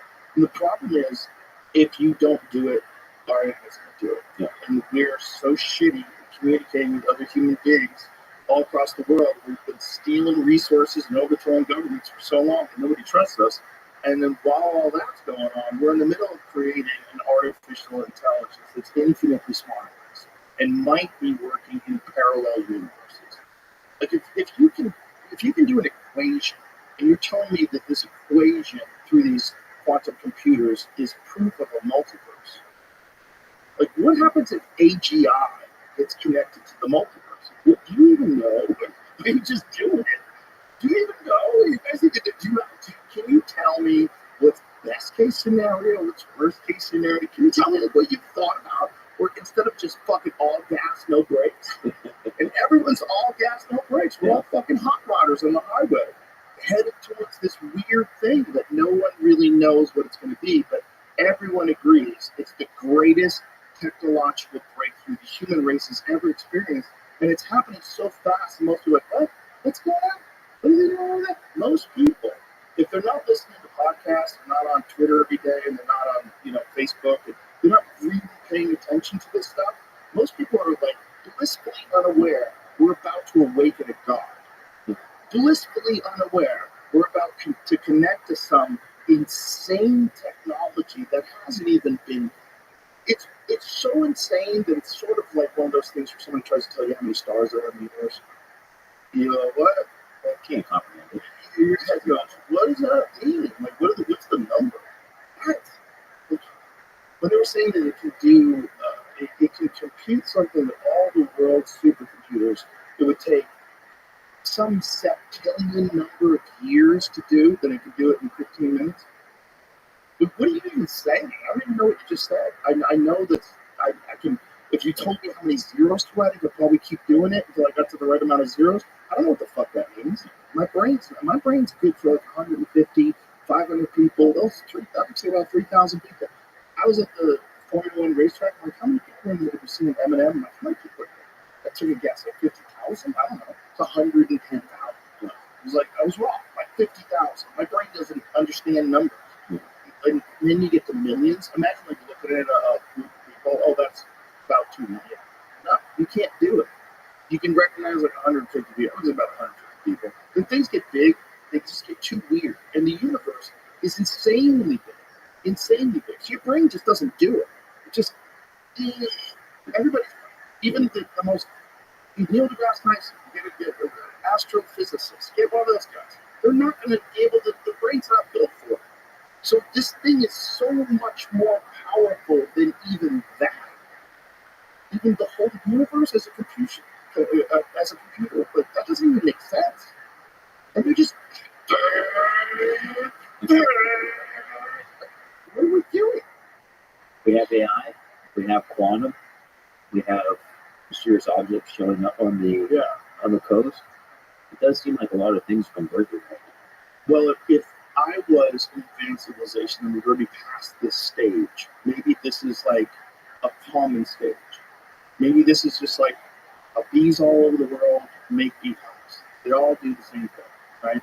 Maybe this is a strange stage that intelligent life gets to when it reaches a point of technological sophistication where it can create an artificial version of a thinking being. And then that thinking being, of course, creates infinitely better versions of itself and figures out a way to harness power in a way that just we can't even cover, which is what a quantum computer connected to ancient people do. Maybe that's like, maybe they know that this happens and they're like, that's about to happen. And so then they come. Like, wasn't there a meeting, some sort of, this is another good tinfoil hat one. I was like, ooh, what are they talking about? There was some super top secret meeting with the people from the James Webb Telescope because of something they had discovered. There was some thing that they had seen that they decided not about that means. You know, if you really want to get terrified, you'd say, oh my God, an asteroid's coming. And it might be that. Or it might be there's some new thing that sort of rewrites the date of the beginning of the Big Bang, which is they're kind of starting to talk about doing that now. There's some people that want to push the creation of the universe back to about 22 billion years instead of like 13 point whatever it is now. Who cares? Why keep that secret? You know, it's not going to freak people out. Well, that's I'm just being charitable. I'm saying like, or there's something out there, or there's something that they know is headed our way. You know, it is. I mean, it is possible. We send things to them, right? And if we know that we're going through this thing right now, we're about to create a genome. We're about to implement quantum computing in this country. Who knows what they're doing in other countries? If this is just like a thing that beings go through, and we get past this, and then we find another planet out there that's also like dropping nuclear bombs on it, we would probably start circling that planet, and making sure they don't fuck the whole thing up. It just seems like to be it's probably insanely difficult to get intelligent life to the position that we're in right now, an evolving universe that's subject to natural disasters, asteroid impacts, supernovas, earthquakes, tsunamis, all different things that we wipe out technology and bring it back to the caveman days. You know, if all that is known and this is going on all throughout the universe, it would probably be in the best interest to sort of protect this investment in evolution and not have us knock back to the Stone Age and have to start over again. And not have us nuke ourselves. There's like 13 of us left. You know. Well, outside of us nuking ourselves, what do you think that the Trump administration, administration should do about the UAP topic. I think they should. Yes, I have. He couldn't tell me anything. I tried to get it out of him. He wouldn't tell me shit. He basically, you know, I've seen some things, I know some things. Transparency is very important. I think to peel the fucking band-aid off. Tell us what you're doing, tell us what you know. And if you can't, I have to think that it's a military intelligence thing. Like, you don't want the enemy to know what you're capable of, which I totally understand. You know, if that's what's going on, and that's why they can't tell us, that actually makes sense. But if it's not that, and it's that we are experiencing contact on a regular basis with something that we can't explain or understand, you don't have right to that. You don't have right to that information. That's not yours. That's the human race's. Like, people love to have fucking super top secrets that no one else can go, and you're in the end. But you can't have that one. You can't have that one. If you're telling me that you have to do it because we've developed some sort of a gravity propulsion system that's infinitely superior to anything the Soviet Union has, or the Russia has, or China has, fine. That's not my business. I'm not in the business of the military and national security. If that's why you can't tell us, I totally understand. But if you are in contact with fucking aliens, and you know they exist, you know there's something that visits us, whether it's from another dimension or whether it's from another planet, that's not yours. That's not yours to tell. You can't treat us like fucking babies, like we can't handle this. If you actually have recovered a crashed UFO, look, I understand the implications of national security if you try to back engineer that thing. I understand. If you're saying, like, we have to get this, China gets this is a game changer, we're fucked. I get it. Anything else, you have to tell me. Because it doesn't make any sense that you, some unelected official, like some guy who's working in coordination with Raytheon or whatever the fuck you're doing, you can't keep that shit secret. That's the world's information. You know, that should be a crime. This is something the human race needs to know. Who you know is bullshit. We need to know. But yeah, if it's our stuff and we can't say anything about it because we can't let China know that we have that, and we did huddle up these fucking physicists in some obscure college, and we did create some wild shit that the rest of the world is not really ready for or doesn't understand yet. Maybe we're way ahead of the curve. Other than that, you gotta fucking tell us. You gotta tell us what the fuck is going on. I agree with you. And how is it happening like back in 2004? This is where it gets squirrely. Where it gets squirrely is like, in 2004, we didn't even have a fucking iPhone. Okay? So in 2004, everybody had flip. You were the shit if you had a Motorola Razor. You were living in the future. You know, so that's not. It's not feasible that you would have something that moves like the TikTok in 2004. That's not feasible. That doesn't make any sense to me. You have something that can go from 50,000 feet above sea level to 50 in a second. What? Like, what's it made out of that it doesn't disintegrate? Like, what is that? How fast is that? What the fuck does that even mean? That's space. You go from space to the surface of the water in a second? It's equivalent of multiple nuclear bombs going off and energy expenditure. How is that possible in 2004? That doesn't even make sense to me. So if it's not ours, and if it's not some back engineered stuff, then what's going on? You know, I think there's two conversations that kind of go on in this topic, right? And I think they both help each other out. So and you've been talking about it right now. They don't have the right to keep these essential pieces of knowledge from us about our universe, right? And I see that as the conversation around disclosure, right? What does the government know? What are they going to reveal to us? We can integrate it into our knowledge. But I think there's an as important side of the conversation called discovery, if you will, right? But what can we learn in the public sphere outside of the classification window that allows us to understand what's going on outside of the reins and control of the government itself? And I feel like they're mutually supportive, right? The more disclosure and conversation there is within government, the more that people are motivated on the outside to investigate this and research it, invest into it. And the more that work is done, it pressures the disclosure side of the conversation to keep up with the conversation and share with it.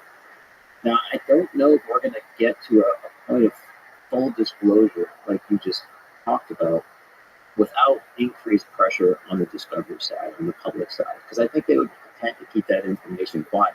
I don't know if Trump would be content to do that. You know, I don't know if Tulsi would be content to do that either. You know, if she's going to be, she's what, the director of national intelligence? If she's confirmed, yeah. If she's confirmed? I don't know. But here's the thing, it's like what we were talking about before. If it is a national security issue, and fuck, how is it not? Right? Like if Bob Lazar's telling the truth, right? Let's go to the wackiest of the wacky ones, right? Because Bob's story, I don't mean because Bob's wacky, I mean because it's 1989. Okay, so we're in the 80s, right? Cars suck. Fucking, you know, fighter jets of the 1980s. Imagine like the fighter jets that you flew in comparison to a fighter jet from like 1983.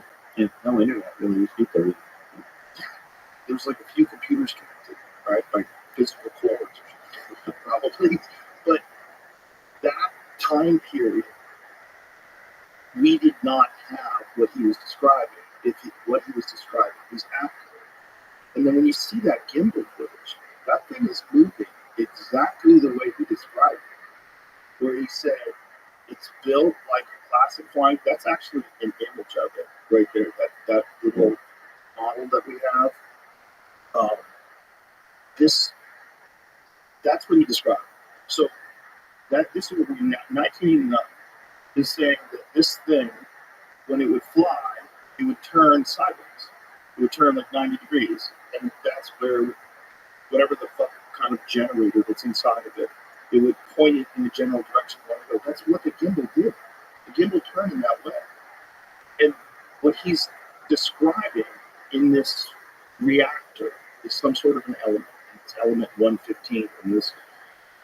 Whoever has created this thing is a stable version of this element, and it's blasted with radiation. It creates some sort of a warp in space-time, and in some way, whether it's gravity or whatever it does, it folds time, and it just shoots off at insane rates of speed. Mm-hmm. But the things inside of it, I would imagine, aren't experiencing G-force the way it does the traditional propulsion system. It's the only way a biological thing can survive, right? But then I'm thinking, why would it even be biological? If it's so much more advanced than us, we're already creating artificial limbs, we're already creating artificial eyes, we're already putting neural links into people, and we're fucking apes. We're apes. And we're like, sure, fucking hold on, stick some wires in there, let's see what we can do with Timmy. You know, now Timmy can fucking use his eyeballs. Like we had the guy who's in there was the first ever neurochemist. And his name's Noel, right?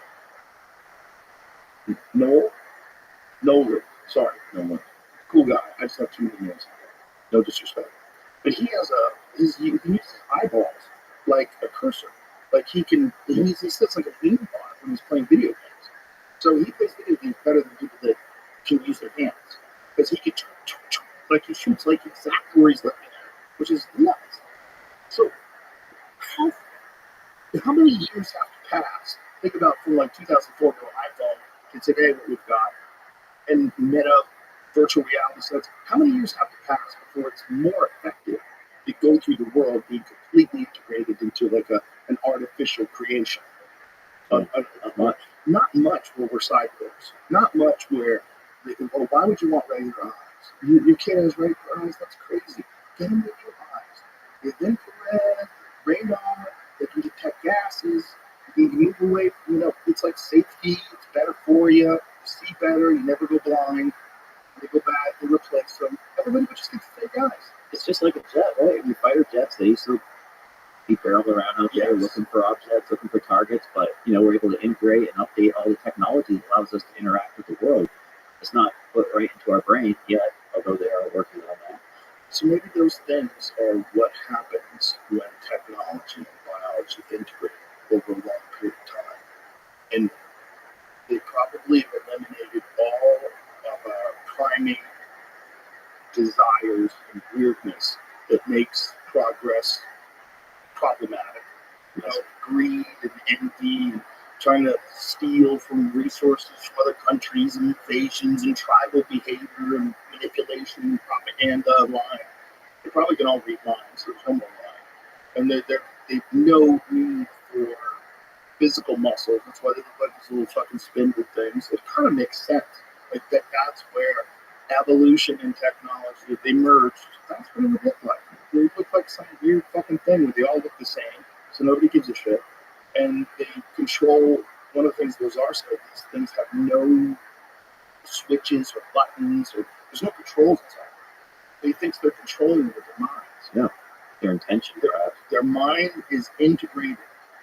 And we think about that, like it sounds so crazy, but how much crazier is that than typing things with your thumb? It's not that much crazier than what you can do by FaceTime and stuff like that, sending video. It's not that crazy. It's not that crazy that your brain could eventually integrate completely with technology. And if you're a cyborg, then you have to worry about all the biological issues that we deal with, all the cancer, fucking pollutants. So you have to worry about any of that shit. And then you're inside this ship that you're completely connected to, and you can move it in any way you want. Might as well be your body at that time. You might as well be your body. And that's probably the future. It's probably the future here on Earth, even if we don't fuck this up.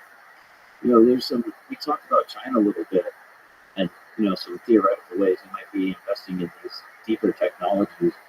You know, I've spoken with people that are intimately involved in deep technology at the National Science Foundation and others, and what brought them into this conversation and realized that we were falling behind on these capabilities because they attended an international consortium with, believe it or not, there were several members from China there, and they very specifically were asking for collaboration with some of these very deep technologies. So, you know, we talked about how, you know, gravity manipulation, right? Kind of went dark for a while. Well, they call it something slightly different now, and it's something that China and others are actively researching. Well, extended electrodynamics. Same thing with cold freeze, the Gravity, extended electrodynamics. Yeah, so extended electrodynamics. Electrodynamics essentially is a series of equations that we utilize to understand the electromagnetic spectrum. But there's like a large portion of the equations that we kind of just throw out because we don't utilize them in our normal engineering and scientific work. So they're part of the equation, but we really don't know how to use them yet. And people are starting to think that by integrating the full understanding of electrodynamics through extended electrodynamics, that there are gravitational effects that pop out that we can utilize for technology. And they're actively researching that, actively asking for collaboration on that from China. Same thing with cold fusion, which is working. Yeah. Tell her story, because it's a crazy one. Well, I might not know it as full as you do, but there have been a number of instances within the United States where people have been trying to do work to manipulate gravity through large concentrations of energy, electromagnetic effects, things of that nature. And very recently, I forget the year, I don't know if you have that information, Jamie, but I think it was 2013 or around that time frame where she had kind of a breakout paper, which she was claiming was utilizing some older techniques, and she was able to modify the mass of an object, essentially the force of gravity upon it. My understanding is that paper went out, and then she essentially disappeared for a number of months, like a year or two. It's like a movie. Yeah, and last I heard that she was potentially either still missing, or there was some evidence that she might have gone to China. I thought she'd died. I thought she went to China and then come back and died. Did she come back and die? She did die. Yeah. Or did she? Or did she? Or Yeah. in the vault somewhere. With masks now, they're just like, maybe she was the tall Biden. Remember the tall Biden? Derek 21 gets struck by a car in 2014, caused permanent brain damage, results in Alzheimer's, and died. Or was Hillary Clinton? I'm waiting for him to do it. Well, there's another effect too. Cold fusion, right? Another 50, 60 topic that was ridiculed in a way. Well, it's also now the top of certain fusion communities, and instead they call it low energy nuclear reactions, right? Instead of having a large fission or fusion reaction where a lot of heat and radiation comes out, you do it slowly and incrementally, and it releases a lot of energy, but it doesn't have accompanying radiation or super high levels of like random heat that comes out. And that's now something that very serious scientists within the fusion community are studying. And another technology that the China representative at that conference was asking for collaboration on. So are we investing in this? Is this work that we're doing in a dark lab? Because the open source community doesn't have the resources to be able to invest in this. Well, let me ask you this. So if you were the government, which is if you were them, and you wanted to work on some very, very advanced, if you had some knowledge that this stuff was possible, but you couldn't put it in the private sector because then it would get pilfered, you'd get infiltrated by Chinese spies, which happens all the time. Right? Wouldn't you hide it away? Wouldn't you squirrel it away somewhere? If you're doing the right thing, if you're being intelligent about it, wouldn't you? If I wouldn't, it essentially can't be public because it is in the interest of national security because it's such a big deal. Like if they develop a propulsion system that is completely reliant on gravity, and they figure out like they're bending time, flying places instantaneously. If that's the future of space travel, like whoever gets there first, that's a big fucking deal. Mm-hmm. That is a really big deal, and that can't be out there in the public where China could steal the data, or Russia could steal the data, or Iran could steal the. You can't have anybody get hold of this. Well, here's the thing: if we're the sole superpower in the world, then I think it makes sense for us to hold that information back and develop it on our pace because we're not worried about competitors that are going to catch up to us and potentially leapfrog us. But when we're operating in a world where we have near peer adversaries such as China that do have the ability to potentially work on the same technology, that's where the model breaks down a bit, right? Because if we're artificially slowing our progress in order to maintain the secrecy, if someone is catching up to us, our only real solution at that point is to activate, the millions of super smart and motivated people in our country to start pushing ourselves ahead, lest we get leapfrogged by countries that can do that through their own private investment, such as China. That's a very, very, very good point. Because wouldn't it be awesome if we were the superpower? Maybe to slowly get into this stuff. And maybe that's what's been happening for the past, 20, 30 years after the Cold War. That's where this whole Area 51 S4 shit comes into play. Because you have to think that if this is happening, this is around the time of the collapse of the Soviet Union. Right. So this is like, it had 30 years, see what we could do. And have you ever seen the Tsar talk about it? Yeah, I've met him once. What did you think? Yeah, I mean, it's the type of story that, you only have your own boots to go off of because, Because it's so crazy. It's so crazy, and it's, it's one of those stories where it's basically impossible to validate it. So, like a lot of the stories I hear, I often don't have all this evidence that I can work from, so I throw it in the database in my head, and I look for comparisons, right? Just like the good old video and how it that's interesting, that kind of lines up. Doesn't totally validate the story, but that's kind of how I approach this topic. I'm not there to like immediately judge whether it's true or not true. It's just kind of additional information I can use. Just like that photo I sent you, right? That's just some random lady in her backyard. But as it turns out, multiple pilots and commercial airlines saw the same thing. So, So this is the one that the commercial airline saw that was flying at about the same speed as a plane and then took off. Yep. Well, it was completely stationary and accelerated to the speed of the plane, and then way faster than that. And what year was this? It was 22. So this lady's got a picture of it. That's actually a picture from the pilot in the cockpit. Yeah. I have the one for the lady too, that's saying something around but The same name? What's his name? The name you were playing, Jenna? Doesn't it look like the front, like the nose? I mean, I look at the picture. That's right now. So that's one of those things that look, you would see his face. That looks like multiple light sources. Bro, that's a cloud. That's tripping. That is tripping. The thing is, like, Air traffic control didn't have it on their radar. unless you have a really good phone, like the Samsung, you get to like that 100x zoom. How much are you going to be able to see? Yeah. That's why, with this case in New Jersey, what's most compelling for me are these, like, they're not the images themselves, but it's these elected officials, law enforcement officers and others that are like very flabbergasted at what they saw. They're not just like, oh yeah, there's something, but I mean, they're pissed off. They're very confident what they were seeing was not normal. They're having a hard time putting words to it and having a proper photo. But as you can tell now, I think it's not easy to just put your iPhone up in the sky and grab a photo of something that's far away, right? Yeah, They're not designed for it. they're not designed for it. They don't look that. And even the best phones, if something's flying from the sky, you're going to get a shitty blurry image of it. But you need some very high-powered equipment with the zoom, and you take stabilization to be able to lock it into place. There's so much like AI on phones that interact with your photo before you even see it. It's hard to even tell what you're looking at. Yeah. Well, that was the thing with the Samsung phones. They got in trouble because they were taking photos of the moon. There wasn't really a photo of the moon. Did you see how that got figured out? No.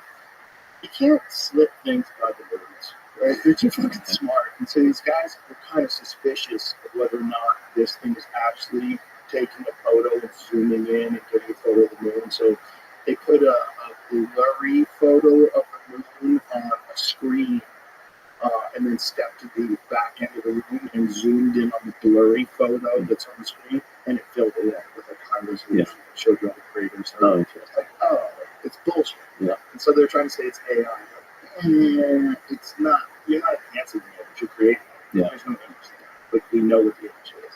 The image is blurry bullshit compared to a clear photo of the moon. So this is shenanigans. Well, let me tell you, I think what needs to happen here to be able to better understand the situation. Okay, and I think this applies for New Jersey, but also applies for the much broader for the European conversation as well. So I told you about discovery, I told you about disclosure. I think we can only motivate the government so much by just knocking on the door and asking for information. There needs to be a public, unclassified scientific investigation into this from the perspective of trying to attack it as a scientific anomaly, right? Instead of trying to attack it from a request from the government to release new information. So, I think this should be a national priority, frankly. Right? We need to have very senior people within the White House that care about this topic, that are leading the charge, perhaps at the Office of Science and Technology Policy, somewhere at that level that can lead this conversation and start to employ different organizations in the public unclassified domain, such as the Department of Energy, such as the FBI, and other reporting sources, so that we can be able to gather this information, investigate it, and then form theories about how we can protect it, whether that be through XRAD data in the United States, whether that be through weather satellites, other large data sets that we can use to detect these disturbances, and work with the Department of Energy to be able to put forward scientific ideas and then utilize their compute resources to be able to process and churn through all this data and see what pops out on the other side. And I think that we can then bring in organizations such as the National Science Foundation, or the National Science Council. We can bring in the National Science Foundation, We can bring in offices such as the Office of Strategic Capital and start to actually support the public interest in this conversation by having people that now can access these large data sets and these large compute to be able to run experiments, bring forward new data sets and technologies, and have it be like a true national effort at a high level. I don't think that the current structure of the All-Domain Novel Resolution Office within the Pentagon, serving as a whole government point, is going to be effective, especially considering that they are technically charged with investigating potential crimes of the Pentagon itself, right? Conflict of interest there. So this needs to be raised to a much higher level, and we have the resources in the United States to truly study this. And I think by doing that, we could then, potentially confirm what is being discovered through this unclassified method with classified sensors, but leave it so that it's repeatable and unclassified, so that the scientific and academic community can see the results of that and work off. Would there be an issue with you would have to provide amnesty to the people that could potentially have lied in these programs? So, like, if you diverted funding, if you've not been completely honest to Congress about where the funding is going, you've had some sort of a back engineering program or whatever. Would there be like criminal liabilities? Would there be issues where a bunch of people could get prosecuted? Literally, yeah. So that would, if I was them, I would, I'd keep hiding. Like, fuck this. But if you wanted to get full disclosure, it seemed like the only way to effectively make it happen would be to give amnesty to people that committed crimes. So it become a real dilemma if they were actually crimes. There could be another way to approach it. So one thing, especially after the last hearings, we've heard is that there needs to be stronger whistleblower protection laws. Maybe you've heard that. I've updated my thinking on that. I've done a lot of research on whistleblower protection laws in the United States, and it's actually quite interesting. We've had whistleblowers from the executive branch, whistleblower to the legislative branch in the past. We had the church committee, and thousands of people that have come forward and shared classified information with Congress outside the bounds of the executive order that allows for the creation of classified information. None of them have been ever prosecuted. Now, they may have faced ramifications such as the loss of security clearance. They may have lost their job, right? Those are real risks. I don't want to downplay them. But the way the system is currently set up, there's an executive order that allows for the creation of classified information. You have the National Security Act that was created in Congress and signed by the president. And these are the two laws that essentially allow for the creation of that type of information. So when the whistleblower goes to Congress and shares that information, the Congress people are just as susceptible and vulnerable, perhaps, to having classified information that they're not privy to, right? So they're in legal jeopardy in a sense. For there to be prosecutions in Congress or from the whistleblowers themselves, the Supreme Court would have to step in and adjudicate that war between the executive order and the National Security Act. And that's never happened. They don't want to step in on that legislation. And they've had, I don't know how many years, but decades, and opportunities to do so, but they choose not to. So we're in this kind of stalemate where by inaction, whistleblowers have this unspoken protection, if you will, to come in and share that information, lest the Supreme Court step in and change their precedent for the past several decades. So there's no reason that any of these potentially susceptible whistleblowers that do fear legal ramifications for those activities couldn't come into Congress, set up a very quiet meeting, share what they have with these Congress people, and allow them to then run with that information, clearly away from any personal identification from that whistleblower. That's the world we live in now, right? We don't have whistleblowers doing that, and I think some of the messaging has been inaccurate, claiming that we need to have stronger whistleblower protection laws, because it's probably not going to happen. I don't think Trump wants stronger whistleblower protections. I don't think he wants to enable people that would be calling out actions of the executive branch to Congress strengthened. That's not necessarily aligned with some of the activities that happened with Colonel Vindman and the Ukraine incident, where they essentially utilize those whistleblower laws to share information with Congress about what they perceive as wrongdoing. Right? So I don't see those laws getting stronger, but we're in this kind of weird false dichotomy right now where people are asking for them and not willing to come forward. But ultimately, I think we just need someone to step up to the plate and come forward to Congress with this information to be able to move the conversation from on the disclosure side. Right? So what you're saying to me, what it sounds like, is like you're almost like advocating for a complete restructuring of how the information gets disclosed. Instead of the way they're doing it now, someone come in and sort it out. Like you. Why you do it? I would if I was asked. I bet you'd be asked. I hope you would be, I should say. Because I think you're uniquely qualified and obviously like very invested in this. Like, if you wouldn't want someone who's not invested in this, leading this. This is a super complicated, nuanced rabbit hole that you have to go down. That you have to like be balancing out all the possibilities in your head at the same time while you're trying to get this information out. And whatever you guys experienced, whatever those things were, if that isn't ours, we should probably know. We should probably know. And I don't know what it is. I don't know if it is ours. I get that if it is, you can't tell me. I get that. But if it's not, what's going on? What do you think it is? Like, if you had to guess, some of it's got to be average, right? In like the broader conversation, or specifically New Jersey? Well, broader conversation. Yeah.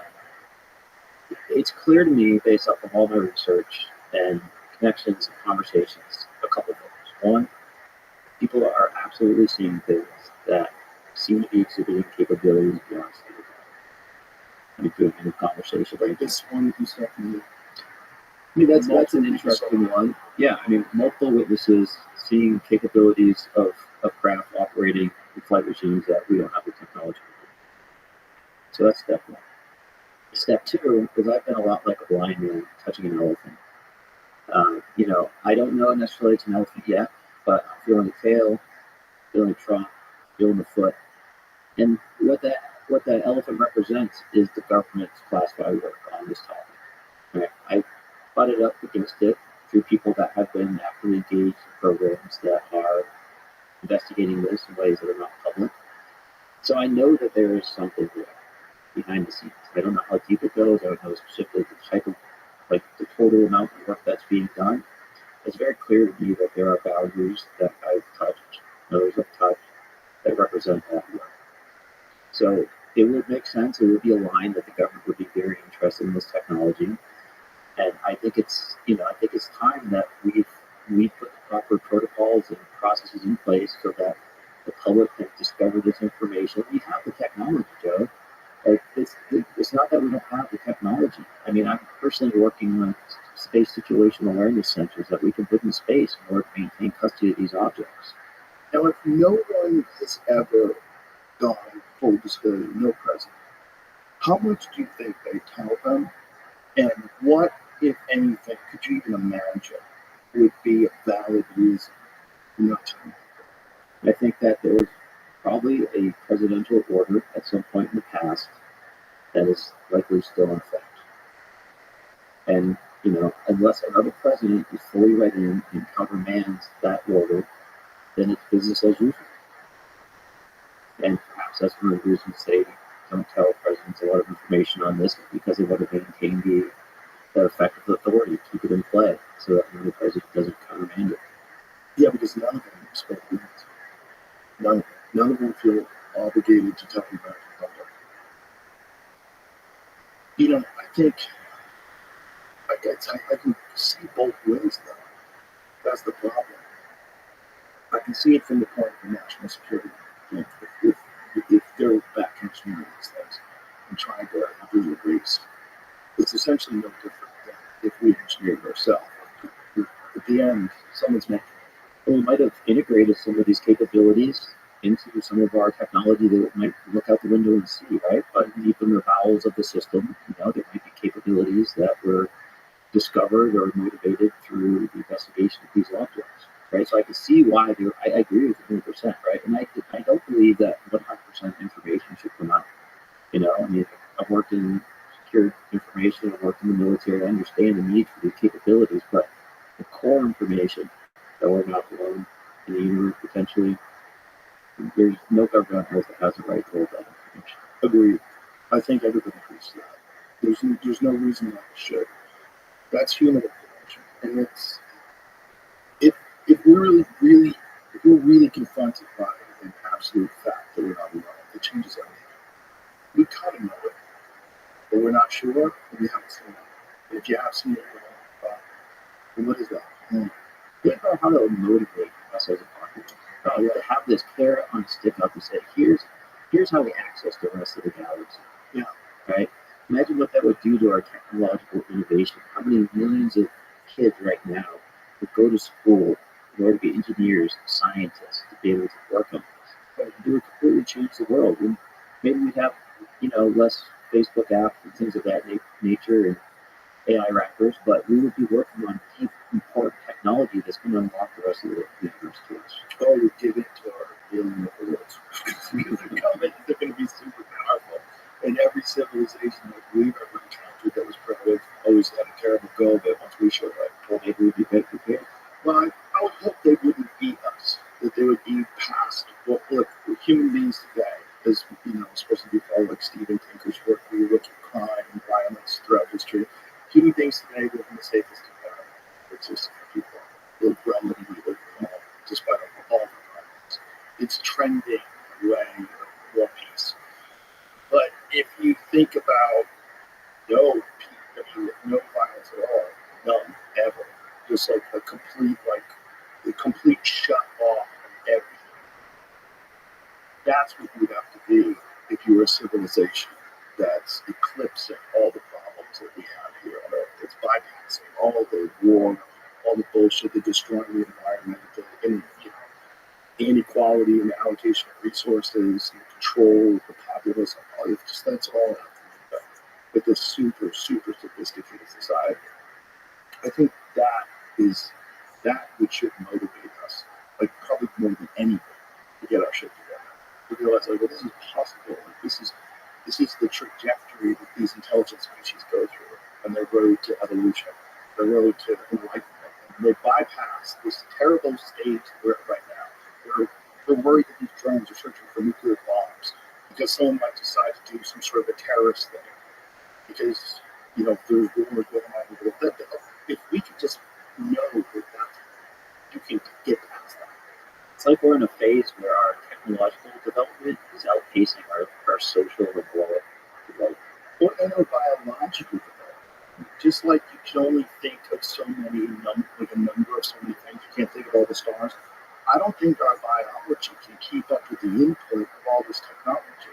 I think we're getting weirdly numb to it, and I think it's just so inescapable in today's society that if you want to be independent in today's society, you have to have one of those goddamn phones. You have to be connected. Like we're moving in this very particular direction, and it seems like if we get through this chaos, but these things that are visiting us, all of the things that people describe, like telekinetic communication, telepathic communication, the ability to explain things to them in a way that like clarifies what they're here for, why they're here. That's probably what we would do. It sounds exactly like what we would do if we could get past all the problems of being a human being in 2024, all the violence and chaos and all the lying and propaganda. If we got past that, that's what we've become. We've become some star-faring creature that's like completely enlightened. Shows up and is just checking on the apes to make sure they don't blow themselves up. It must be a hell of a time to come watch us, right? Right. And if think about like technology and technology evolution is always so much faster than biological evolution. Like, how far ahead are we? If they're a million years, what does that even look like? Like, what does that look like? Do they hit a wall? Like, do they just quote unquote know everything, right? Right. Or and then maybe that's what allows their moral compass and their biology to catch up? Or maybe they're the robot custodians of the God creating intelligent beings. And then all they're doing is sent for AI. AI created them and sent them out to the universe so that when the apes get to the point where they start making nuclear weapons and bombs and reactors and cold fusion and gravity, you like just make sure they get through this, okay, boom, and then whatever the fuck quantum computing connected to AI becomes, that's what it's like you're farming that. That's something I thought about, we talk about biological creatures and these crafts. Yeah. It could be that those are not things that travel here from far away and they're just kind of hanging out, right? Like that might have just been all the time. They might have created these objects, even the biological substrates, if you will, here, using local materials and put them together because perhaps biological creatures are more appropriate for the type of interactions they need to do instead of a fixed machine, right? Oh, wow. Yeah, that completely makes sense, right? Like if you can create life, which they're very close to being able to create fake artificial life, like in like single cell forms. And haven't they created like, aren't they like creating like artificial embryos? I believe they have started to like animal embryos. And that's just from scratch. I mean, they could beam over, DNA sequences and fabricate it here. Yeah, but that seems like totally doable. And that would make sense that they could breathe on air too. You just engineer it so that whatever this creature is, it does your bidding. And just they're just hanging out. And they're not even like advanced aliens. Synthetic human embryos creating groundbreaking advance. This is crazy. These are human. I didn't think they were human. Synthetic human embryos using stem cells and groundbreaking advance that sidesteps the need for eggs or sperm. Oh, it's over. We're fucked. Yeah, We're so fucked. I'm so anxious. It's so scary, man. It's so scary. So if we can do that now, something that's a million years long. just probably send some ball of energy down. The energy to create a spaceship and the beings inside of it. And, like they're fucking sending someone a picture to a cell phone. Maybe that simple. And that's probably, I mean, it's probably what it is. They're probably the custodians. You know, think of them as like advanced alien beings. It's probably not real. Probably advanced alien beings is AI. And it's the most advanced because it just goes from nothing to God. And maybe it needs custodians. The only thing that would change my mind on that is if they truly have some kind of faster light travel that allows them to transport, physical objects from extreme distances to nearby. Right? Then, because then the cost of sending that information is relevant because they can just send things over. So, I can see both sides of it, but it's something interesting to think about. Can you imagine the science and technology fields that full understanding of this conversation would open up? I mean, what are fields of knowledge that we can only imagine? We only see in sci-fi movies. Right. Even if we don't understand how they're doing it, if proven to be true, everybody has to stop and go, what's going on? Like, how is that thing moving up? Like, where's it coming from? How did it come from 2,000 light years away? Like, how is it even possible? And then they have to figure it out. And how? I don't know. I mean, what is your take on the crashes? Because that to me is always like, God, if you're so advanced and you're coming from another galaxy, why do you fuckers keep crashing? Like, what is it? And then there's, I'm sure you're aware of Diana and stuff. They call them donations. Like the people that research these things, whether or not this is even real, but the people that I haven't seen, the people that say they go there and find these fragments on the ground, they refer to it as donations. One thing I like to think about is, their planet, make a lot of assumptions here, but the planet might be designed a different way, right? Like their atmosphere might have significantly less oxygen. It could be much thicker. And so they might have bypassed this whole period where they had rocket propulsions and gas shooting out the back. So they may have taken them longer to get to space, but maybe they did so with a much more developed technology. So then they apply that technology, they come over here, and now they're in a regime that perhaps they were unexpected. There's, gravity disturbances, there's, more oxygen in the air, there's different things that perhaps they either weren't expecting or just look different than their home environment. And then, by the way, there's these stupid apes that are shining stuff at us, that are launching nuclear weapons and actually knocking us out of the sky. There's electromagnetic interference. So I could see a logic there that shows that, we make the assumption that if you're good gods, right, they can do it right. Maybe that's not the right way to think about it. Well, also maybe think about the sheer numbers. So if we think that these things are real, so let's imagine they're actually coming from another planet. So if they are coming from another planet and they're capable of coming here, that means other planets are capable of sustaining intelligent life that could be star forms. So if that's possible here and there, how is it?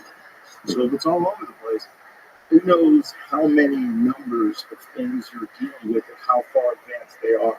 And like you said, like what technology they develop. We always think technology is like completely linear, and we think that like what we did and the way we did is the only way it can be done. But the best evidence that's not true is Egypt. The best evidence that that's not true exists. You can touch it with your hand. You can see photographs of it online. We don't know what the fuck they did, and whatever they did was super advanced for 4,500 years ago. We don't know what machines they used. We don't know how they cut it. We don't know how they measured it. We don't know shit. How they figured out to put it north, south, east, and west almost perfectly. No one knows. No one understands how they got the stones there. It's all speculation and guesswork. But whatever it is, it's insanely impressive and a different sort of way of implementing human ingenuity and engineering and thought into construction. It's very different than anything we've done. So it's a clear path. Like they have an enormous amount of resources in that area, and they had sustained the civilization there for thousands and thousands of years. To the point there, they had developed methods and technologies that we don't understand today, because they're not here anymore. I love the work that Graham Hancock has been doing, and I see it as almost like a parallel conversation in one we're having. Yeah, I mean, there's something here. A lot of people can go out and look at it. I mean, sure, I've never been to the pyramids, but the information is there if you're willing to go look at it. And there's this massive stigma within the academic community to say, no, that's not right? Because they're in this zero-sum game. They're all trying to win the next, contract and grant, and they just want to stay right within the line of what's acceptable. And he's bringing forward very interesting points about a time period that I think we all understand now is a lot less understood than we thought. This also parallels civilizations that coexisted with European civilizations that are very similar to what we know about in history. That were like the Mayans, for instance. Like, what the fuck was going on in Mexico? Like, how come? Because we know when that was, like, they're like when Cortez visited. Was it Cortez or Cabeza de Vaca? Who visited the Mayans and wrote about it? It might have been Cabeza de Vaca. I think it's in that the book A Strange New Land. But when they first encountered these people before they gave them diseases, like they had this insane civilization with gold headdresses and ornate dressing, like, and everybody's like, "What is this?" Like, there's insane stone structures and human sacrifice. Like, the fuck are you guys doing? Like, this is a totally, completely different type of civilization. Yeah. While in Europe, they're wearing fucking wigs and they're trotting around and like all coexisting. So we know that human beings can go in very different directions in terms of the way their society develops and the technologies they implement. Why would we think that would be the case with everything in the known universe? Like, everything in the known universe, there's probably an infinite number of paths that intelligent creatures can go to creating technology. Like you're saying, some of them might take like way longer than our path of, implementing combustion engines and electronics, and they might be using frequencies. They might be using some sort of different way of generating energy that we don't understand. Maybe a planet has super strong electromagnetic fields, right? So they can leverage that the way we can. Well, the thing Lazar was talking about was that this planet is a stable version of this element 115. But I think, even, what does that mean? What is element 115? If there's 114, element 115 is whatever the fuck you find next, right? If you don't know what it is. And it was all theoretical until the Large Hadron Collider, they developed a version of it for, a millisecond, so they know that it's a real thing. They're just having a stable version. Like, what if you live in a completely different solar system, and a completely different planet, with completely different... There's planets out there that are made entirely of diamonds. Yeah. Did you see that one? Yeah. About a giant diamond in the sky. Get a picture of that. Like, yeah, what the fuck? Like, I think that there's probably an infinite number of ways intelligent life evolves, and some of it probably doesn't make anything like this. Like octopi. Like octopuses, they have no need, because they're in the ocean, and there's no houses in the ocean, so they have no need to build things, but they're super smart, man. They open up jars. They figure out a way to get out of a fish tank, walk across the floor, climb into the next fish tank, kill a fish, eat it, climb back, and go back into the tank. That's why I don't own a squid, or an octopus, because if I saw that in the middle of the night, it'd freak me the fuck out. They're really smart. They're weirdly smart, and we don't even know why or how, Yeah. They have eyes that separated from them, but whatever an eye was developed for them, and an eye was developed for us. And we branched off from the evolutionary chain, who knows how many hundreds of millions of years ago. I learned a pretty interesting little tidbit here. The octopus, apparently its DNA is not like anything else on this planet. But apparently the Hawaiians have a ancient tradition that octopus basically came from the sky. Really interesting. That is interesting, but, with panspermia, they do think that it's possible that planets, when they get hit by asteroids, a big chunk of it can fly off, and the DNA from that rock can enter into this new environment. And with some things, like spores survive in a vacuum. That's one of the thoughts about psilocybin mushrooms, that perhaps they arrived here from somewhere else on the rock, which is, it's a real possibility. That's where most of the iridium that they find, and they have this big, when they do those big digs and they find a layer of iridium that's near where there's an asteroid like that, it's all just shit that came from space. Yeah. If you look back at the evolution of humans to monkeys to fish, and then multicellular organisms, the introduction of mitochondria, smaller single cell organisms, there's a very linear path of evolution. And very early on, there's a massive jump where we went from extremely simple bits and pieces to essentially this big jump in complexity for these small systems. And there's a theory out there that jump occurred due to seeding from elsewhere, right? That perhaps that the whole path is linear, and it occurred over time, perhaps I think the time period is like several billion years, right, for the evolution for these components to get to essentially a single cell organism. That these components evolved independently in space, perhaps feeding off of gamma radiation or other gamma energy or other energies that are out in space. And so that evolutionary process did take billions of years. It just didn't occur on a particular planet. And over time, as meteorites hit the Earth, then we see this uptake in complexity because of the arrival and then the further evolution of the biological, chain that led to us. And it's pretty interesting. Kind of tied to that theory is that the Big Bang happened and things gradually cooled down. I mean, there was a point where, and I think the number is like 500,000 years, where the universe was essentially room temperature, right? Like everywhere in the universe had like a distribution of temperature that was equivalent to what we're sitting here right now before it continued to cool off to get weird. So there could have been these opportunities in the universal process that allowed for the development of life-like components that eventually went out to seed the universe, which would be a really interesting concept because it would lead us to believe that this probably happened in multiple places, just here. That is a fascinating idea that it's like seeds. And I mean, that's the function that these asteroids have. When that's what happens when they land, when they spread whatever's on them. You could imagine that's the function of asteroids, slamming into planets, knocking chunks off, and flying that stuff into space. That's why we have water here. I mean, we didn't just organically create water on this planet. It came from asteroids and other debris. It's comet, right? Like comets, yeah. A lot of comets was made up just ice, right? Yeah. Which is fucking nuts. There's a chunk of ice bigger than Manhattan flying through the sky. Yeah. Or diamond. It leaves it, right? And leaving trails. And some of them they can mine. That's going to be really fascinating. Let's figure out how to do that. Land on an asteroid and mine it. Yeah. Sure, industry. That was a Bruce Willis movie, right? Wasn't it? Well, I think they're trying to blow it up. I think it was. With They Bruce said Willis. miners. Armageddon. Yeah. All right, they weren't mining, right? They trained miners how to be astronauts. That was clearly the easiest choice. Instead of training astronauts to mine. Well, we were getting to that. The James Webb Telescope secret squirrel meeting. Did you find anything on that? Nothing? I don't know specifically what I was supposed to be looking for. Okay, let's try it.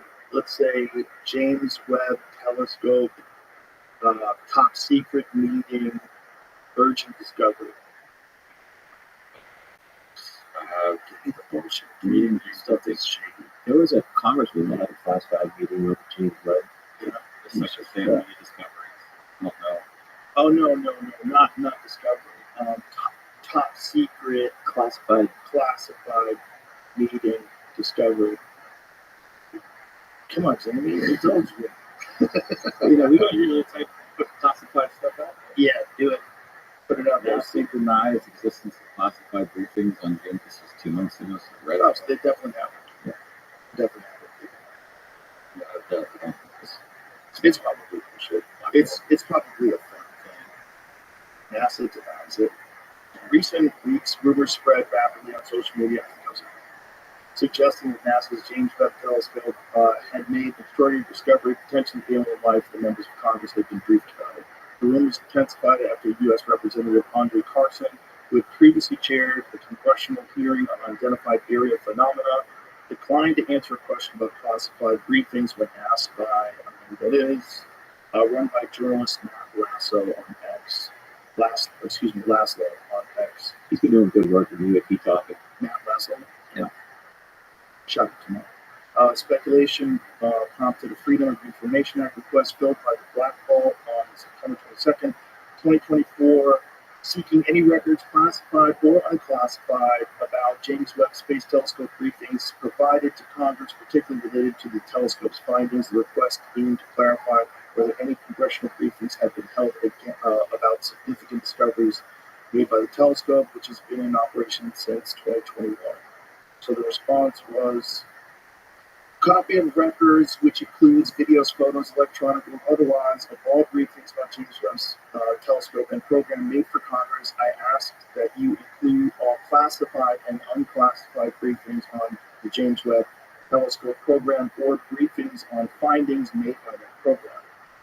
It says those searches located no records responsive to your request. Need to confirm or deny? I mean, if I was hiding the fact that we're going to be hit by an asteroid, that's how I would do it. I wouldn't tell people. I wouldn't respond to this feed. What freedom of information? We get put in jail. We're going to be dead in 60 minutes. This is fucking. There's a planet heading our way. You know, planets get hit by other planets sometimes. Or maybe they detected signs of life around exoplanets. That's the fun. The fun one is signs of life. The fun one is an actual spaceship. The fun one is something that they can't explain that changes everything that we hold dear and believe to be true. Whatever that is.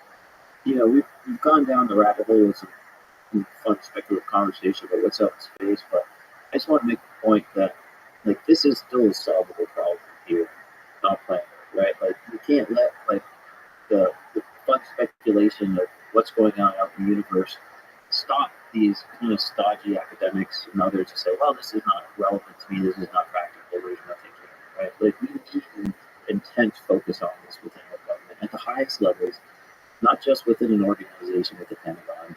And we need to engage our scientific and academic community to remove the stigma at the highest levels.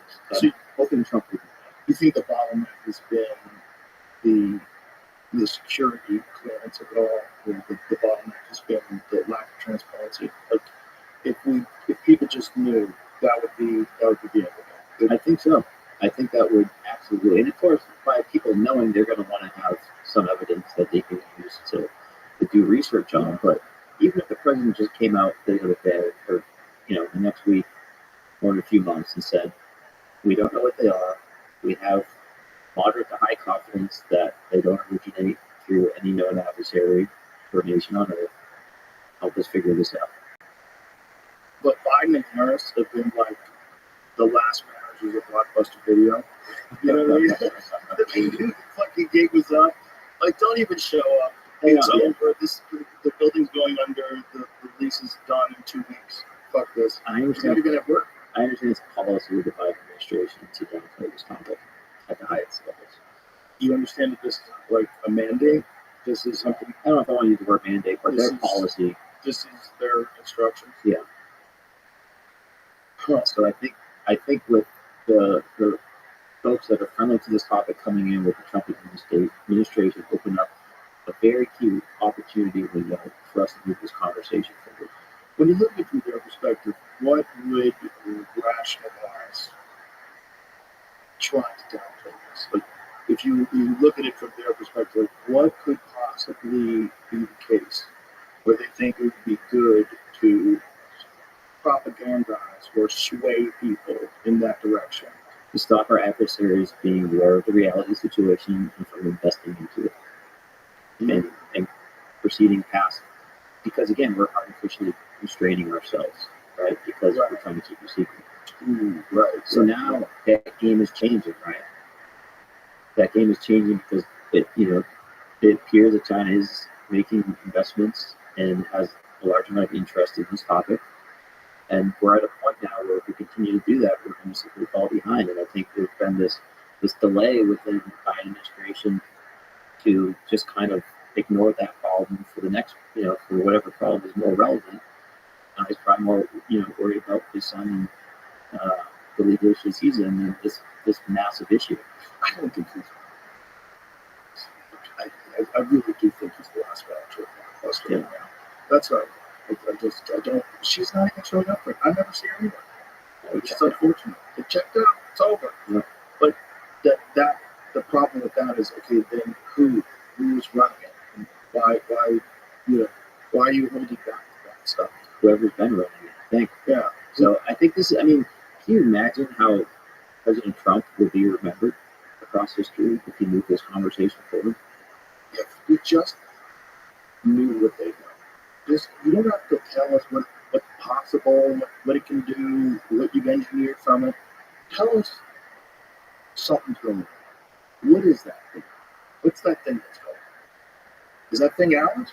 If it is, that's fucking crazy. You guys are holding back some insane shit. And if it's not ours, then we need to know. And I think that would change the human conversation. I mean, Ronald Reagan talked about that in the United Nations speech in was it the 1980s? You remember that speech? Well, I remember it, but you're running out. He talked about how united we would all be if the threat of an alien invasion was happening, or how quickly we would lose out our differences. But that's why we have a red phone with Russia, right? Is it really good? Yeah, it used to be. I'm sure it's a text message now. How would they even have a phone? Well, they do, and they do with China as well now. Although it's less. But isn't it like a phone? No. I also don't know the structure of it. It used to be, but it was there in order to. Listen to this. All the members, remember. Perhaps we need some outside universal threat to make us recognize this common bond. I occasionally think how quickly our differences worldwide would vanish if we were facing an alien threat from outside this world. And yet I ask you, is not an alien force already among us? What could be more alien to the universal aspirations of our people and war and the threat of war? 2 centuries ago in a hall much smaller than this one, in Philadelphia, Americans met the threat. Now let's speak. Maybe it's time for another one. Yeah. If they know, tell us. It'd be good. Be good to let us know. And if we did have disclosure, what can you imagine? Let's imagine that you get into this position and it's your job to get this information out to the public. What kind of resistance do you think you're going to face? Because it seems like if there's been deals that have been done with defense contractors, that's what kind of have to work, right? But who else is going to know what to do? You kind of have to get contractors. You're going to have to get the best and the brightest. You know, figure this out. We haven't had support from the top in the past, right? So, were I in such a position, you would have to be working closely with the White House, and you'd have to have the White House's buy-in on this. I think that's the only way. And from the top of the executive branch, you use that position of influence. You pass additional, presidential memorandums and executive orders that countermand previous memorandums that may have existed in the past in order to legally compel these organizations from the chief executive to be able to move the conversation forward, to require them to bring this information out, to require them to collaborate. And, it doesn't have to be a one-person job. You bring in some of the brightest people in our country in order to evaluate this data, come to a conclusion, and then share those conclusions with the American people. Okay, let's imagine you get this position and you go through this search and you find out that this is all our technology and that we can't allow China or Russia to know that we're capable of using these kind of technologies that are unheard of right now. So we have to keep it as a national security secret. What do you do about something like that? I mean, ultimately, if the answer is that there is nothing unusual going on here, then we have to respect that, right? I mean, it is very unusual. If you've got these things moving the way these things are moving in their house. Yeah, and I don't think that's the case here, for all the reasons that we've discussed today. So, ultimately, it's about finding the truth, right? It's not about finding your way to a conclusion that you already support. Okay. I wonder what the world would be like if it was fully accepted, if disclosure was fully accepted. I wonder what the world would be like when Trump gets into office. Trump has a press conference. He brings you up. You explain what we know. This is over the last 16 months. Our team has discovered this, that, and that. We've personally investigated this, that, and the other. Where are the flashpoints for whatever the fuck you guys have knows. If that's real, that's the end. All you have to do is bring the president to the crash site, and you bring him to the warehouse, you show him this thing, and you walk around and you go, what the fuck is this? What the fuck is this? That would be the end. All you'd have to do is get a camera crew, go with them, Trump walking around speech. Okay, we've been visited. Now we know. By whatever, by whoever. Maybe it's not even visible. Maybe it's always been here. Maybe it lives in the ocean. Maybe it's been monitoring us from there. And its sole purpose is, like I said before, custodian. To make sure we don't blow our own time. But either way, we should probably know there's fucking bases in the ocean. Because a lot of them, they've transmedium. They move through the air and then they go into the water and they make a splash. So, what is that? We would have for the first time, I think, a clear direction of where we need to go as a society. We would revamp our academic processes, our fields of study, our beliefs in religious structures. I don't think they would nullify it. I think they would probably amplify it. And it would, I think, have the equivalent impact of positive nuclear bomb on our economy. We would have certainty in what direction to invest in and what technologies to pursue. And I think that by having that direction, that would, again, nuclear bomb level increase in capabilities where we would be able to, be working on propulsion, energy systems, and material systems that would advance us well beyond where we are today. We leapfrog. And if we sit on our hands, we don't do that, we're going to find our adversaries in a position to do that instead, which will completely rewrite the geopolitical environment. If we reach technological proficiency in all this AI stuff and quantum computing, if we reach this first, then what do you think? I think, well, we already are in AI to some degree, but I don't think it's a technology you can necessarily contain to one country. I mean, China already has their own AI out there, so I think it's going to be somewhat business as usual, at least on the AI side. Quantum computing, a little bit different. The technology investment is much higher, but still, if China can come in and potentially steal that technology and replicate it, then we're just in another level of arbitrage at that point. But if we have the ability to invest in deep technologies that we are aware have an endpoint in reality, instead of having to guess the strategic value of something, it's going to allow us to focus our resources in a way that we haven't had the opportunity to do in this country.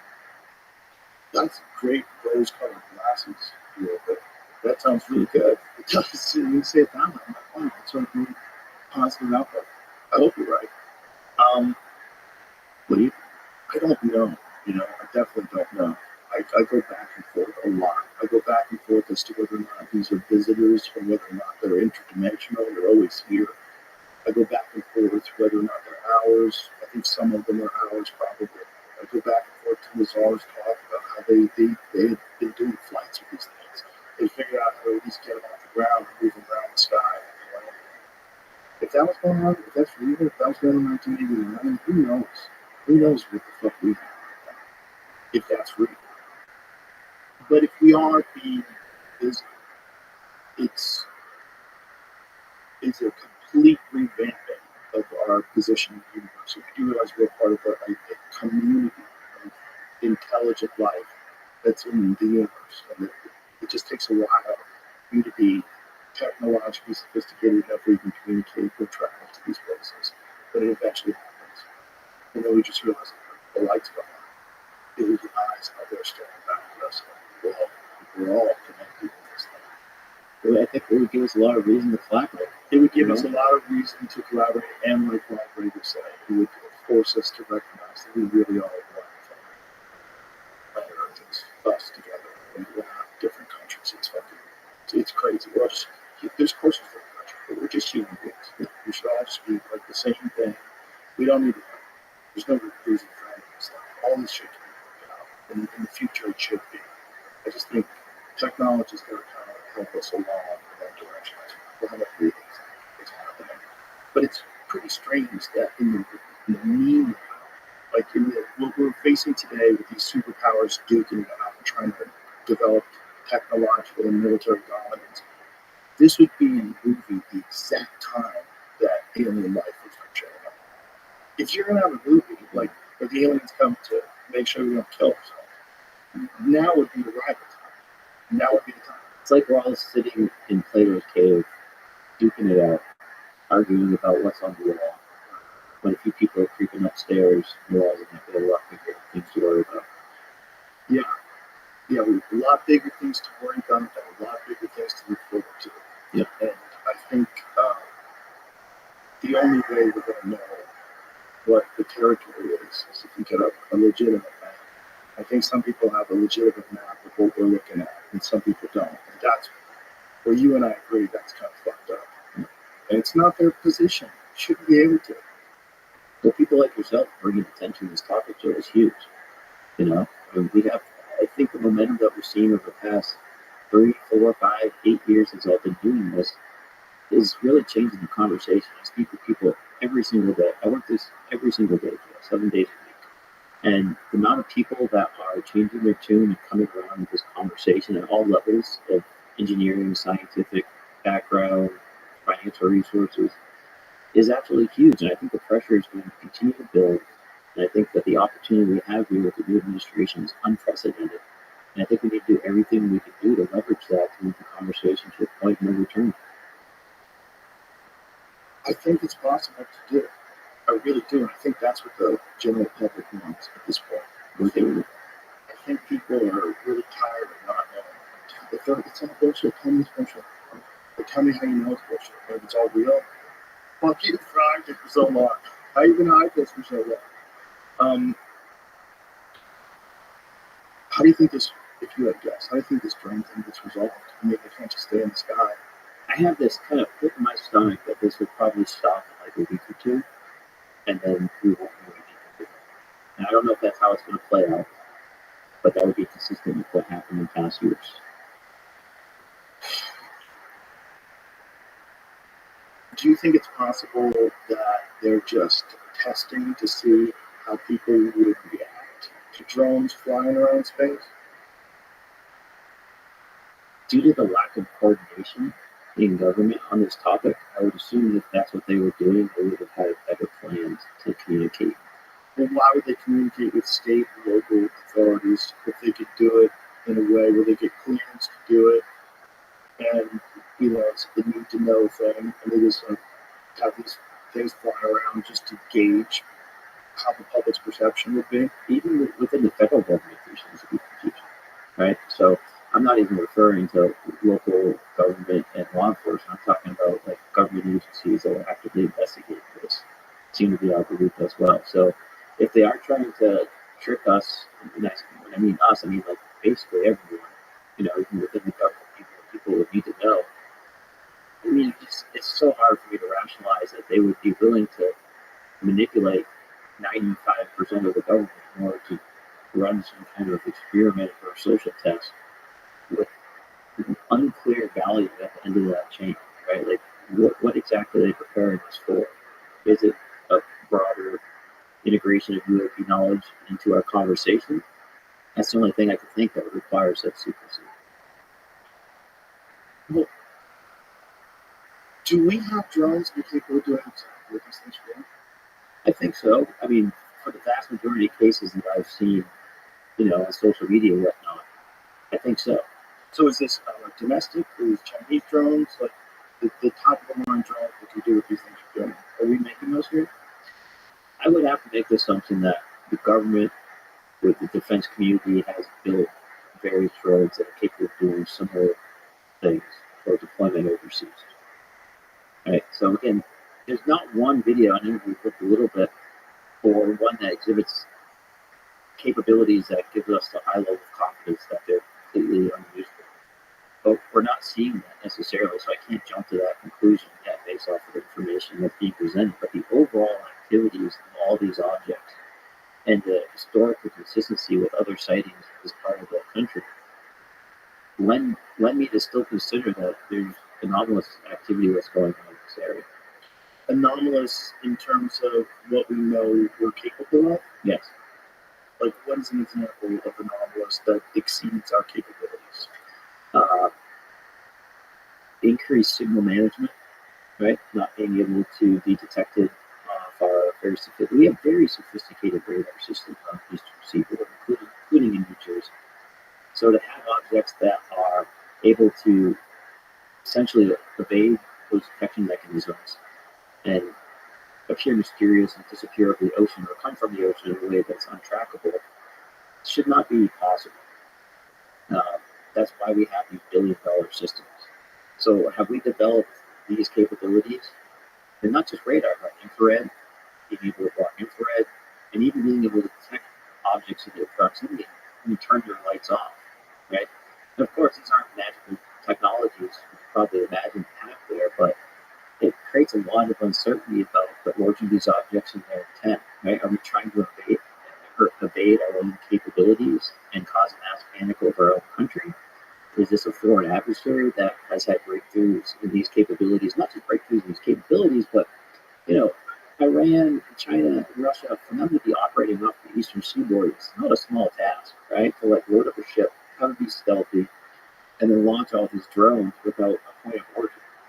That's not a trivial problem for them, right? We're one of the only countries in the world that has a true global navy, and it would even be difficult for us to do. Civilian drones, are there civilians operating these hundreds of drones without detection, without flaw, without failure, without crashing?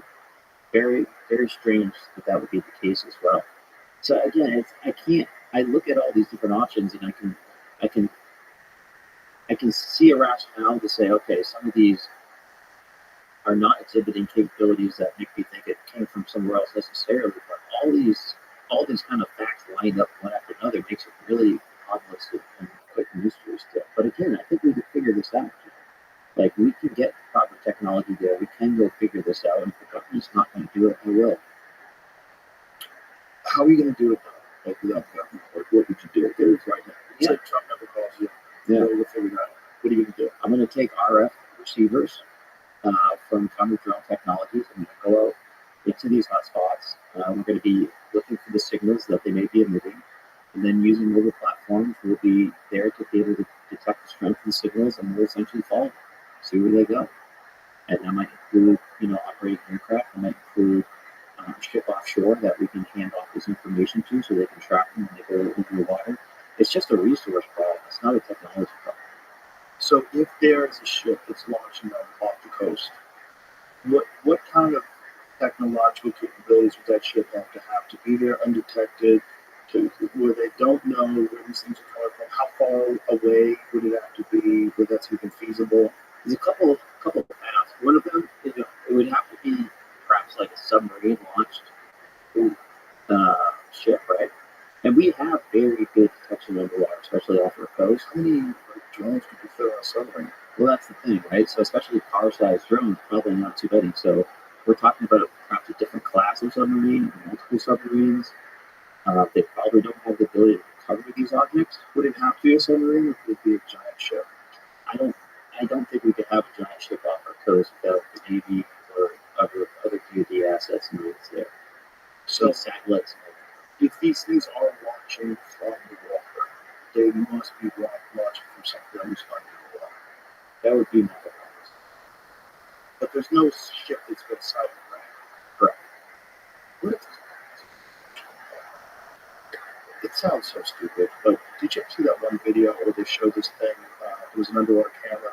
I think it was focused on an oil rig, and you see something flying through the background. Yep. Something like 500 miles Underwater flash. Yeah. I have reports from submarine operators with very fast objects under the water. Yeah. What the fuck? USOs underwater or identified submerged objects. I mean, our planet is mostly covered in water. Our sensing underwater is not as good as in the air. There's less traffic under there. It would be, a logical place to set up shop. Yeah. I mean, how much of the ocean has actually been discovered or explored, rather? It's like 10% or something crazy? Yeah, pretty small. Mm-hmm. There's insane deep spots that something could just go and hang out. Or move around, stay mobile. Well, listen, I hope you get a phone call. I hope you get a phone call and somebody listens to this and says, that sounds like it would be a good thing. everybody if we knew what the hell was going on. If it's possible to talk about it. But again, without you out there telling your story, guys like Commander David Fravor and all these different people that have had these experiences and encountered things and are aware of it and know that it's a real issue. Without real credible voices like yourself, this conversation falls into the hands of silly people like me. You know, like if I'm interested in UFOs, I was interested in Bigfoot for a long time. You know what I mean? Some of it was just fun for me. But when guys like you come out and talk about it, and when the New York Times writes that article in 2017, you get the Guinness video and the go fast, all of a sudden it's like, okay, this is a phenomenon. This is a real thing. What is it? And why don't we know? And why aren't we being told what we do know? They don't deny it anymore. I mean, within government, when they communicate, it's clear from the Pentagon to the executive branch to the legislative branch that yes, there are objects, we don't know what they are, and they seem to be exhibiting capabilities beyond the state of the art. I mean, we're at a point in the conversation where that's going to be pretty widely accepted at this point. How hard would it be for people to accept that it's coming from an underwater civilization that's popping out to check us? That might be harder than the whole alien theory. Right. It would be almost crazy for people to coexist with an alien civilization that's under the water that we didn't know about. Wouldn't we feel foolish? We would feel so stupid. We thought we're the apex predators. We thought we're running shit. These things just hovering over our cities. Listen, man, I really hope you get that phone call. It's always a pleasure to talk to you. And like I said, I really mean it. If it wasn't for people like you that have the courage to come out and talk about these things, because I know there was a long time where airline pilots, a lot of different people just didn't want to talk about their experiences because it seemed like they were silly, and they'd be mocked. And it was widely dismissed.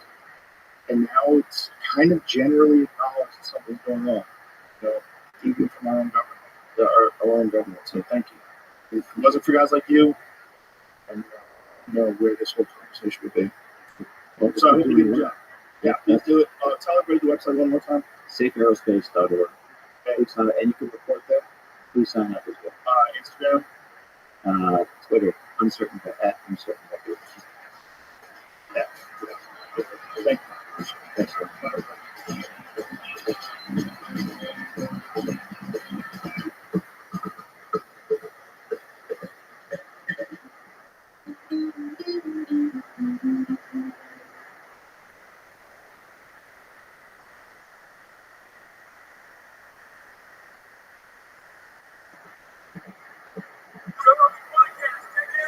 Good job. Program. Experience. Train my name, Joe Rogan podcast my name all day.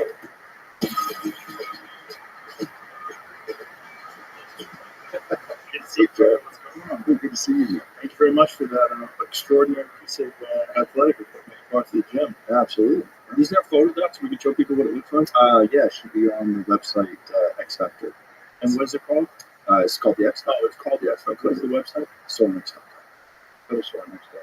Check out the X Factor. I'll tell you, it's actually pull it up, Jim. Isn't that nice to say? Yes. Yeah, It's fun, right? It's big. So this is the machine. Yeah, it's actually Judge who's here. Yeah, it's a brilliant machine, man. The idea that you could push and pull rotational power machine. It really is a genius idea, man. And for things like striking sports, that's huge. Like the ability to push and pull at the same time while stabilizing the core. I mean, that is undoubtedly going to help people like this. You're definitely going to be able to deliver more power in strikes. Right, because you take the ground force and then be able to put it through obviously which that's all three planes of motion all obviously go through the core and then puts it into either your feet or your arms. It's just so unusual that you can do something like that. I mean, I guess you kind of can do something like that with cables, with the cable machine, but that seems better. Yeah, because you have a little bit of a balance component as well, but you're right, like you're blocking, let's say you're a right hand, you're blocking on that left leg, you're stabilizing out the right hand. But yeah, especially when you get that real extra extension, I call it the which up there, the obliques, it just comes in. So I'm interested to see what you come up with. It's pretty dope. And you were telling me that this was originally, like, you came up with this idea from an older machine? Yeah. So we, I've been in this industry a long time, as well as you have. But it's kind of taking a remastered series where we're taking all like the cool stuff that was could have been our designs, but could have been just old designs that were just like kind of lost to the ages. And like, hey, that was a cool piece, but it sucked because you had to load it weird, or it was like maybe it wasn't as safe as it could have been. And so it's like let's break the whole thing apart, figure out what was good about it, and then that was like the 8th iteration. We just kept playing with it. And it was like when you realized the double axis is what made the user experience cool. Mm-hmm. It's badass. You know, I sent that video to you, and then a couple colleges where I bought it, and then Brian Krause with Rothschild and record holder shop. It's like, yeah, like this is all rotational power. How do we turn that on? Yeah, it's so cool today because there's so much social media and there's so many videos, YouTube videos of people using equipment. Like 15, 20 years ago, you had to go to a gym and go, oh, what is that? Oh, that's cool. Where'd you get that? How's that work? The big guy in the gym, you have to be like, hey, what's the deal? Yeah. I grew up in the same era where we're going to gyms all the time, and there's a bunch of quacks telling you to do stuff. Always, yeah. And then there's bro scientists. Total bro scientists. Yeah. And then you just like, hey, that guy's really good at something. Yeah. Back in the day, I would, after I compete, probably much like you, after I compete, I would get whoever was better than me, I would offer to take them out to dinner. And I would just go, hey, like I'd feed them beers until they basically told me how they beat me. I'm just like, well, how much are you cleaning, or what are you doing? And I would pick up some little idiosyncrasy of training. They're like, oh, we need to do this contrast. And I'm like, what's that? I'll just keep digging and digging and digging. Well, I remember when I was competing, they would tell you to not lift weights, which is so hilarious. They used to say that. They used to say it would slow you down and you'll become tight. Yeah. And I remember thinking, like, why don't you just stretch if you're tight? Yeah. So horsepower makes the car slower. It didn't make any sense to me. It's like they thought that the only exercise you should do is martial arts itself. Just hit the bag, train. Well, when do you think that? Well, you got, Bruce Lee would do. I mean, he did some exercise. Yeah. He had some lifting that was always pretty light. But what would you say was when that changed? I think it was a very holy thing. I think it was Mackie Shillstone training Evander Holyfield when he went up to heavyweight. And I remember myself at the time, so this was in the 90s, I'm never sure what is he doing. So, he's going to fuck himself up. Doesn't he know that all these coaches have already figured it out? Right. And then all of a sudden, Evander got trapped. Dude, he was trapped. He got jacked, and he became a legitimate heavyweight. Also, pretty sure there was some Mexican supplements involved. Yeah, he might have gone custom. I think it's a strong possibility. I think it's a strong possibility that there was some help. Because also, like, I never heard of anybody tested positive for steroids like that. No. And I know for a fact someone's going to steroids. I would not disagree. I know people who know people, and I would fucking put it all on black. Because up until 91, steroids weren't even illegal as a controlled substance. Do you know who caused it to be illegal? Joe Biden. No shit. Yep, that motherfucker. It was all him. Yeah, Derek from More Plates, More Dates was telling us about that. Like, that motherfucker, he did it. That should be a level of research. Well, I guess the idea is that people could abuse it, right? But here's the deal, folks. You can abuse almost everything. Sure. This is my argument against online gambling. There's a lot of people that think online gambling should be banned because so many people are losing money on online gambling. Shut the fuck up. Do you know how easy it is to not online gamble? It's so easy. You know how easy it is? I've never online gambled. It takes two of us. That's how easy it is to not online gamble. I'd probably forget my password to get into the thing, but yeah. But, like, I'm not discounting the fact that gambling is addictive. I personally know gambling addicts. One of my best friends, Dana White, is a fucking gambling addict. He happens to be insanely wealthy, so he can get away with it. But that helps. I grew up in pool halls. I know gambling addicts. I get it. I'm not one. So it's possible to, like, fucking have some self-control and discipline and willpower. The weird thing, I never done crack either. Crazy. It's strange. Crack is everywhere. It's a scourge of humanity. I've never done crack. You know, it's really weird. I've never even seen crack. I've seen it. Yeah, I saw cocaine once in my entire life, which is wild based on. It is pretty I know a lot of people just like, yeah, like, did they just think I would just say no to them because I grew up in the just say no generation? But I haven't seen I didn't think it was like a real thing. since I was in high school. I don't really, yeah, which is kind of crazy because I know so many people who do coke. Yeah.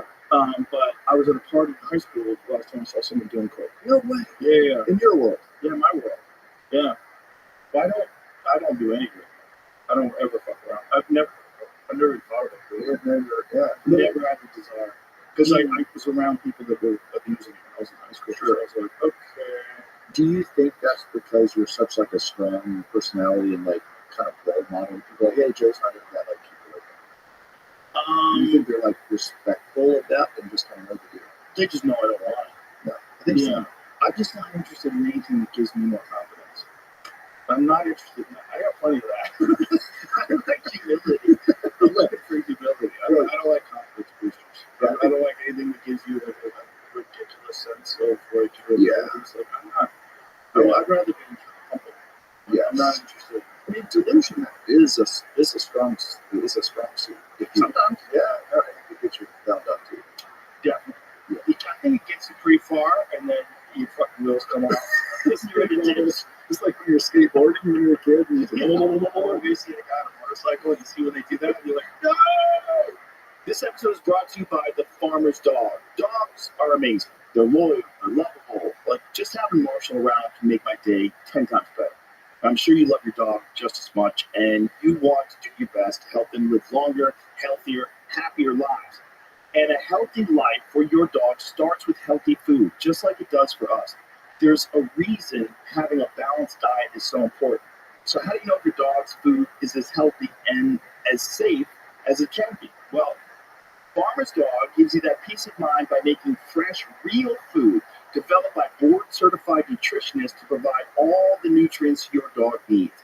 And their food is human grade, which means it's made to the same quality and safety standards as human food.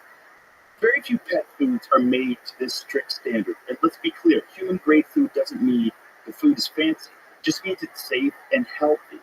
It's simple, real food from people who care about what goes into your dog's body. The Farmer's Dog makes it easy to help your dog live a long, healthy life by sending you fresh food that's pre-portioned just for your dog's needs. Because every dog is different. And I'm not just talking about breeds. From their size to their personality to their health, every dog is unique. Plus, precise portions can help keep your dog at an ideal weight, which is one of the proven predictors of a long life.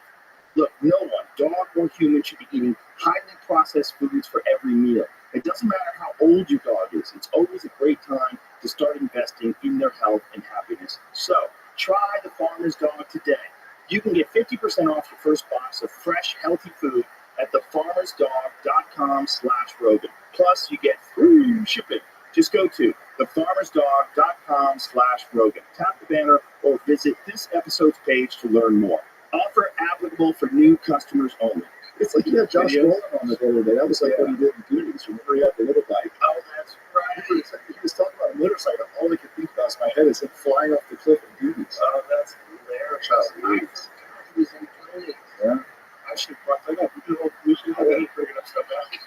I was on the plane. I was running the plane. I was like, all I could see is that cat in sweatpants with the shorts on top of sweatpants riding a tricycle over down this hill. He's one of the rare guys that was like a child actor that turned out really awesome. Yeah, that's a small club. That's a fucking super small club. Yeah. Because everybody that I know, and I know a few people personally that were famous as a young person, they're out of their fucking mind. They're like, you know what I say it's like living in, Hey, African American, look at me. how old was he back then? That's so crazy. Well, he's 2 years younger than me, 85. 85, I was 18. So he's probably like, Well, the 80s not so awesome. the 80s were pretty cool. Except everybody's worried that Russia was going to blow us up. True story.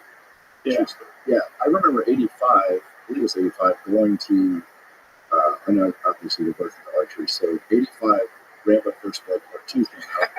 Pops took me to the movie theater, he and I saw it. We went straight from there to the archery shop. first bow that day. Really? I still have it. Wow. Yeah, it's awesome. I still have some of the same arrows.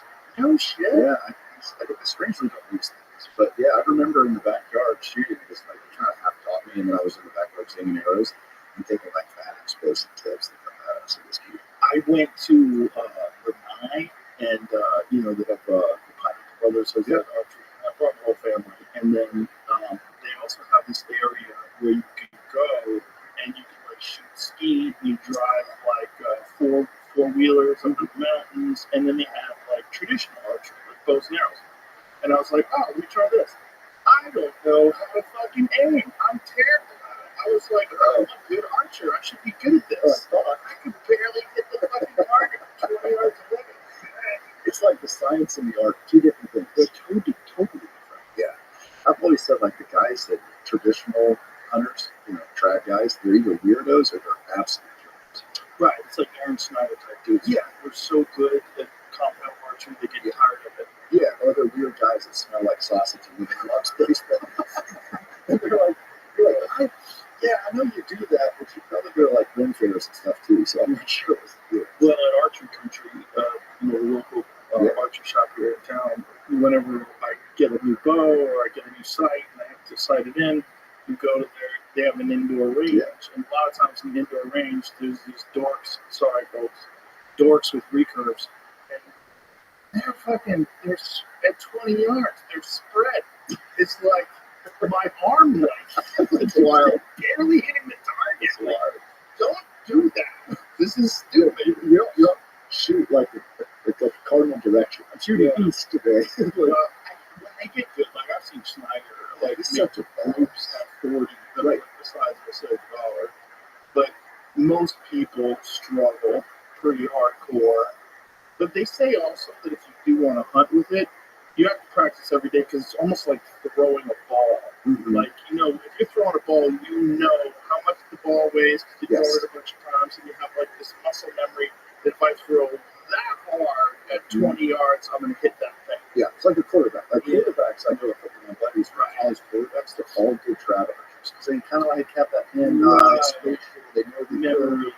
Yeah, but you got to be. Yeah, my buddy got into Brandon Hood, powerlifter. He got into it, and all he hunted with for a couple years was trad. That cat went like Argentina and Africa, just nuts in the sack. Where he was like, "No, going to trad better." Okay, man. And I was like, "Do you hate accuracy?" No, he got it done. But holy cow! But there's something about dialing it in like 47 yards. Like, drawing back, centering your pin, and just watching that shot break and watch that arrow go exactly where you want it to go. Just hit those ribs. Just the dopamine button. Oh, it's the greatest. It is. Can you see the arrow? Does it slow down when you shoot at animals like it does for me? It looks like there's no way this arrow is ever going to get to. It's like everything in my brain. It's like I built the Rise of Superman during the floor state. Like everything speeds up in your brain, so actually the perception all lengthens out. They say your brain actually starts firing 3 times faster for little pictures. So that's why it slows down. This morning, I watched that arrow just right-handed turn. I'm like, that detective's going to move. It was only 27 yards, but I'm watching. But when I'm shooting targets, I'm just like, hey, look. I don't seem to think that. No. Really? No. I always think it takes forever to get to do that thing. No. I'm trying to think of when do things slow down for me. No. Jiu-jitsu. No. Jiu-jitsu just, when you're really in a good state, it's just almost like you're not thinking. It's like all of a sudden you have an armband. It's like, so it is a flow state. Yeah, just maybe a flow state. But it's a flow state that's established after thousands of hours of drilling. And that's the most important thing in jiu-jitsu really is drill. Everybody loves to roll because it's so fun. Sure. Because it's like you're playing a video game. You're trying to kill each other. But the really important thing is drilling.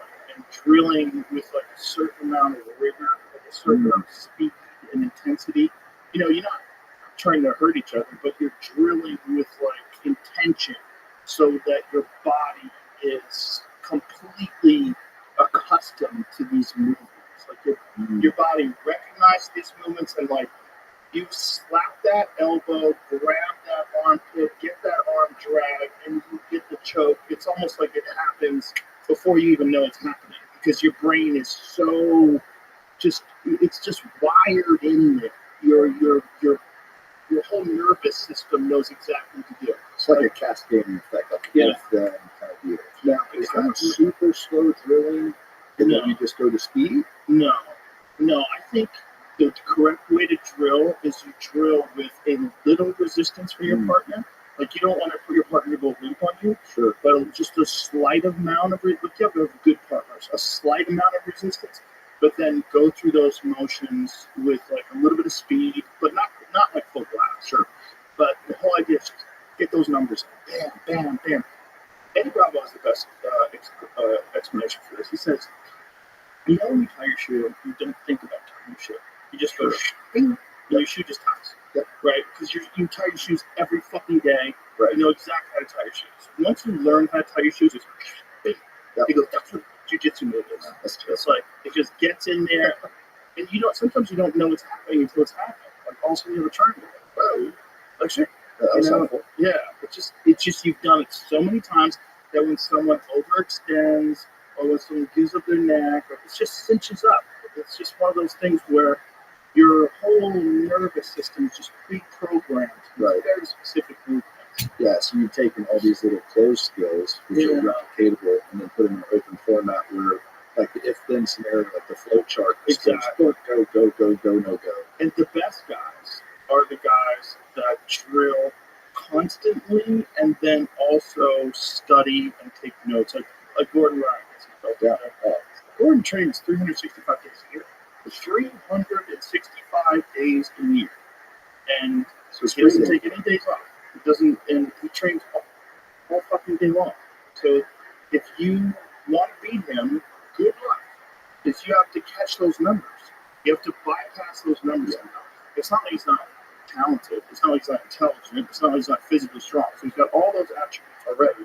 Right. And then you have this insane work ethic along with dedication to technique. Yes. Which is, And you'd have years or decades to catch up. exactly. You just can't.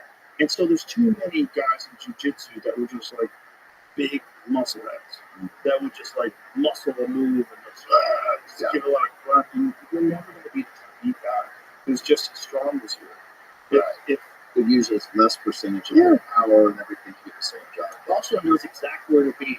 Like you might not know exactly where to be because you've gotten away with a lot of stuff because you're big.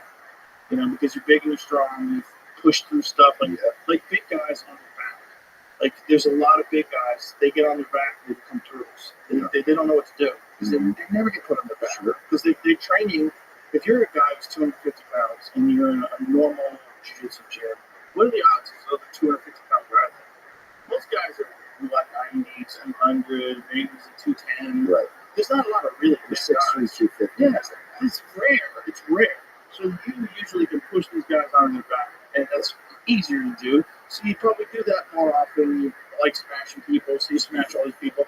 But the problem is then you never develop a bottom game. You never develop a guard. You never develop the ability to get out from under a big guy and do it technically. Get that underglove. Work for a deep half.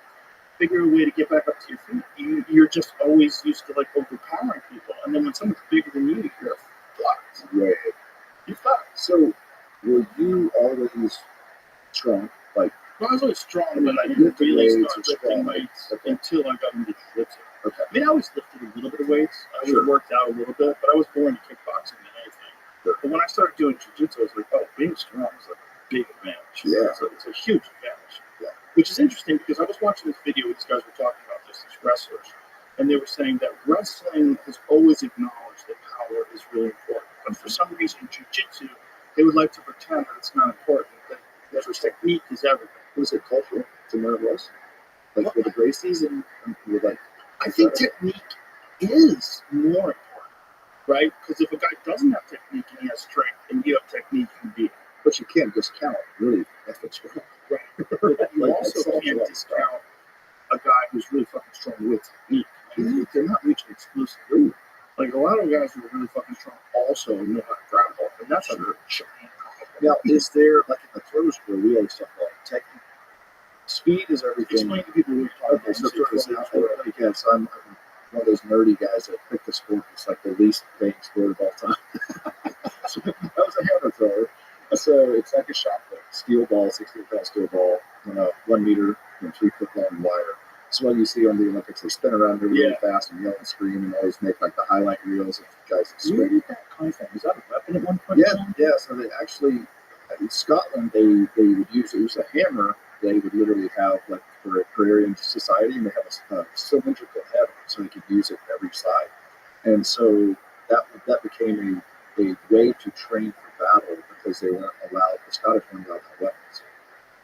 Yeah, so they would start throwing stones in the Braveheart days. Yeah, during those days. So they weren't supposed to have weapons. So they're like, "F this, we're just going to take all the stuff that we have, stay strong, stay ready." And then actually the stone was called the clacknut, which meant stone strength.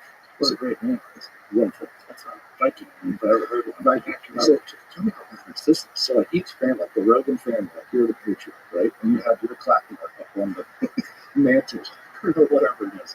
So at your family outings, whatever outings those may be, all the men, very much like in Braveheart, they would go and throw. The guy who throws the clacknut, the family stone the furthest, is kind of like the dude. Like he's like, all right, now my son has surpassed me. He showed he's a man, right? Here's the wildest part. This gives me chills. So they would, if they went off to battle, they would take their clacknut, their stone, and on the way out of town, they would all put it in a pile. And they're called out, it's called a cairn or a cairn. So they would put it in a pile. So if they did not return to battle, they had placed their own monument to their town at their sacrifice. Whoa. So could you imagine? So when you go past these little towns, there's a pile, you're like, what guys that come up?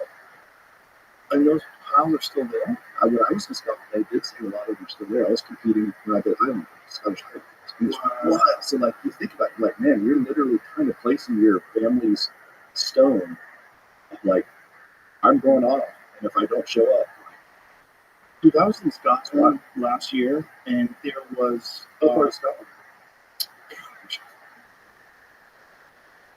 I'm not exactly how Up in the Highlands, like Aberdeen stuff in there. Aberdeen. I went with some friends, and they took us to this place that my friend owns property up there. Not sure. And when we went there was a stone circle that is way older than Stonehenge. No way. Yeah, and it's just sitting there.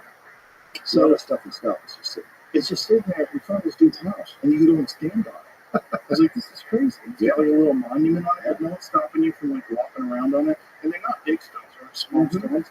But this stone circle, they're like, I'm like, who made this? I was asking the guy who was pretty knowledgeable. He's like, no one knows.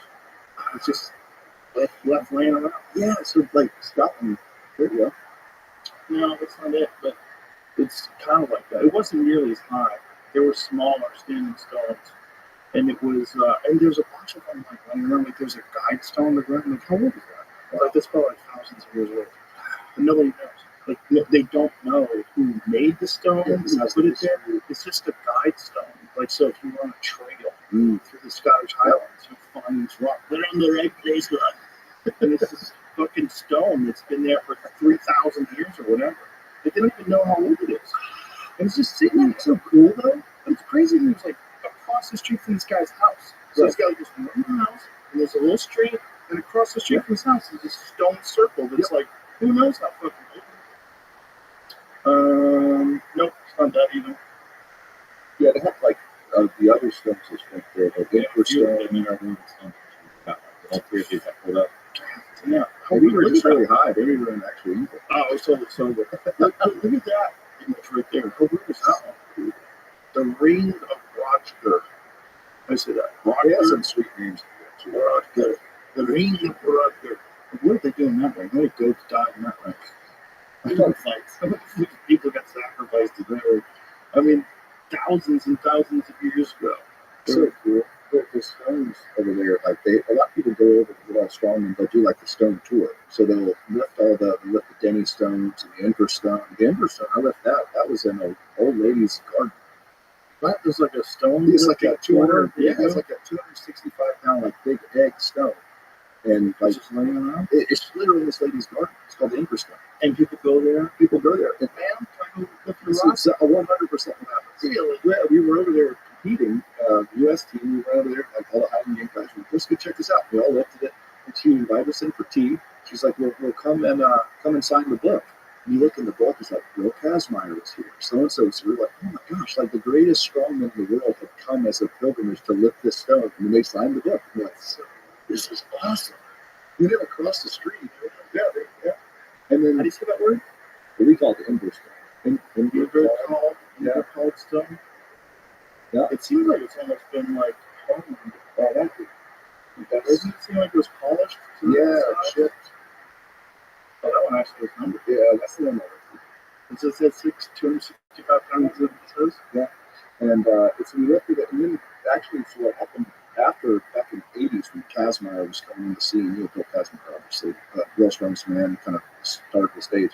He allegedly picked it up, just a man thing. He picked it up and carried it across the street, bellied it up to the bar, and laid it on the bar. Not years. I'd be mad if that was my bar. Right? Oh, he took the crap out of the bar. He did. I was pissed. That's what Bill chipped this guy. That's a story. I like that stuff. So we traveled all around, looked at the stones. It was cool. But anyway, thrower is a person who decides to do a sport. Doesn't know what. No, I'm just kidding. But it's a shot put, discus, hammer, or javelin. There's all those original Olympic sports. They're all weapons. And so That'd be a good sport if you're a trans woman. you You dominate. oh, if I, Regular chicks wouldn't have a chance. oh, I'm at 48 years old. I could still throw the living crap out of my women's implement. It'd be great for them. But yeah, I was part of track and field. I got into it in college, kind of a weird forced stunt-like sport. Changed the course of my life. Have you done the run shoot yet with Cam? I haven't done it with Cam.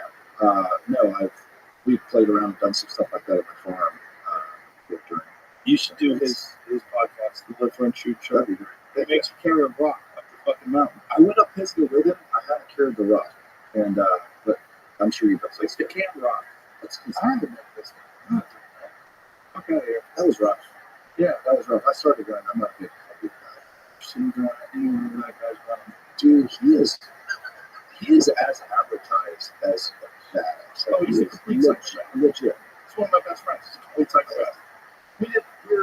We all got running, and then he kind of left me, and then like got to the top, and then did his dance, and then he came back down, and like, hey man, and it was very remarkable. Like he goes, all right, why do I do this all the time? He goes, if we pressed at this corner right now, and you saw the biggest play of your life at 70 yards, could you make a shot? I'm like, bro, I'm looking at my ear hole right now. Like, that's screwed.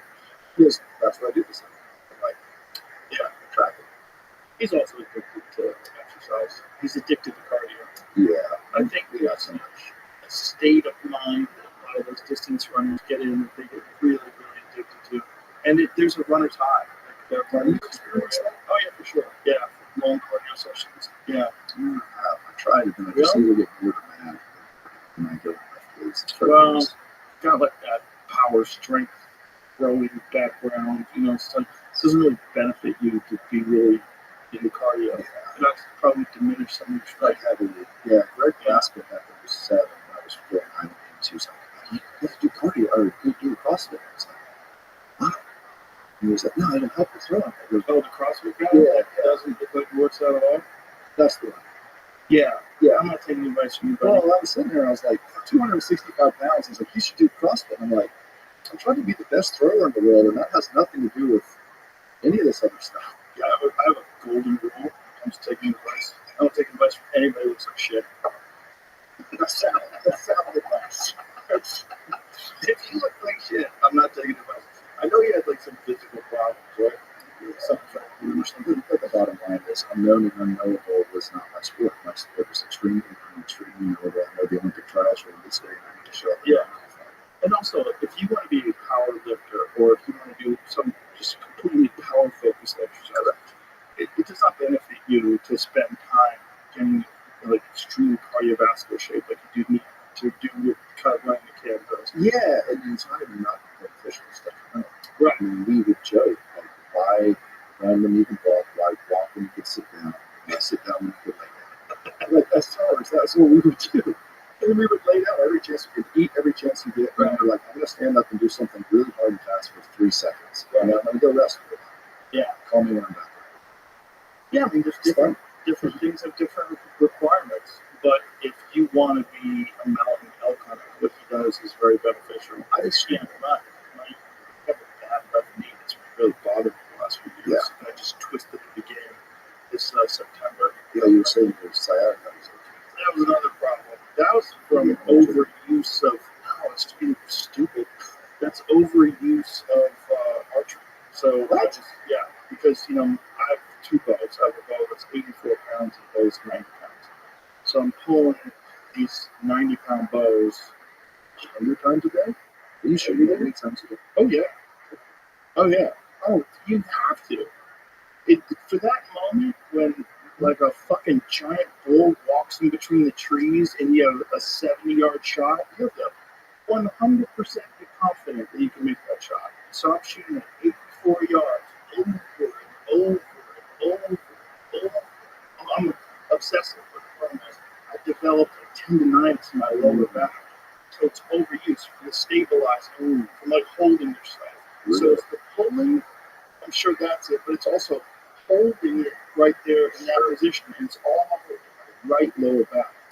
But it's much, much better now. I started doing this thing called New Fit. Okay. I talked about the other day with Derek.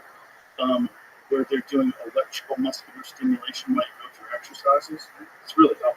Really? Yeah, it's been 3 It's like a years. microcurrent, or more like It a juices you up. Like, all the muscles contract. like skin.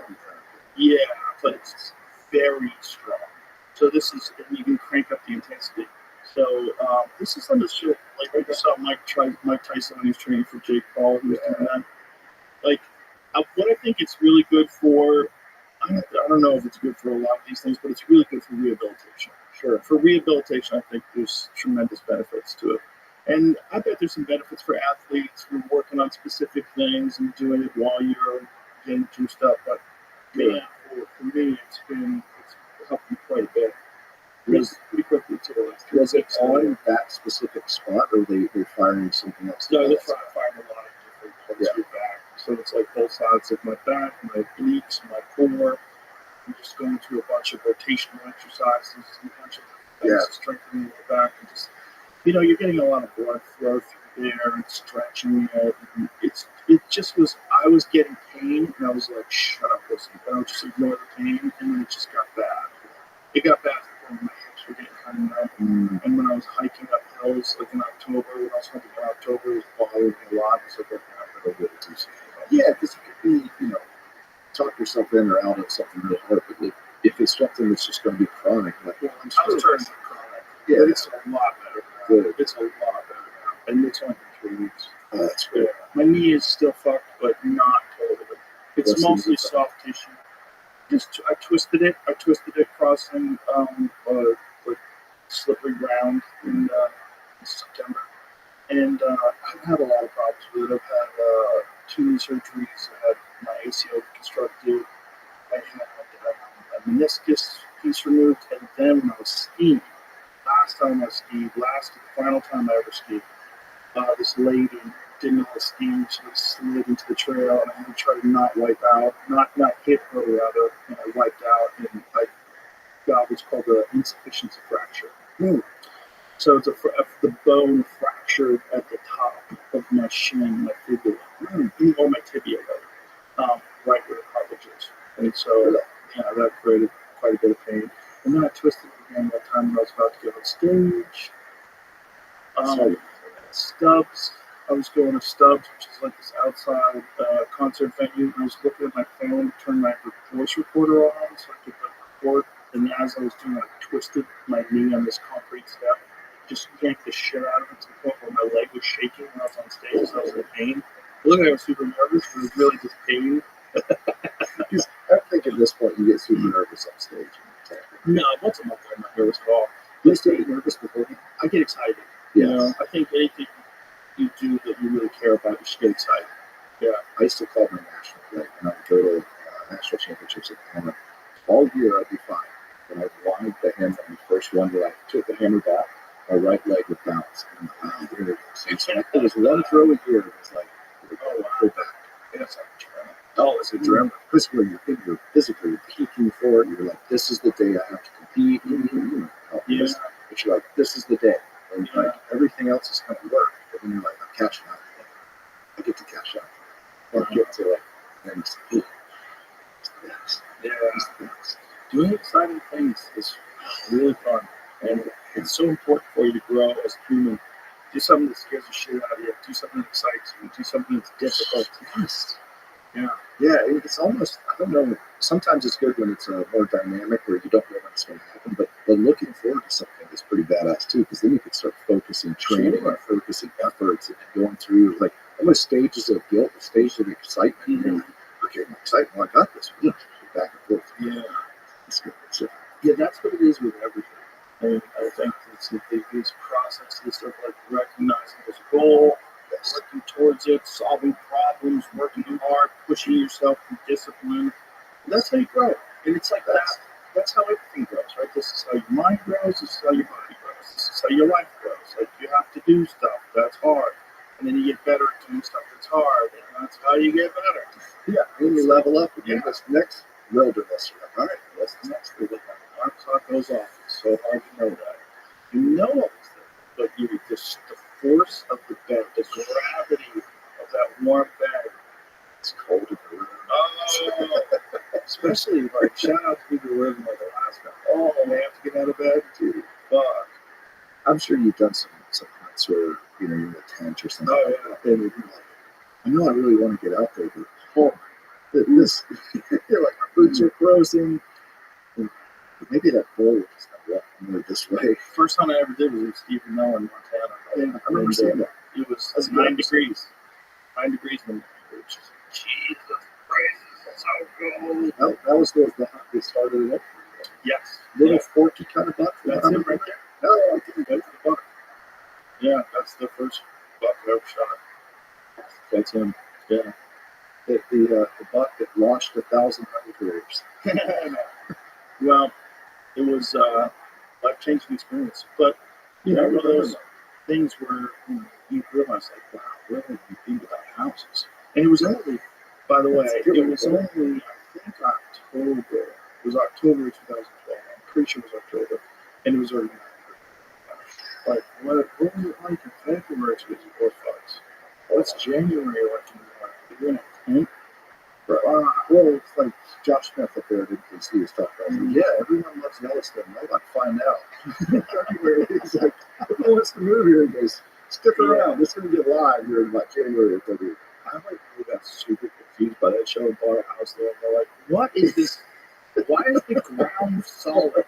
Exactly. Oh, I love it. This is fantastic. Especially someone who's never lived in the real north before. You don't know what happens when your ground freezes. The ground is a piece of rock. Like, so And your food freezes. You're like, everything freezes. Yeah. That's a whole different animal. It's a different way to live, that's for sure. But, you know, I was talking with this gentleman yesterday, Rick Strassman, who's a scientist. But we were talking about the time where he was living in Alaska. He used to live in Alaska. He lived in Southern California and he moved to Fairbanks, where it's 39 degrees below zero. And he's like, what the hell? And then it's dark for like 10 hours. Everyone's depressed. Yeah. Like, Or it's like, we're not dark for 10 hours, right? It's only light for 4 hours. It's light for 4 hours. So it's dark. Yeah. Fuck that. Have you've been to Alaska? Oh, yeah. I think. You like it? I like the people. They're hardy. They're different kind of human. Yeah. Yeah, I was in a battle test. They are. Everyone wears extra tight boots. Yeah, you don't want to get caught outside. It's fucking bullshit. Yeah. Yeah, and if your boots are too clean, you get made fun of openly. You're like, hey, nice new extra tights. You know, your friend with Tyler. Yeah. Tyler was always walking around and with flip flops. Bro, they got hunted yesterday in shorts. Yeah. Yeah, it's different. Kill you in shorts. If you're in Alaska and you have flip flops, you're going to die. Yeah. Feet are True. Yeah, no feet. Yeah. I was at a bar out there. We were in Homer, Alaska. We were playing pool in Jack. Where's Homer? Homer is got this big spit that comes out. How far up? Hello? That's all far. That's big, man. When you see how big it is, Yeah. laid over the country, Jamie, where's Homer? how much we stole from There it is. Of course you have that. Yeah, there it is. So we were, from Alaska. it's so cool. So we were on that like big spit. So we were on that bay, which is crazy. And yeah, so we were down there. And we were at a bar creeping around.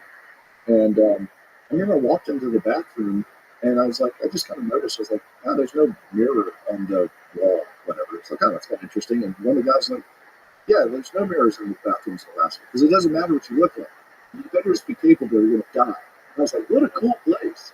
Like, he's just like, no one cares what you look like here. Everyone's hair's all thrown out, dirty and oily and greasy. He's like, yeah, that's the flex here if you can make it. That's interesting. Yeah, I was like, oh, what a cool. But yeah, we were sitting in that bay, looking across the bay with a pair of spotters and looking at tracks and seeing animals across the bay, like 18 miles away. It's crazy like wet snow. It's wild. I never thought you could see that from this one. Okay, but how much magnification is 90? Oh, wow. Yeah, some monsters. But still, it's like, yeah, big swirl that you can see, you know, all of Elon stuff up in space with. How's those cool fools that ever hunt with traditional bows, no binos, no spotting scopes, Too. The other thing no that wind checkers, No. no app finder, Yeah. no apps, not apps, oh, yeah, I have a rangefinder that syncs up with my app. of course you did. No, I haven't set it up yet. But you nerd out on all that stuff like that. I do. See, here's the problem. I have a loophole rangefinder. I really like loopholes full draw. Yep. The reason why I like it is because it'll show you the arc of your arrow. Yes. It's just under ears, folks. So my arrows go 294 feet per second. And these are 475 grams. And you calculate all this stuff. You put all this stuff into the rangefinder. Mhm. And the rangefinder knows exactly how heavy your arrow is, exactly what the peak of it's going to be as it comes off your bow, how fast it's going, and it gives you a line. Yes. So that line, so if I'm shooting through a gap in some trees, and I actually did this a couple of years ago, I actually did it when I had a Garmin rangefinder, right? So the Garmin is a rangefinding sight, which is pretty badass. I've always wanted to tell you, It kept that up though. And apparently they're getting better, but I'm trying to see. They fucked me a couple times. And it would fuck me on my range. Like I'd be at full draw on my range, and I know it's 84 yards, and I press the button, and I'm not getting a range. And I press the button again, I'm like, so you would press the button, and it give you a red dot. Right. When it works, it's the greatest thing of all time. Sure. It's like a pistol. Like you see that red dot, that clear lens, and then that dot, it's the best pitch sight picture of all time. Of all time. Yeah. Everything else, like the post or the side post, they get a little in the way, just a touch. Not bad. I can deal with it, you know. But that red dot was fucking amazing. So I'll show you the video. It's very cool. And he was coming through this gap, and I wasn't sure if the arrow was going to make it there, so I pulled out the second. And I clicked on that, and I got the height of the arrow. I knew I could make it, and then I used the rangefinder sight. So a man that knows his tools. the opposite of these guys with their traditional bow point. I'm using technology, sure. So the new loophole, though, the problem is it doesn't have this height thing. But the new one, when you range an animal with Onyx Hunt, so you range the animal and it puts a pin down where the animal is. Yeah, I actually had I was one of the test subjects for that. They said, probably 2 years ago I was hunting a Deseret with it and giving them feedback. We found a mule deer the day before, and I ranged and marked it, and we went back the next day. I shot him at 14 yards. That's crazy. It was awesome. That's crazy because you go back to the actual spot where he was. Yeah, it threw it off to my phone. And it's like, I can't remember what it's called. It's the range, but it has like the LS. Something 500. 500, yeah, something like that. 2,500. Yeah, It's pretty dope. it's super cool. I love loophole shit. I just wish the glass was as good as Philosophy's. Yeah. Everybody, I say that about everybody. Like Vortex makes awesome binos. For the money, you can't beat them. Especially their HDX series, those really high-end ones. They're fucking great. You put through Pick up those NL Pures and it's almost like I wish I never looked through it. Oh, That's it. The RX 5000. that thing's bad. It's pretty dope. So it syncs up with your Onyx hunt. So you can show you how it works out. So what's really good about that is not just you know where you hit you know where the animal is. So if you have to go around somewhere and get back to him, you'll be able to get right. So you're trying to get away from the wind. Well, the spot and stop is so nice because we were hunting mule deer in Arizona, and you could same thing. You're circling around, and your depth of perception. I've been 200 yards off. I feel like this is more designed though for the rifle hunter, and this is like they're even showing guys like going $2,000 to this thing. I feel like for the bow hunter, they just need to add that. Maybe they'll just make it too big, but add that height of arrow technology. I don't know why they wouldn't put that in there. Yeah, because I can't use it. I need that. That is so huge that is for elk hunting. Yeah. For me, it's like gaps for everything. I want to be able to be sneaky and just make my way around a tree. Just give me this. Give me this much, and if I know that the arrow's never going to hit the top or the bottom, I'm golden, and I have full confidence. Because otherwise, it's a mindfuck. Because I'm sure you've had arrows hit branched. Oh, yeah. It sucks so hard. Yeah. A few years back in Utah, That one, I ended up kind That of was easy enough. It was Four, I think. these are all for archery. Yeah. the football, the TBR, so right. Yeah. That one is a similar one. I was like, I don't think that's as sophisticated though. I don't think that has the app. Yeah, I think the RX one's not with the app, but I have that one, the full draw 5. I'm going anywhere without that. It's the shit. That is to me. I've had a bunch of different ones that were really cool. Like Aaron Snyder turned me on to this Nikon a while back that was image stabilizing. That was a game changer. That's a big deal because you could really like get the range right. finders. Yeah, image stabilizing rangefinder. Yeah, I use image stabilizing binoculars. Have you used those SIG ones? I've used cams. I tried that. Those things. Pretty dope. I'm running 16s. Yeah, all right, because you can just hold it. Because you just hold. I've run Swaros since 1999, and I started leaving mine at home because I like the SIG so much. And they get the new HD, so it has a better class. Still has cool. So that's just. But because you can stabilize, I could run 16s, and I'll run 16s in the woods because I can just peer through everything. I ran 12s in the woods this year, which is a little too much. When you're not stabilized, I usually run 10s, but like sometimes 42s. Yeah. Sometimes when you're looking at something that's really far off, I don't know if that's a good goal. Is that worth chasing? Yeah. The 12s make all the difference in the world. But what I do is I grab my baseball bat. I learned this trick for that.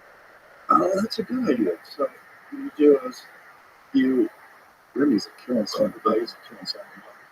You clip that sucker down tight so your hat's on tight, and then I'll do this. And I'll hold my binos over here. Or take my bow and go up here and then stack it on top of the bow. Press the bow up against your chest so it's not going to go in here, and then stack it on top of the can of the bow. A lot of guys do that, sure. But Remy taught me this one, and I think this one's super good. Just hold on super fast too. And you could tuck your elbows in like this, and you can really keep it stable. If I couldn't do that, I wouldn't use 12s, but I'm only going to use 12s. Really? No, I think 10s are real good. Maybe even 8s to get a bigger field of view. Yeah, because a lot of times I'm seeing stuff through trees, and I'm sneaking around. Like I like to, I'm a big spot and stalk guy. Sure.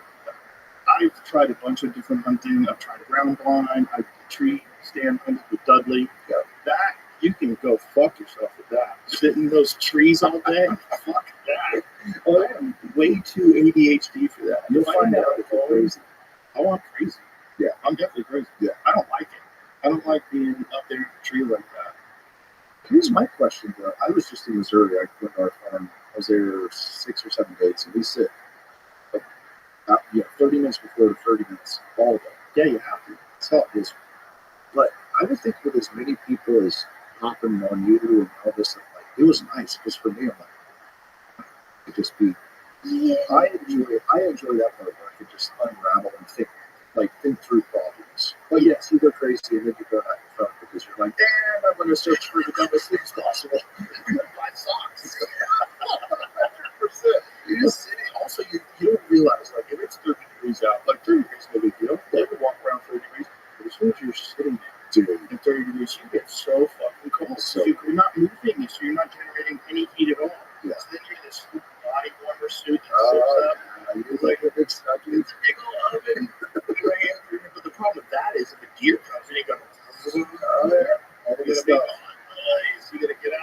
this movement, grab your bow. So you really shouldn't do that. So you try to go with puffy, but you're still freezing. So then I start doing ghostly exercises. One thing I realized, I was so cold out. I pulling my bow back. Yeah. I was going to shoot this deer, and I was up in that stand for like 4 or 5 hours. Yeah, and I go to pull that bow back. Like, Jesus. Well, because we shoot. Yeah, but I was so cold. Yeah, oh, no, yeah, also, just do that. You know, like I had a 95 pound. I remember you made that. I couldn't draw it on my knees, kind of stand up. You know how I found that out? Because I was on my knees right behind the bush and elk walking. I'm like, fuck. God damn it. And I was in a weird spot too where I only moved my left leg too. Like, so it was, you know, it was like I was on my knee, but I was even on my left knee. It was like fucked up. Right, you don't have a good. Yeah, I was like my right knee was like this, my left knee was down there. Like, this is bullshit. That bow was crazy. I remember It would you shoot texted me. 540 grain arrows, 305 feet per second. Oh, When it hits, it was just like, wow. Like, I remember we were shooting at the Deseret, and we were all shooting at 100 yards. Just me and a couple of guys. Yeah. And they shot first, and I shot. And the guys go, what the fuck are you shooting? Because Yeah. that bow was the so KE flat. was still rolling. He goes, that bow is so flat. What is that? Oh, this is a 95 pound bow. It was the dumbest thing ever. I remember you saying, he was like, this thing's preposterous. It's so dumb. It also had a really short brace height, so it's super sketchy. So if you moved your hand, it was so unforgiving that if you moved your hand even slightly, you were off target by 6 inches. Oh, jeez. It Yeah. was really twitchy. Driving the Tokyo Yeah. Drift around. It was so dangerous. Not dangerous, really, but like you just wouldn't. Yeah. I wouldn't trust it. You know, I killed a couple animals with it, and I guess I'll trust it. Yeah, you get to put it on the wall and then get But then I went to an 80-pound bow from Hoyt. It was like 15-20% more accurate. Yeah. That thing is just too. Yeah, too I just got an RX-9 like last week. Oh, that's pretty Yeah, good. I'm shooting 76, 30 and a half inches. I got a pretty good stroke. Oh yeah, man. Yeah. I need some extra horsepower at 28 quarter. Yeah. I need like I'm shooting 5.3 grade at about 282. Just moving out. that's great. Yeah. That's the like guys like Randy Ormer, and he likes 265 to 280. Yeah. He thinks that like that's the range where the arrows are like the most accurate. There's this thing about having too much fucking whip. Yeah. You know, there's too much, and it's almost like Too much flex on the a lot of arrow. flex on the arrows, and it's probably more subject to wind drift when you're flexing like that. You know, It's like when you used to throw the jab up, there was different graded javelins, and you could be too strong for the jab. And so if you don't pull through the tip perfectly, just like aerospace. right? And so you have a 50 meter jab, 60 meter jab, 70 meter. And when you start getting strong, you could bend a 50 meter jab like a banana. It's kind of fun, actually. It goes at into the minutes. Yeah. But yeah, That makes sense. That you just like arrows. Yep. Because for folks at home, say if you have a 50-pound bow, you could probably get away with a 320 grain arrow, 330, 350. So the higher the number, the more flexible the spine of the arrow is, the lighter the arrow would be. So I shoot a 250. So it's like a nice stiff. It's heavy energy. Yeah, especially how much weight you have in front creates that. exactly. But it's, to me, it's all about. I've heard arguments before, like people say, "Oh, you go to military, you shut your fucking dirty little skinny mouth." Because the only reason why you would say that is because you can't pull that back. That's the only reason. And if you think that 70 pounds to you is the same as 70 pounds to me, and you don't work out, that's just dumb. That doesn't make any It's sense. just it's like saying you don't need a 500-pound deadlift to go. Yeah, but it's nice. Yeah, but if you can't squat 500 pounds and you have to squat 500 pounds, you can't do it. I can. So shut the fuck up. It's nice to have in your bucket. Show your dirty little skinny hole. Because all that is you're just saying there's virtue in being physically weak, and that's stupid. That's stupid. Do you need to be able to pull back 80 pounds to kill an elk? No. If you can't pull back 80 pounds and you're really accurate with 60 pounds and you have a cut-on contact broadhead, you can be successful. But I'm going through that whole animal. Yeah, I'm getting a pass through on a giant animal, and you're probably not gonna. Yeah. And I think it's more important to be able to have the most ultimately lethal setup possible. I learned this from Cam. He's my mentor. He's the guy who taught me how to bow hunt. And, his whole thing is he shoots a 90-pound bow as well. It's like the most amount of power, and you want to make a big fucking hole. Yes. And you want that animal to die. Like, Well, with anything, why would more horsepower, if you could handle it, not be advantageous? it's stupid. That's why race cars have limits of the amount of power they can have. It's more advantage. Formula One drivers figured out a way to get a 4,000 horsepower engine and have it handle. They would win. Right. Or if you could punch 30% harder than everyone else in the scene, do it. Literally, the time Francis Ngannou became the heavyweight champion of the world. It's hard to believe, but It's interesting. My buddy Warren Mandow, strength coach, I was talking to him last week. He did actually a study on ground force power into punching. And they tested it on like a force plate, jumping force plate. And then they did a Proteus mission. You ever seen one of those? They kind of like, it's like you kind of throw it, push it, kind of the same thing. So they tested the power of the punch, and then tested ground force. And then they did squats, but they also did like a trap bar deadlift. And then the training was a jammer. Jammer on punch, and had the sequence of force. And he had a double-digit increase of strength through the power through the ground, and it equated to a 12% increase in punching power. So almost percent per percent. So you look at that and say, well, if you're stronger, you squat more or deadlift more now, as long as it doesn't take away from the sport. But that has a very, very real effect on punching. yeah, it does. The way it takes away from the sport is if you're sore from lifting weights, you're not going to train as effectively. That's just a fact. Like, Or it takes too much time with the technique, injury. That's for starters. And that's why Gordon really trained 365 days a year. He's open about it. Like, he's open about his use. Yeah. Because they don't test for steroids in jiu-jitsu. So, he's a wizard. So That's he's interesting. I figured they would. Nope. UFC does they do that. The UFC did. Yeah. But you ever seen Gordon? You ever seen Oh, Mishra? Oh yeah. It's That motherfucker, he passes no test. Give me the photos of Gordon.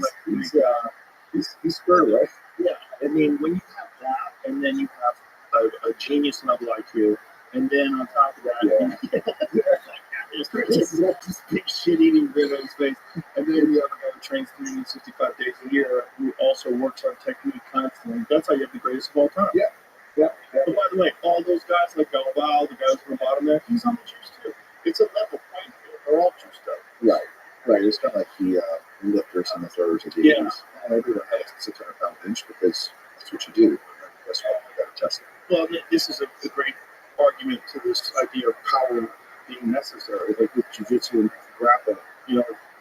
If you have technique like Gordon and you build like him, giant advantage to be super strong always. In all of life, there's fucking zero advantage of being weak. No, there's never a time like, you know what, if I could just get my squat down, I would really pan out. One thing, though, that is really important, this actually really pays off. If you can train with a guy who's small, like if you can learn jiu-jitsu with a guy who's small, you'll learn the best jiu-jitsu. Why is that? Because they have to use technique. They have to use leverage. Like, if you're a big fucking strong guy, if you learn jiu-jitsu, you could use that strength. You could squish people's necks and throw them on the ground, break their arms and stuff like that. But a small guy could never do that. So if you can learn jiu-jitsu from like a Barrett Yoshida or a Hoyle Gracie or Eddie Bravo, there's a few of those. Gabe Tuttle, who teaches over here at Tech Planet. Small guy jiu-jitsu is the best jiu-jitsu because it has to be razor sharp because they don't have the physical strength like overpowering hit you into a certain position just from raw horsepower. They have to like sneak it in there with leverage, and they have to do everything perfectly. So those guys, if you learn jiu-jitsu from them, you're going to learn like the most technical jiu-jitsu. Yeah. Is that like obviously a reason why you should learn younger when you're small and weak? Well, it's always good to learn young because first of all, it becomes a natural part of your movement. Like it's like as your body matures, your body's. I think it's more important with striking than anything. It's very rare that someone learns how to strike while they're already physically mature and can ever reach the level of like a fluid guy. Right. Because that guy, as he was a child, his body, his reflexes developed striking. Yeah. And he's just got this massive encyclopedia of information that's available for him. He knows exactly when he sees you do this, he knows that straight left is coming, and he knows all he has to do is do this, and he knows the counter's going to be there when you go to look for the right hand afterwards. Yeah. He's just got it all programmed. It's all just like right in there. For you to build that up after you're 28, like you're never gonna be at his level. You're not. You kind of have to, unless you're some physical freak, which they do exist. You know? Yeah, but what I've understood too is the potential for building speed, which is, let's be honest, speed is a big part of power, which is punching. Right? It's the sequence of force. How do you create force to the ground, explosion of force, not implosion into your arm or your foot or whatever it is. That ends at 22. Got the potential to develop the potential for speed. And so, yeah, that's why all the weightlifters and everyone, gymnasts, everyone has a start beyond. So when you're firing at 27 and you try, you won't reach the potential you could have genetically because you just don't have this sequence of the speed. Like it's the I know how to do this at speed, this whack whack whack through here, and I can crack that whip. Yeah, your body just it's done too many other things at lower speed. And so, you know where I really noticed that with kicking.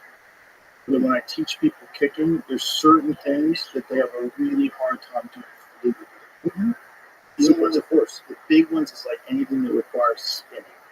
Like if you look at a good MMA fighter that doesn't have like a taekwondo background, and you teach them how to throw a wheel kick, they'll never be able to throw a wheel kick like a real taekwondo black belt. There's certain guys that, like, as they're young, they're developing these spinning techniques that's got it wired in the whole nervous system. Yes. And it's so smooth and fluid that the power is so extraordinary. And, I've taught people that were like elite MMA fighters and then try to teach them how to throw things like spinning back kick, for instance. It takes a long time for them. Even like John Jones is one that he landed on Stipe. That guy's a freak. Like that guy, it's like what we're talking about. Like there's some guys you can teach them things when they're in their 30s and they can develop it like as someone who's been doing it their whole life. But that's a rare exception. Another rare exception I was thinking is Alex Pereira. Alex didn't really start striking until he was like 21 years old. He didn't even start training.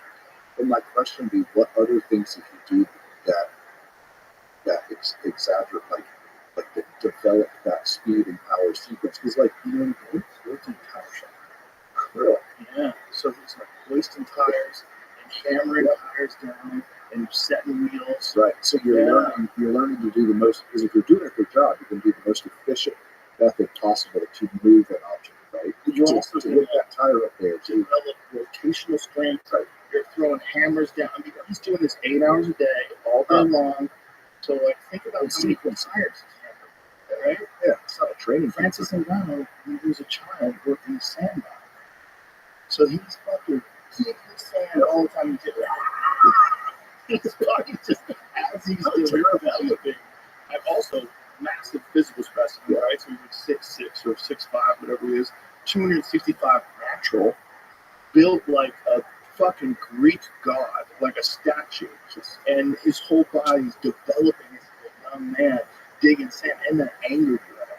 It's like the real thing. Yeah, it's like Conan. It really is like a guy from a movie in a sand, and then becomes a heavyweight champion, was homeless. Oh yeah, his story. Oh yeah. So buddy of mine, Bo Sample, used to run the strength conditioning director at UFC. And so he told me about years and years. He's like, "We got this guy," and I was like, "Really? No, this is going to be a dude." Really? He told me his whole story about Cameroon, France, and the whole deal. And I became like, I never even hypnotized that guy. I was like, this guy's, he's my guy. I want to like him. Oh, and then he came on the scene. We're like, ooh, his life story he told on the podcast about making his trek. But he just decided he has to leave Cameroon. And I was like, what are you going to do? You can't go anywhere. And he went through the fucking desert, all the way to Morocco, and then gets in a raft and does it 7 different times. He gets arrested. It's taken into custody. They bring him into the middle of the desert, drop him off. He goes right back to Morocco, walks through, hitches ride. It took him 1.5 years.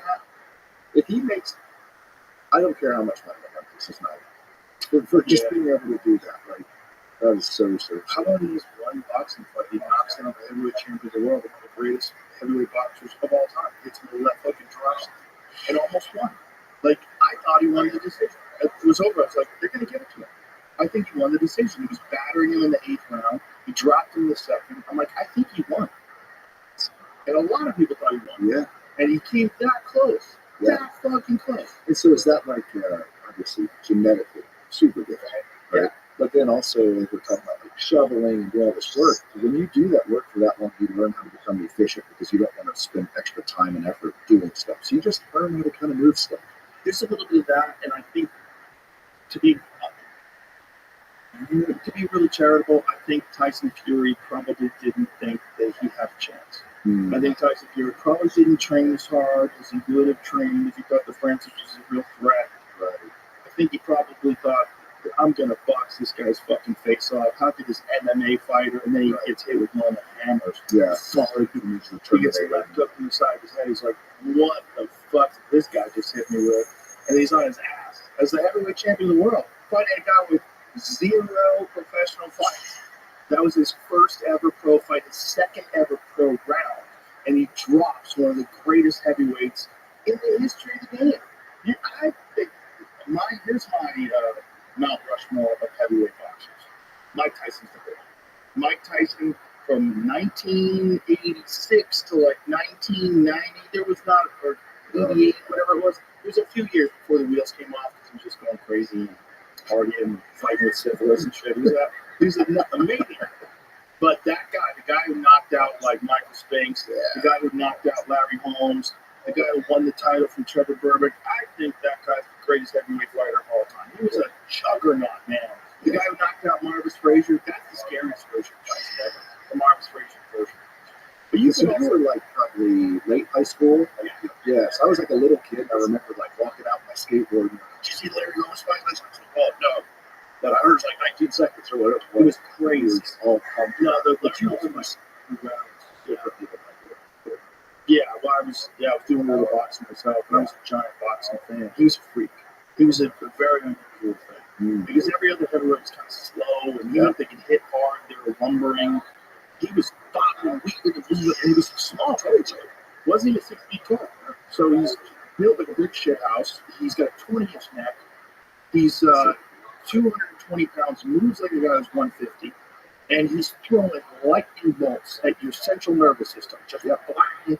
He's hitting you to the body, and your fucking legs are shutting off. He was a monster. I just think you can't maintain that forever. And I think I always, when I look at fighters, I try to look at them like when they were white hot, just burning hot at the highest level that they could achieve.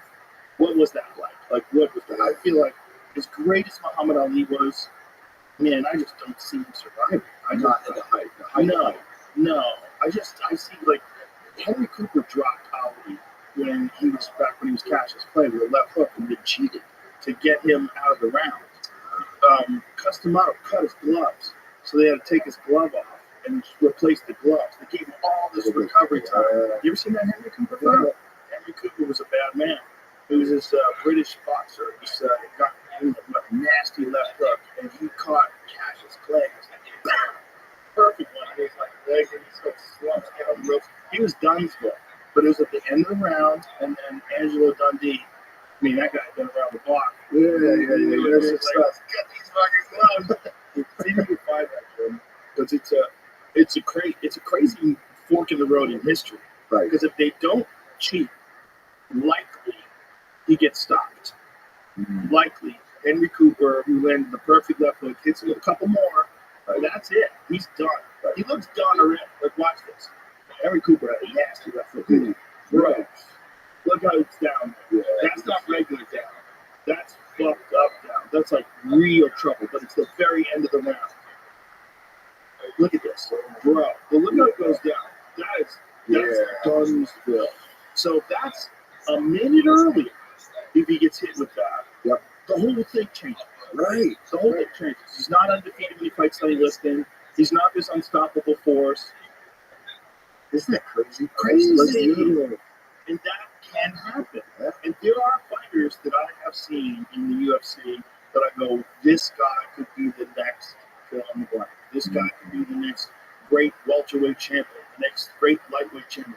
And they have one fight. And in one fight, something happens. They get hit with a flying knee, or they get head kicked, or something happens. Yep. And then their whole path changes. And you're like, wow, like that guy wasn't overmatched if he didn't fight that guy.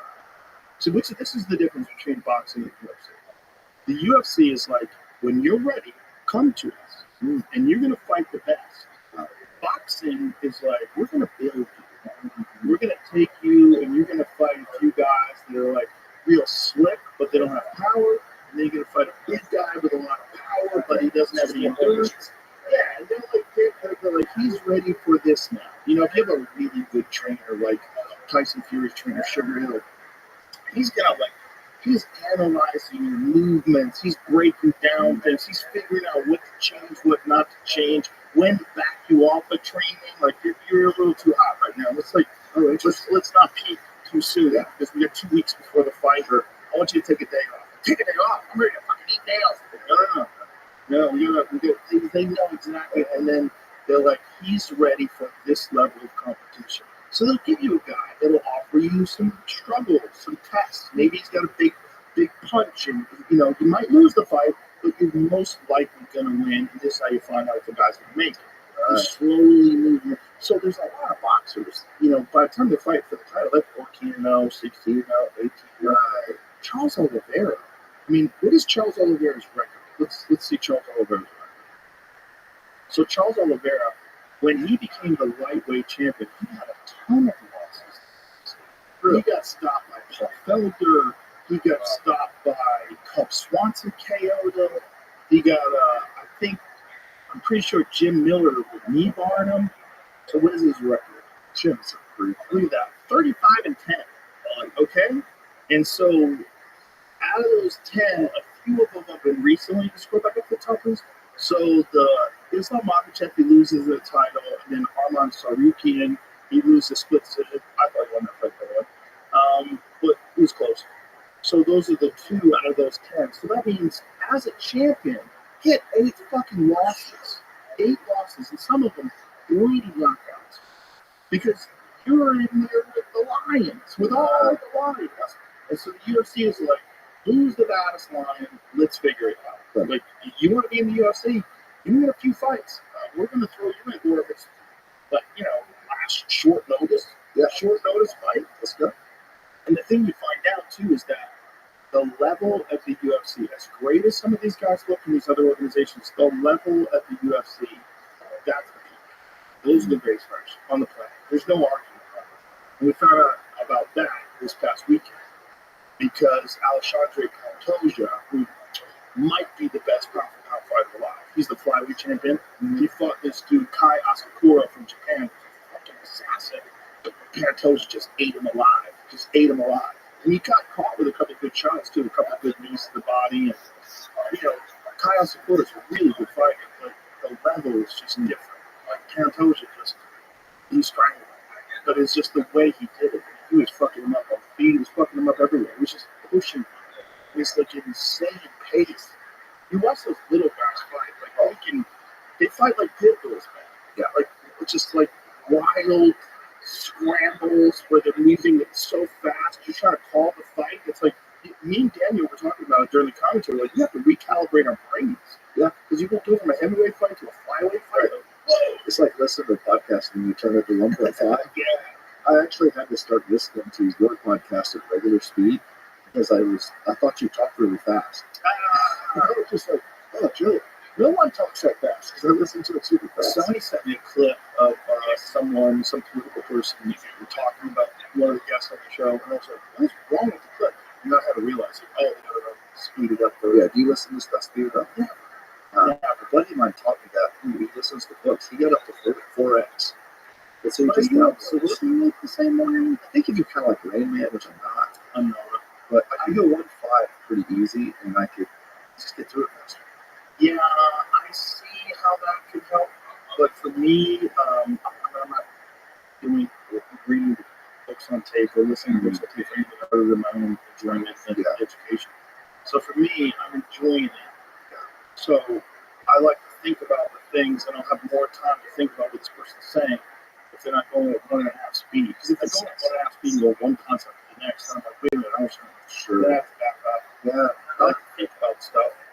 So it's like, especially if I'm listening to something esoteric or really weird. Yeah, that makes sense. Which is a lot of the stuff that I listen to. If I'm not listening to fiction, I'm probably listening to a book on physics or something. Yeah.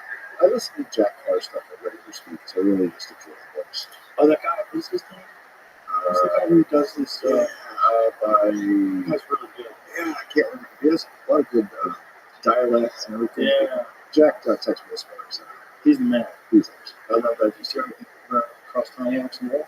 For sure. I love that. Yeah, he's like, hey, don't jealous of him. I love that. He's salted the earth. Yeah, so we just got him some CFDs, Ray Porter. With the Ray Porter. That's Ray Porter. He was really across town. He's the fucking man. And the thing about his books on tape, though, is you're locked into Ray Porter forever. Some new person starts reading through. Like, who is this guy? This is bullshit. Yeah. You can't have this guy doing it. Guys, I'm used to all the voices. I love it. Ray. Yeah. Yeah. No, if you know what else is really good, who's the guy who does the Gray Man series? Mm-hmm. There's a guy who does. You ever listen to the Gray Man series? Absolutely.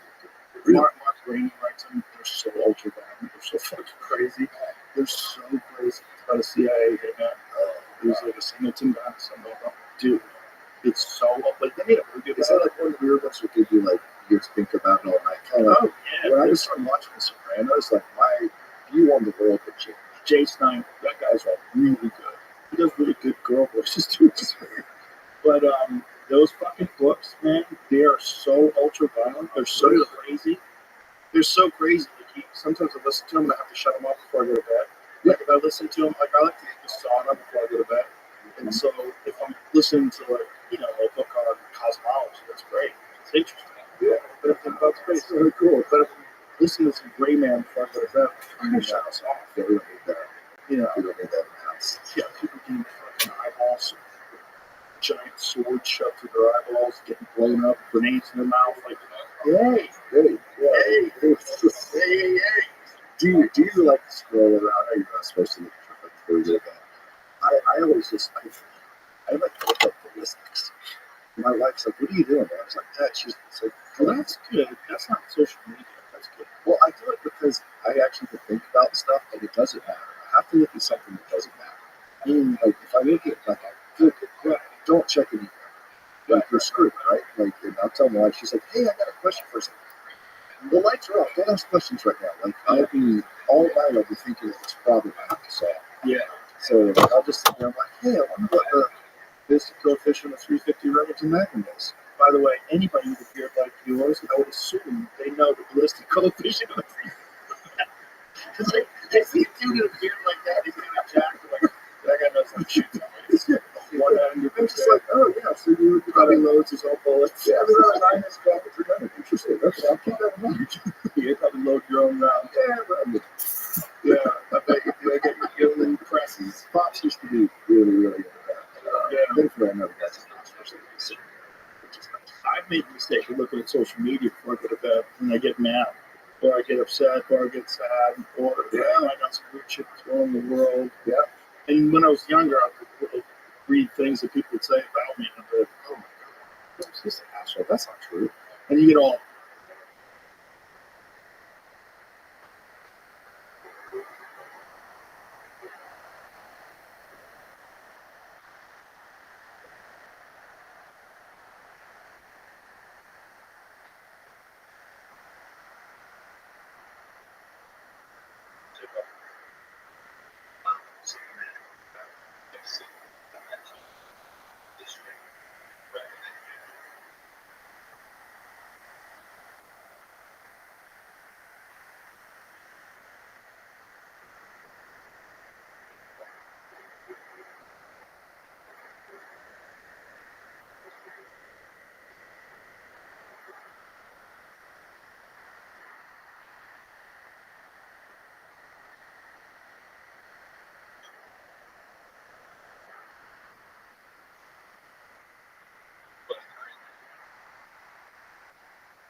You need a riser.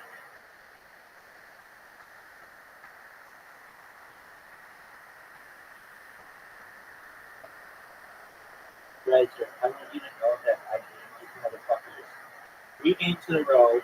I tied one of them with Caspian Sea, and then Zeus somehow won.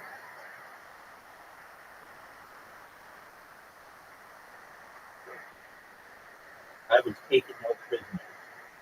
Let me go first. Let me go first. Let me go first. Come on. Home field advantage.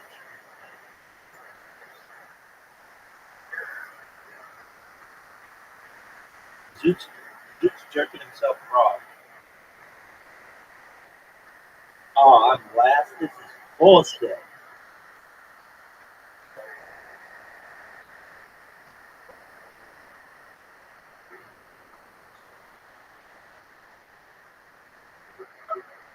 Excellent shot. Because it goes right to left.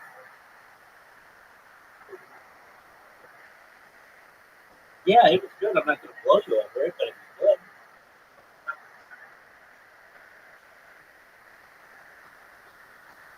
Fuck you.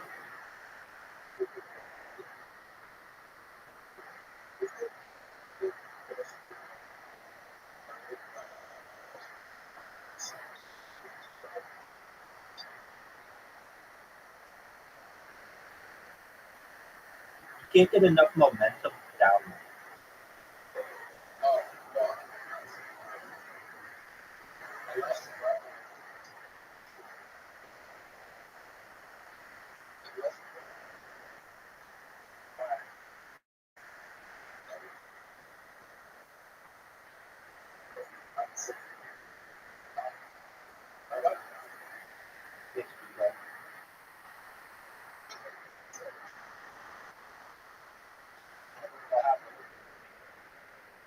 Hit that fucking tree. Hit that tree. Somebody hit the tree. Hit it. Are you fucking serious, Reggie? That was really good.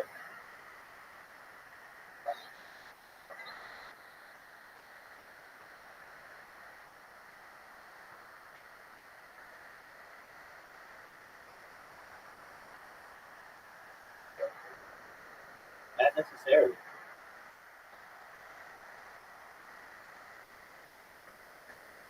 There you go. Oh,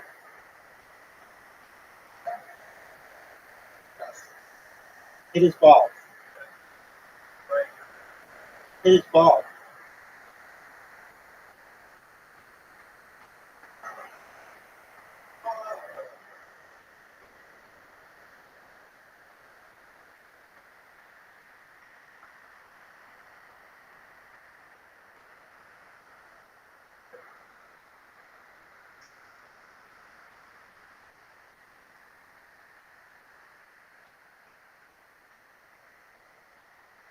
Now, why do I go first?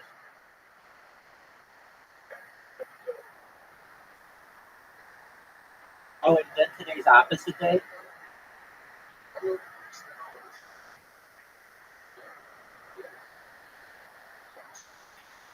No. I stretch. I stretch a good deal. But, um, I mean, like, Caspian Sea stuff to learn. You get this, I get a lot of interesting things that happen in here. People come in who actively try to awake me. So I'll be in the middle of sleeping and then I'll fucking be up. I'll stay up all night. Like yesterday, we were up till, I like woke up at 2 in the morning or something. And Caspian Sea was awake. And we were awake till like 10 a.m. and then fucking happened. And it's just a strange schedule. Like,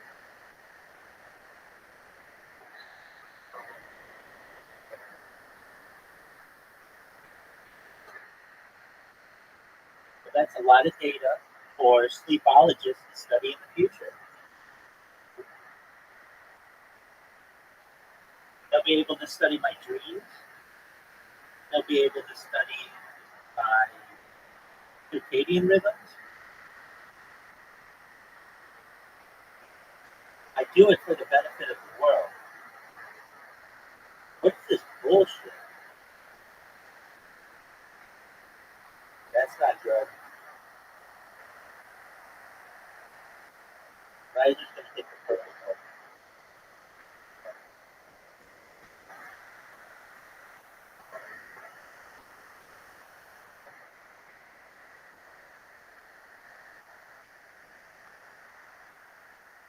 Don't hit the yellow ball. You're gonna hit it dead smack.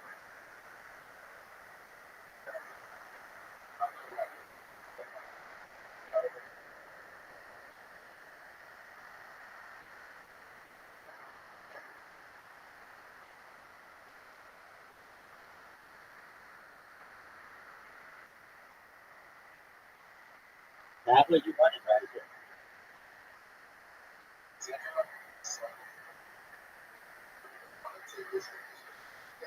Oh, dude.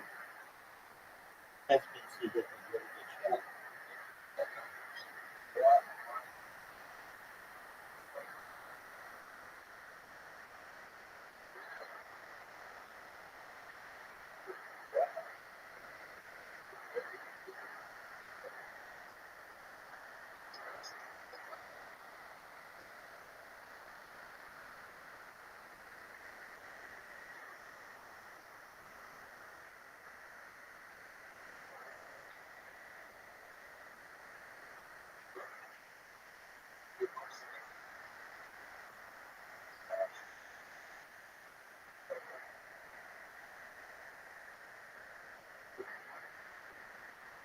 Money, money, money, money. Oh, dude. That's been see. Don't hit right there.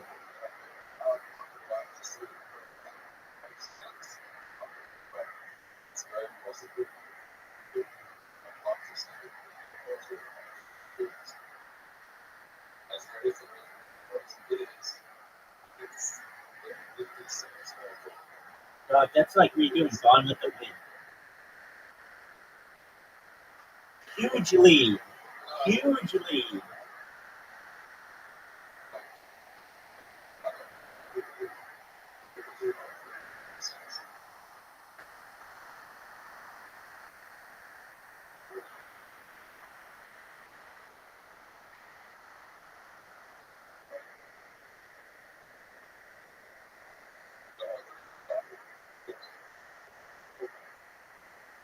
Hit my ball.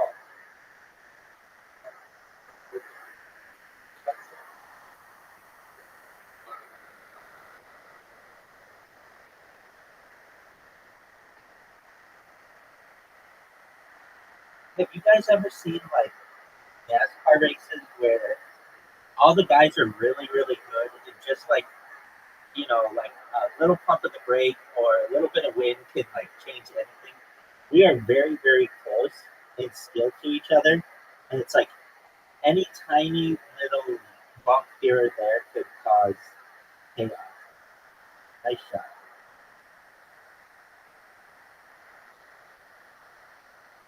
Do they have NASCAR in Canada? I mean, I know they don't do races there, but thank you for our meeting.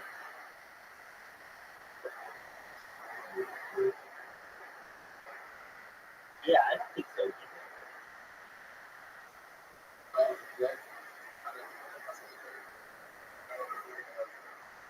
So you answer me yes, so affirmatively. Yes, they do. Then you're like, oh, actually, I don't think. Oh, come on, be my shot. Be my shot. I've never had this kind of shot. Stop, stop, stop, stop, stop, stop. Bullshit. Bullshit. That was amazing.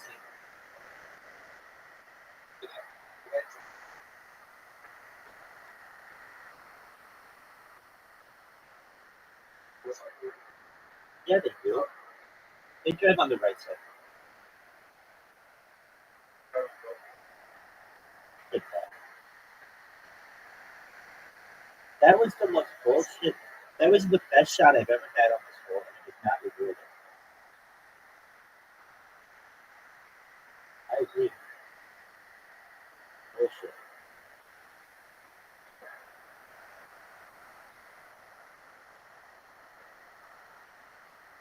No, it's not. I did it just like a little.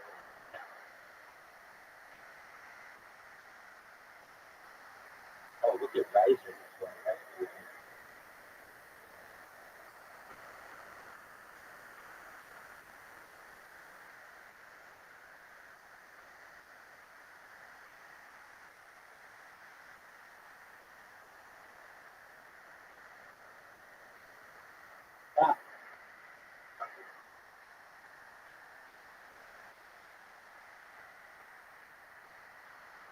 That's the strategy.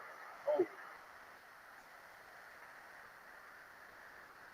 did you not hit it at full speed or something?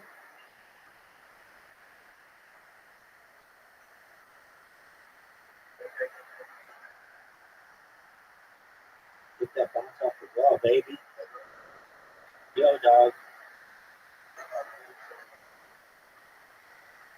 I don't know about that. That's just that tree's gonna be a bitch, man. That tree's gonna be a bitch, man.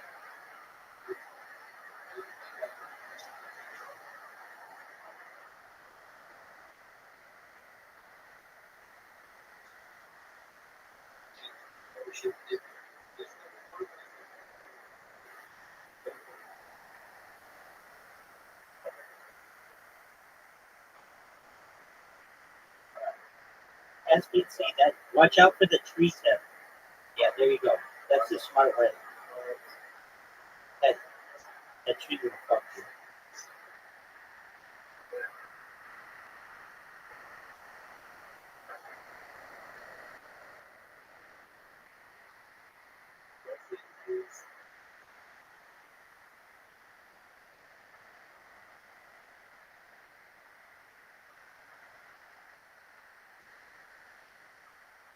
It has to be.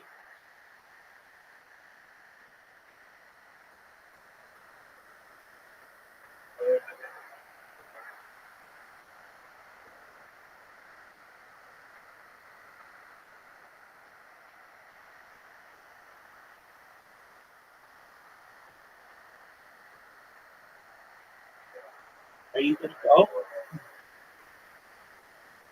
It's your turn, and you're about to run out of time.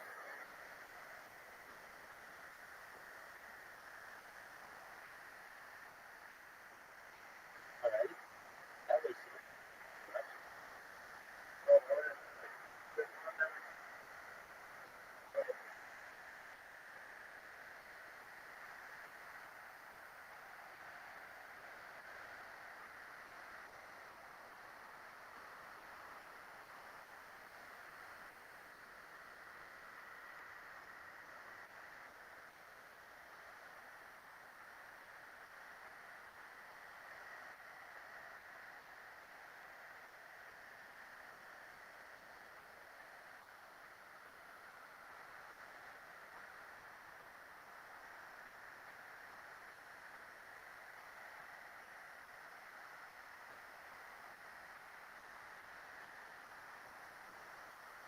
I'm guaranteed to win.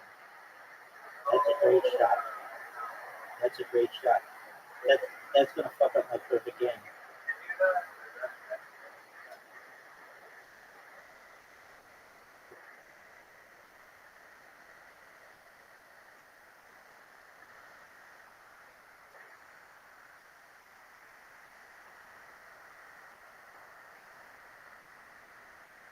Welcome up.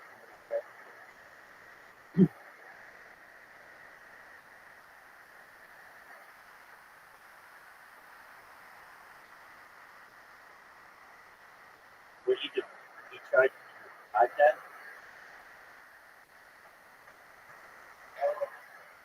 That's a really good shot, Isaac.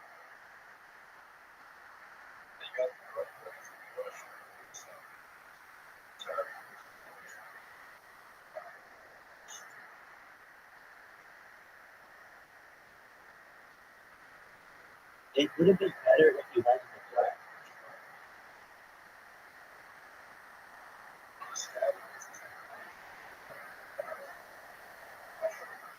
Two.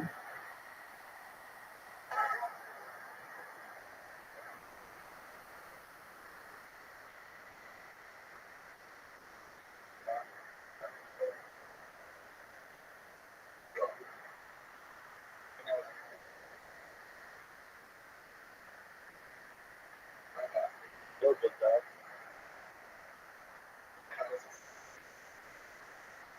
Glorious.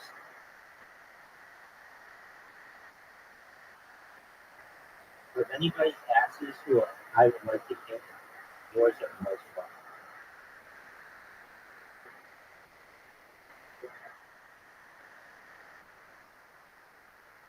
place, dude.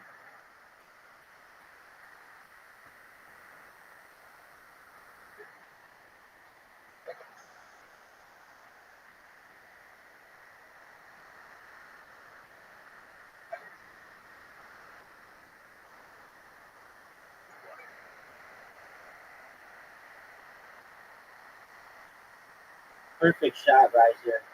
Riser, perfect shot.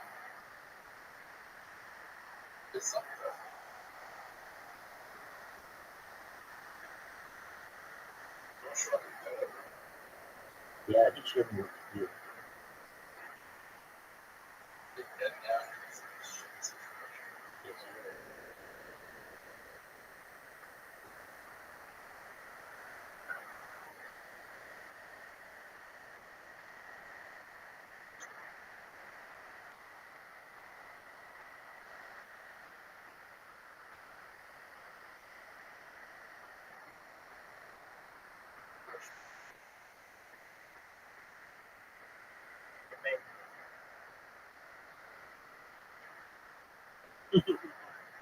Right. Boy, we're all kicking ourselves for not going through the thing.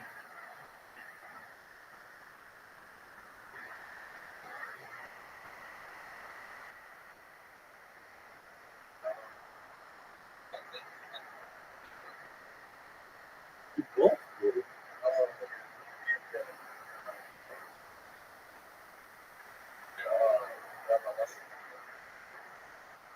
My balls in the hole,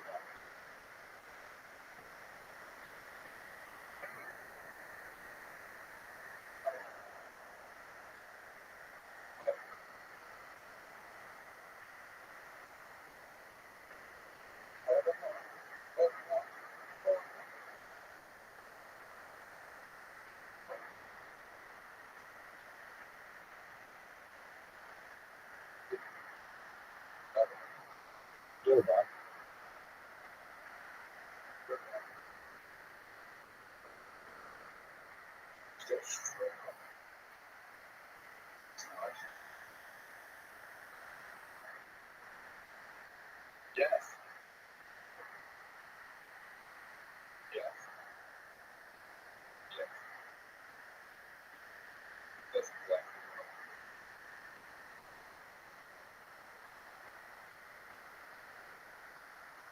Water gun.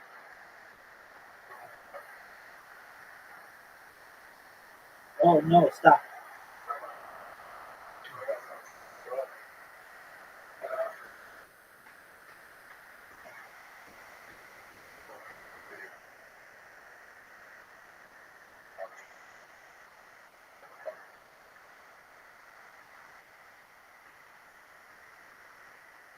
Dude, that fucks with my shit.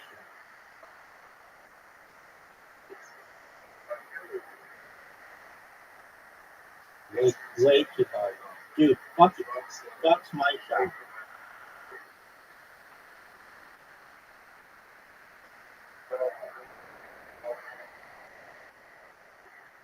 Dude, you keep fucking my shot.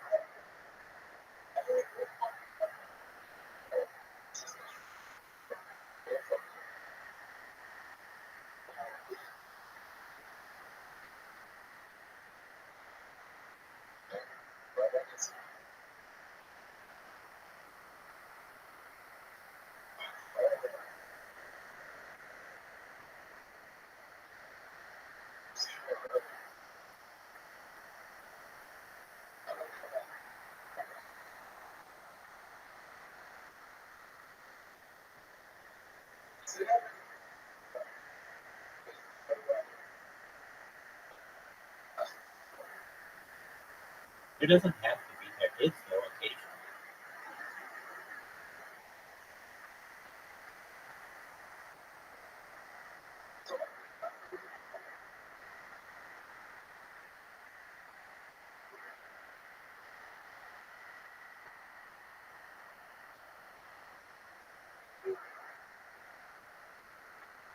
Get my ball.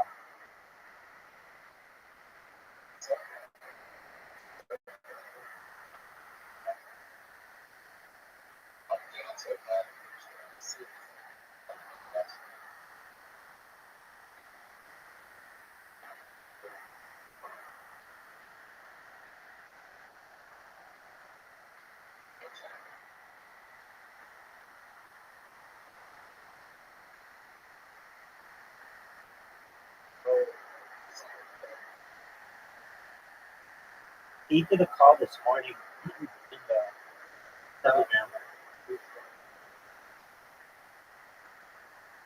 Fuck you, man. What a douche move.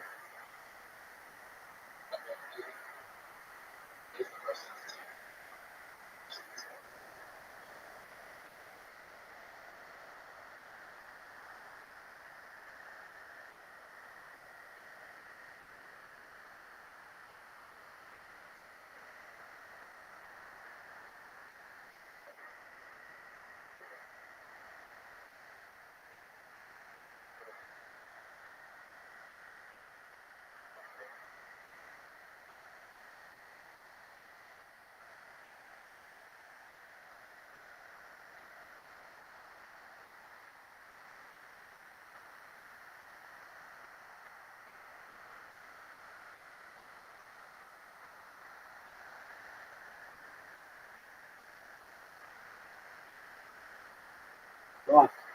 That one score.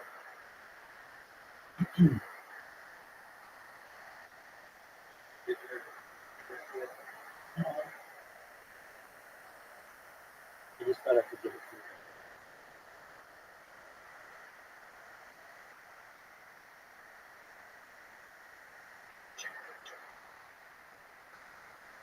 you. Last shot? You're getting nothing from this? This is bullshit. You all see, I was sabotaged.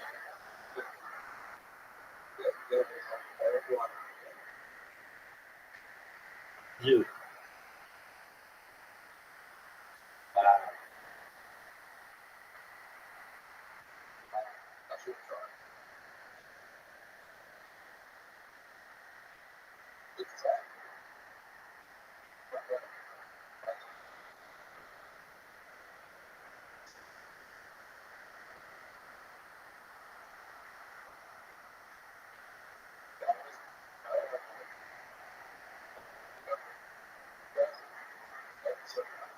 Dude, that's perfect. I have a shot at the hole. I block him.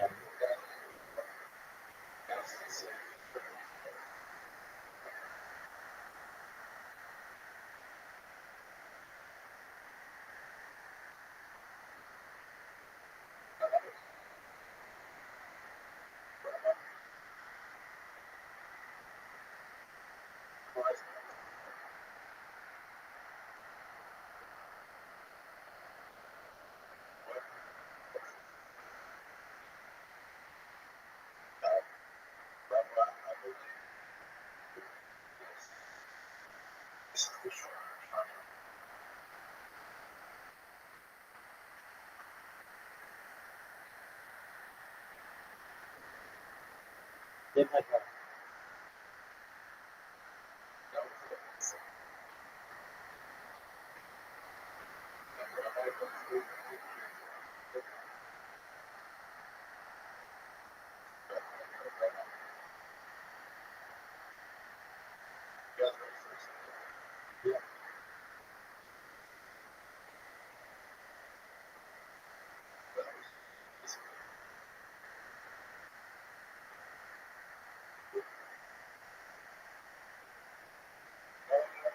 that should have gone in.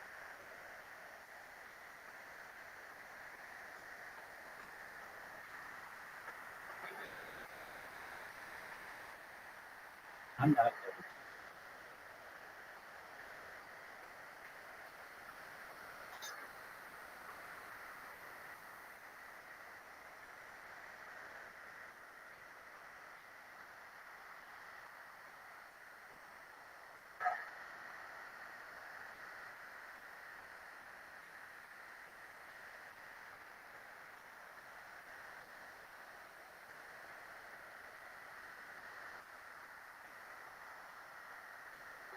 Risers guaranteed to win with this performance enhancement.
I think that the term cheat is racist.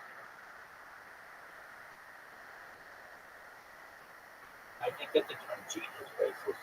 I didn't know it, but apparently it's from like a term cheat, which is a combination of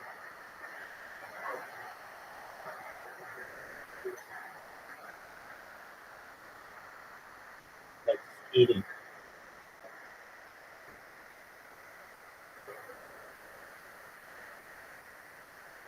I looked it up. I looked it up at least in Urban Dictionary. It was one of the definitions was based on somebody named Haji.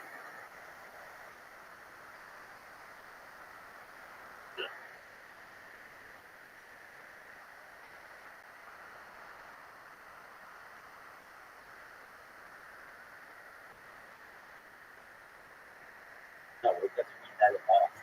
It means someone who cheats is someone who sells early. Someone who sells early. It has nothing to do with cheating.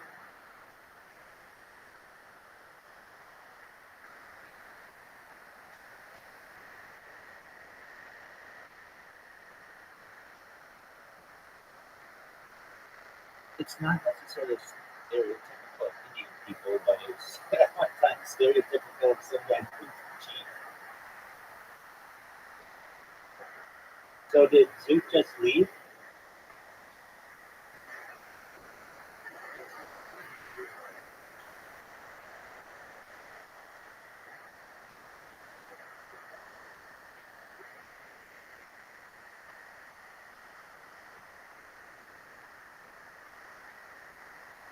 I get what you're saying.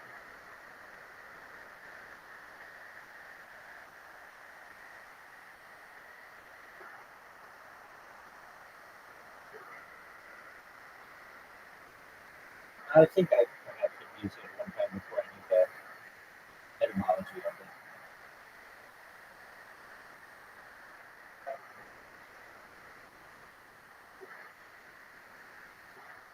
Usually, if there's a word that I don't know, usually, I try to look it up, and if I can't find it, then I go to Urban Dictionary and then I can.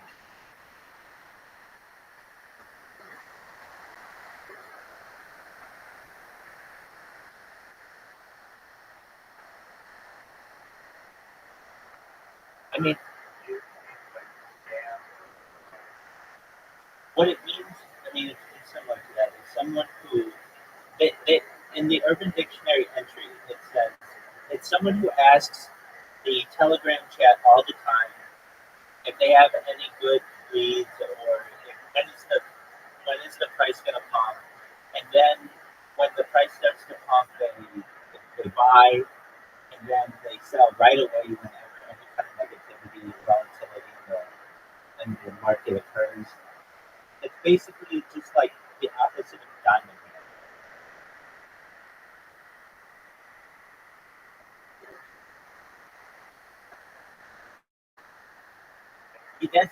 That's absolutely correct. Yeah, you're right. But I mean that someone who JEEPS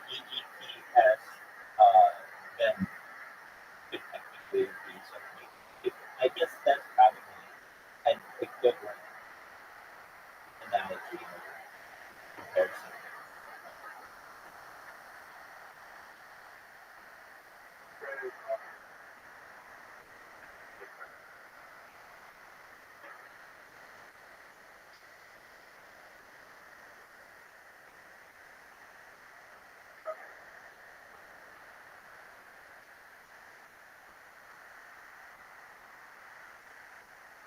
What did you read about?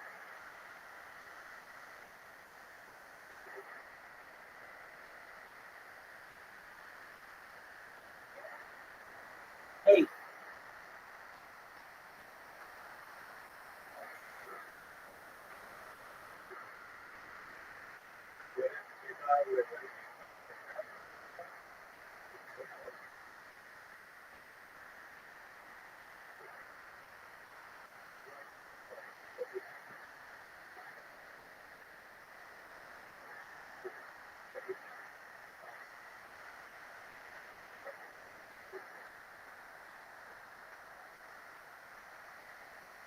I'll look it up. I'll look it up again. got it. Cheating. Okay, so cheating means having sex with someone. In crypto trading, though, someone who sells pretty much no matter what, one or two red candles, expect cheap hand selling. Also known as selling at a profit so low that it doesn't cover the tax and doing so for no reason. Generally, there are two theories about the word. Cheat equals ditcha, ditcha eat, since they are always readily taking no or zero profit, perhaps because they need a dollar to use somewhere to spend their money. Cheat equals pudgy because they flood the group chats with all the tokens. Ask if they should invest $10,000 and lift $10,000, which if they have $10,000. Ask a million questions about the token and make demands of the developer, etc. At some point, they quietly throw in what is usually the amount of 100 times smaller than what they were talking about in chat, only to pull it literally for any reason. Are you gonna join the game right now?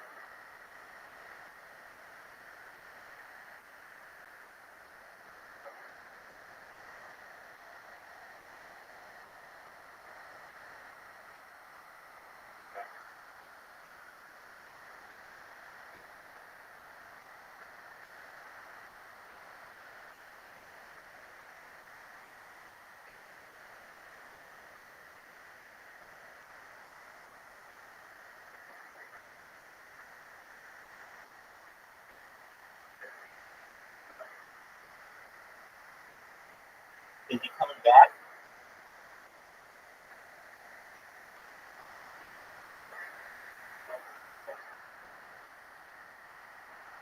They're talking about their documentary.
Oh shit! I didn't know you were coming.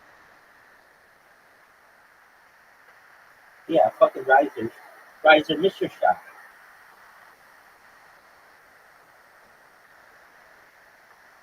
No, don't advance your ball. Just let time run out. You make it more difficult for us.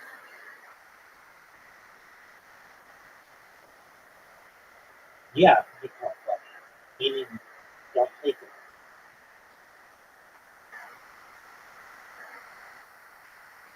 Listen.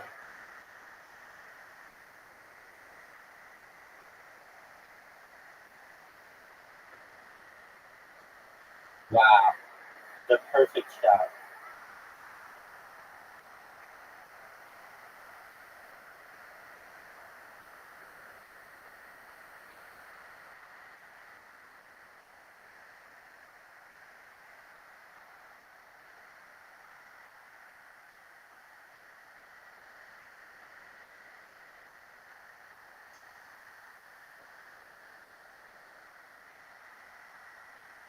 Definitely.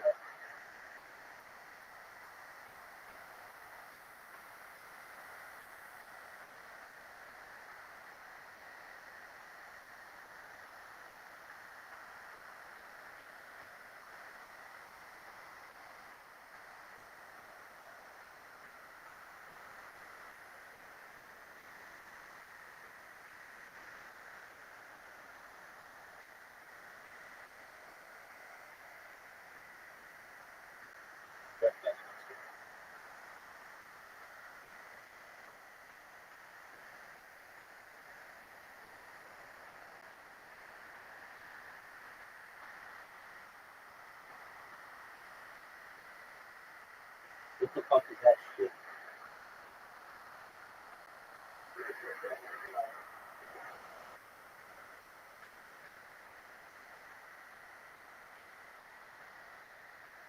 Oh, fuck this one. That's BT's fault. This is a free 2 points for Rising. Perfect shot.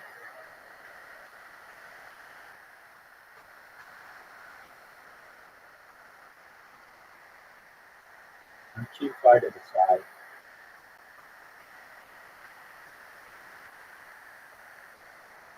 There you go.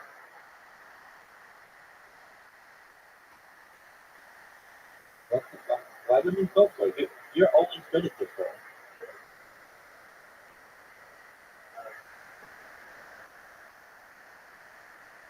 That's the shot.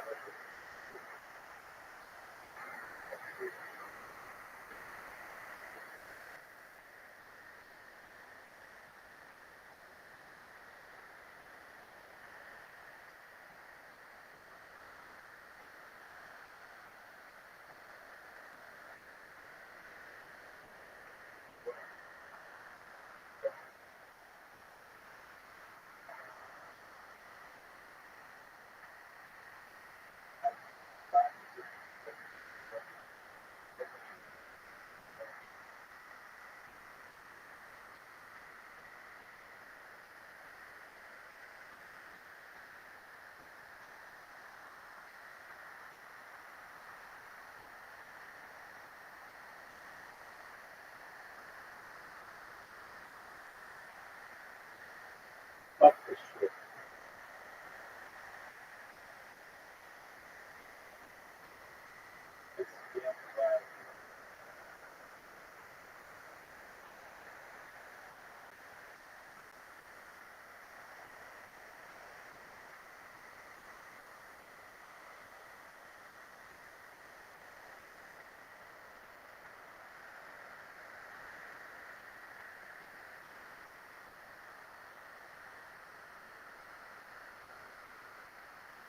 Water.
That's BT fault.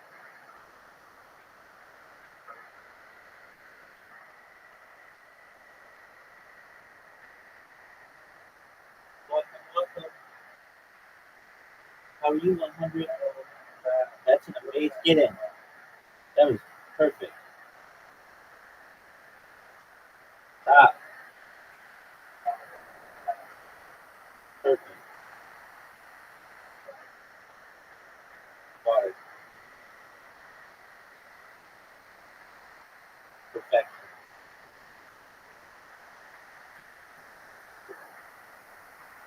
We didn't want to talk about this. Wow, I haven't seen this one in a long time. Oh, look at this maneuver.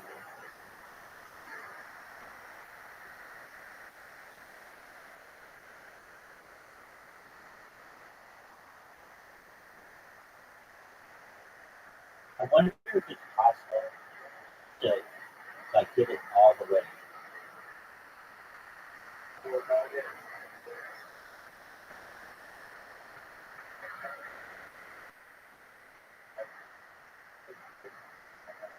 I don't.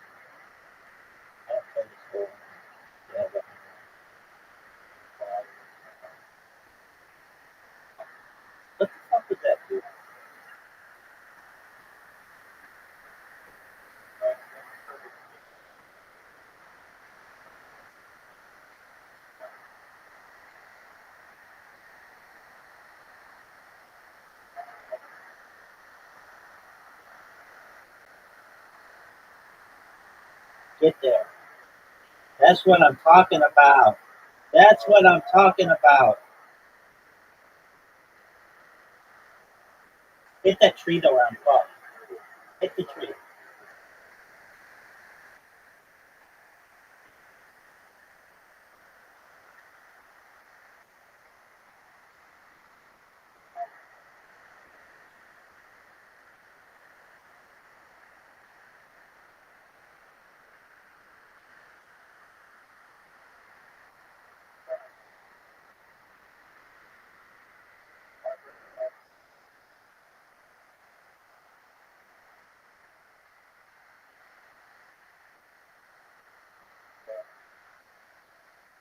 Wow, that pink really some thick pink kid.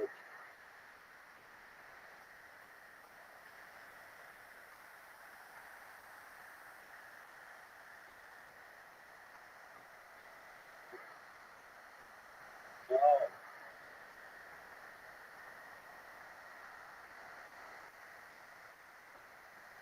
Get there. Get laid.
Whoa. I'm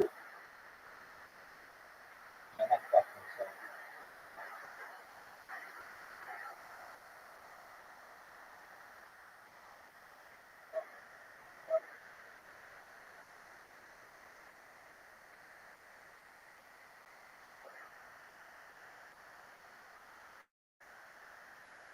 She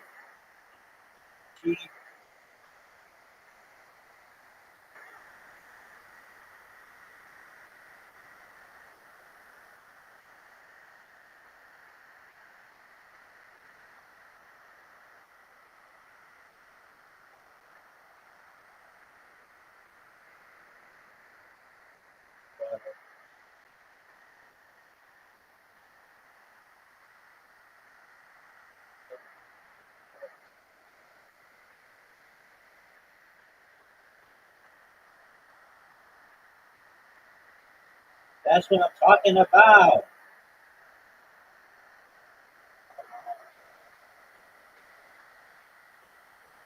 Wait, Bob.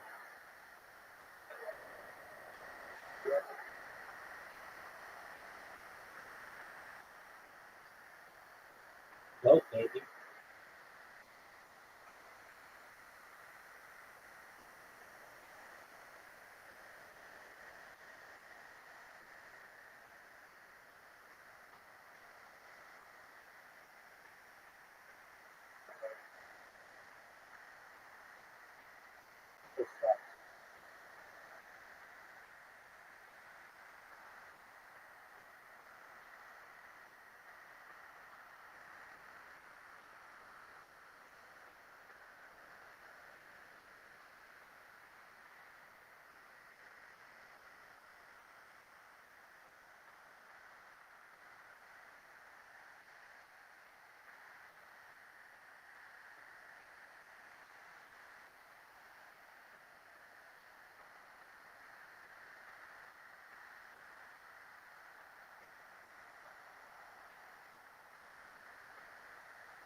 good as that, though.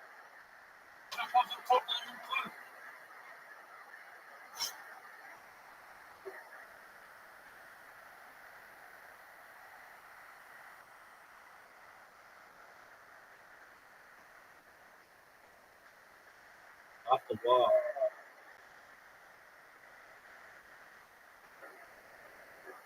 Don't. You're gonna hit his ball in, dog.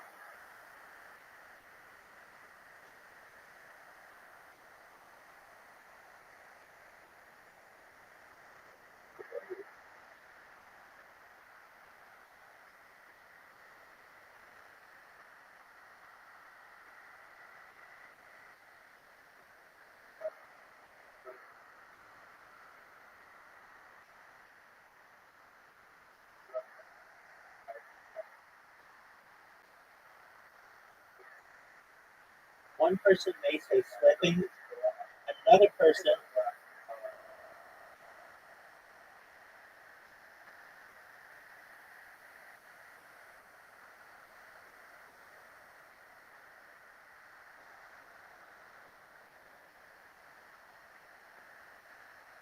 this has black written all on.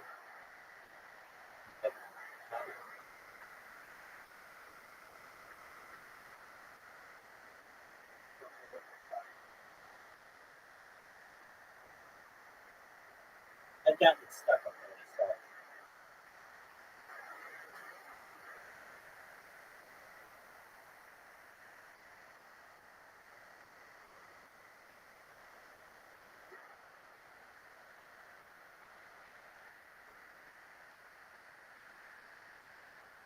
I'm going all powder.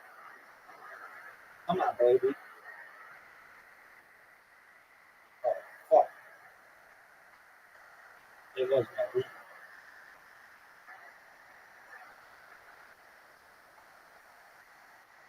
Guys can see the main game. Get there. Wow, I might be able to steal a point here.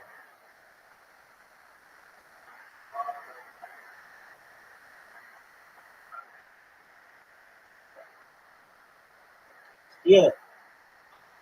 Man. 3 times in a row. Fuck that shit.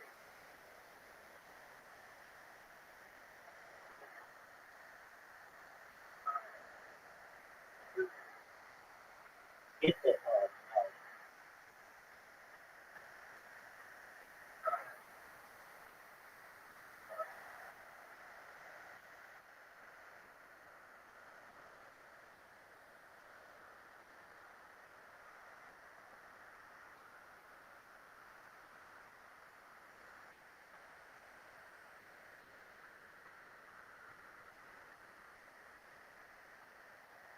That was a big miss by both of you. I'm going to show you why. I'm going to do my best to shoot compression. Oh, shithead.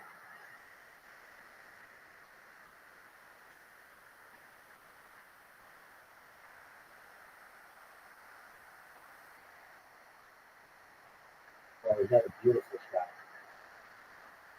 Too bad I'm not going to fuck it up.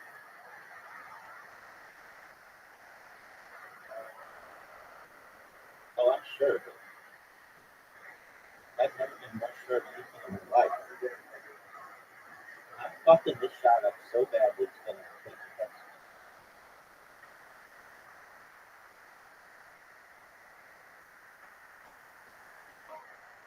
How'd you like that, big dog? West side.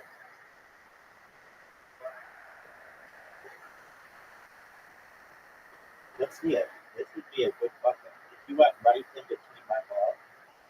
Oh, no way. He did. Fuck you. Fuck you.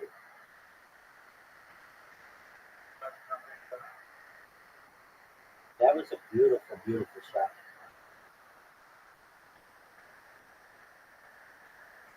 I did it.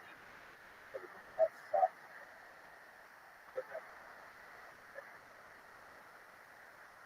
Yeah, you definitely lost out because it's not green.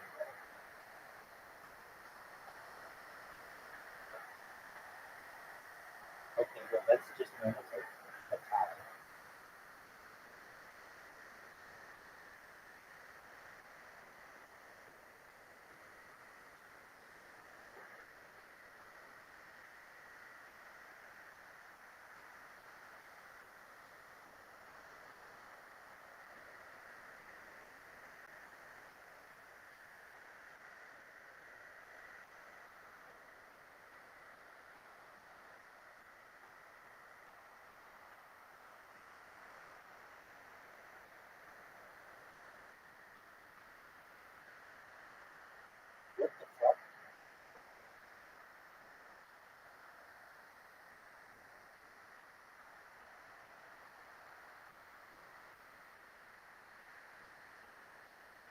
Be the shot. Be the shot.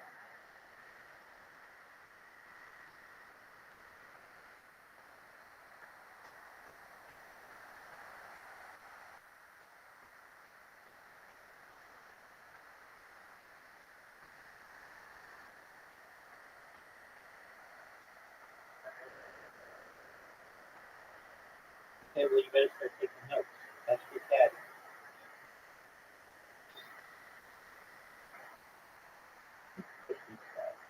Right?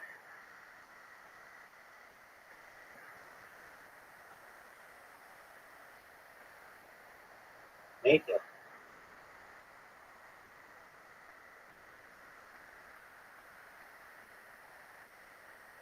Two, two, two.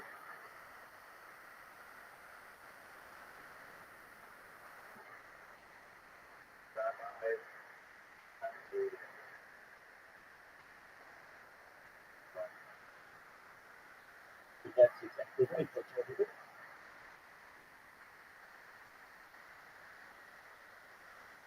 You either first or your last. And they tied for first. It's a tie.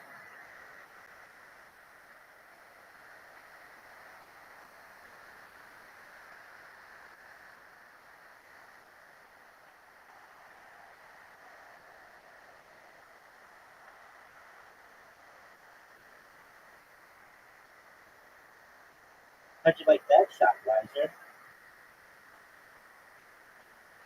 Riser's got a chance to win. That's been since taking a dangerous shot.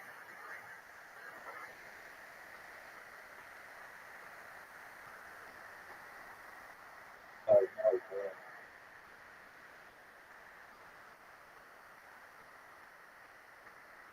That's what I'm talking about.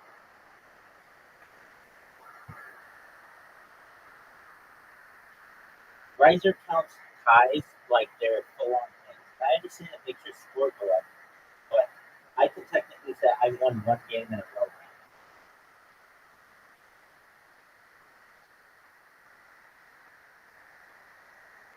Oh, look at this shot. Nice.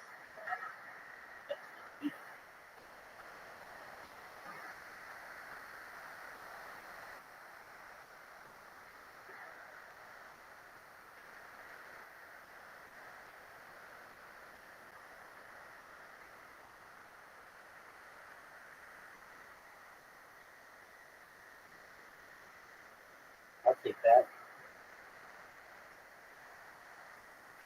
Extra kind of stuff. Somebody hit my ball.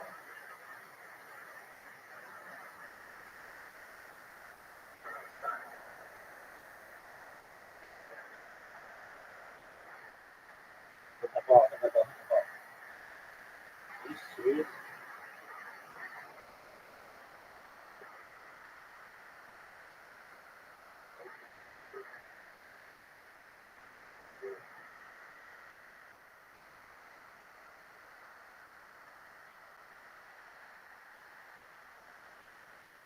Water. A great shot. Great shot.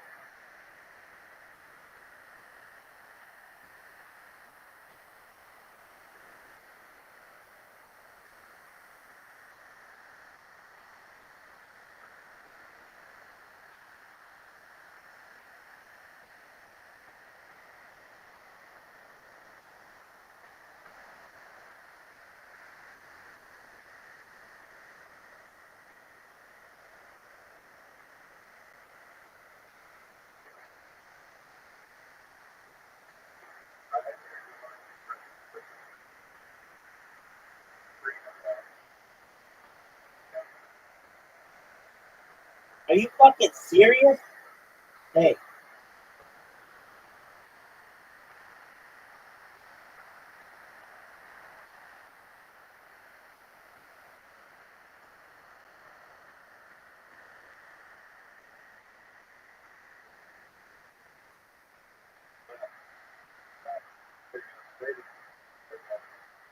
Oh, wow.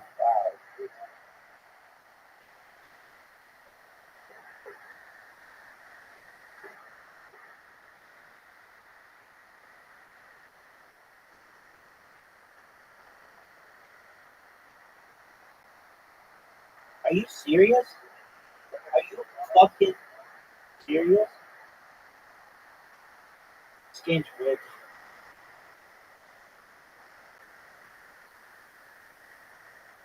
If he makes it, I would be so pissed.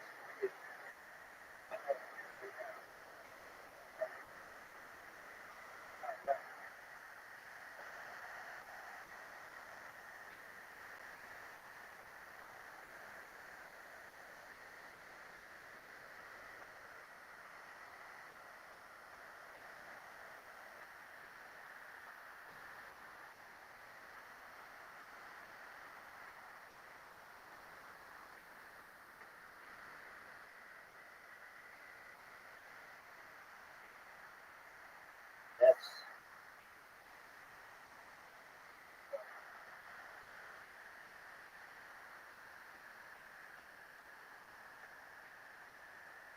stop.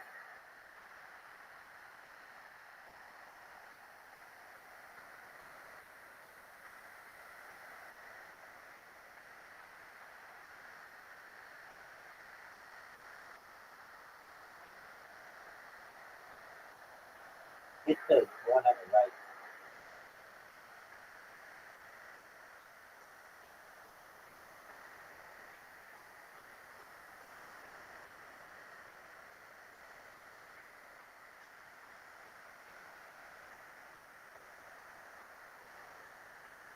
Caspian Sea. Come on and make it. Oh, no way. No way. Riser. What you gonna do, big dog? Riser basically has to make this shot. He has to make this shot, folks. He has to make this shot. He has to make this shot. He has to make this shot. Caspian Sea putting the nail in Riser's coffin. Hey, Riser, remember you were like, hey, everybody, I've got like 12 in a row, and I'm like the best, and then That's 2 straight, baby. That's 2 straight. 1, 2.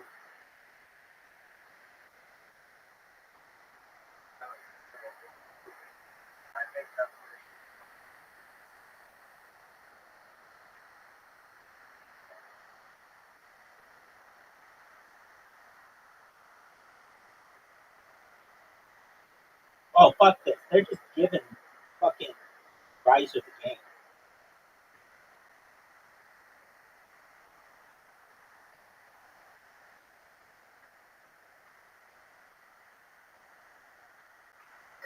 Very good.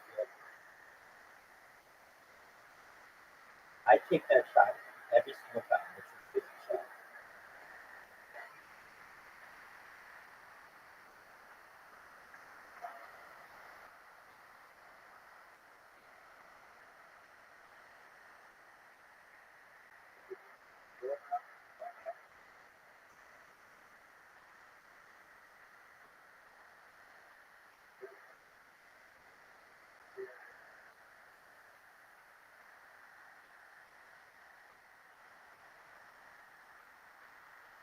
Yeah. Fuck you. Fuck you.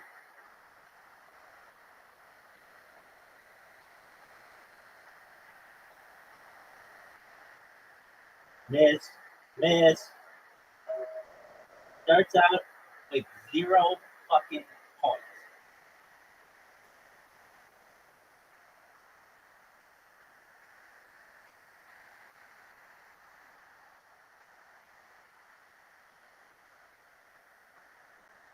What's going on with this ball? Be it. Be the shot. In a perfect position to get pushed. If anybody wants to help with that.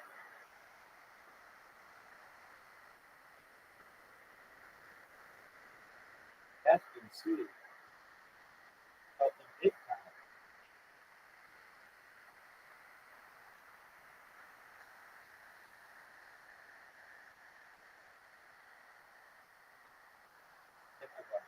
Big Caspian.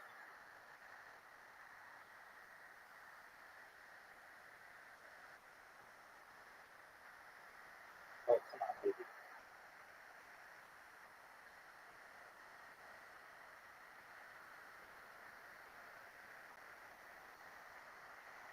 Look at Caspian Sea shot. What a beautiful angle. you both gonna do it? Are you both gonna have that kind of fortune? A giant miss. A giant miss from Riser. Giant miss from Riser. Riser's gotta go for it. Right, you just scored this round?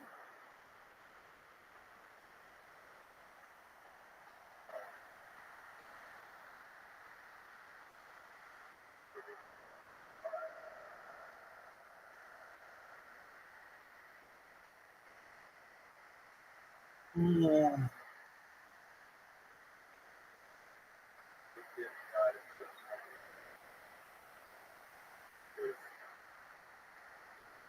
Your comeback would have been from you would have said that would have been a good shot if I was Sue.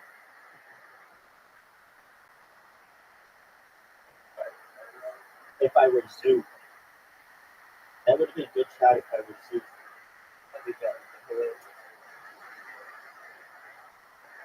Come on, baby.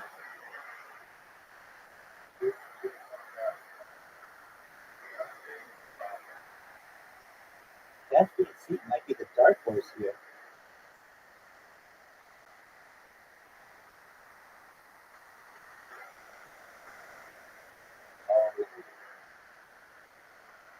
Looks like I'm collecting a big.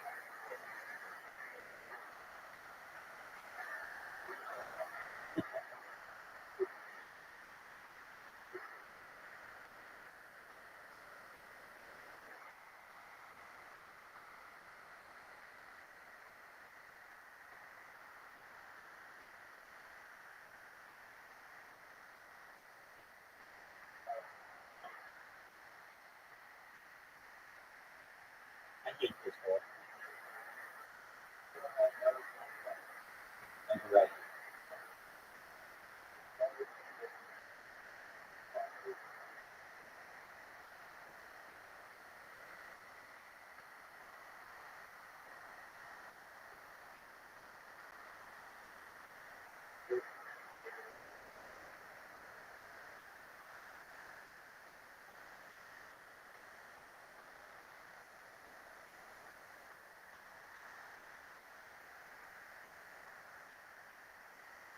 Cheap. Cheap. And I fucked over has been cheap shot. Lay it up.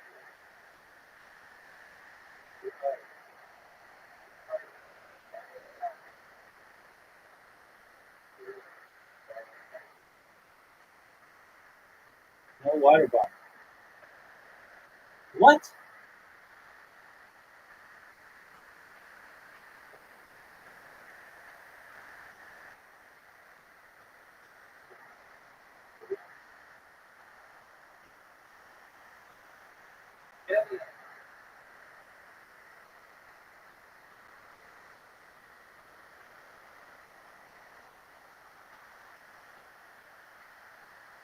I get water bottle.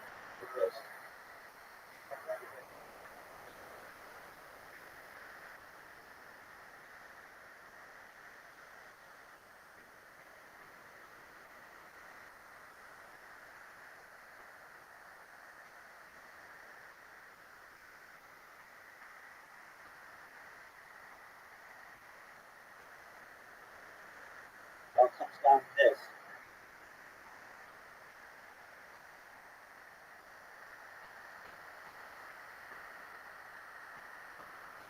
Many got fortunes. He did smile upon us.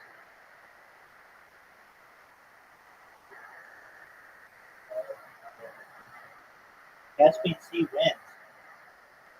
It's over. I never do that.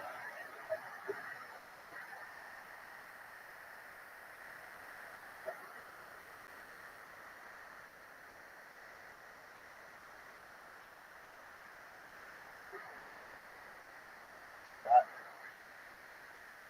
100% done. You lost, Riser.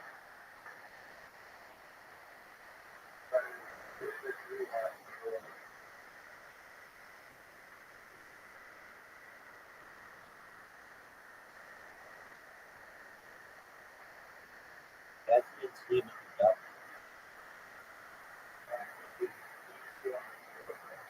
Dude, I gave up after I met this ring.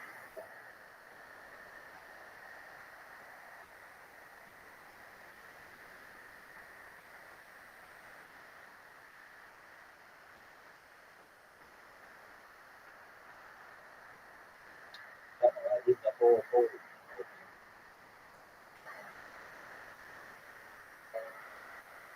Riser, you want to hit it around the circle?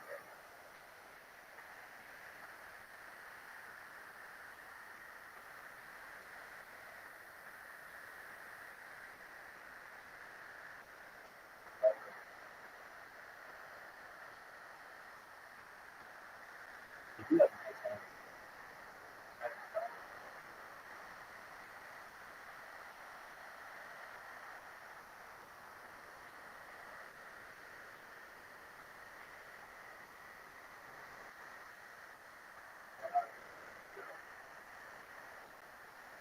nice hands. Riser, hold on. Riser, you can make it. You bounce it off the wall.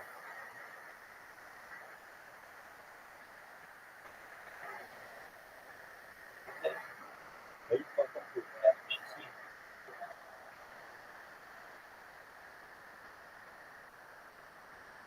Oh, great shot, Captain. Check this hole.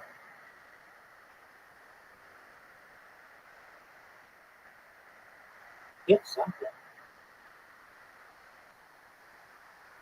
You don't have to hear bullshit from fucking Riser. Man, you know what?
Great water.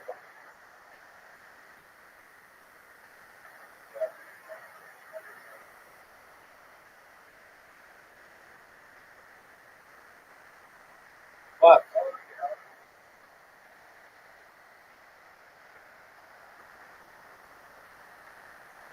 Hit the tree. Bullshit.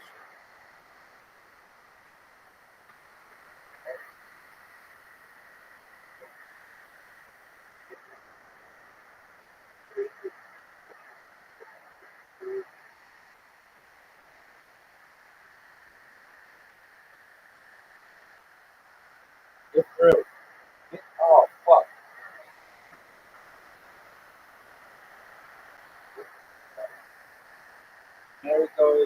Merry-go-rounds give it, and merry-go-rounds take it away.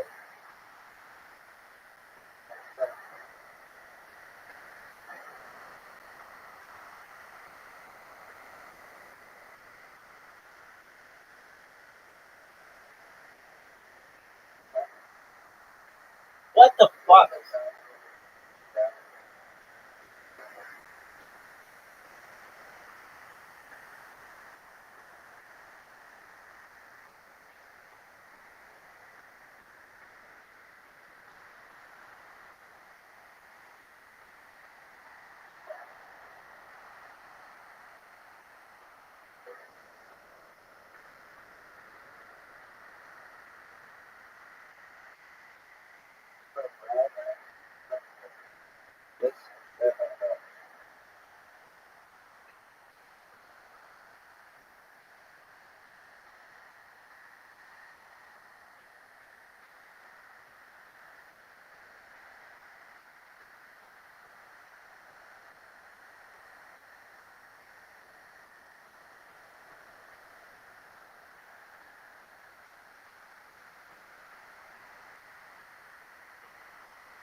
Pfizer's really good.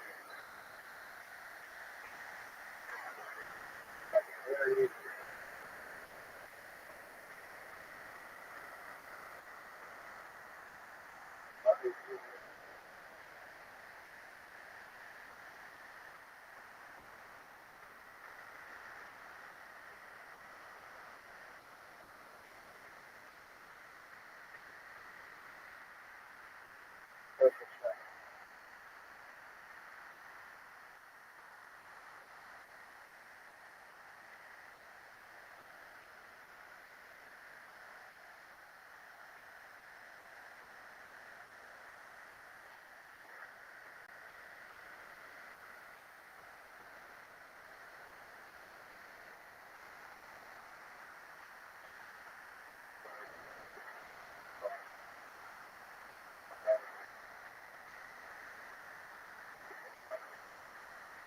That's great.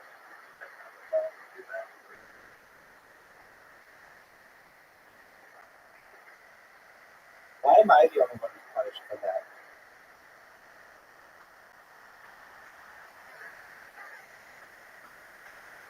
I'm gonna phone her out.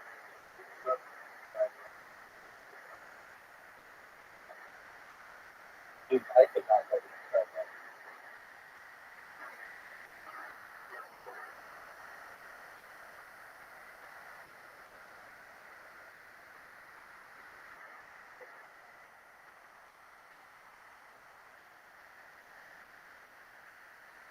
Hit the pinwheel. Hit the merry-go-round. Dude, you got a fucking night.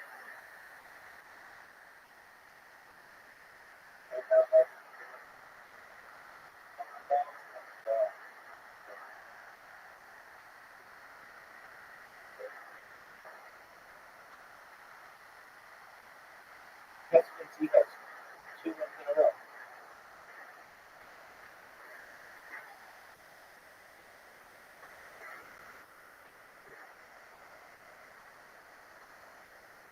Big time. It's good.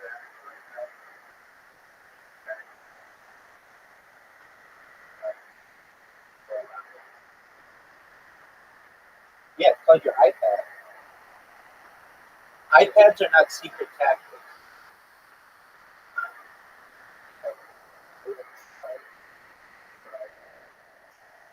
Right.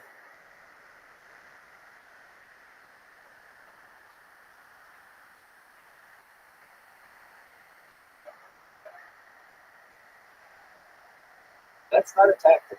That's not a straight up cheating.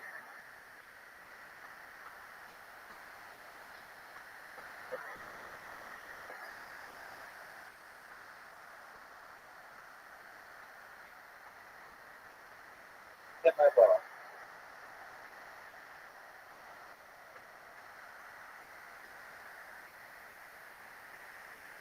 You're gonna hit my ball.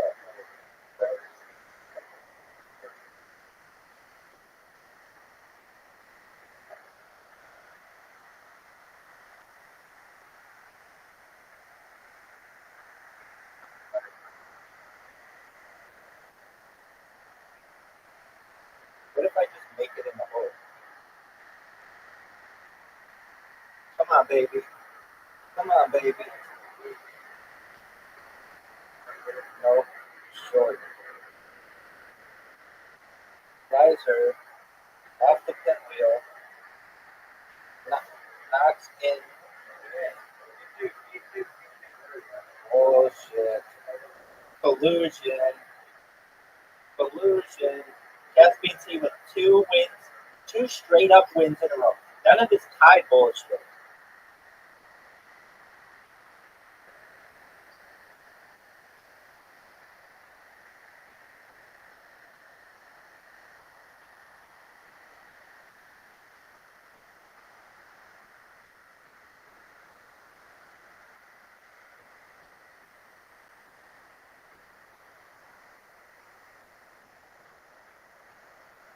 We just clear the fucking way for Riser.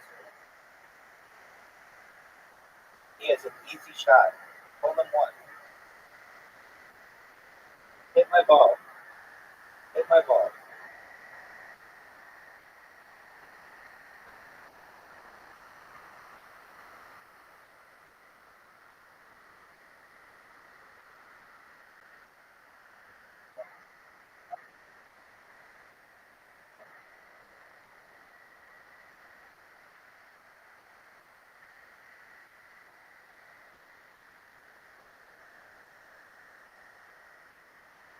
Well, test me two rounds.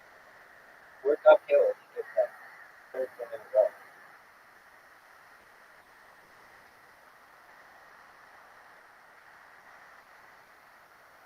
These sheep always fuck me over. And I clear the way for everybody.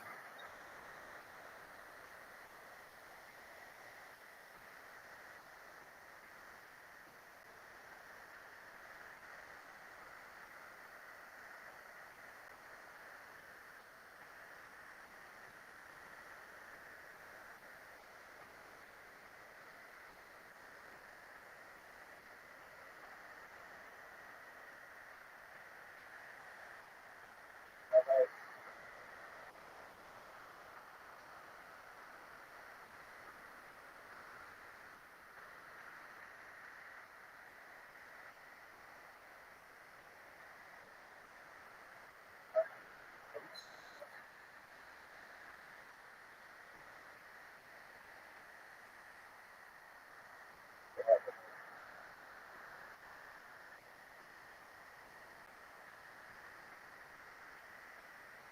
Well, I'm just giving away points here.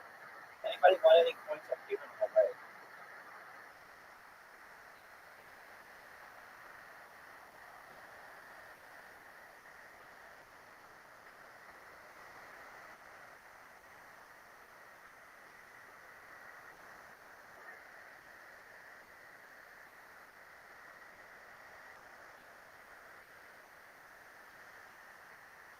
Last shot.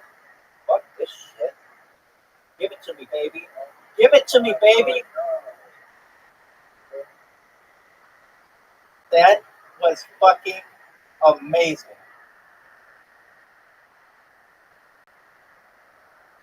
Fucking amazing.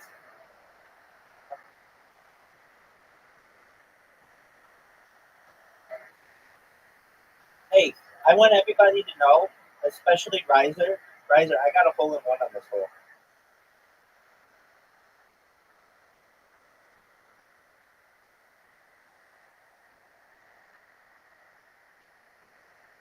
Yeah. It was just like that. I helped somebody, and somebody pushed my ball. Yeah. Right, Caspian C. Do the same, my friend. Oh, come on.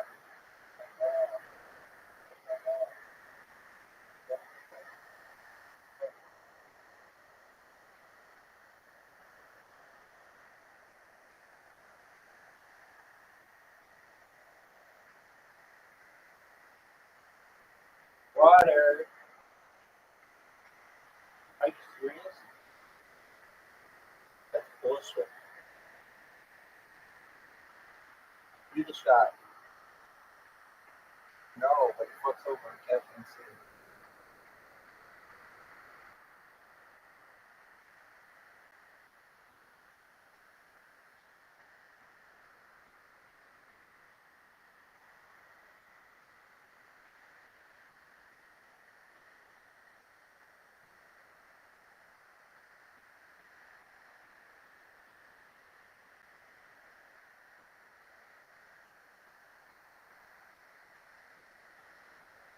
Caspian C, I hate this one. It's mathematically eliminated from winning alone.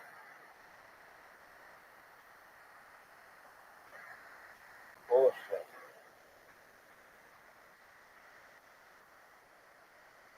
That's how men do it. That's how men do it. Shoot cops.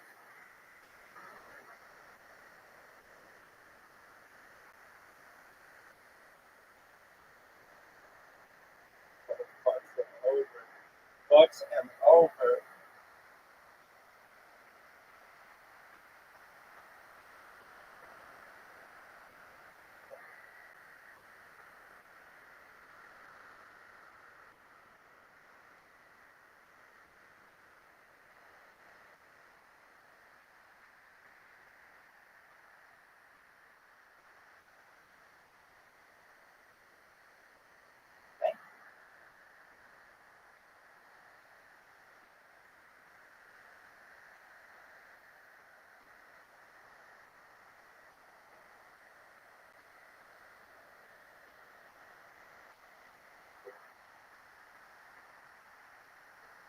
Stop.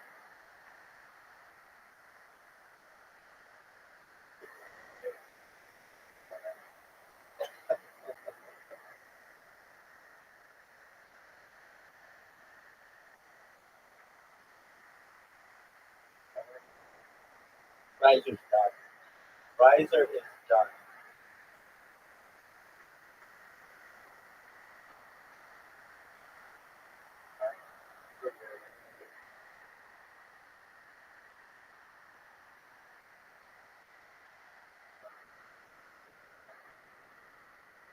Take testing.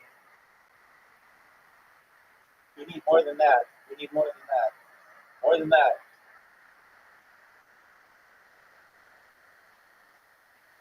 No fucking way.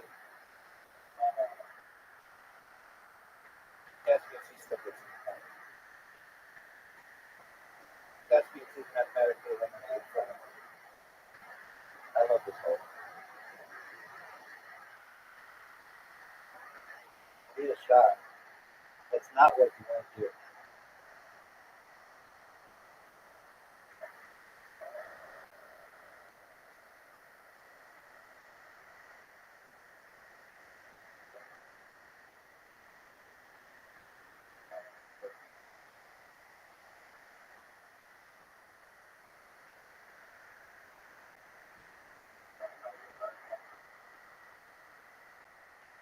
Stop.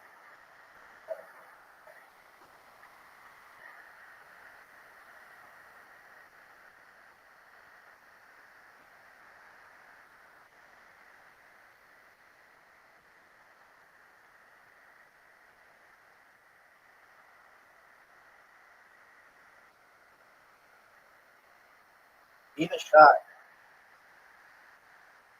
Stop. Stop. Short.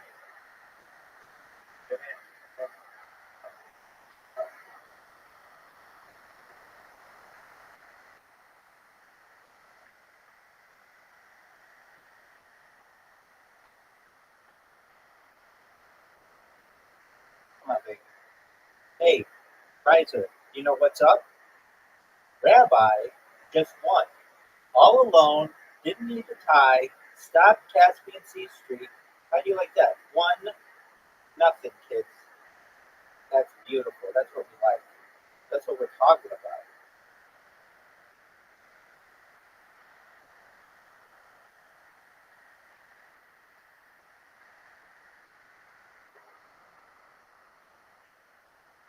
Caspian Sea, do you know the name of this hole? It's the asshole. Because it's like an S. It's the asshole. No, it's an S.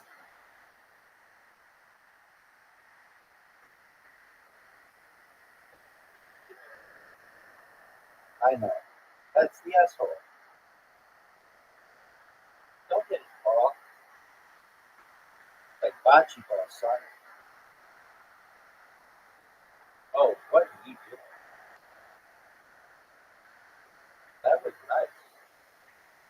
Get ready to get water bombed. Get ready to get water bombed. What are you doing? What kind of douchebagginess is that? Look at this shit, son. What the fuck?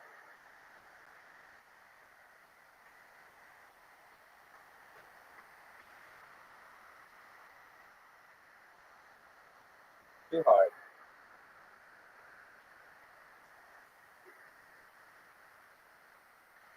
Is your finger gonna slip in your ass?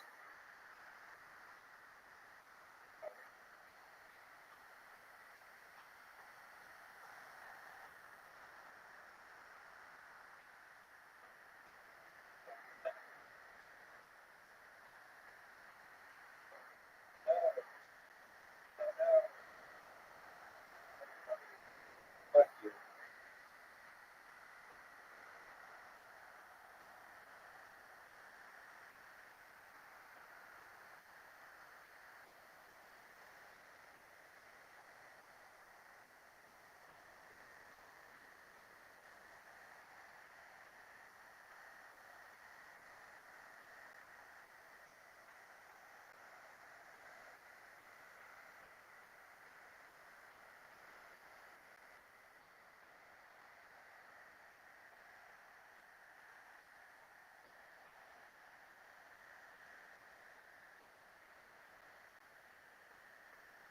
was really fun, Riser.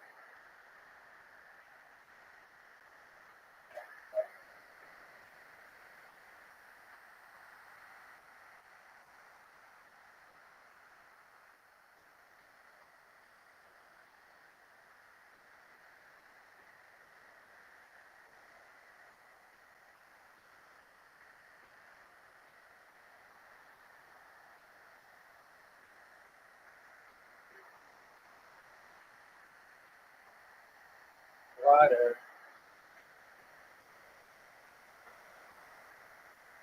What the fuck? There's a goofy shot.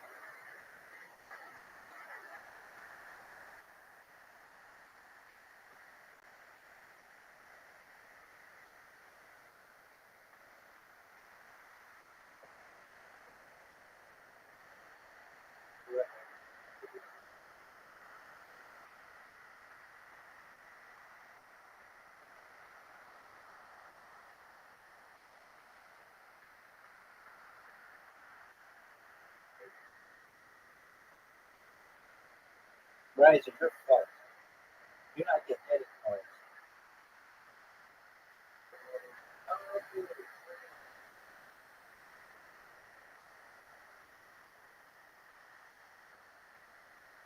Water, water, water.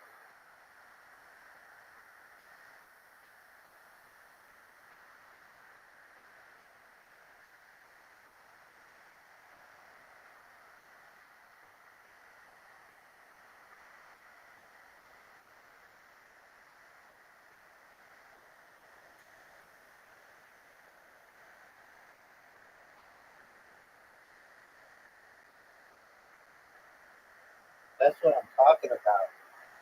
That's what I'm talking about.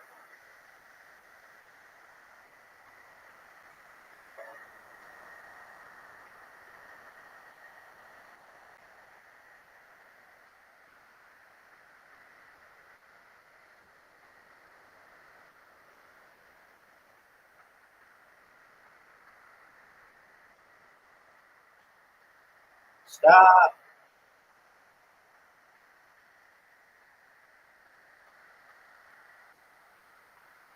Oh, what a beautiful shot. What a beautiful shot. Water bumper. Watch this give him the hole.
bounce it off the wall, but take a more left angle there.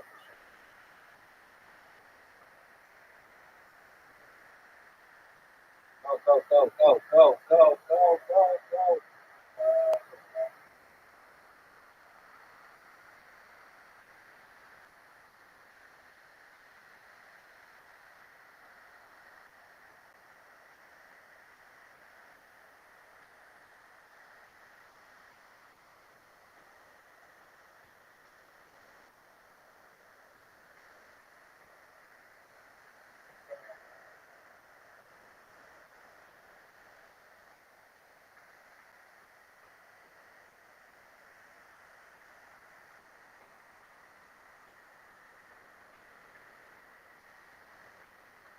You better hit this fucking shot to come over, or you are majorly fucked, right?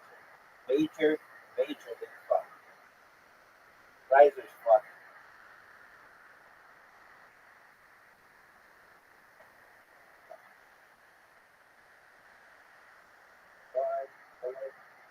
Did you always fuck me? Oh, yes, you do. Water bomb, asking people to double water bomb me, just taking random shots at me. Look at this.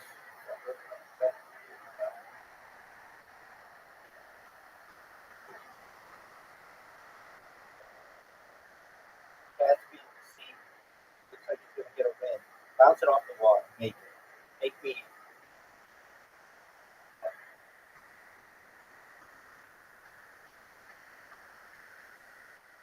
There we go. Oh,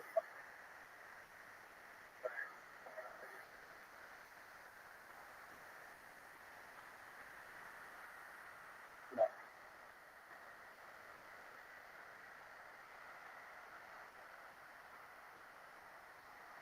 This is a difficult shot.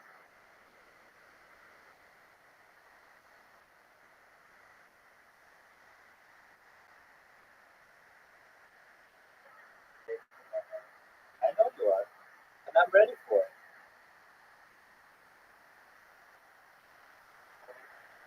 I know. I like the money. Oh, that's a good shot.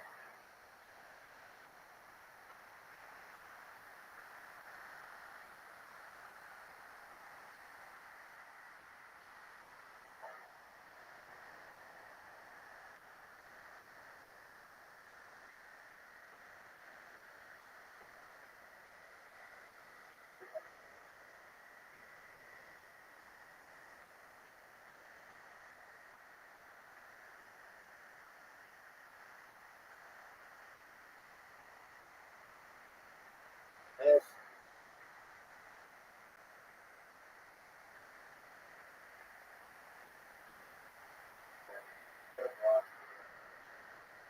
Oh, man.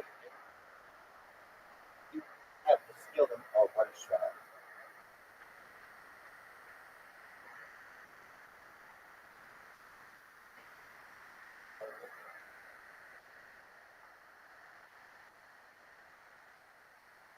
Such an advantage for first time score.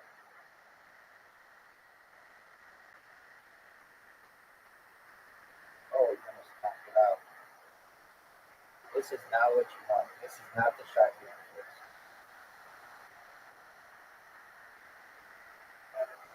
I'll show you how it's done. This is an auto zoom.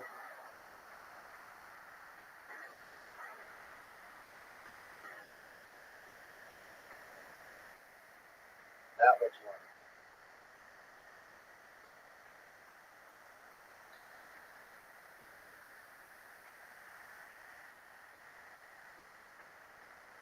Oh, fuck that.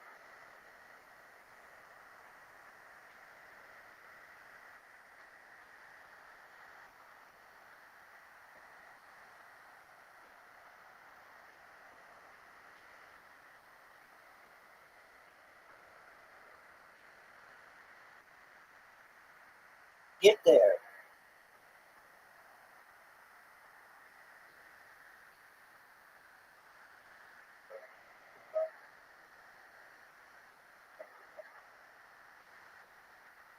Do it, baby. Do it. Tag team.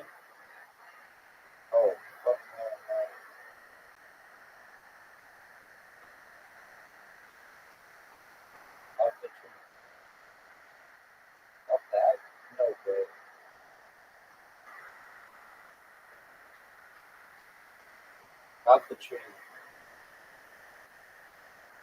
Slowly off the tree.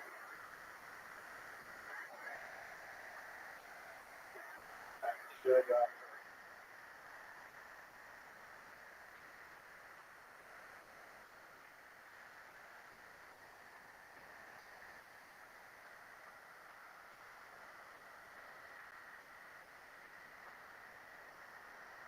just absolutely. Oh, no way.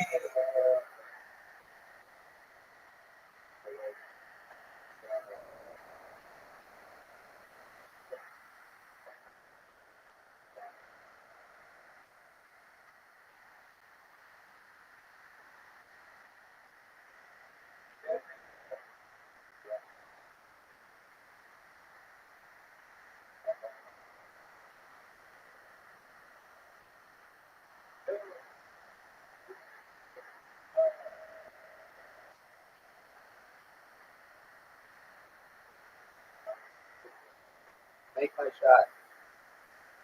Get away from the chickens.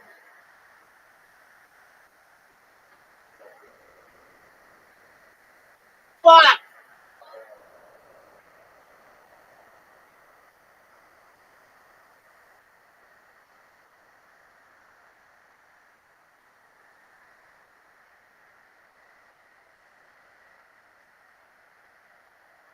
Take out those fucking gnomes.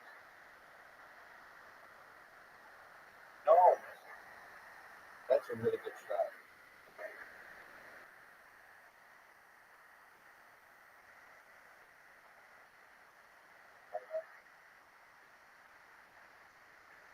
No, not far.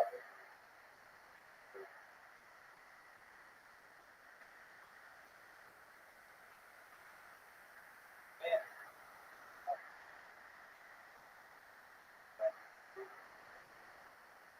too hard.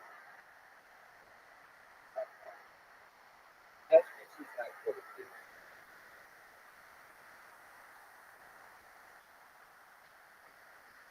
Look at this make. Look at this make. Oh man, that was almost deep. Deep.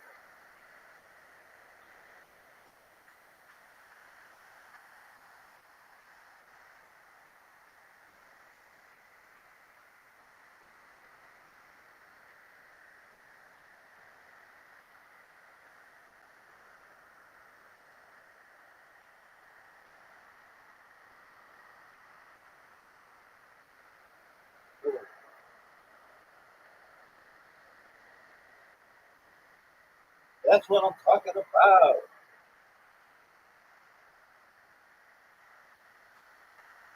It all comes down to this.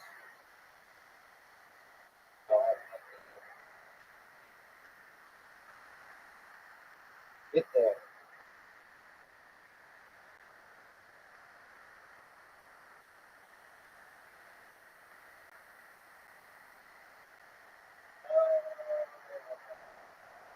That's what I'm talking about.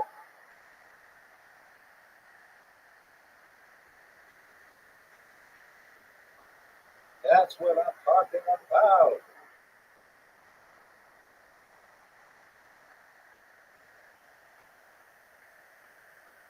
Stop, stop, stop.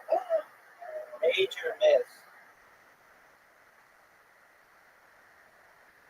Major miss. Major, major miss.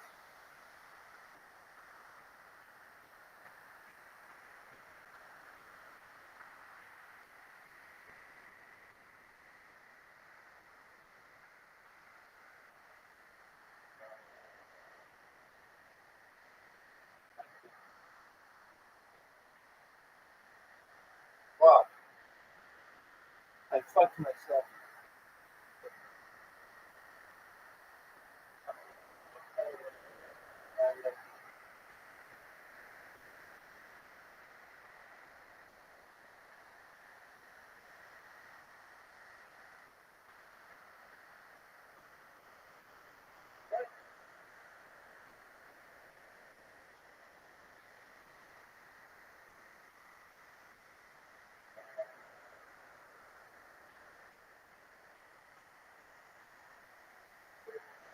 never seen anyone get it on that strip.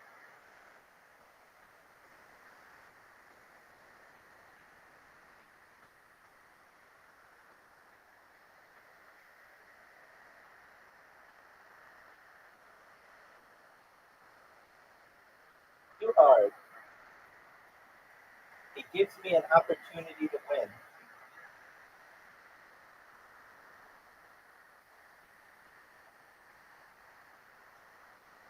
I just don't need to fuck up this shot. Be it. And I did not fuck up the shot.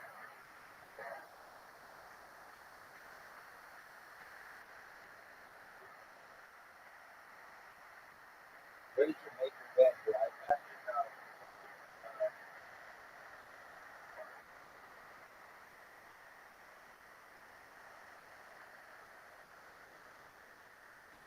Why don't I just make it? Then there's not an issue.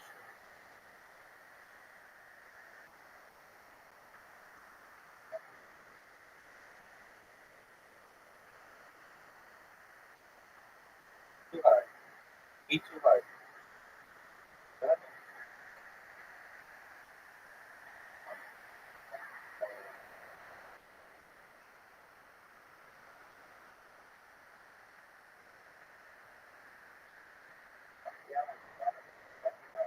What about?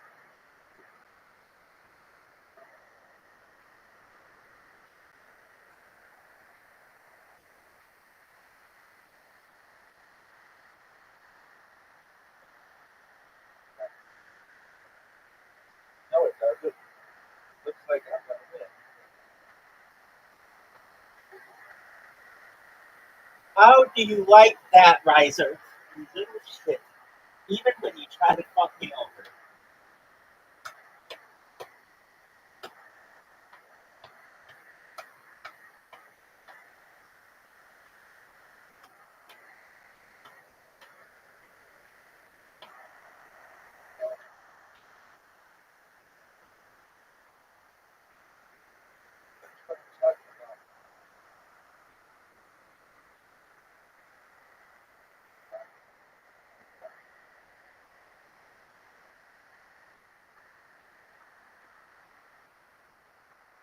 I hate this one.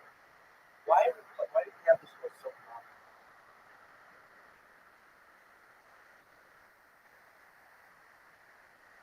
My fingers slip. That was not my shot. Better than my number. Which fuck these fucking sheep. Caspian Sea. Oh man. Just gave right there. Easy shot.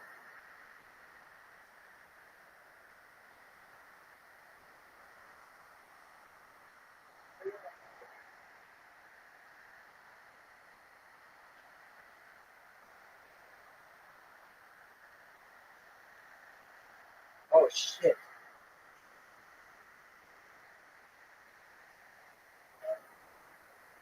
Finger slip.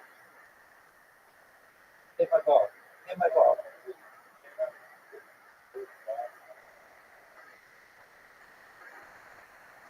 Thank you, Caspian. Oh, right.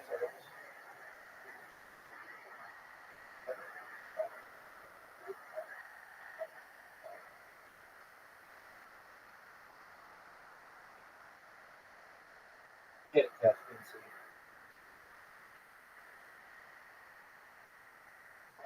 What's that ball? I wonder if the ball rolls down. Interesting.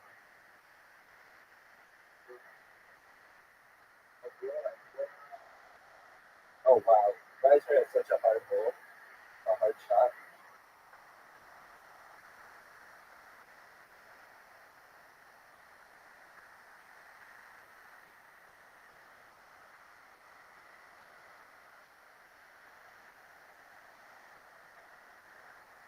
Oh, that's a good shot. Right in front of Caspian. So now Caspian's not going to score.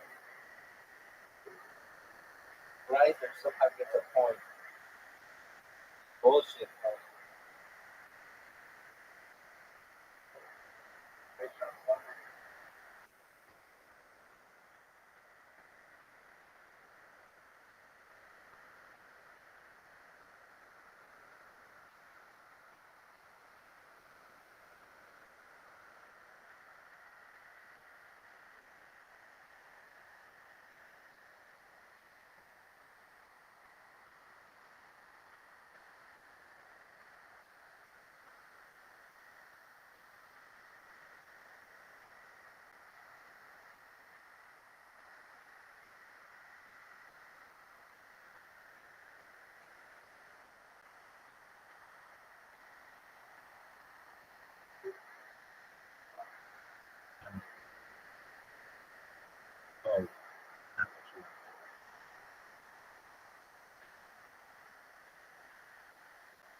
not what you want to do either. Jordan.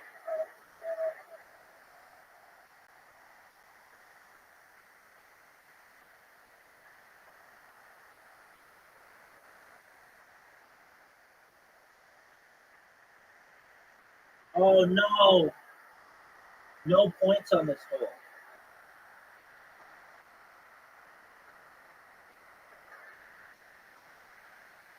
Bullshit.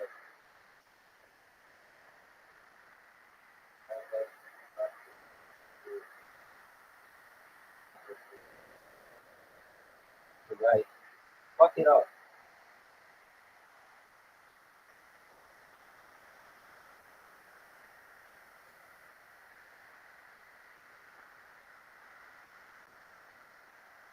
Stop. Nope.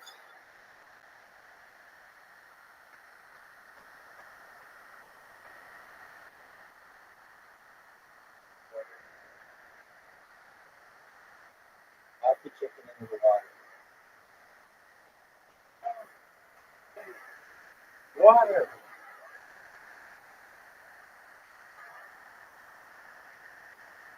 Great. Dog. How'd you like that? Thank you.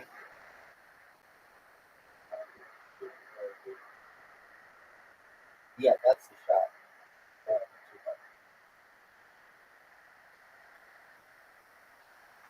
Guys are still at the shot at just 1 point, which is fine. Respectable. Oh, but he's got to make it in one shot.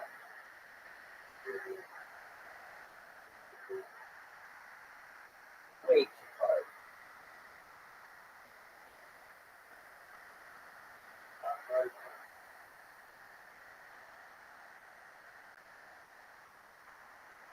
Oh, nice spot.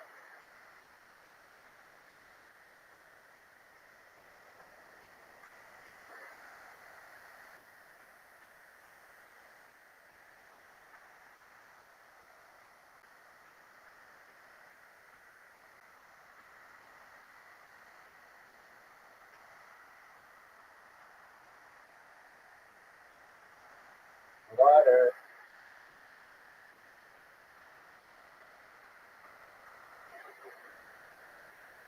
I think that's the play.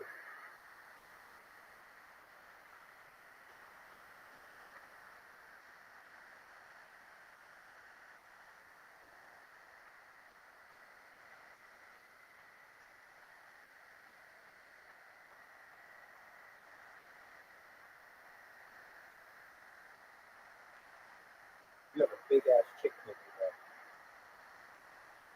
Oh, look at this shot. Ooh.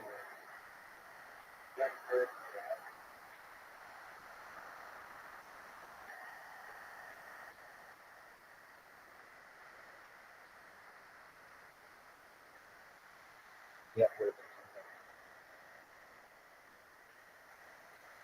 make it catch being sweet. Why are you bouncing it up the what? Get it up there, though. Get there. Get there.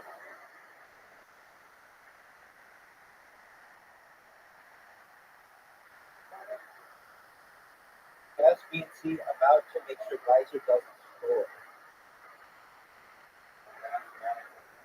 I win 3 in a row, baby.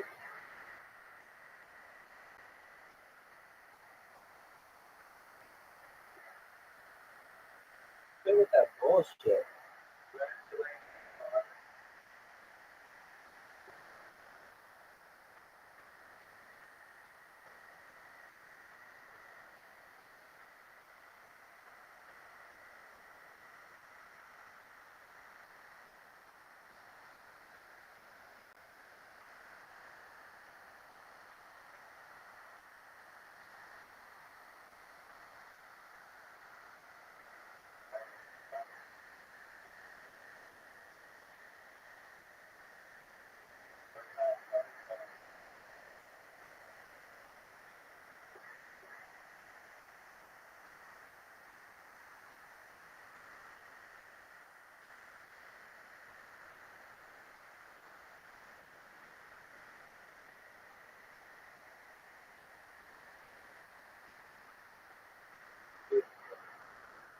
Right? You have to try the water bumps. On the ice, the most difficult of all the water bumps. I think sand water bumps are the easiest.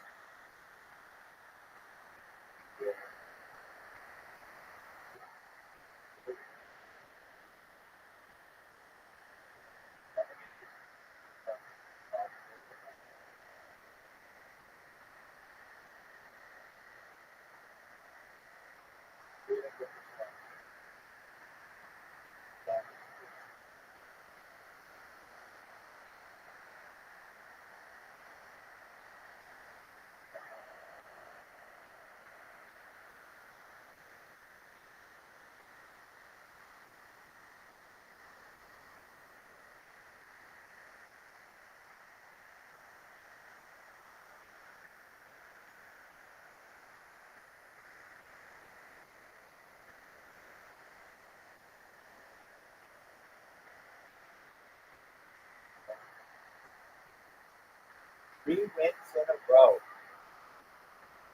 I might have to interview myself. What's it like? What has been seen like the best 3 times in a row? Well, I really, first and foremost, want to thank all that is good in the world. I'd also like to thank my friends and my family. I'd like to thank my teammates. I really like to thank the manufacturers of my equipment. And just really wasn't that hard. It's pretty easy. I wasn't challenged.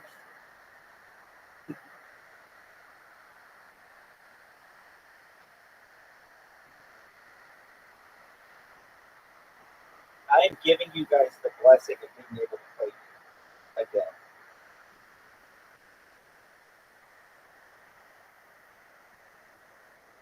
Be the shot.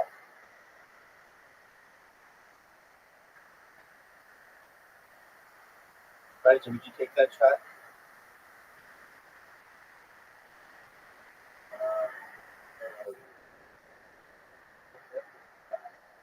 Wow. That's it. That was impressive.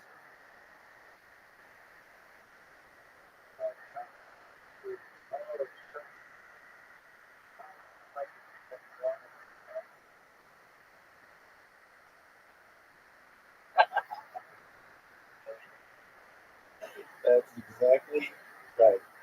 That's the mentality you need to have, folks.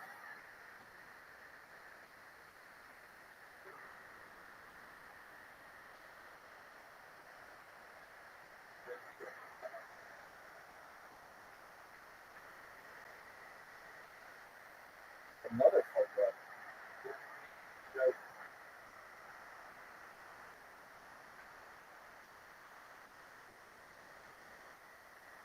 I'm a franchise pimp.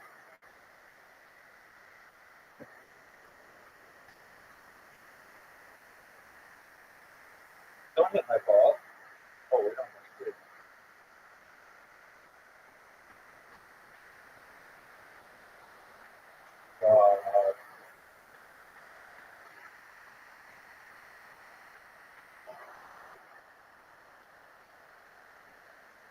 Off the fucking thing.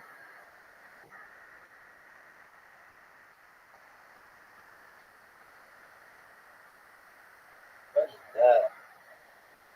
Right, so what was that?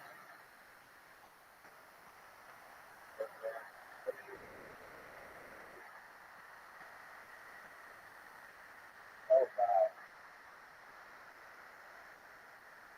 Riser gets shut out.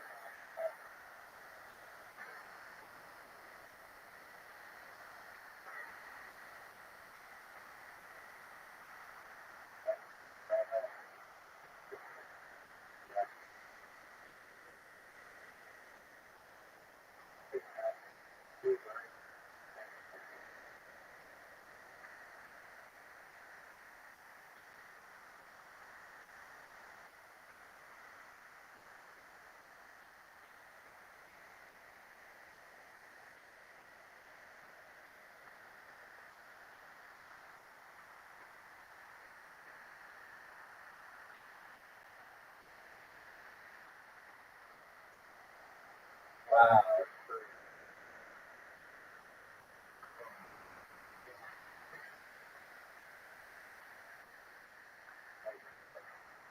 It's under the window on the top.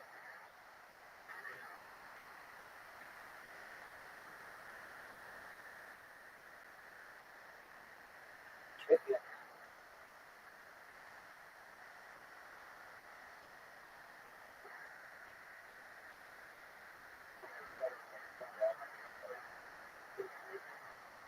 Are you fucking serious?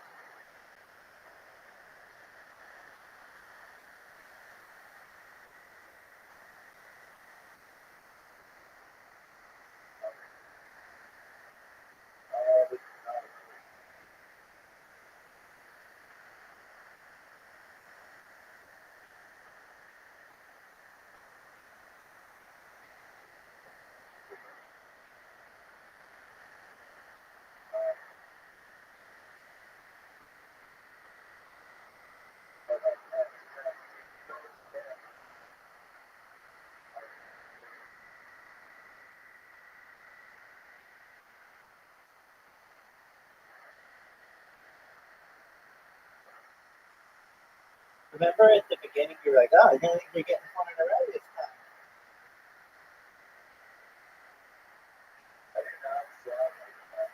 Yeah, you do.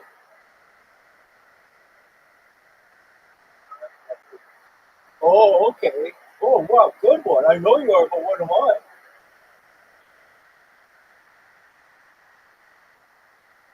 Hit my ball. Somebody hit my fucking ball.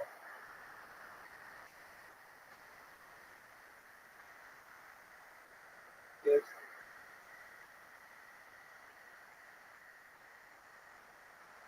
Right, so hit our balls.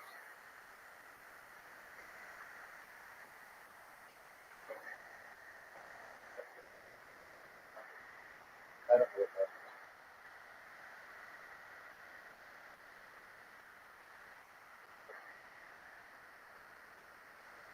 We're all okay.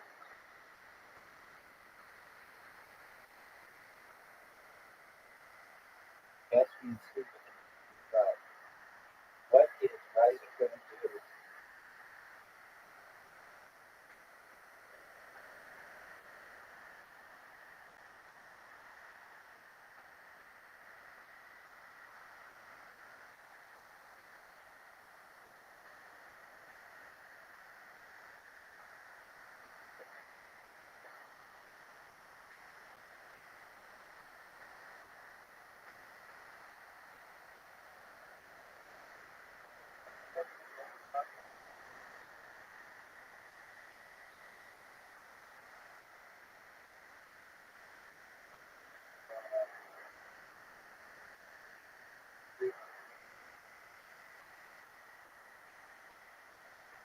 Water. Beautiful. Looks like I am mathematically guaranteed a fourth win.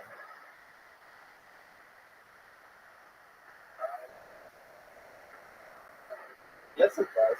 Yeah, oh, of course it does. It counts. It makes the score go up, dog. It makes the score go up. Get in the water.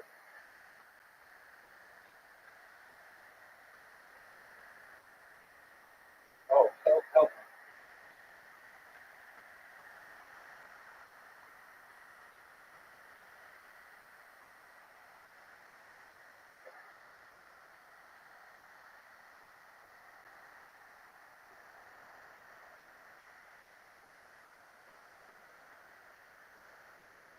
Oh, you fucking stupid.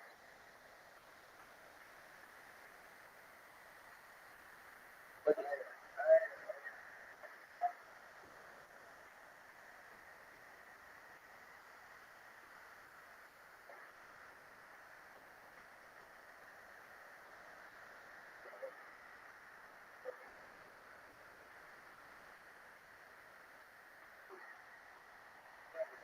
Oh, right, so you got fucked.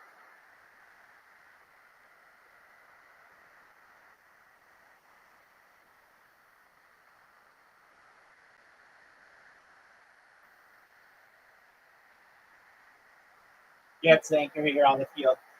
We're just awaiting the championship trophy presentation. Just one moment. Listen to the producers. All right, we're here with world champion Rabbi Rothschild with 4 wins in a row. What's it feel like to be the GOAT? Well, I just really wake up and kiss excellence. I don't know what else to say. These motherfuckers woke me out of a sound sleep. I awake to just whoop their ass, not once, not twice, not 3 times, 4 times. And these weren't even shared wins. These were just phenomenal independent wins. Like, I'm an independent woman. I just want everybody to know how much I appreciate all of the love and support that I've been given over the course of this dynasty. I've never heard the term dynasty used in terms of mini golf, but I think we have a dynasty on our hands, folks. Back to you. That's 4 fucking wins in a row. The Ocho. Oh, okay. Not getting 5 in a row. Champion. Champion.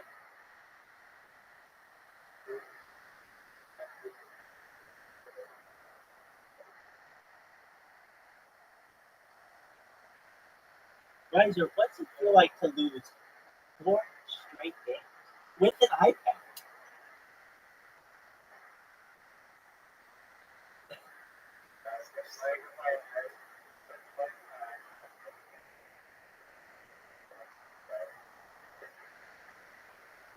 No doubt.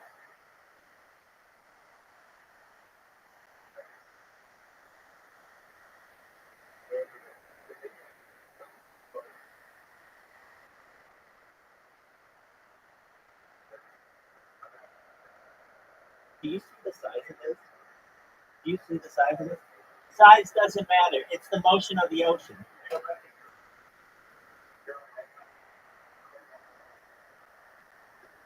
I have a bunch of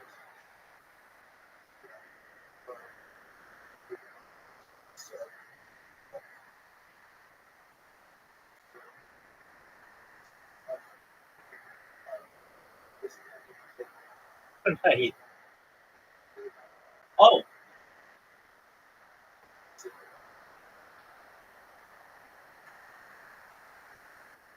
performance enhancement. Look, I'm just gonna give Riser some advice. It's tricky. This is for the heart, okay? Get good.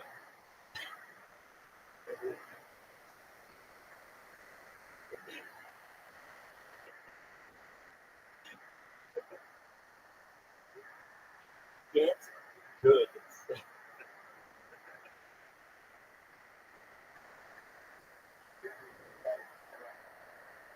Why? So I beat you 100 games to nothing?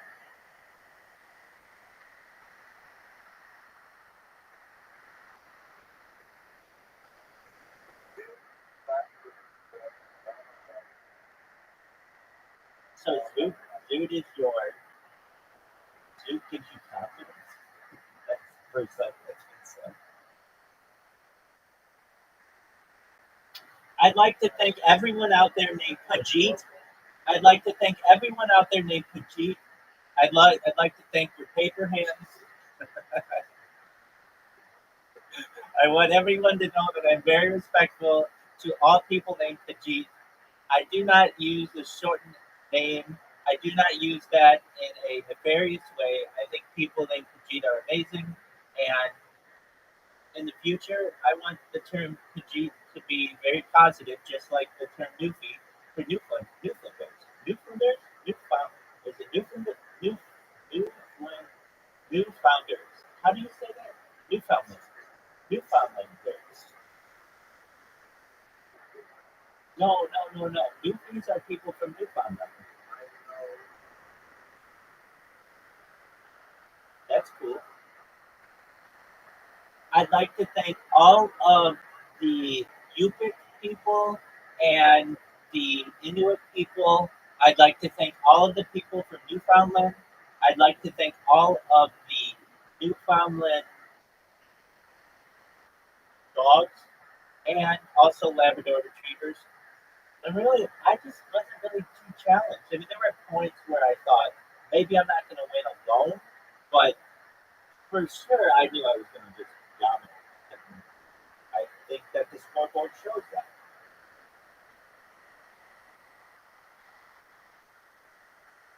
Riser, do you want to know the best comeback to anyone? In any sport. Any sport, the best comeback. You want to know what it is?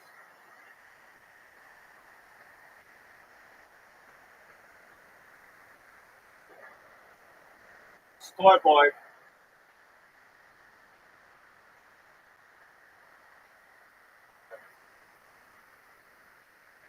The greatest trash talker.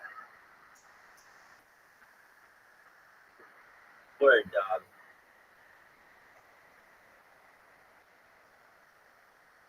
Scoreboard.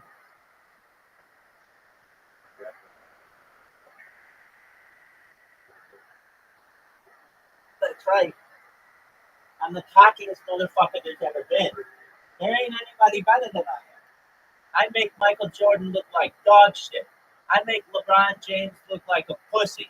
I'm the greatest motherfucker of all time. Muhammad Ali knees shake because of this motherfucker.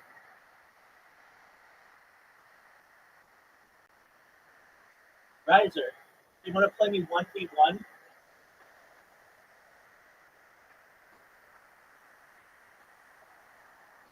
Nope. You lost your opportunity. 4 straight, kids. 4 straight. 4 straight, kids.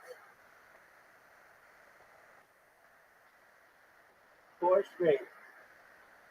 4 straight. I'm just over here counting championships. Remember when you were like, you're not going to get 3 straight?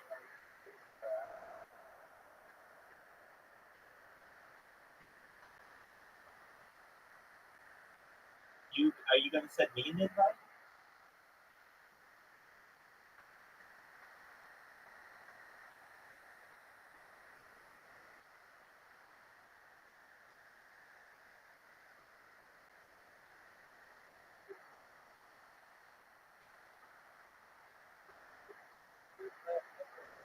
Because I'm sexy, baby. Bullshit shot. Bullshit shot. This is just an exhibition match. This doesn't count for the championships. I still won 4 in a row. That's all that matters.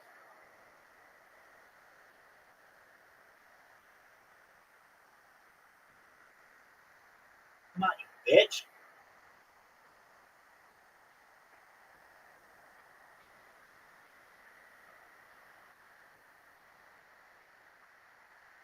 Wow, red ball advantage.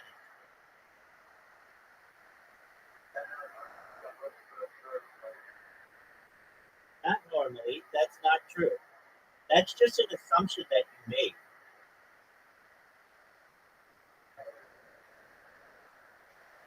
No, it doesn't, dude.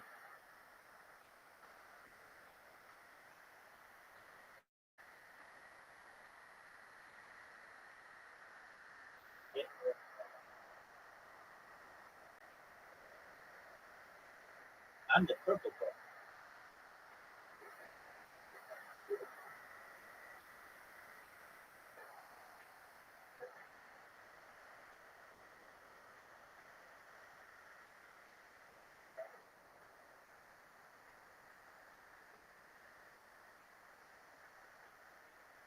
Riser needs a miraculous shot right there.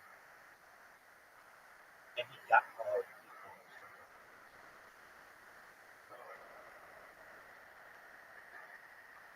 That's what I'm talking about.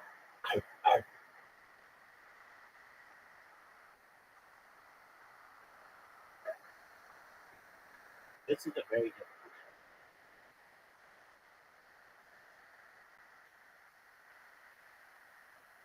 Oh, shit. I just gave you the whole.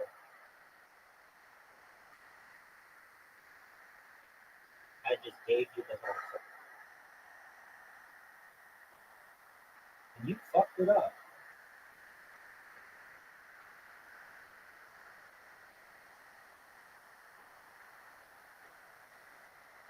This is a hard shot.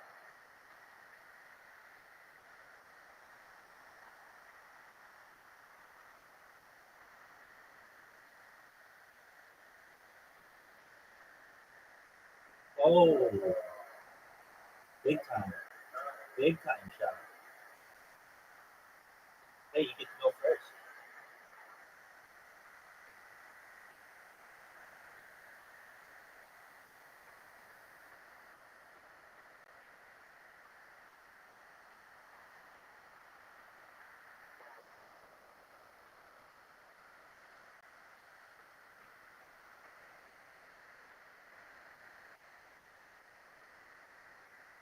Not only did I make it, but I made it with another ball. Like 2 balls with him, dog. I'm guaranteed to win, baby. It should be.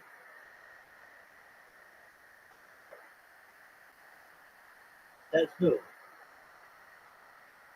Don't hit that fucking no. You can fuck me. I'm guaranteed 5 straight wins. Guaranteed. Guaranteed 5 straight wins unless I quit.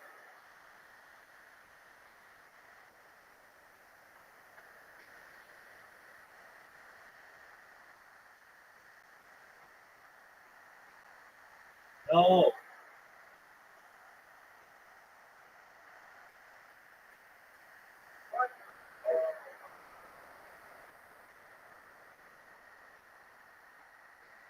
Five straight wins, folks. 5 straight wins. 5 straight wins. Don't make it. Don't make it. Don't make it. 5 straight wins. Oh, I did. Fucking won. Yes. Alone. Head to head. We're here with Rabbi Rothschild at the 18th hole. What's it feel like to be not only a champion of the Masters, the PGA Championship, the U.S. Open, but now the British Open as well? How does that make you feel? I wish they would add another major because I just won 5 in a row. 1, 2, 3, 4, 5. 1, 2, 3, 4, 4. Raise the roof, lower the floor. Raise the roof, lower the floor. Can't be. Just too easy. I gave you the red ball, which, really you should have dominated. Really. I mean, you've seen such dominance over the course of the last 4 games with the red ball that I figured that, without a doubt, you would do better, but you just didn't. You just didn't. Guys, do you know what the greatest comeback is in the history of sports?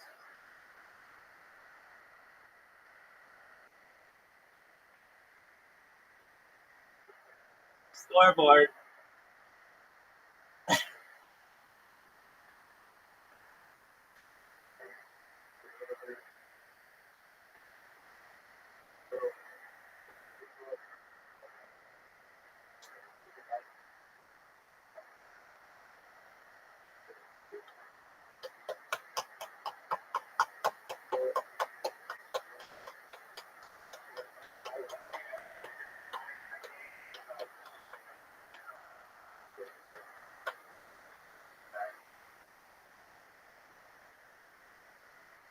Yeah, and then you're going to wake up.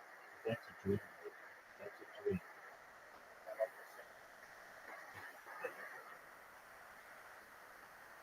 Champion. Let's go down to the losers bracket here. We're here with Riser. Riser, go. How does it feel to lose 5 straight games to Rabbi? Uh huh. Uh huh. Uh huh. Well, that's all we have time for today. Thank you so much. He was over here, Nate. He's working at Best Buy or something. No one knows what he's saying. Back to the champion.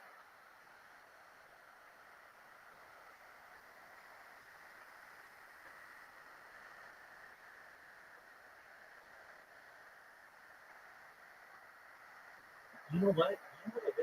I genuinely, in my heart of hearts, feel as if you should do this. You should call it Tim Cook and ask for them to make an iPad Max. The biggest fucking thing. Make it the size of I don't know, a toaster. So you can play it like this. Because that's what you're going to need to be able to beat me. The 5-time champion. Back to back to back to back. Champion, dog. I don't know how to get it through to you any anything more. Okay. Let me just. I'm simply the best, better than all the rest, better than everyone you've ever met. I'm the best. I'm the world's greatest.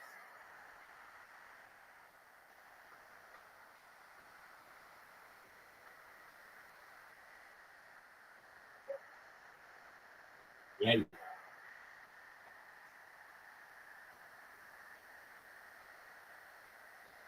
You want to hear some advice that I have for you?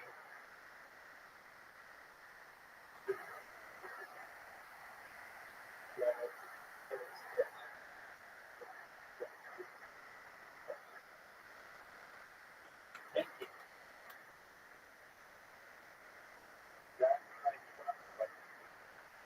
Yeah, it's bigger than that. People win the Super Bowl every year, but no one wins 5 straight. 1, 2, 3, 4, 5 straight, dog. 5 straight. I can't wait until this is in the Bitcoin Obama documentary. It's gonna be a key turning point in the documentary when Rabbi won 5 in a row. If I had rings right now, I would need to grow extra fingers. Do you understand that?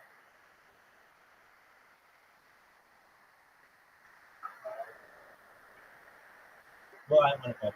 I want a bunch too. This is just 5 in a row. 5 in a row. I have a whole other hand for all the other championships that I took tonight. But 5 in a row. How does that make you feel? Rising. Have you ever seen that thing? Have you ever seen that thing?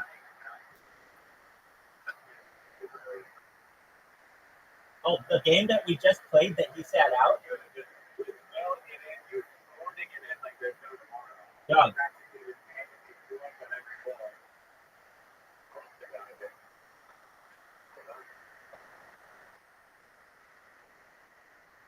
You can trace my hand like a turkey, and you can put rings on every single feather. That's how dominant I've been. Champion 5 times in a row. I'm just going to go back to some quotes from you. Oh, Rabbi's won 1 time in a row. We're going to stop him. Oh, Rabbi's won 2 times in a row. We're going to stop him. Oh, there's no way Rabbi's going to get 3 in a row. Oh, well, there's absolutely no way he's going to get 4 in a row. Okay, well, I'll play you 1v1, and I'm going to have the red ball, and I'm going to have host advantage. There's no way you're getting 5 in a row. 1, 2, 3, 4, 5.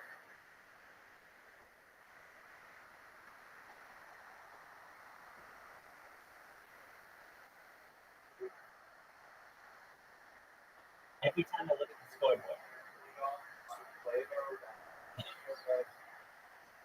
We don't care about it now, but just wait in the future. It will be one of the biggest apps of all time. It'll be bigger than Uber and Tinder and Lyft and all that. It'll be huge.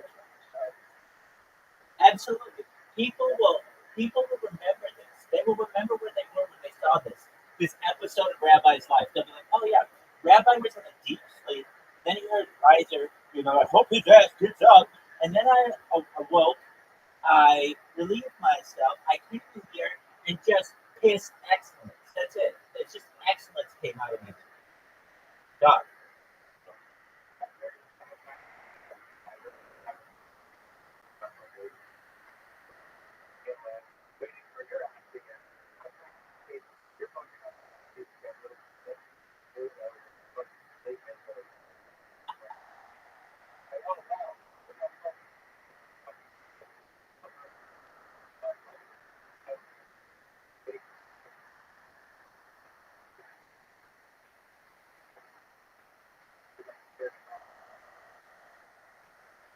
Children in the future will learn how to count based on the championships that I earned tonight. Okay? This is how children will learn.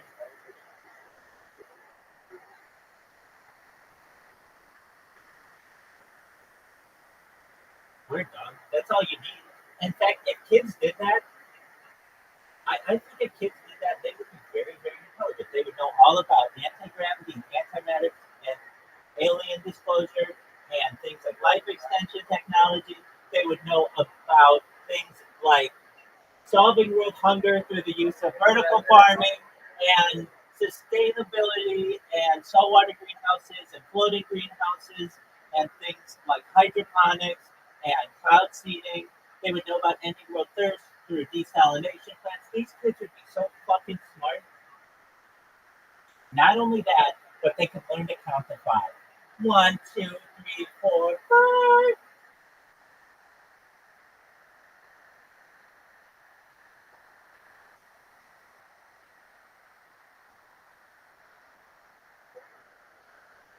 Thank you. Thank you. Thank you. Well, I appreciate the opportunity to play with you, Riser. Caspian Sea as always. Champion. Champion.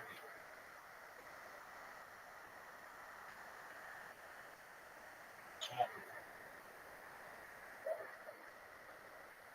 That's right. That's what the signal's at.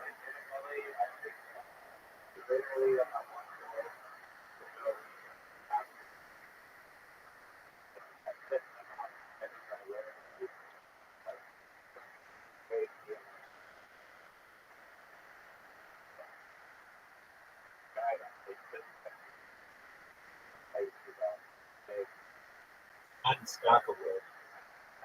That's right.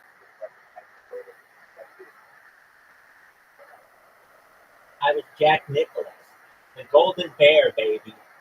18 majors, but five championships in a row. 5. Do you remember you said you were going to stop me at 1? And then you were like, well, I'm going to stop you at 2. And that didn't happen. And then you told me, oh, I'm going to stop you at 3. 3 hadn't even been done. Caspian Sea was saying that he had only done 3 one time. And then all of a sudden we went into unprecedented territory. The 4th championship. Then you wanted to go head to head. You wanted to steal my ball color, and you wanted host advantage, and I gave it to you. And guess what happened with that? This guy happened. You got a little bit of thumb action. 5. Absolutely. Can I tell you guys something? I really mean this. I mean, I mean this absolutely. I'm not making a joke here. I don't know if I won the first one in a row. I think Caspian, or I think Riser said. Oh, that's 2 in a row after I won like 2. Maybe I did. I lost track. And I'm not saying I lost track because I'm sucking my own dick. I think it might have been fair. But who knows? I'll take credit for that. It could have been. It could have been. It could have been that. But I'm going to quote Riser. And I mean, for anyone else out there, if you want to just go back to the backtrack and see, Riser said that a tie counts as a win because the score goes up. So, yeah, but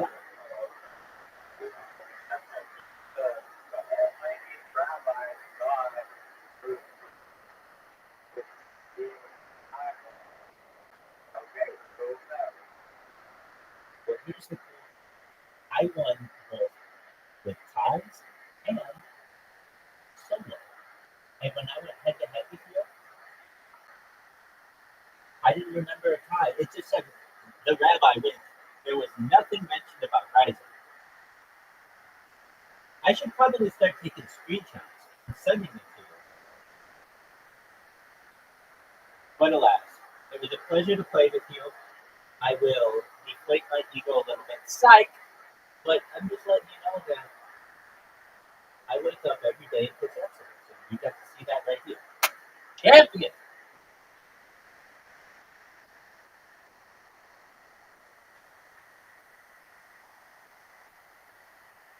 Riser doesn't have words, and I wouldn't either. If I got my ass kicked 5 times straight, I would be quiet myself. Especially with an iPad. Whether it's an iPad mini, an iPod, you could have had an iPad Classic, you could have used an iPod Nano, you could have used an iPod mini, whatever. I mean, I let you use any device that you want, and I still whoop your ass. Notice I'm not over here like you can't play with an iPad. No, I do consider it cheating, But nevertheless, why don't you play with your phone? Maybe you get a win if you play with your phone.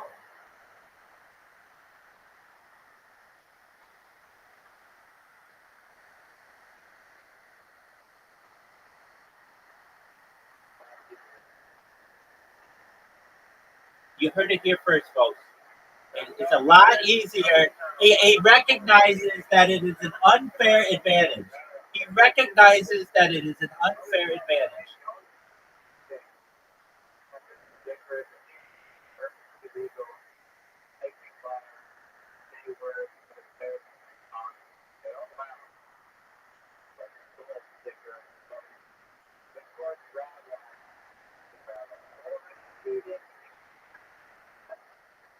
I do. I do. Anybody who pulls that bullshit with me, they don't get the privilege to play with me. You have to at least respect the chat box and leaving it closed.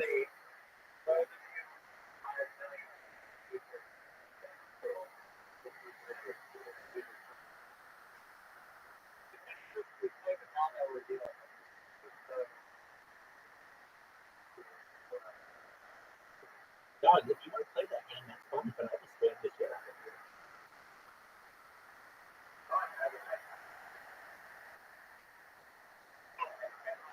You heard it here first, folks.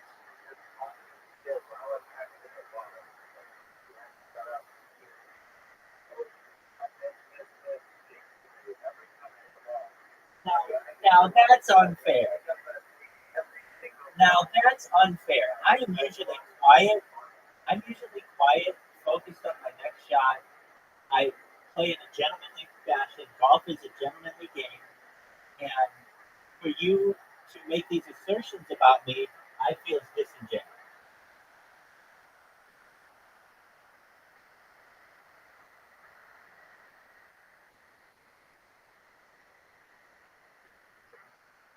We'll have to leave it at that.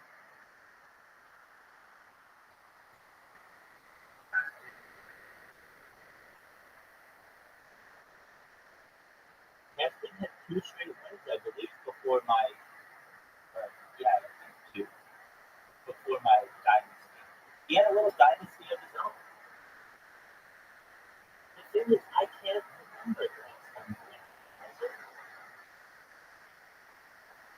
I will have to go and I'll have to watch the ceiling cam to see if it even happened. Maybe it did. I don't know. Maybe it came to fruition without my knowledge.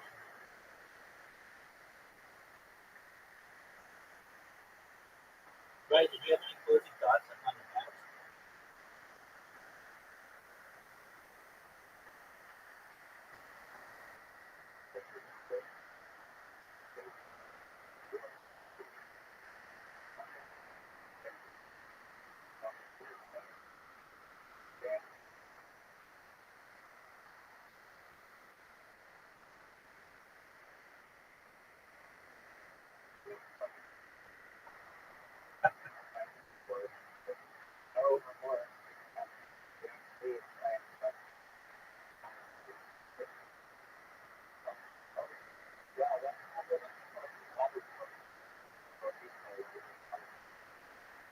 Okay, so I appreciate all of the words that you just used.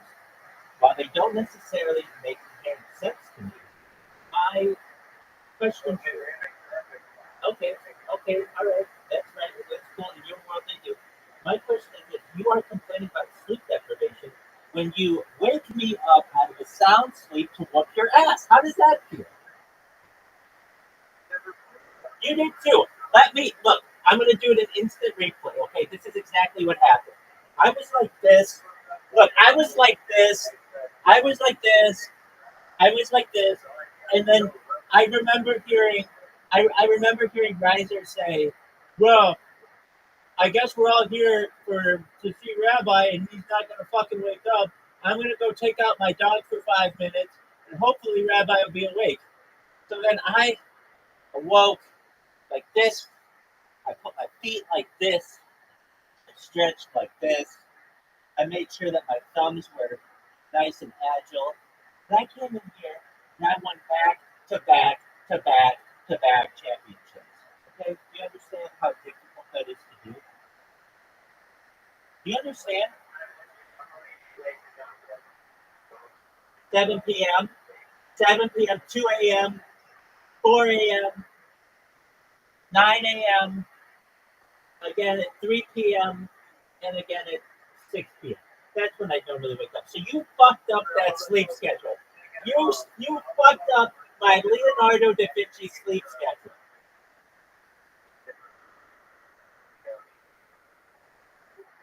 All I know is that you are accusing me of sleep depriving you when you're the one who awoke me to whoop your ass.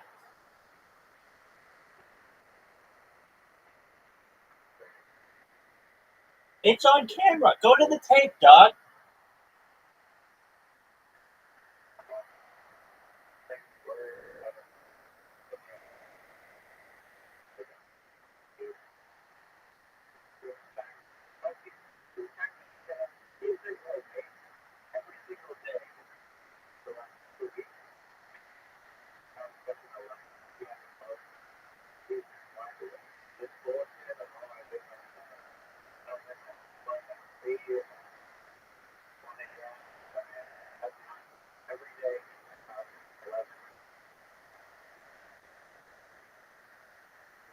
Except tonight, when you awoke me.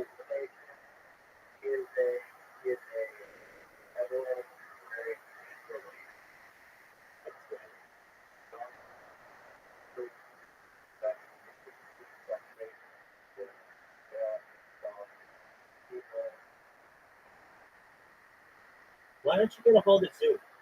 You do better when Zoom's playing.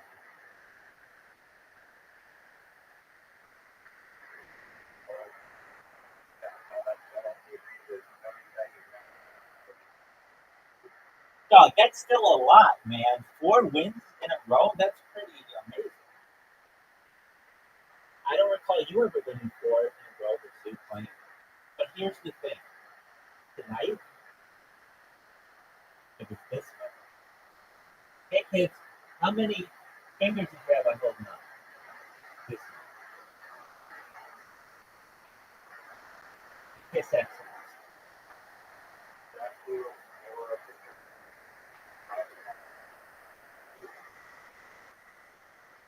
Dog. Dog.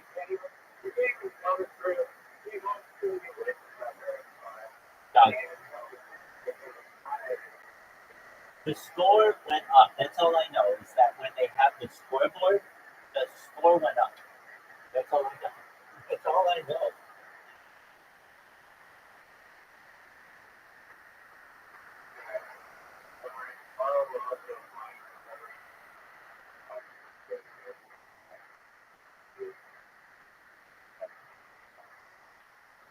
Do you remember? Do you remember what you did to me on the S hole?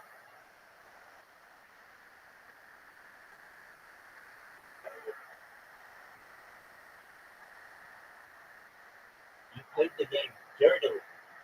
That was dirty play.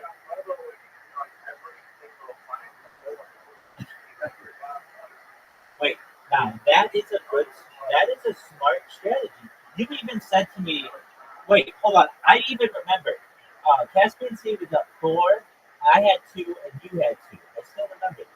This is the kind of mental capacity that I.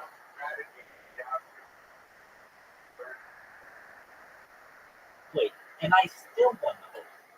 It's the best strategy possible.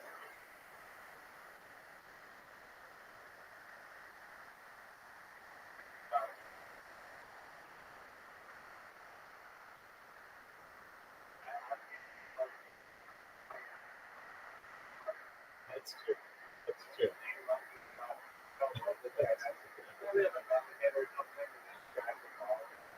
I had I, I had 2 shots that I really felt were gifts from the from the creator. That's how I can describe them. They were probably I don't know for sure, but they may make motion pictures about my 5 wins.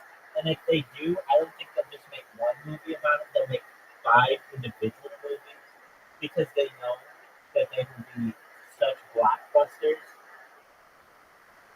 What do you call a 5-part, like 3 parts are a trilogy? 4 parts would be a.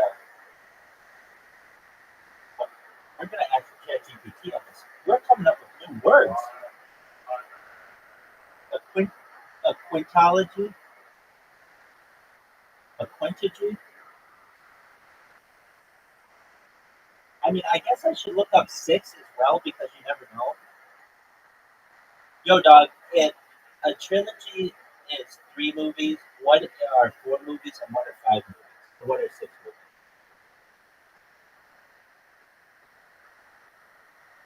Oh, 4 movies are a tetralogy. Or quadrilogy, but tetralogy is more common. 5 movies is a pentalogy, and 6 movies is a hexalogy. So, kids, you witnessed a pentalogy. Those are words that normal people don't know, but you now know them.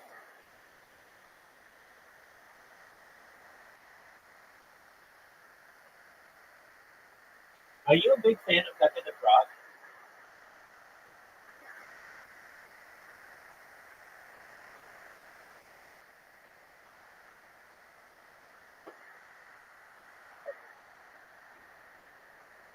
What made you a fan of Pepe the Frog?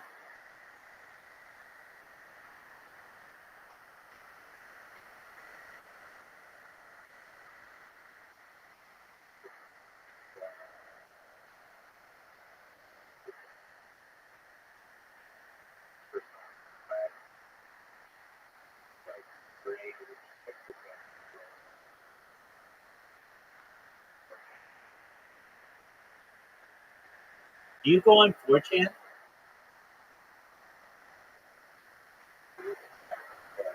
Are you serious? Are you serious?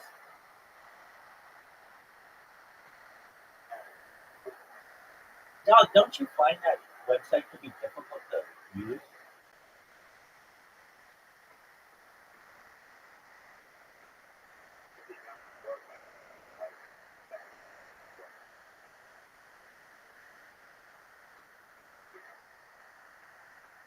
I even have a section on 4chan and 8chan in here, but I probably have spent a grand total of like 11 minutes on it. I don't even know if I've been on it. Well, I can tell you this. One of them has, I don't like them. If you ever try to post on there, it's really difficult to do their captcha on a phone. You have to wait like 20 minutes if you don't verify or something. So I just think it's a difficult website to use. And plus, it's all garbage. I mean, it's just like hateful things about it.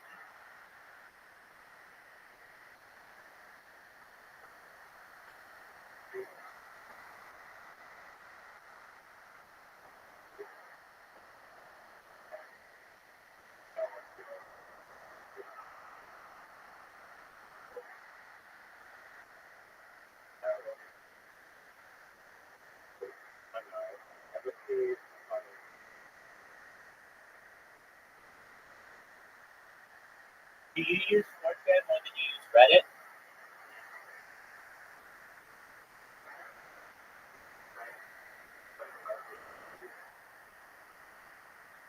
Why do you hardly use Reddit? Reddit's the front page of the internet.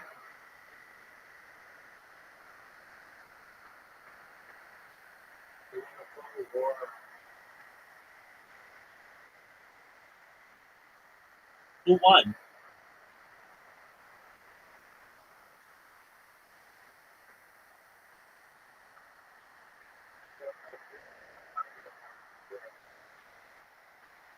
I got a 7-day ban 2 days ago.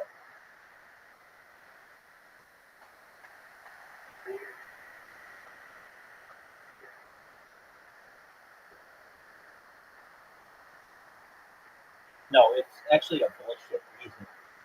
I think it's a bullshit reason. Okay, so I have an account that I use. I've had like a bunch of accounts there. And so the reason why I've had accounts banned, I don't think it was such a bad thing that I did, but I did an AMA with like 1,000 questions, and then I just answered them all myself. And then some of the questions that I answered were like just straight up hating on the moderators of Reddit and the administrative team. And so I got banned. And anyway, I used another account, and that was like my main account is still like my main account. Okay. Then I created a GIF, and I wanted to spam the GIF all over the website, but I didn't want to use my name. Well, and also, this is an issue. On Discord, actually, I went to the Wall Street Bets subreddit, and they were really mean to me, and so I complained that I kept getting banned in the Wall Street Bets Discord on their subreddit, and they banned me for that. So then I created another account, and when you create another account, like a brand new account, it says what things are you interested in. And it'll be like sports, art, and finance. And the first thing for finance is Wall Street Bets. So I clicked that one, and they considered that to be ban evasion, and they gave me a 7-day.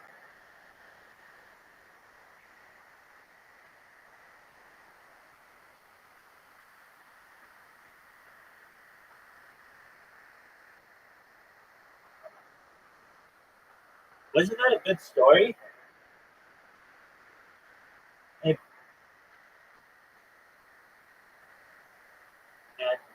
is it beneficial?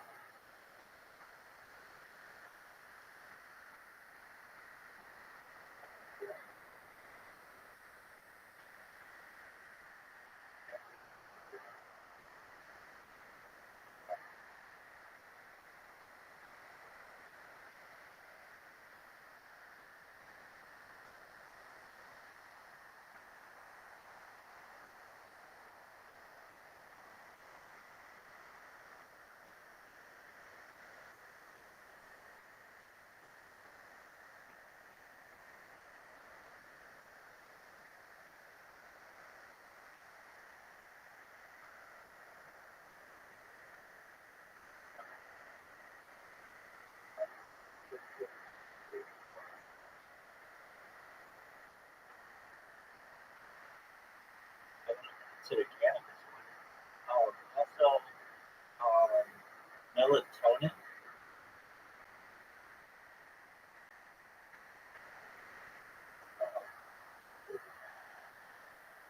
Well, not with the ass kicking that you received tonight, but perhaps in the future.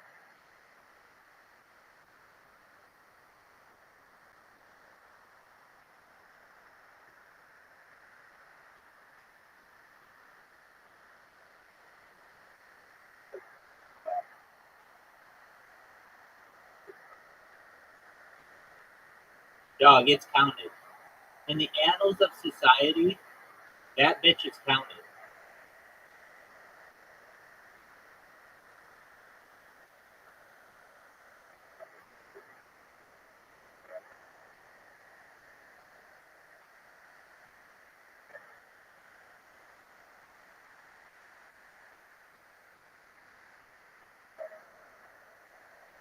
Okay.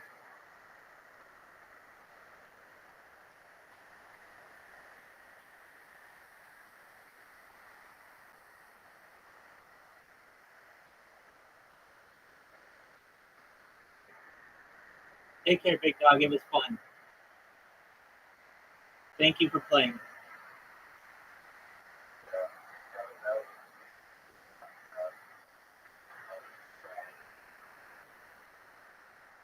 You're absolutely right. I mean, you make me feel like $1 trillion. Baby. Thank you.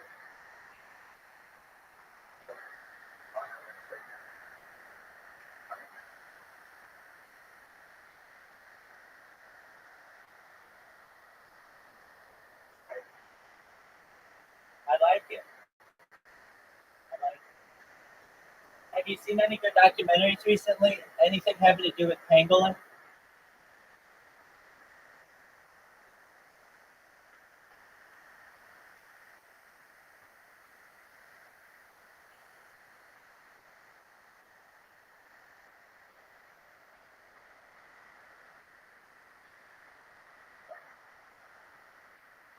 Would you eat pangolin if given the opportunity? Pangolin?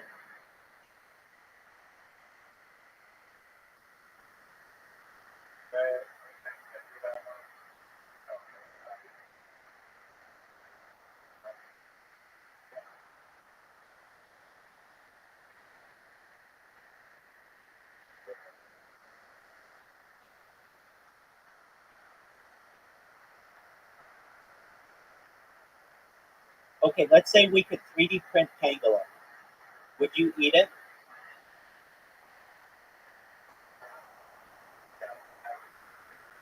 Okay.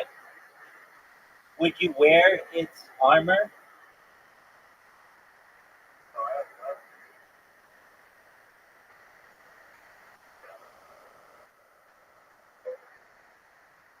What about if they were 3D printed?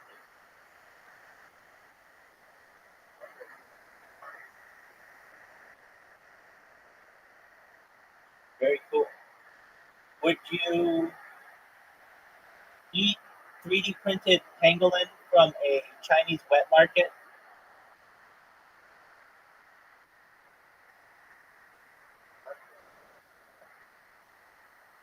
As I understand, a wet market is like basically an outdoor slaughterhouse, but they like, and then you can buy the food there. Let's check this out. What is a wet market? A wet market is a type of marketplace that sells fresh meat, fish, produce, and other perishable goods. The term wet refers to the water used to keep the products fresh, as well as the wet floors from ice and water used in the handling of the goods. Wet markets are common in many parts of Asia and other regions around the world. They typically have open air stalls and can sometimes be noisy and bustling, often a variety of fresh local food. So that actually doesn't sound like that.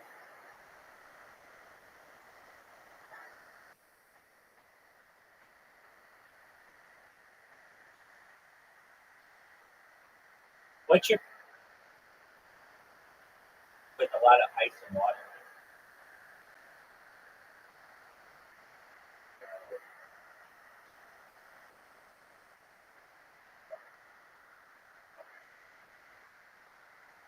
Well, I do hear that they do that. I mean, some and some. I mean, nothing's perfect, but then they stack it on each other. And that can be contamination.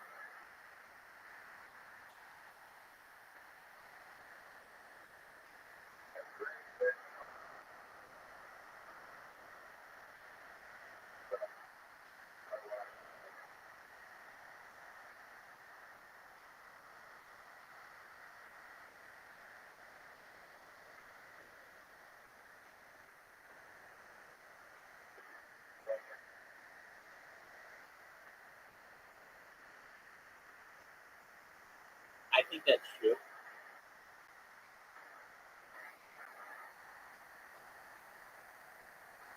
You want to see the robot that I built for Twitch?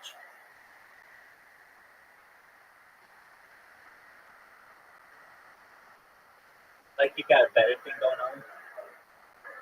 All right. I understand you took an amazing ass whooping. I get you.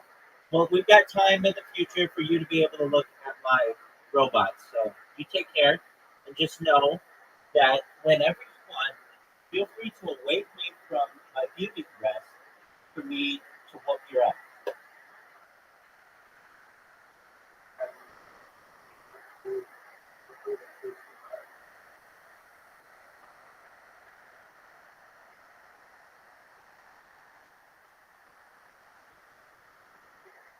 I kiss excellence, baby.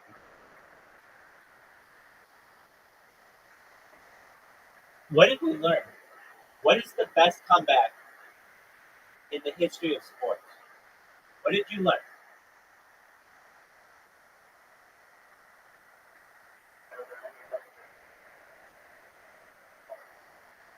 Yeah, use your phone. Yeah, use your phone like a normal person. Use your phone like a normal person.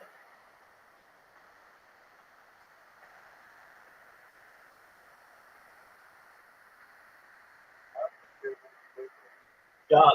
You have used your phone. Wait. Let me just put it to you this way. Big dog, let me put it to you this way.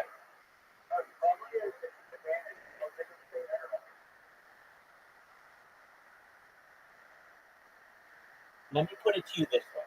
Okay? I'm just going to be for real with you, as the kids say.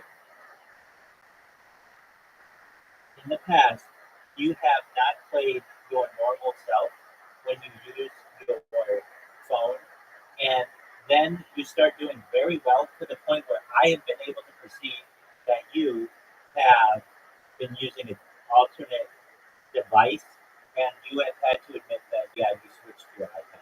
That's how big a difference it is. That's a lie. That's a lie, and that is recorded in the annals of history as a lie. Here's why.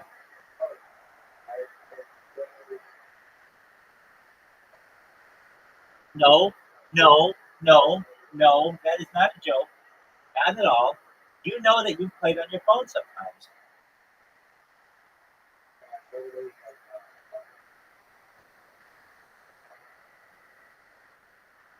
Then why did you tell us in the past that you were playing with your phone?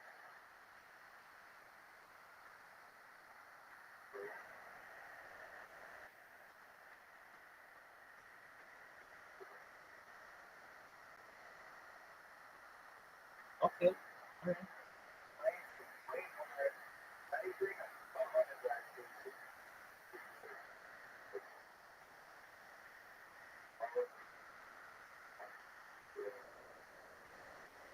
Kids, do you hear the bullshit that this motherfucker's spouting? That's garbage. In the future annals of history, your words, it allows you more dexterity.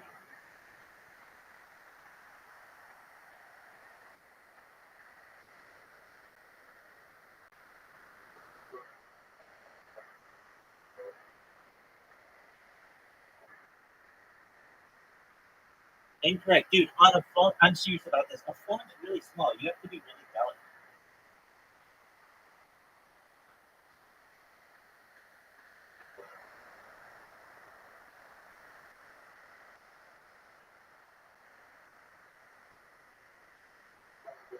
Take care, big dog. It'll be fun. Champion, kids. Champion. 5-time champion. I piss excellent.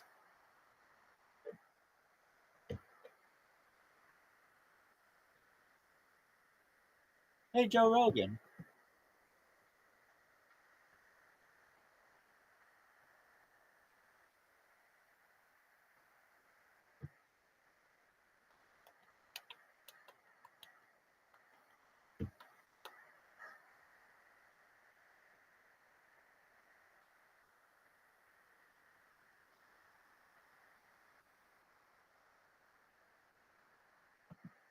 I have to take a shit.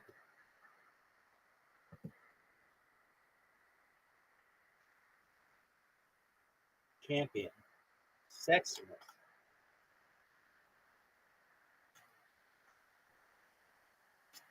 They awoke me just for me to whoop their asses. Everybody remember it. 5-time champion. Back to back to back to back. Champions.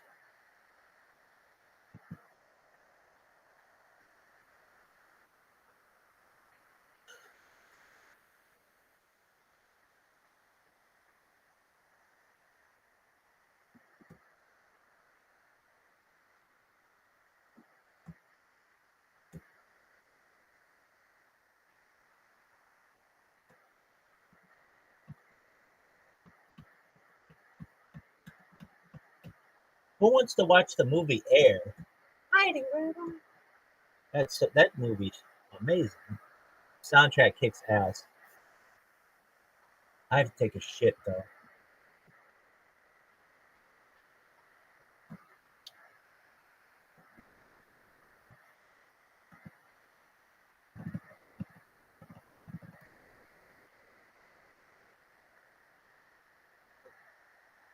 Champion. I piss excellence. West Side.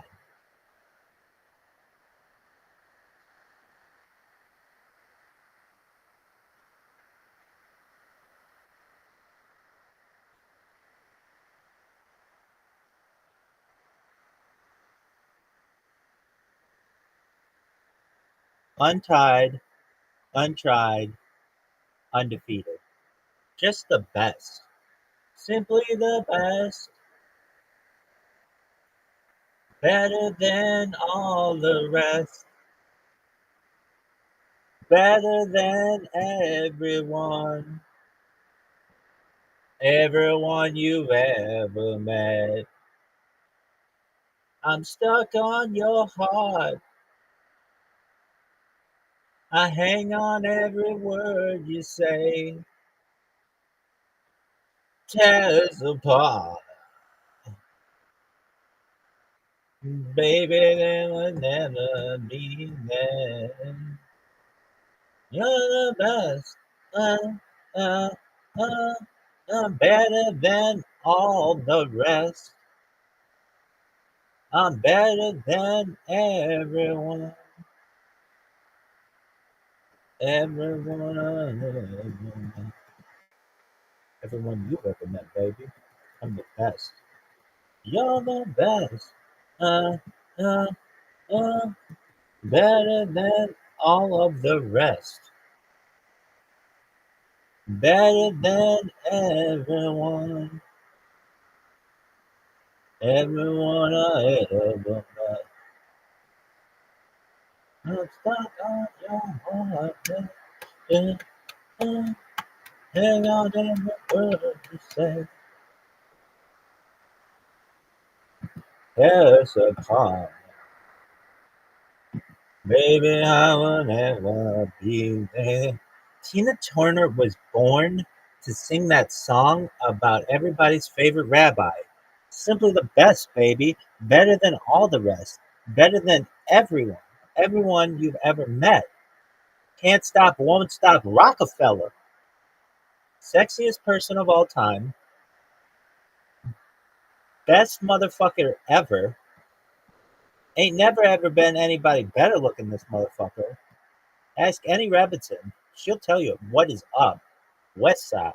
I have to take a shit. Champion. I'm the people's champion. Everybody loves me. The people's champion. I'm the best.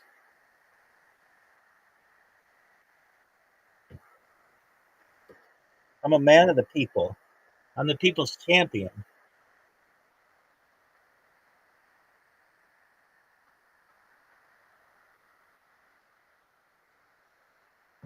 W. Brian Hubbard. I think you're very smart. Raekwon. Champion. Joe Rogan Podcast. Check it out. The Joe Rogan Experience. Stream by day, Joe Rogan Podcast by night. All day. Thank you very much for being here. It's a pleasure and honor to meet you. And Brian, would you explain your relationship and how you guys know each other? I had a public service career in the state of Kentucky, and the last thing of the governor role as the chairman and executive director of the Kentucky Opioid Advisory Commission. Within that role, Champion. I designed the I piss excellence. I began. I don't even know what that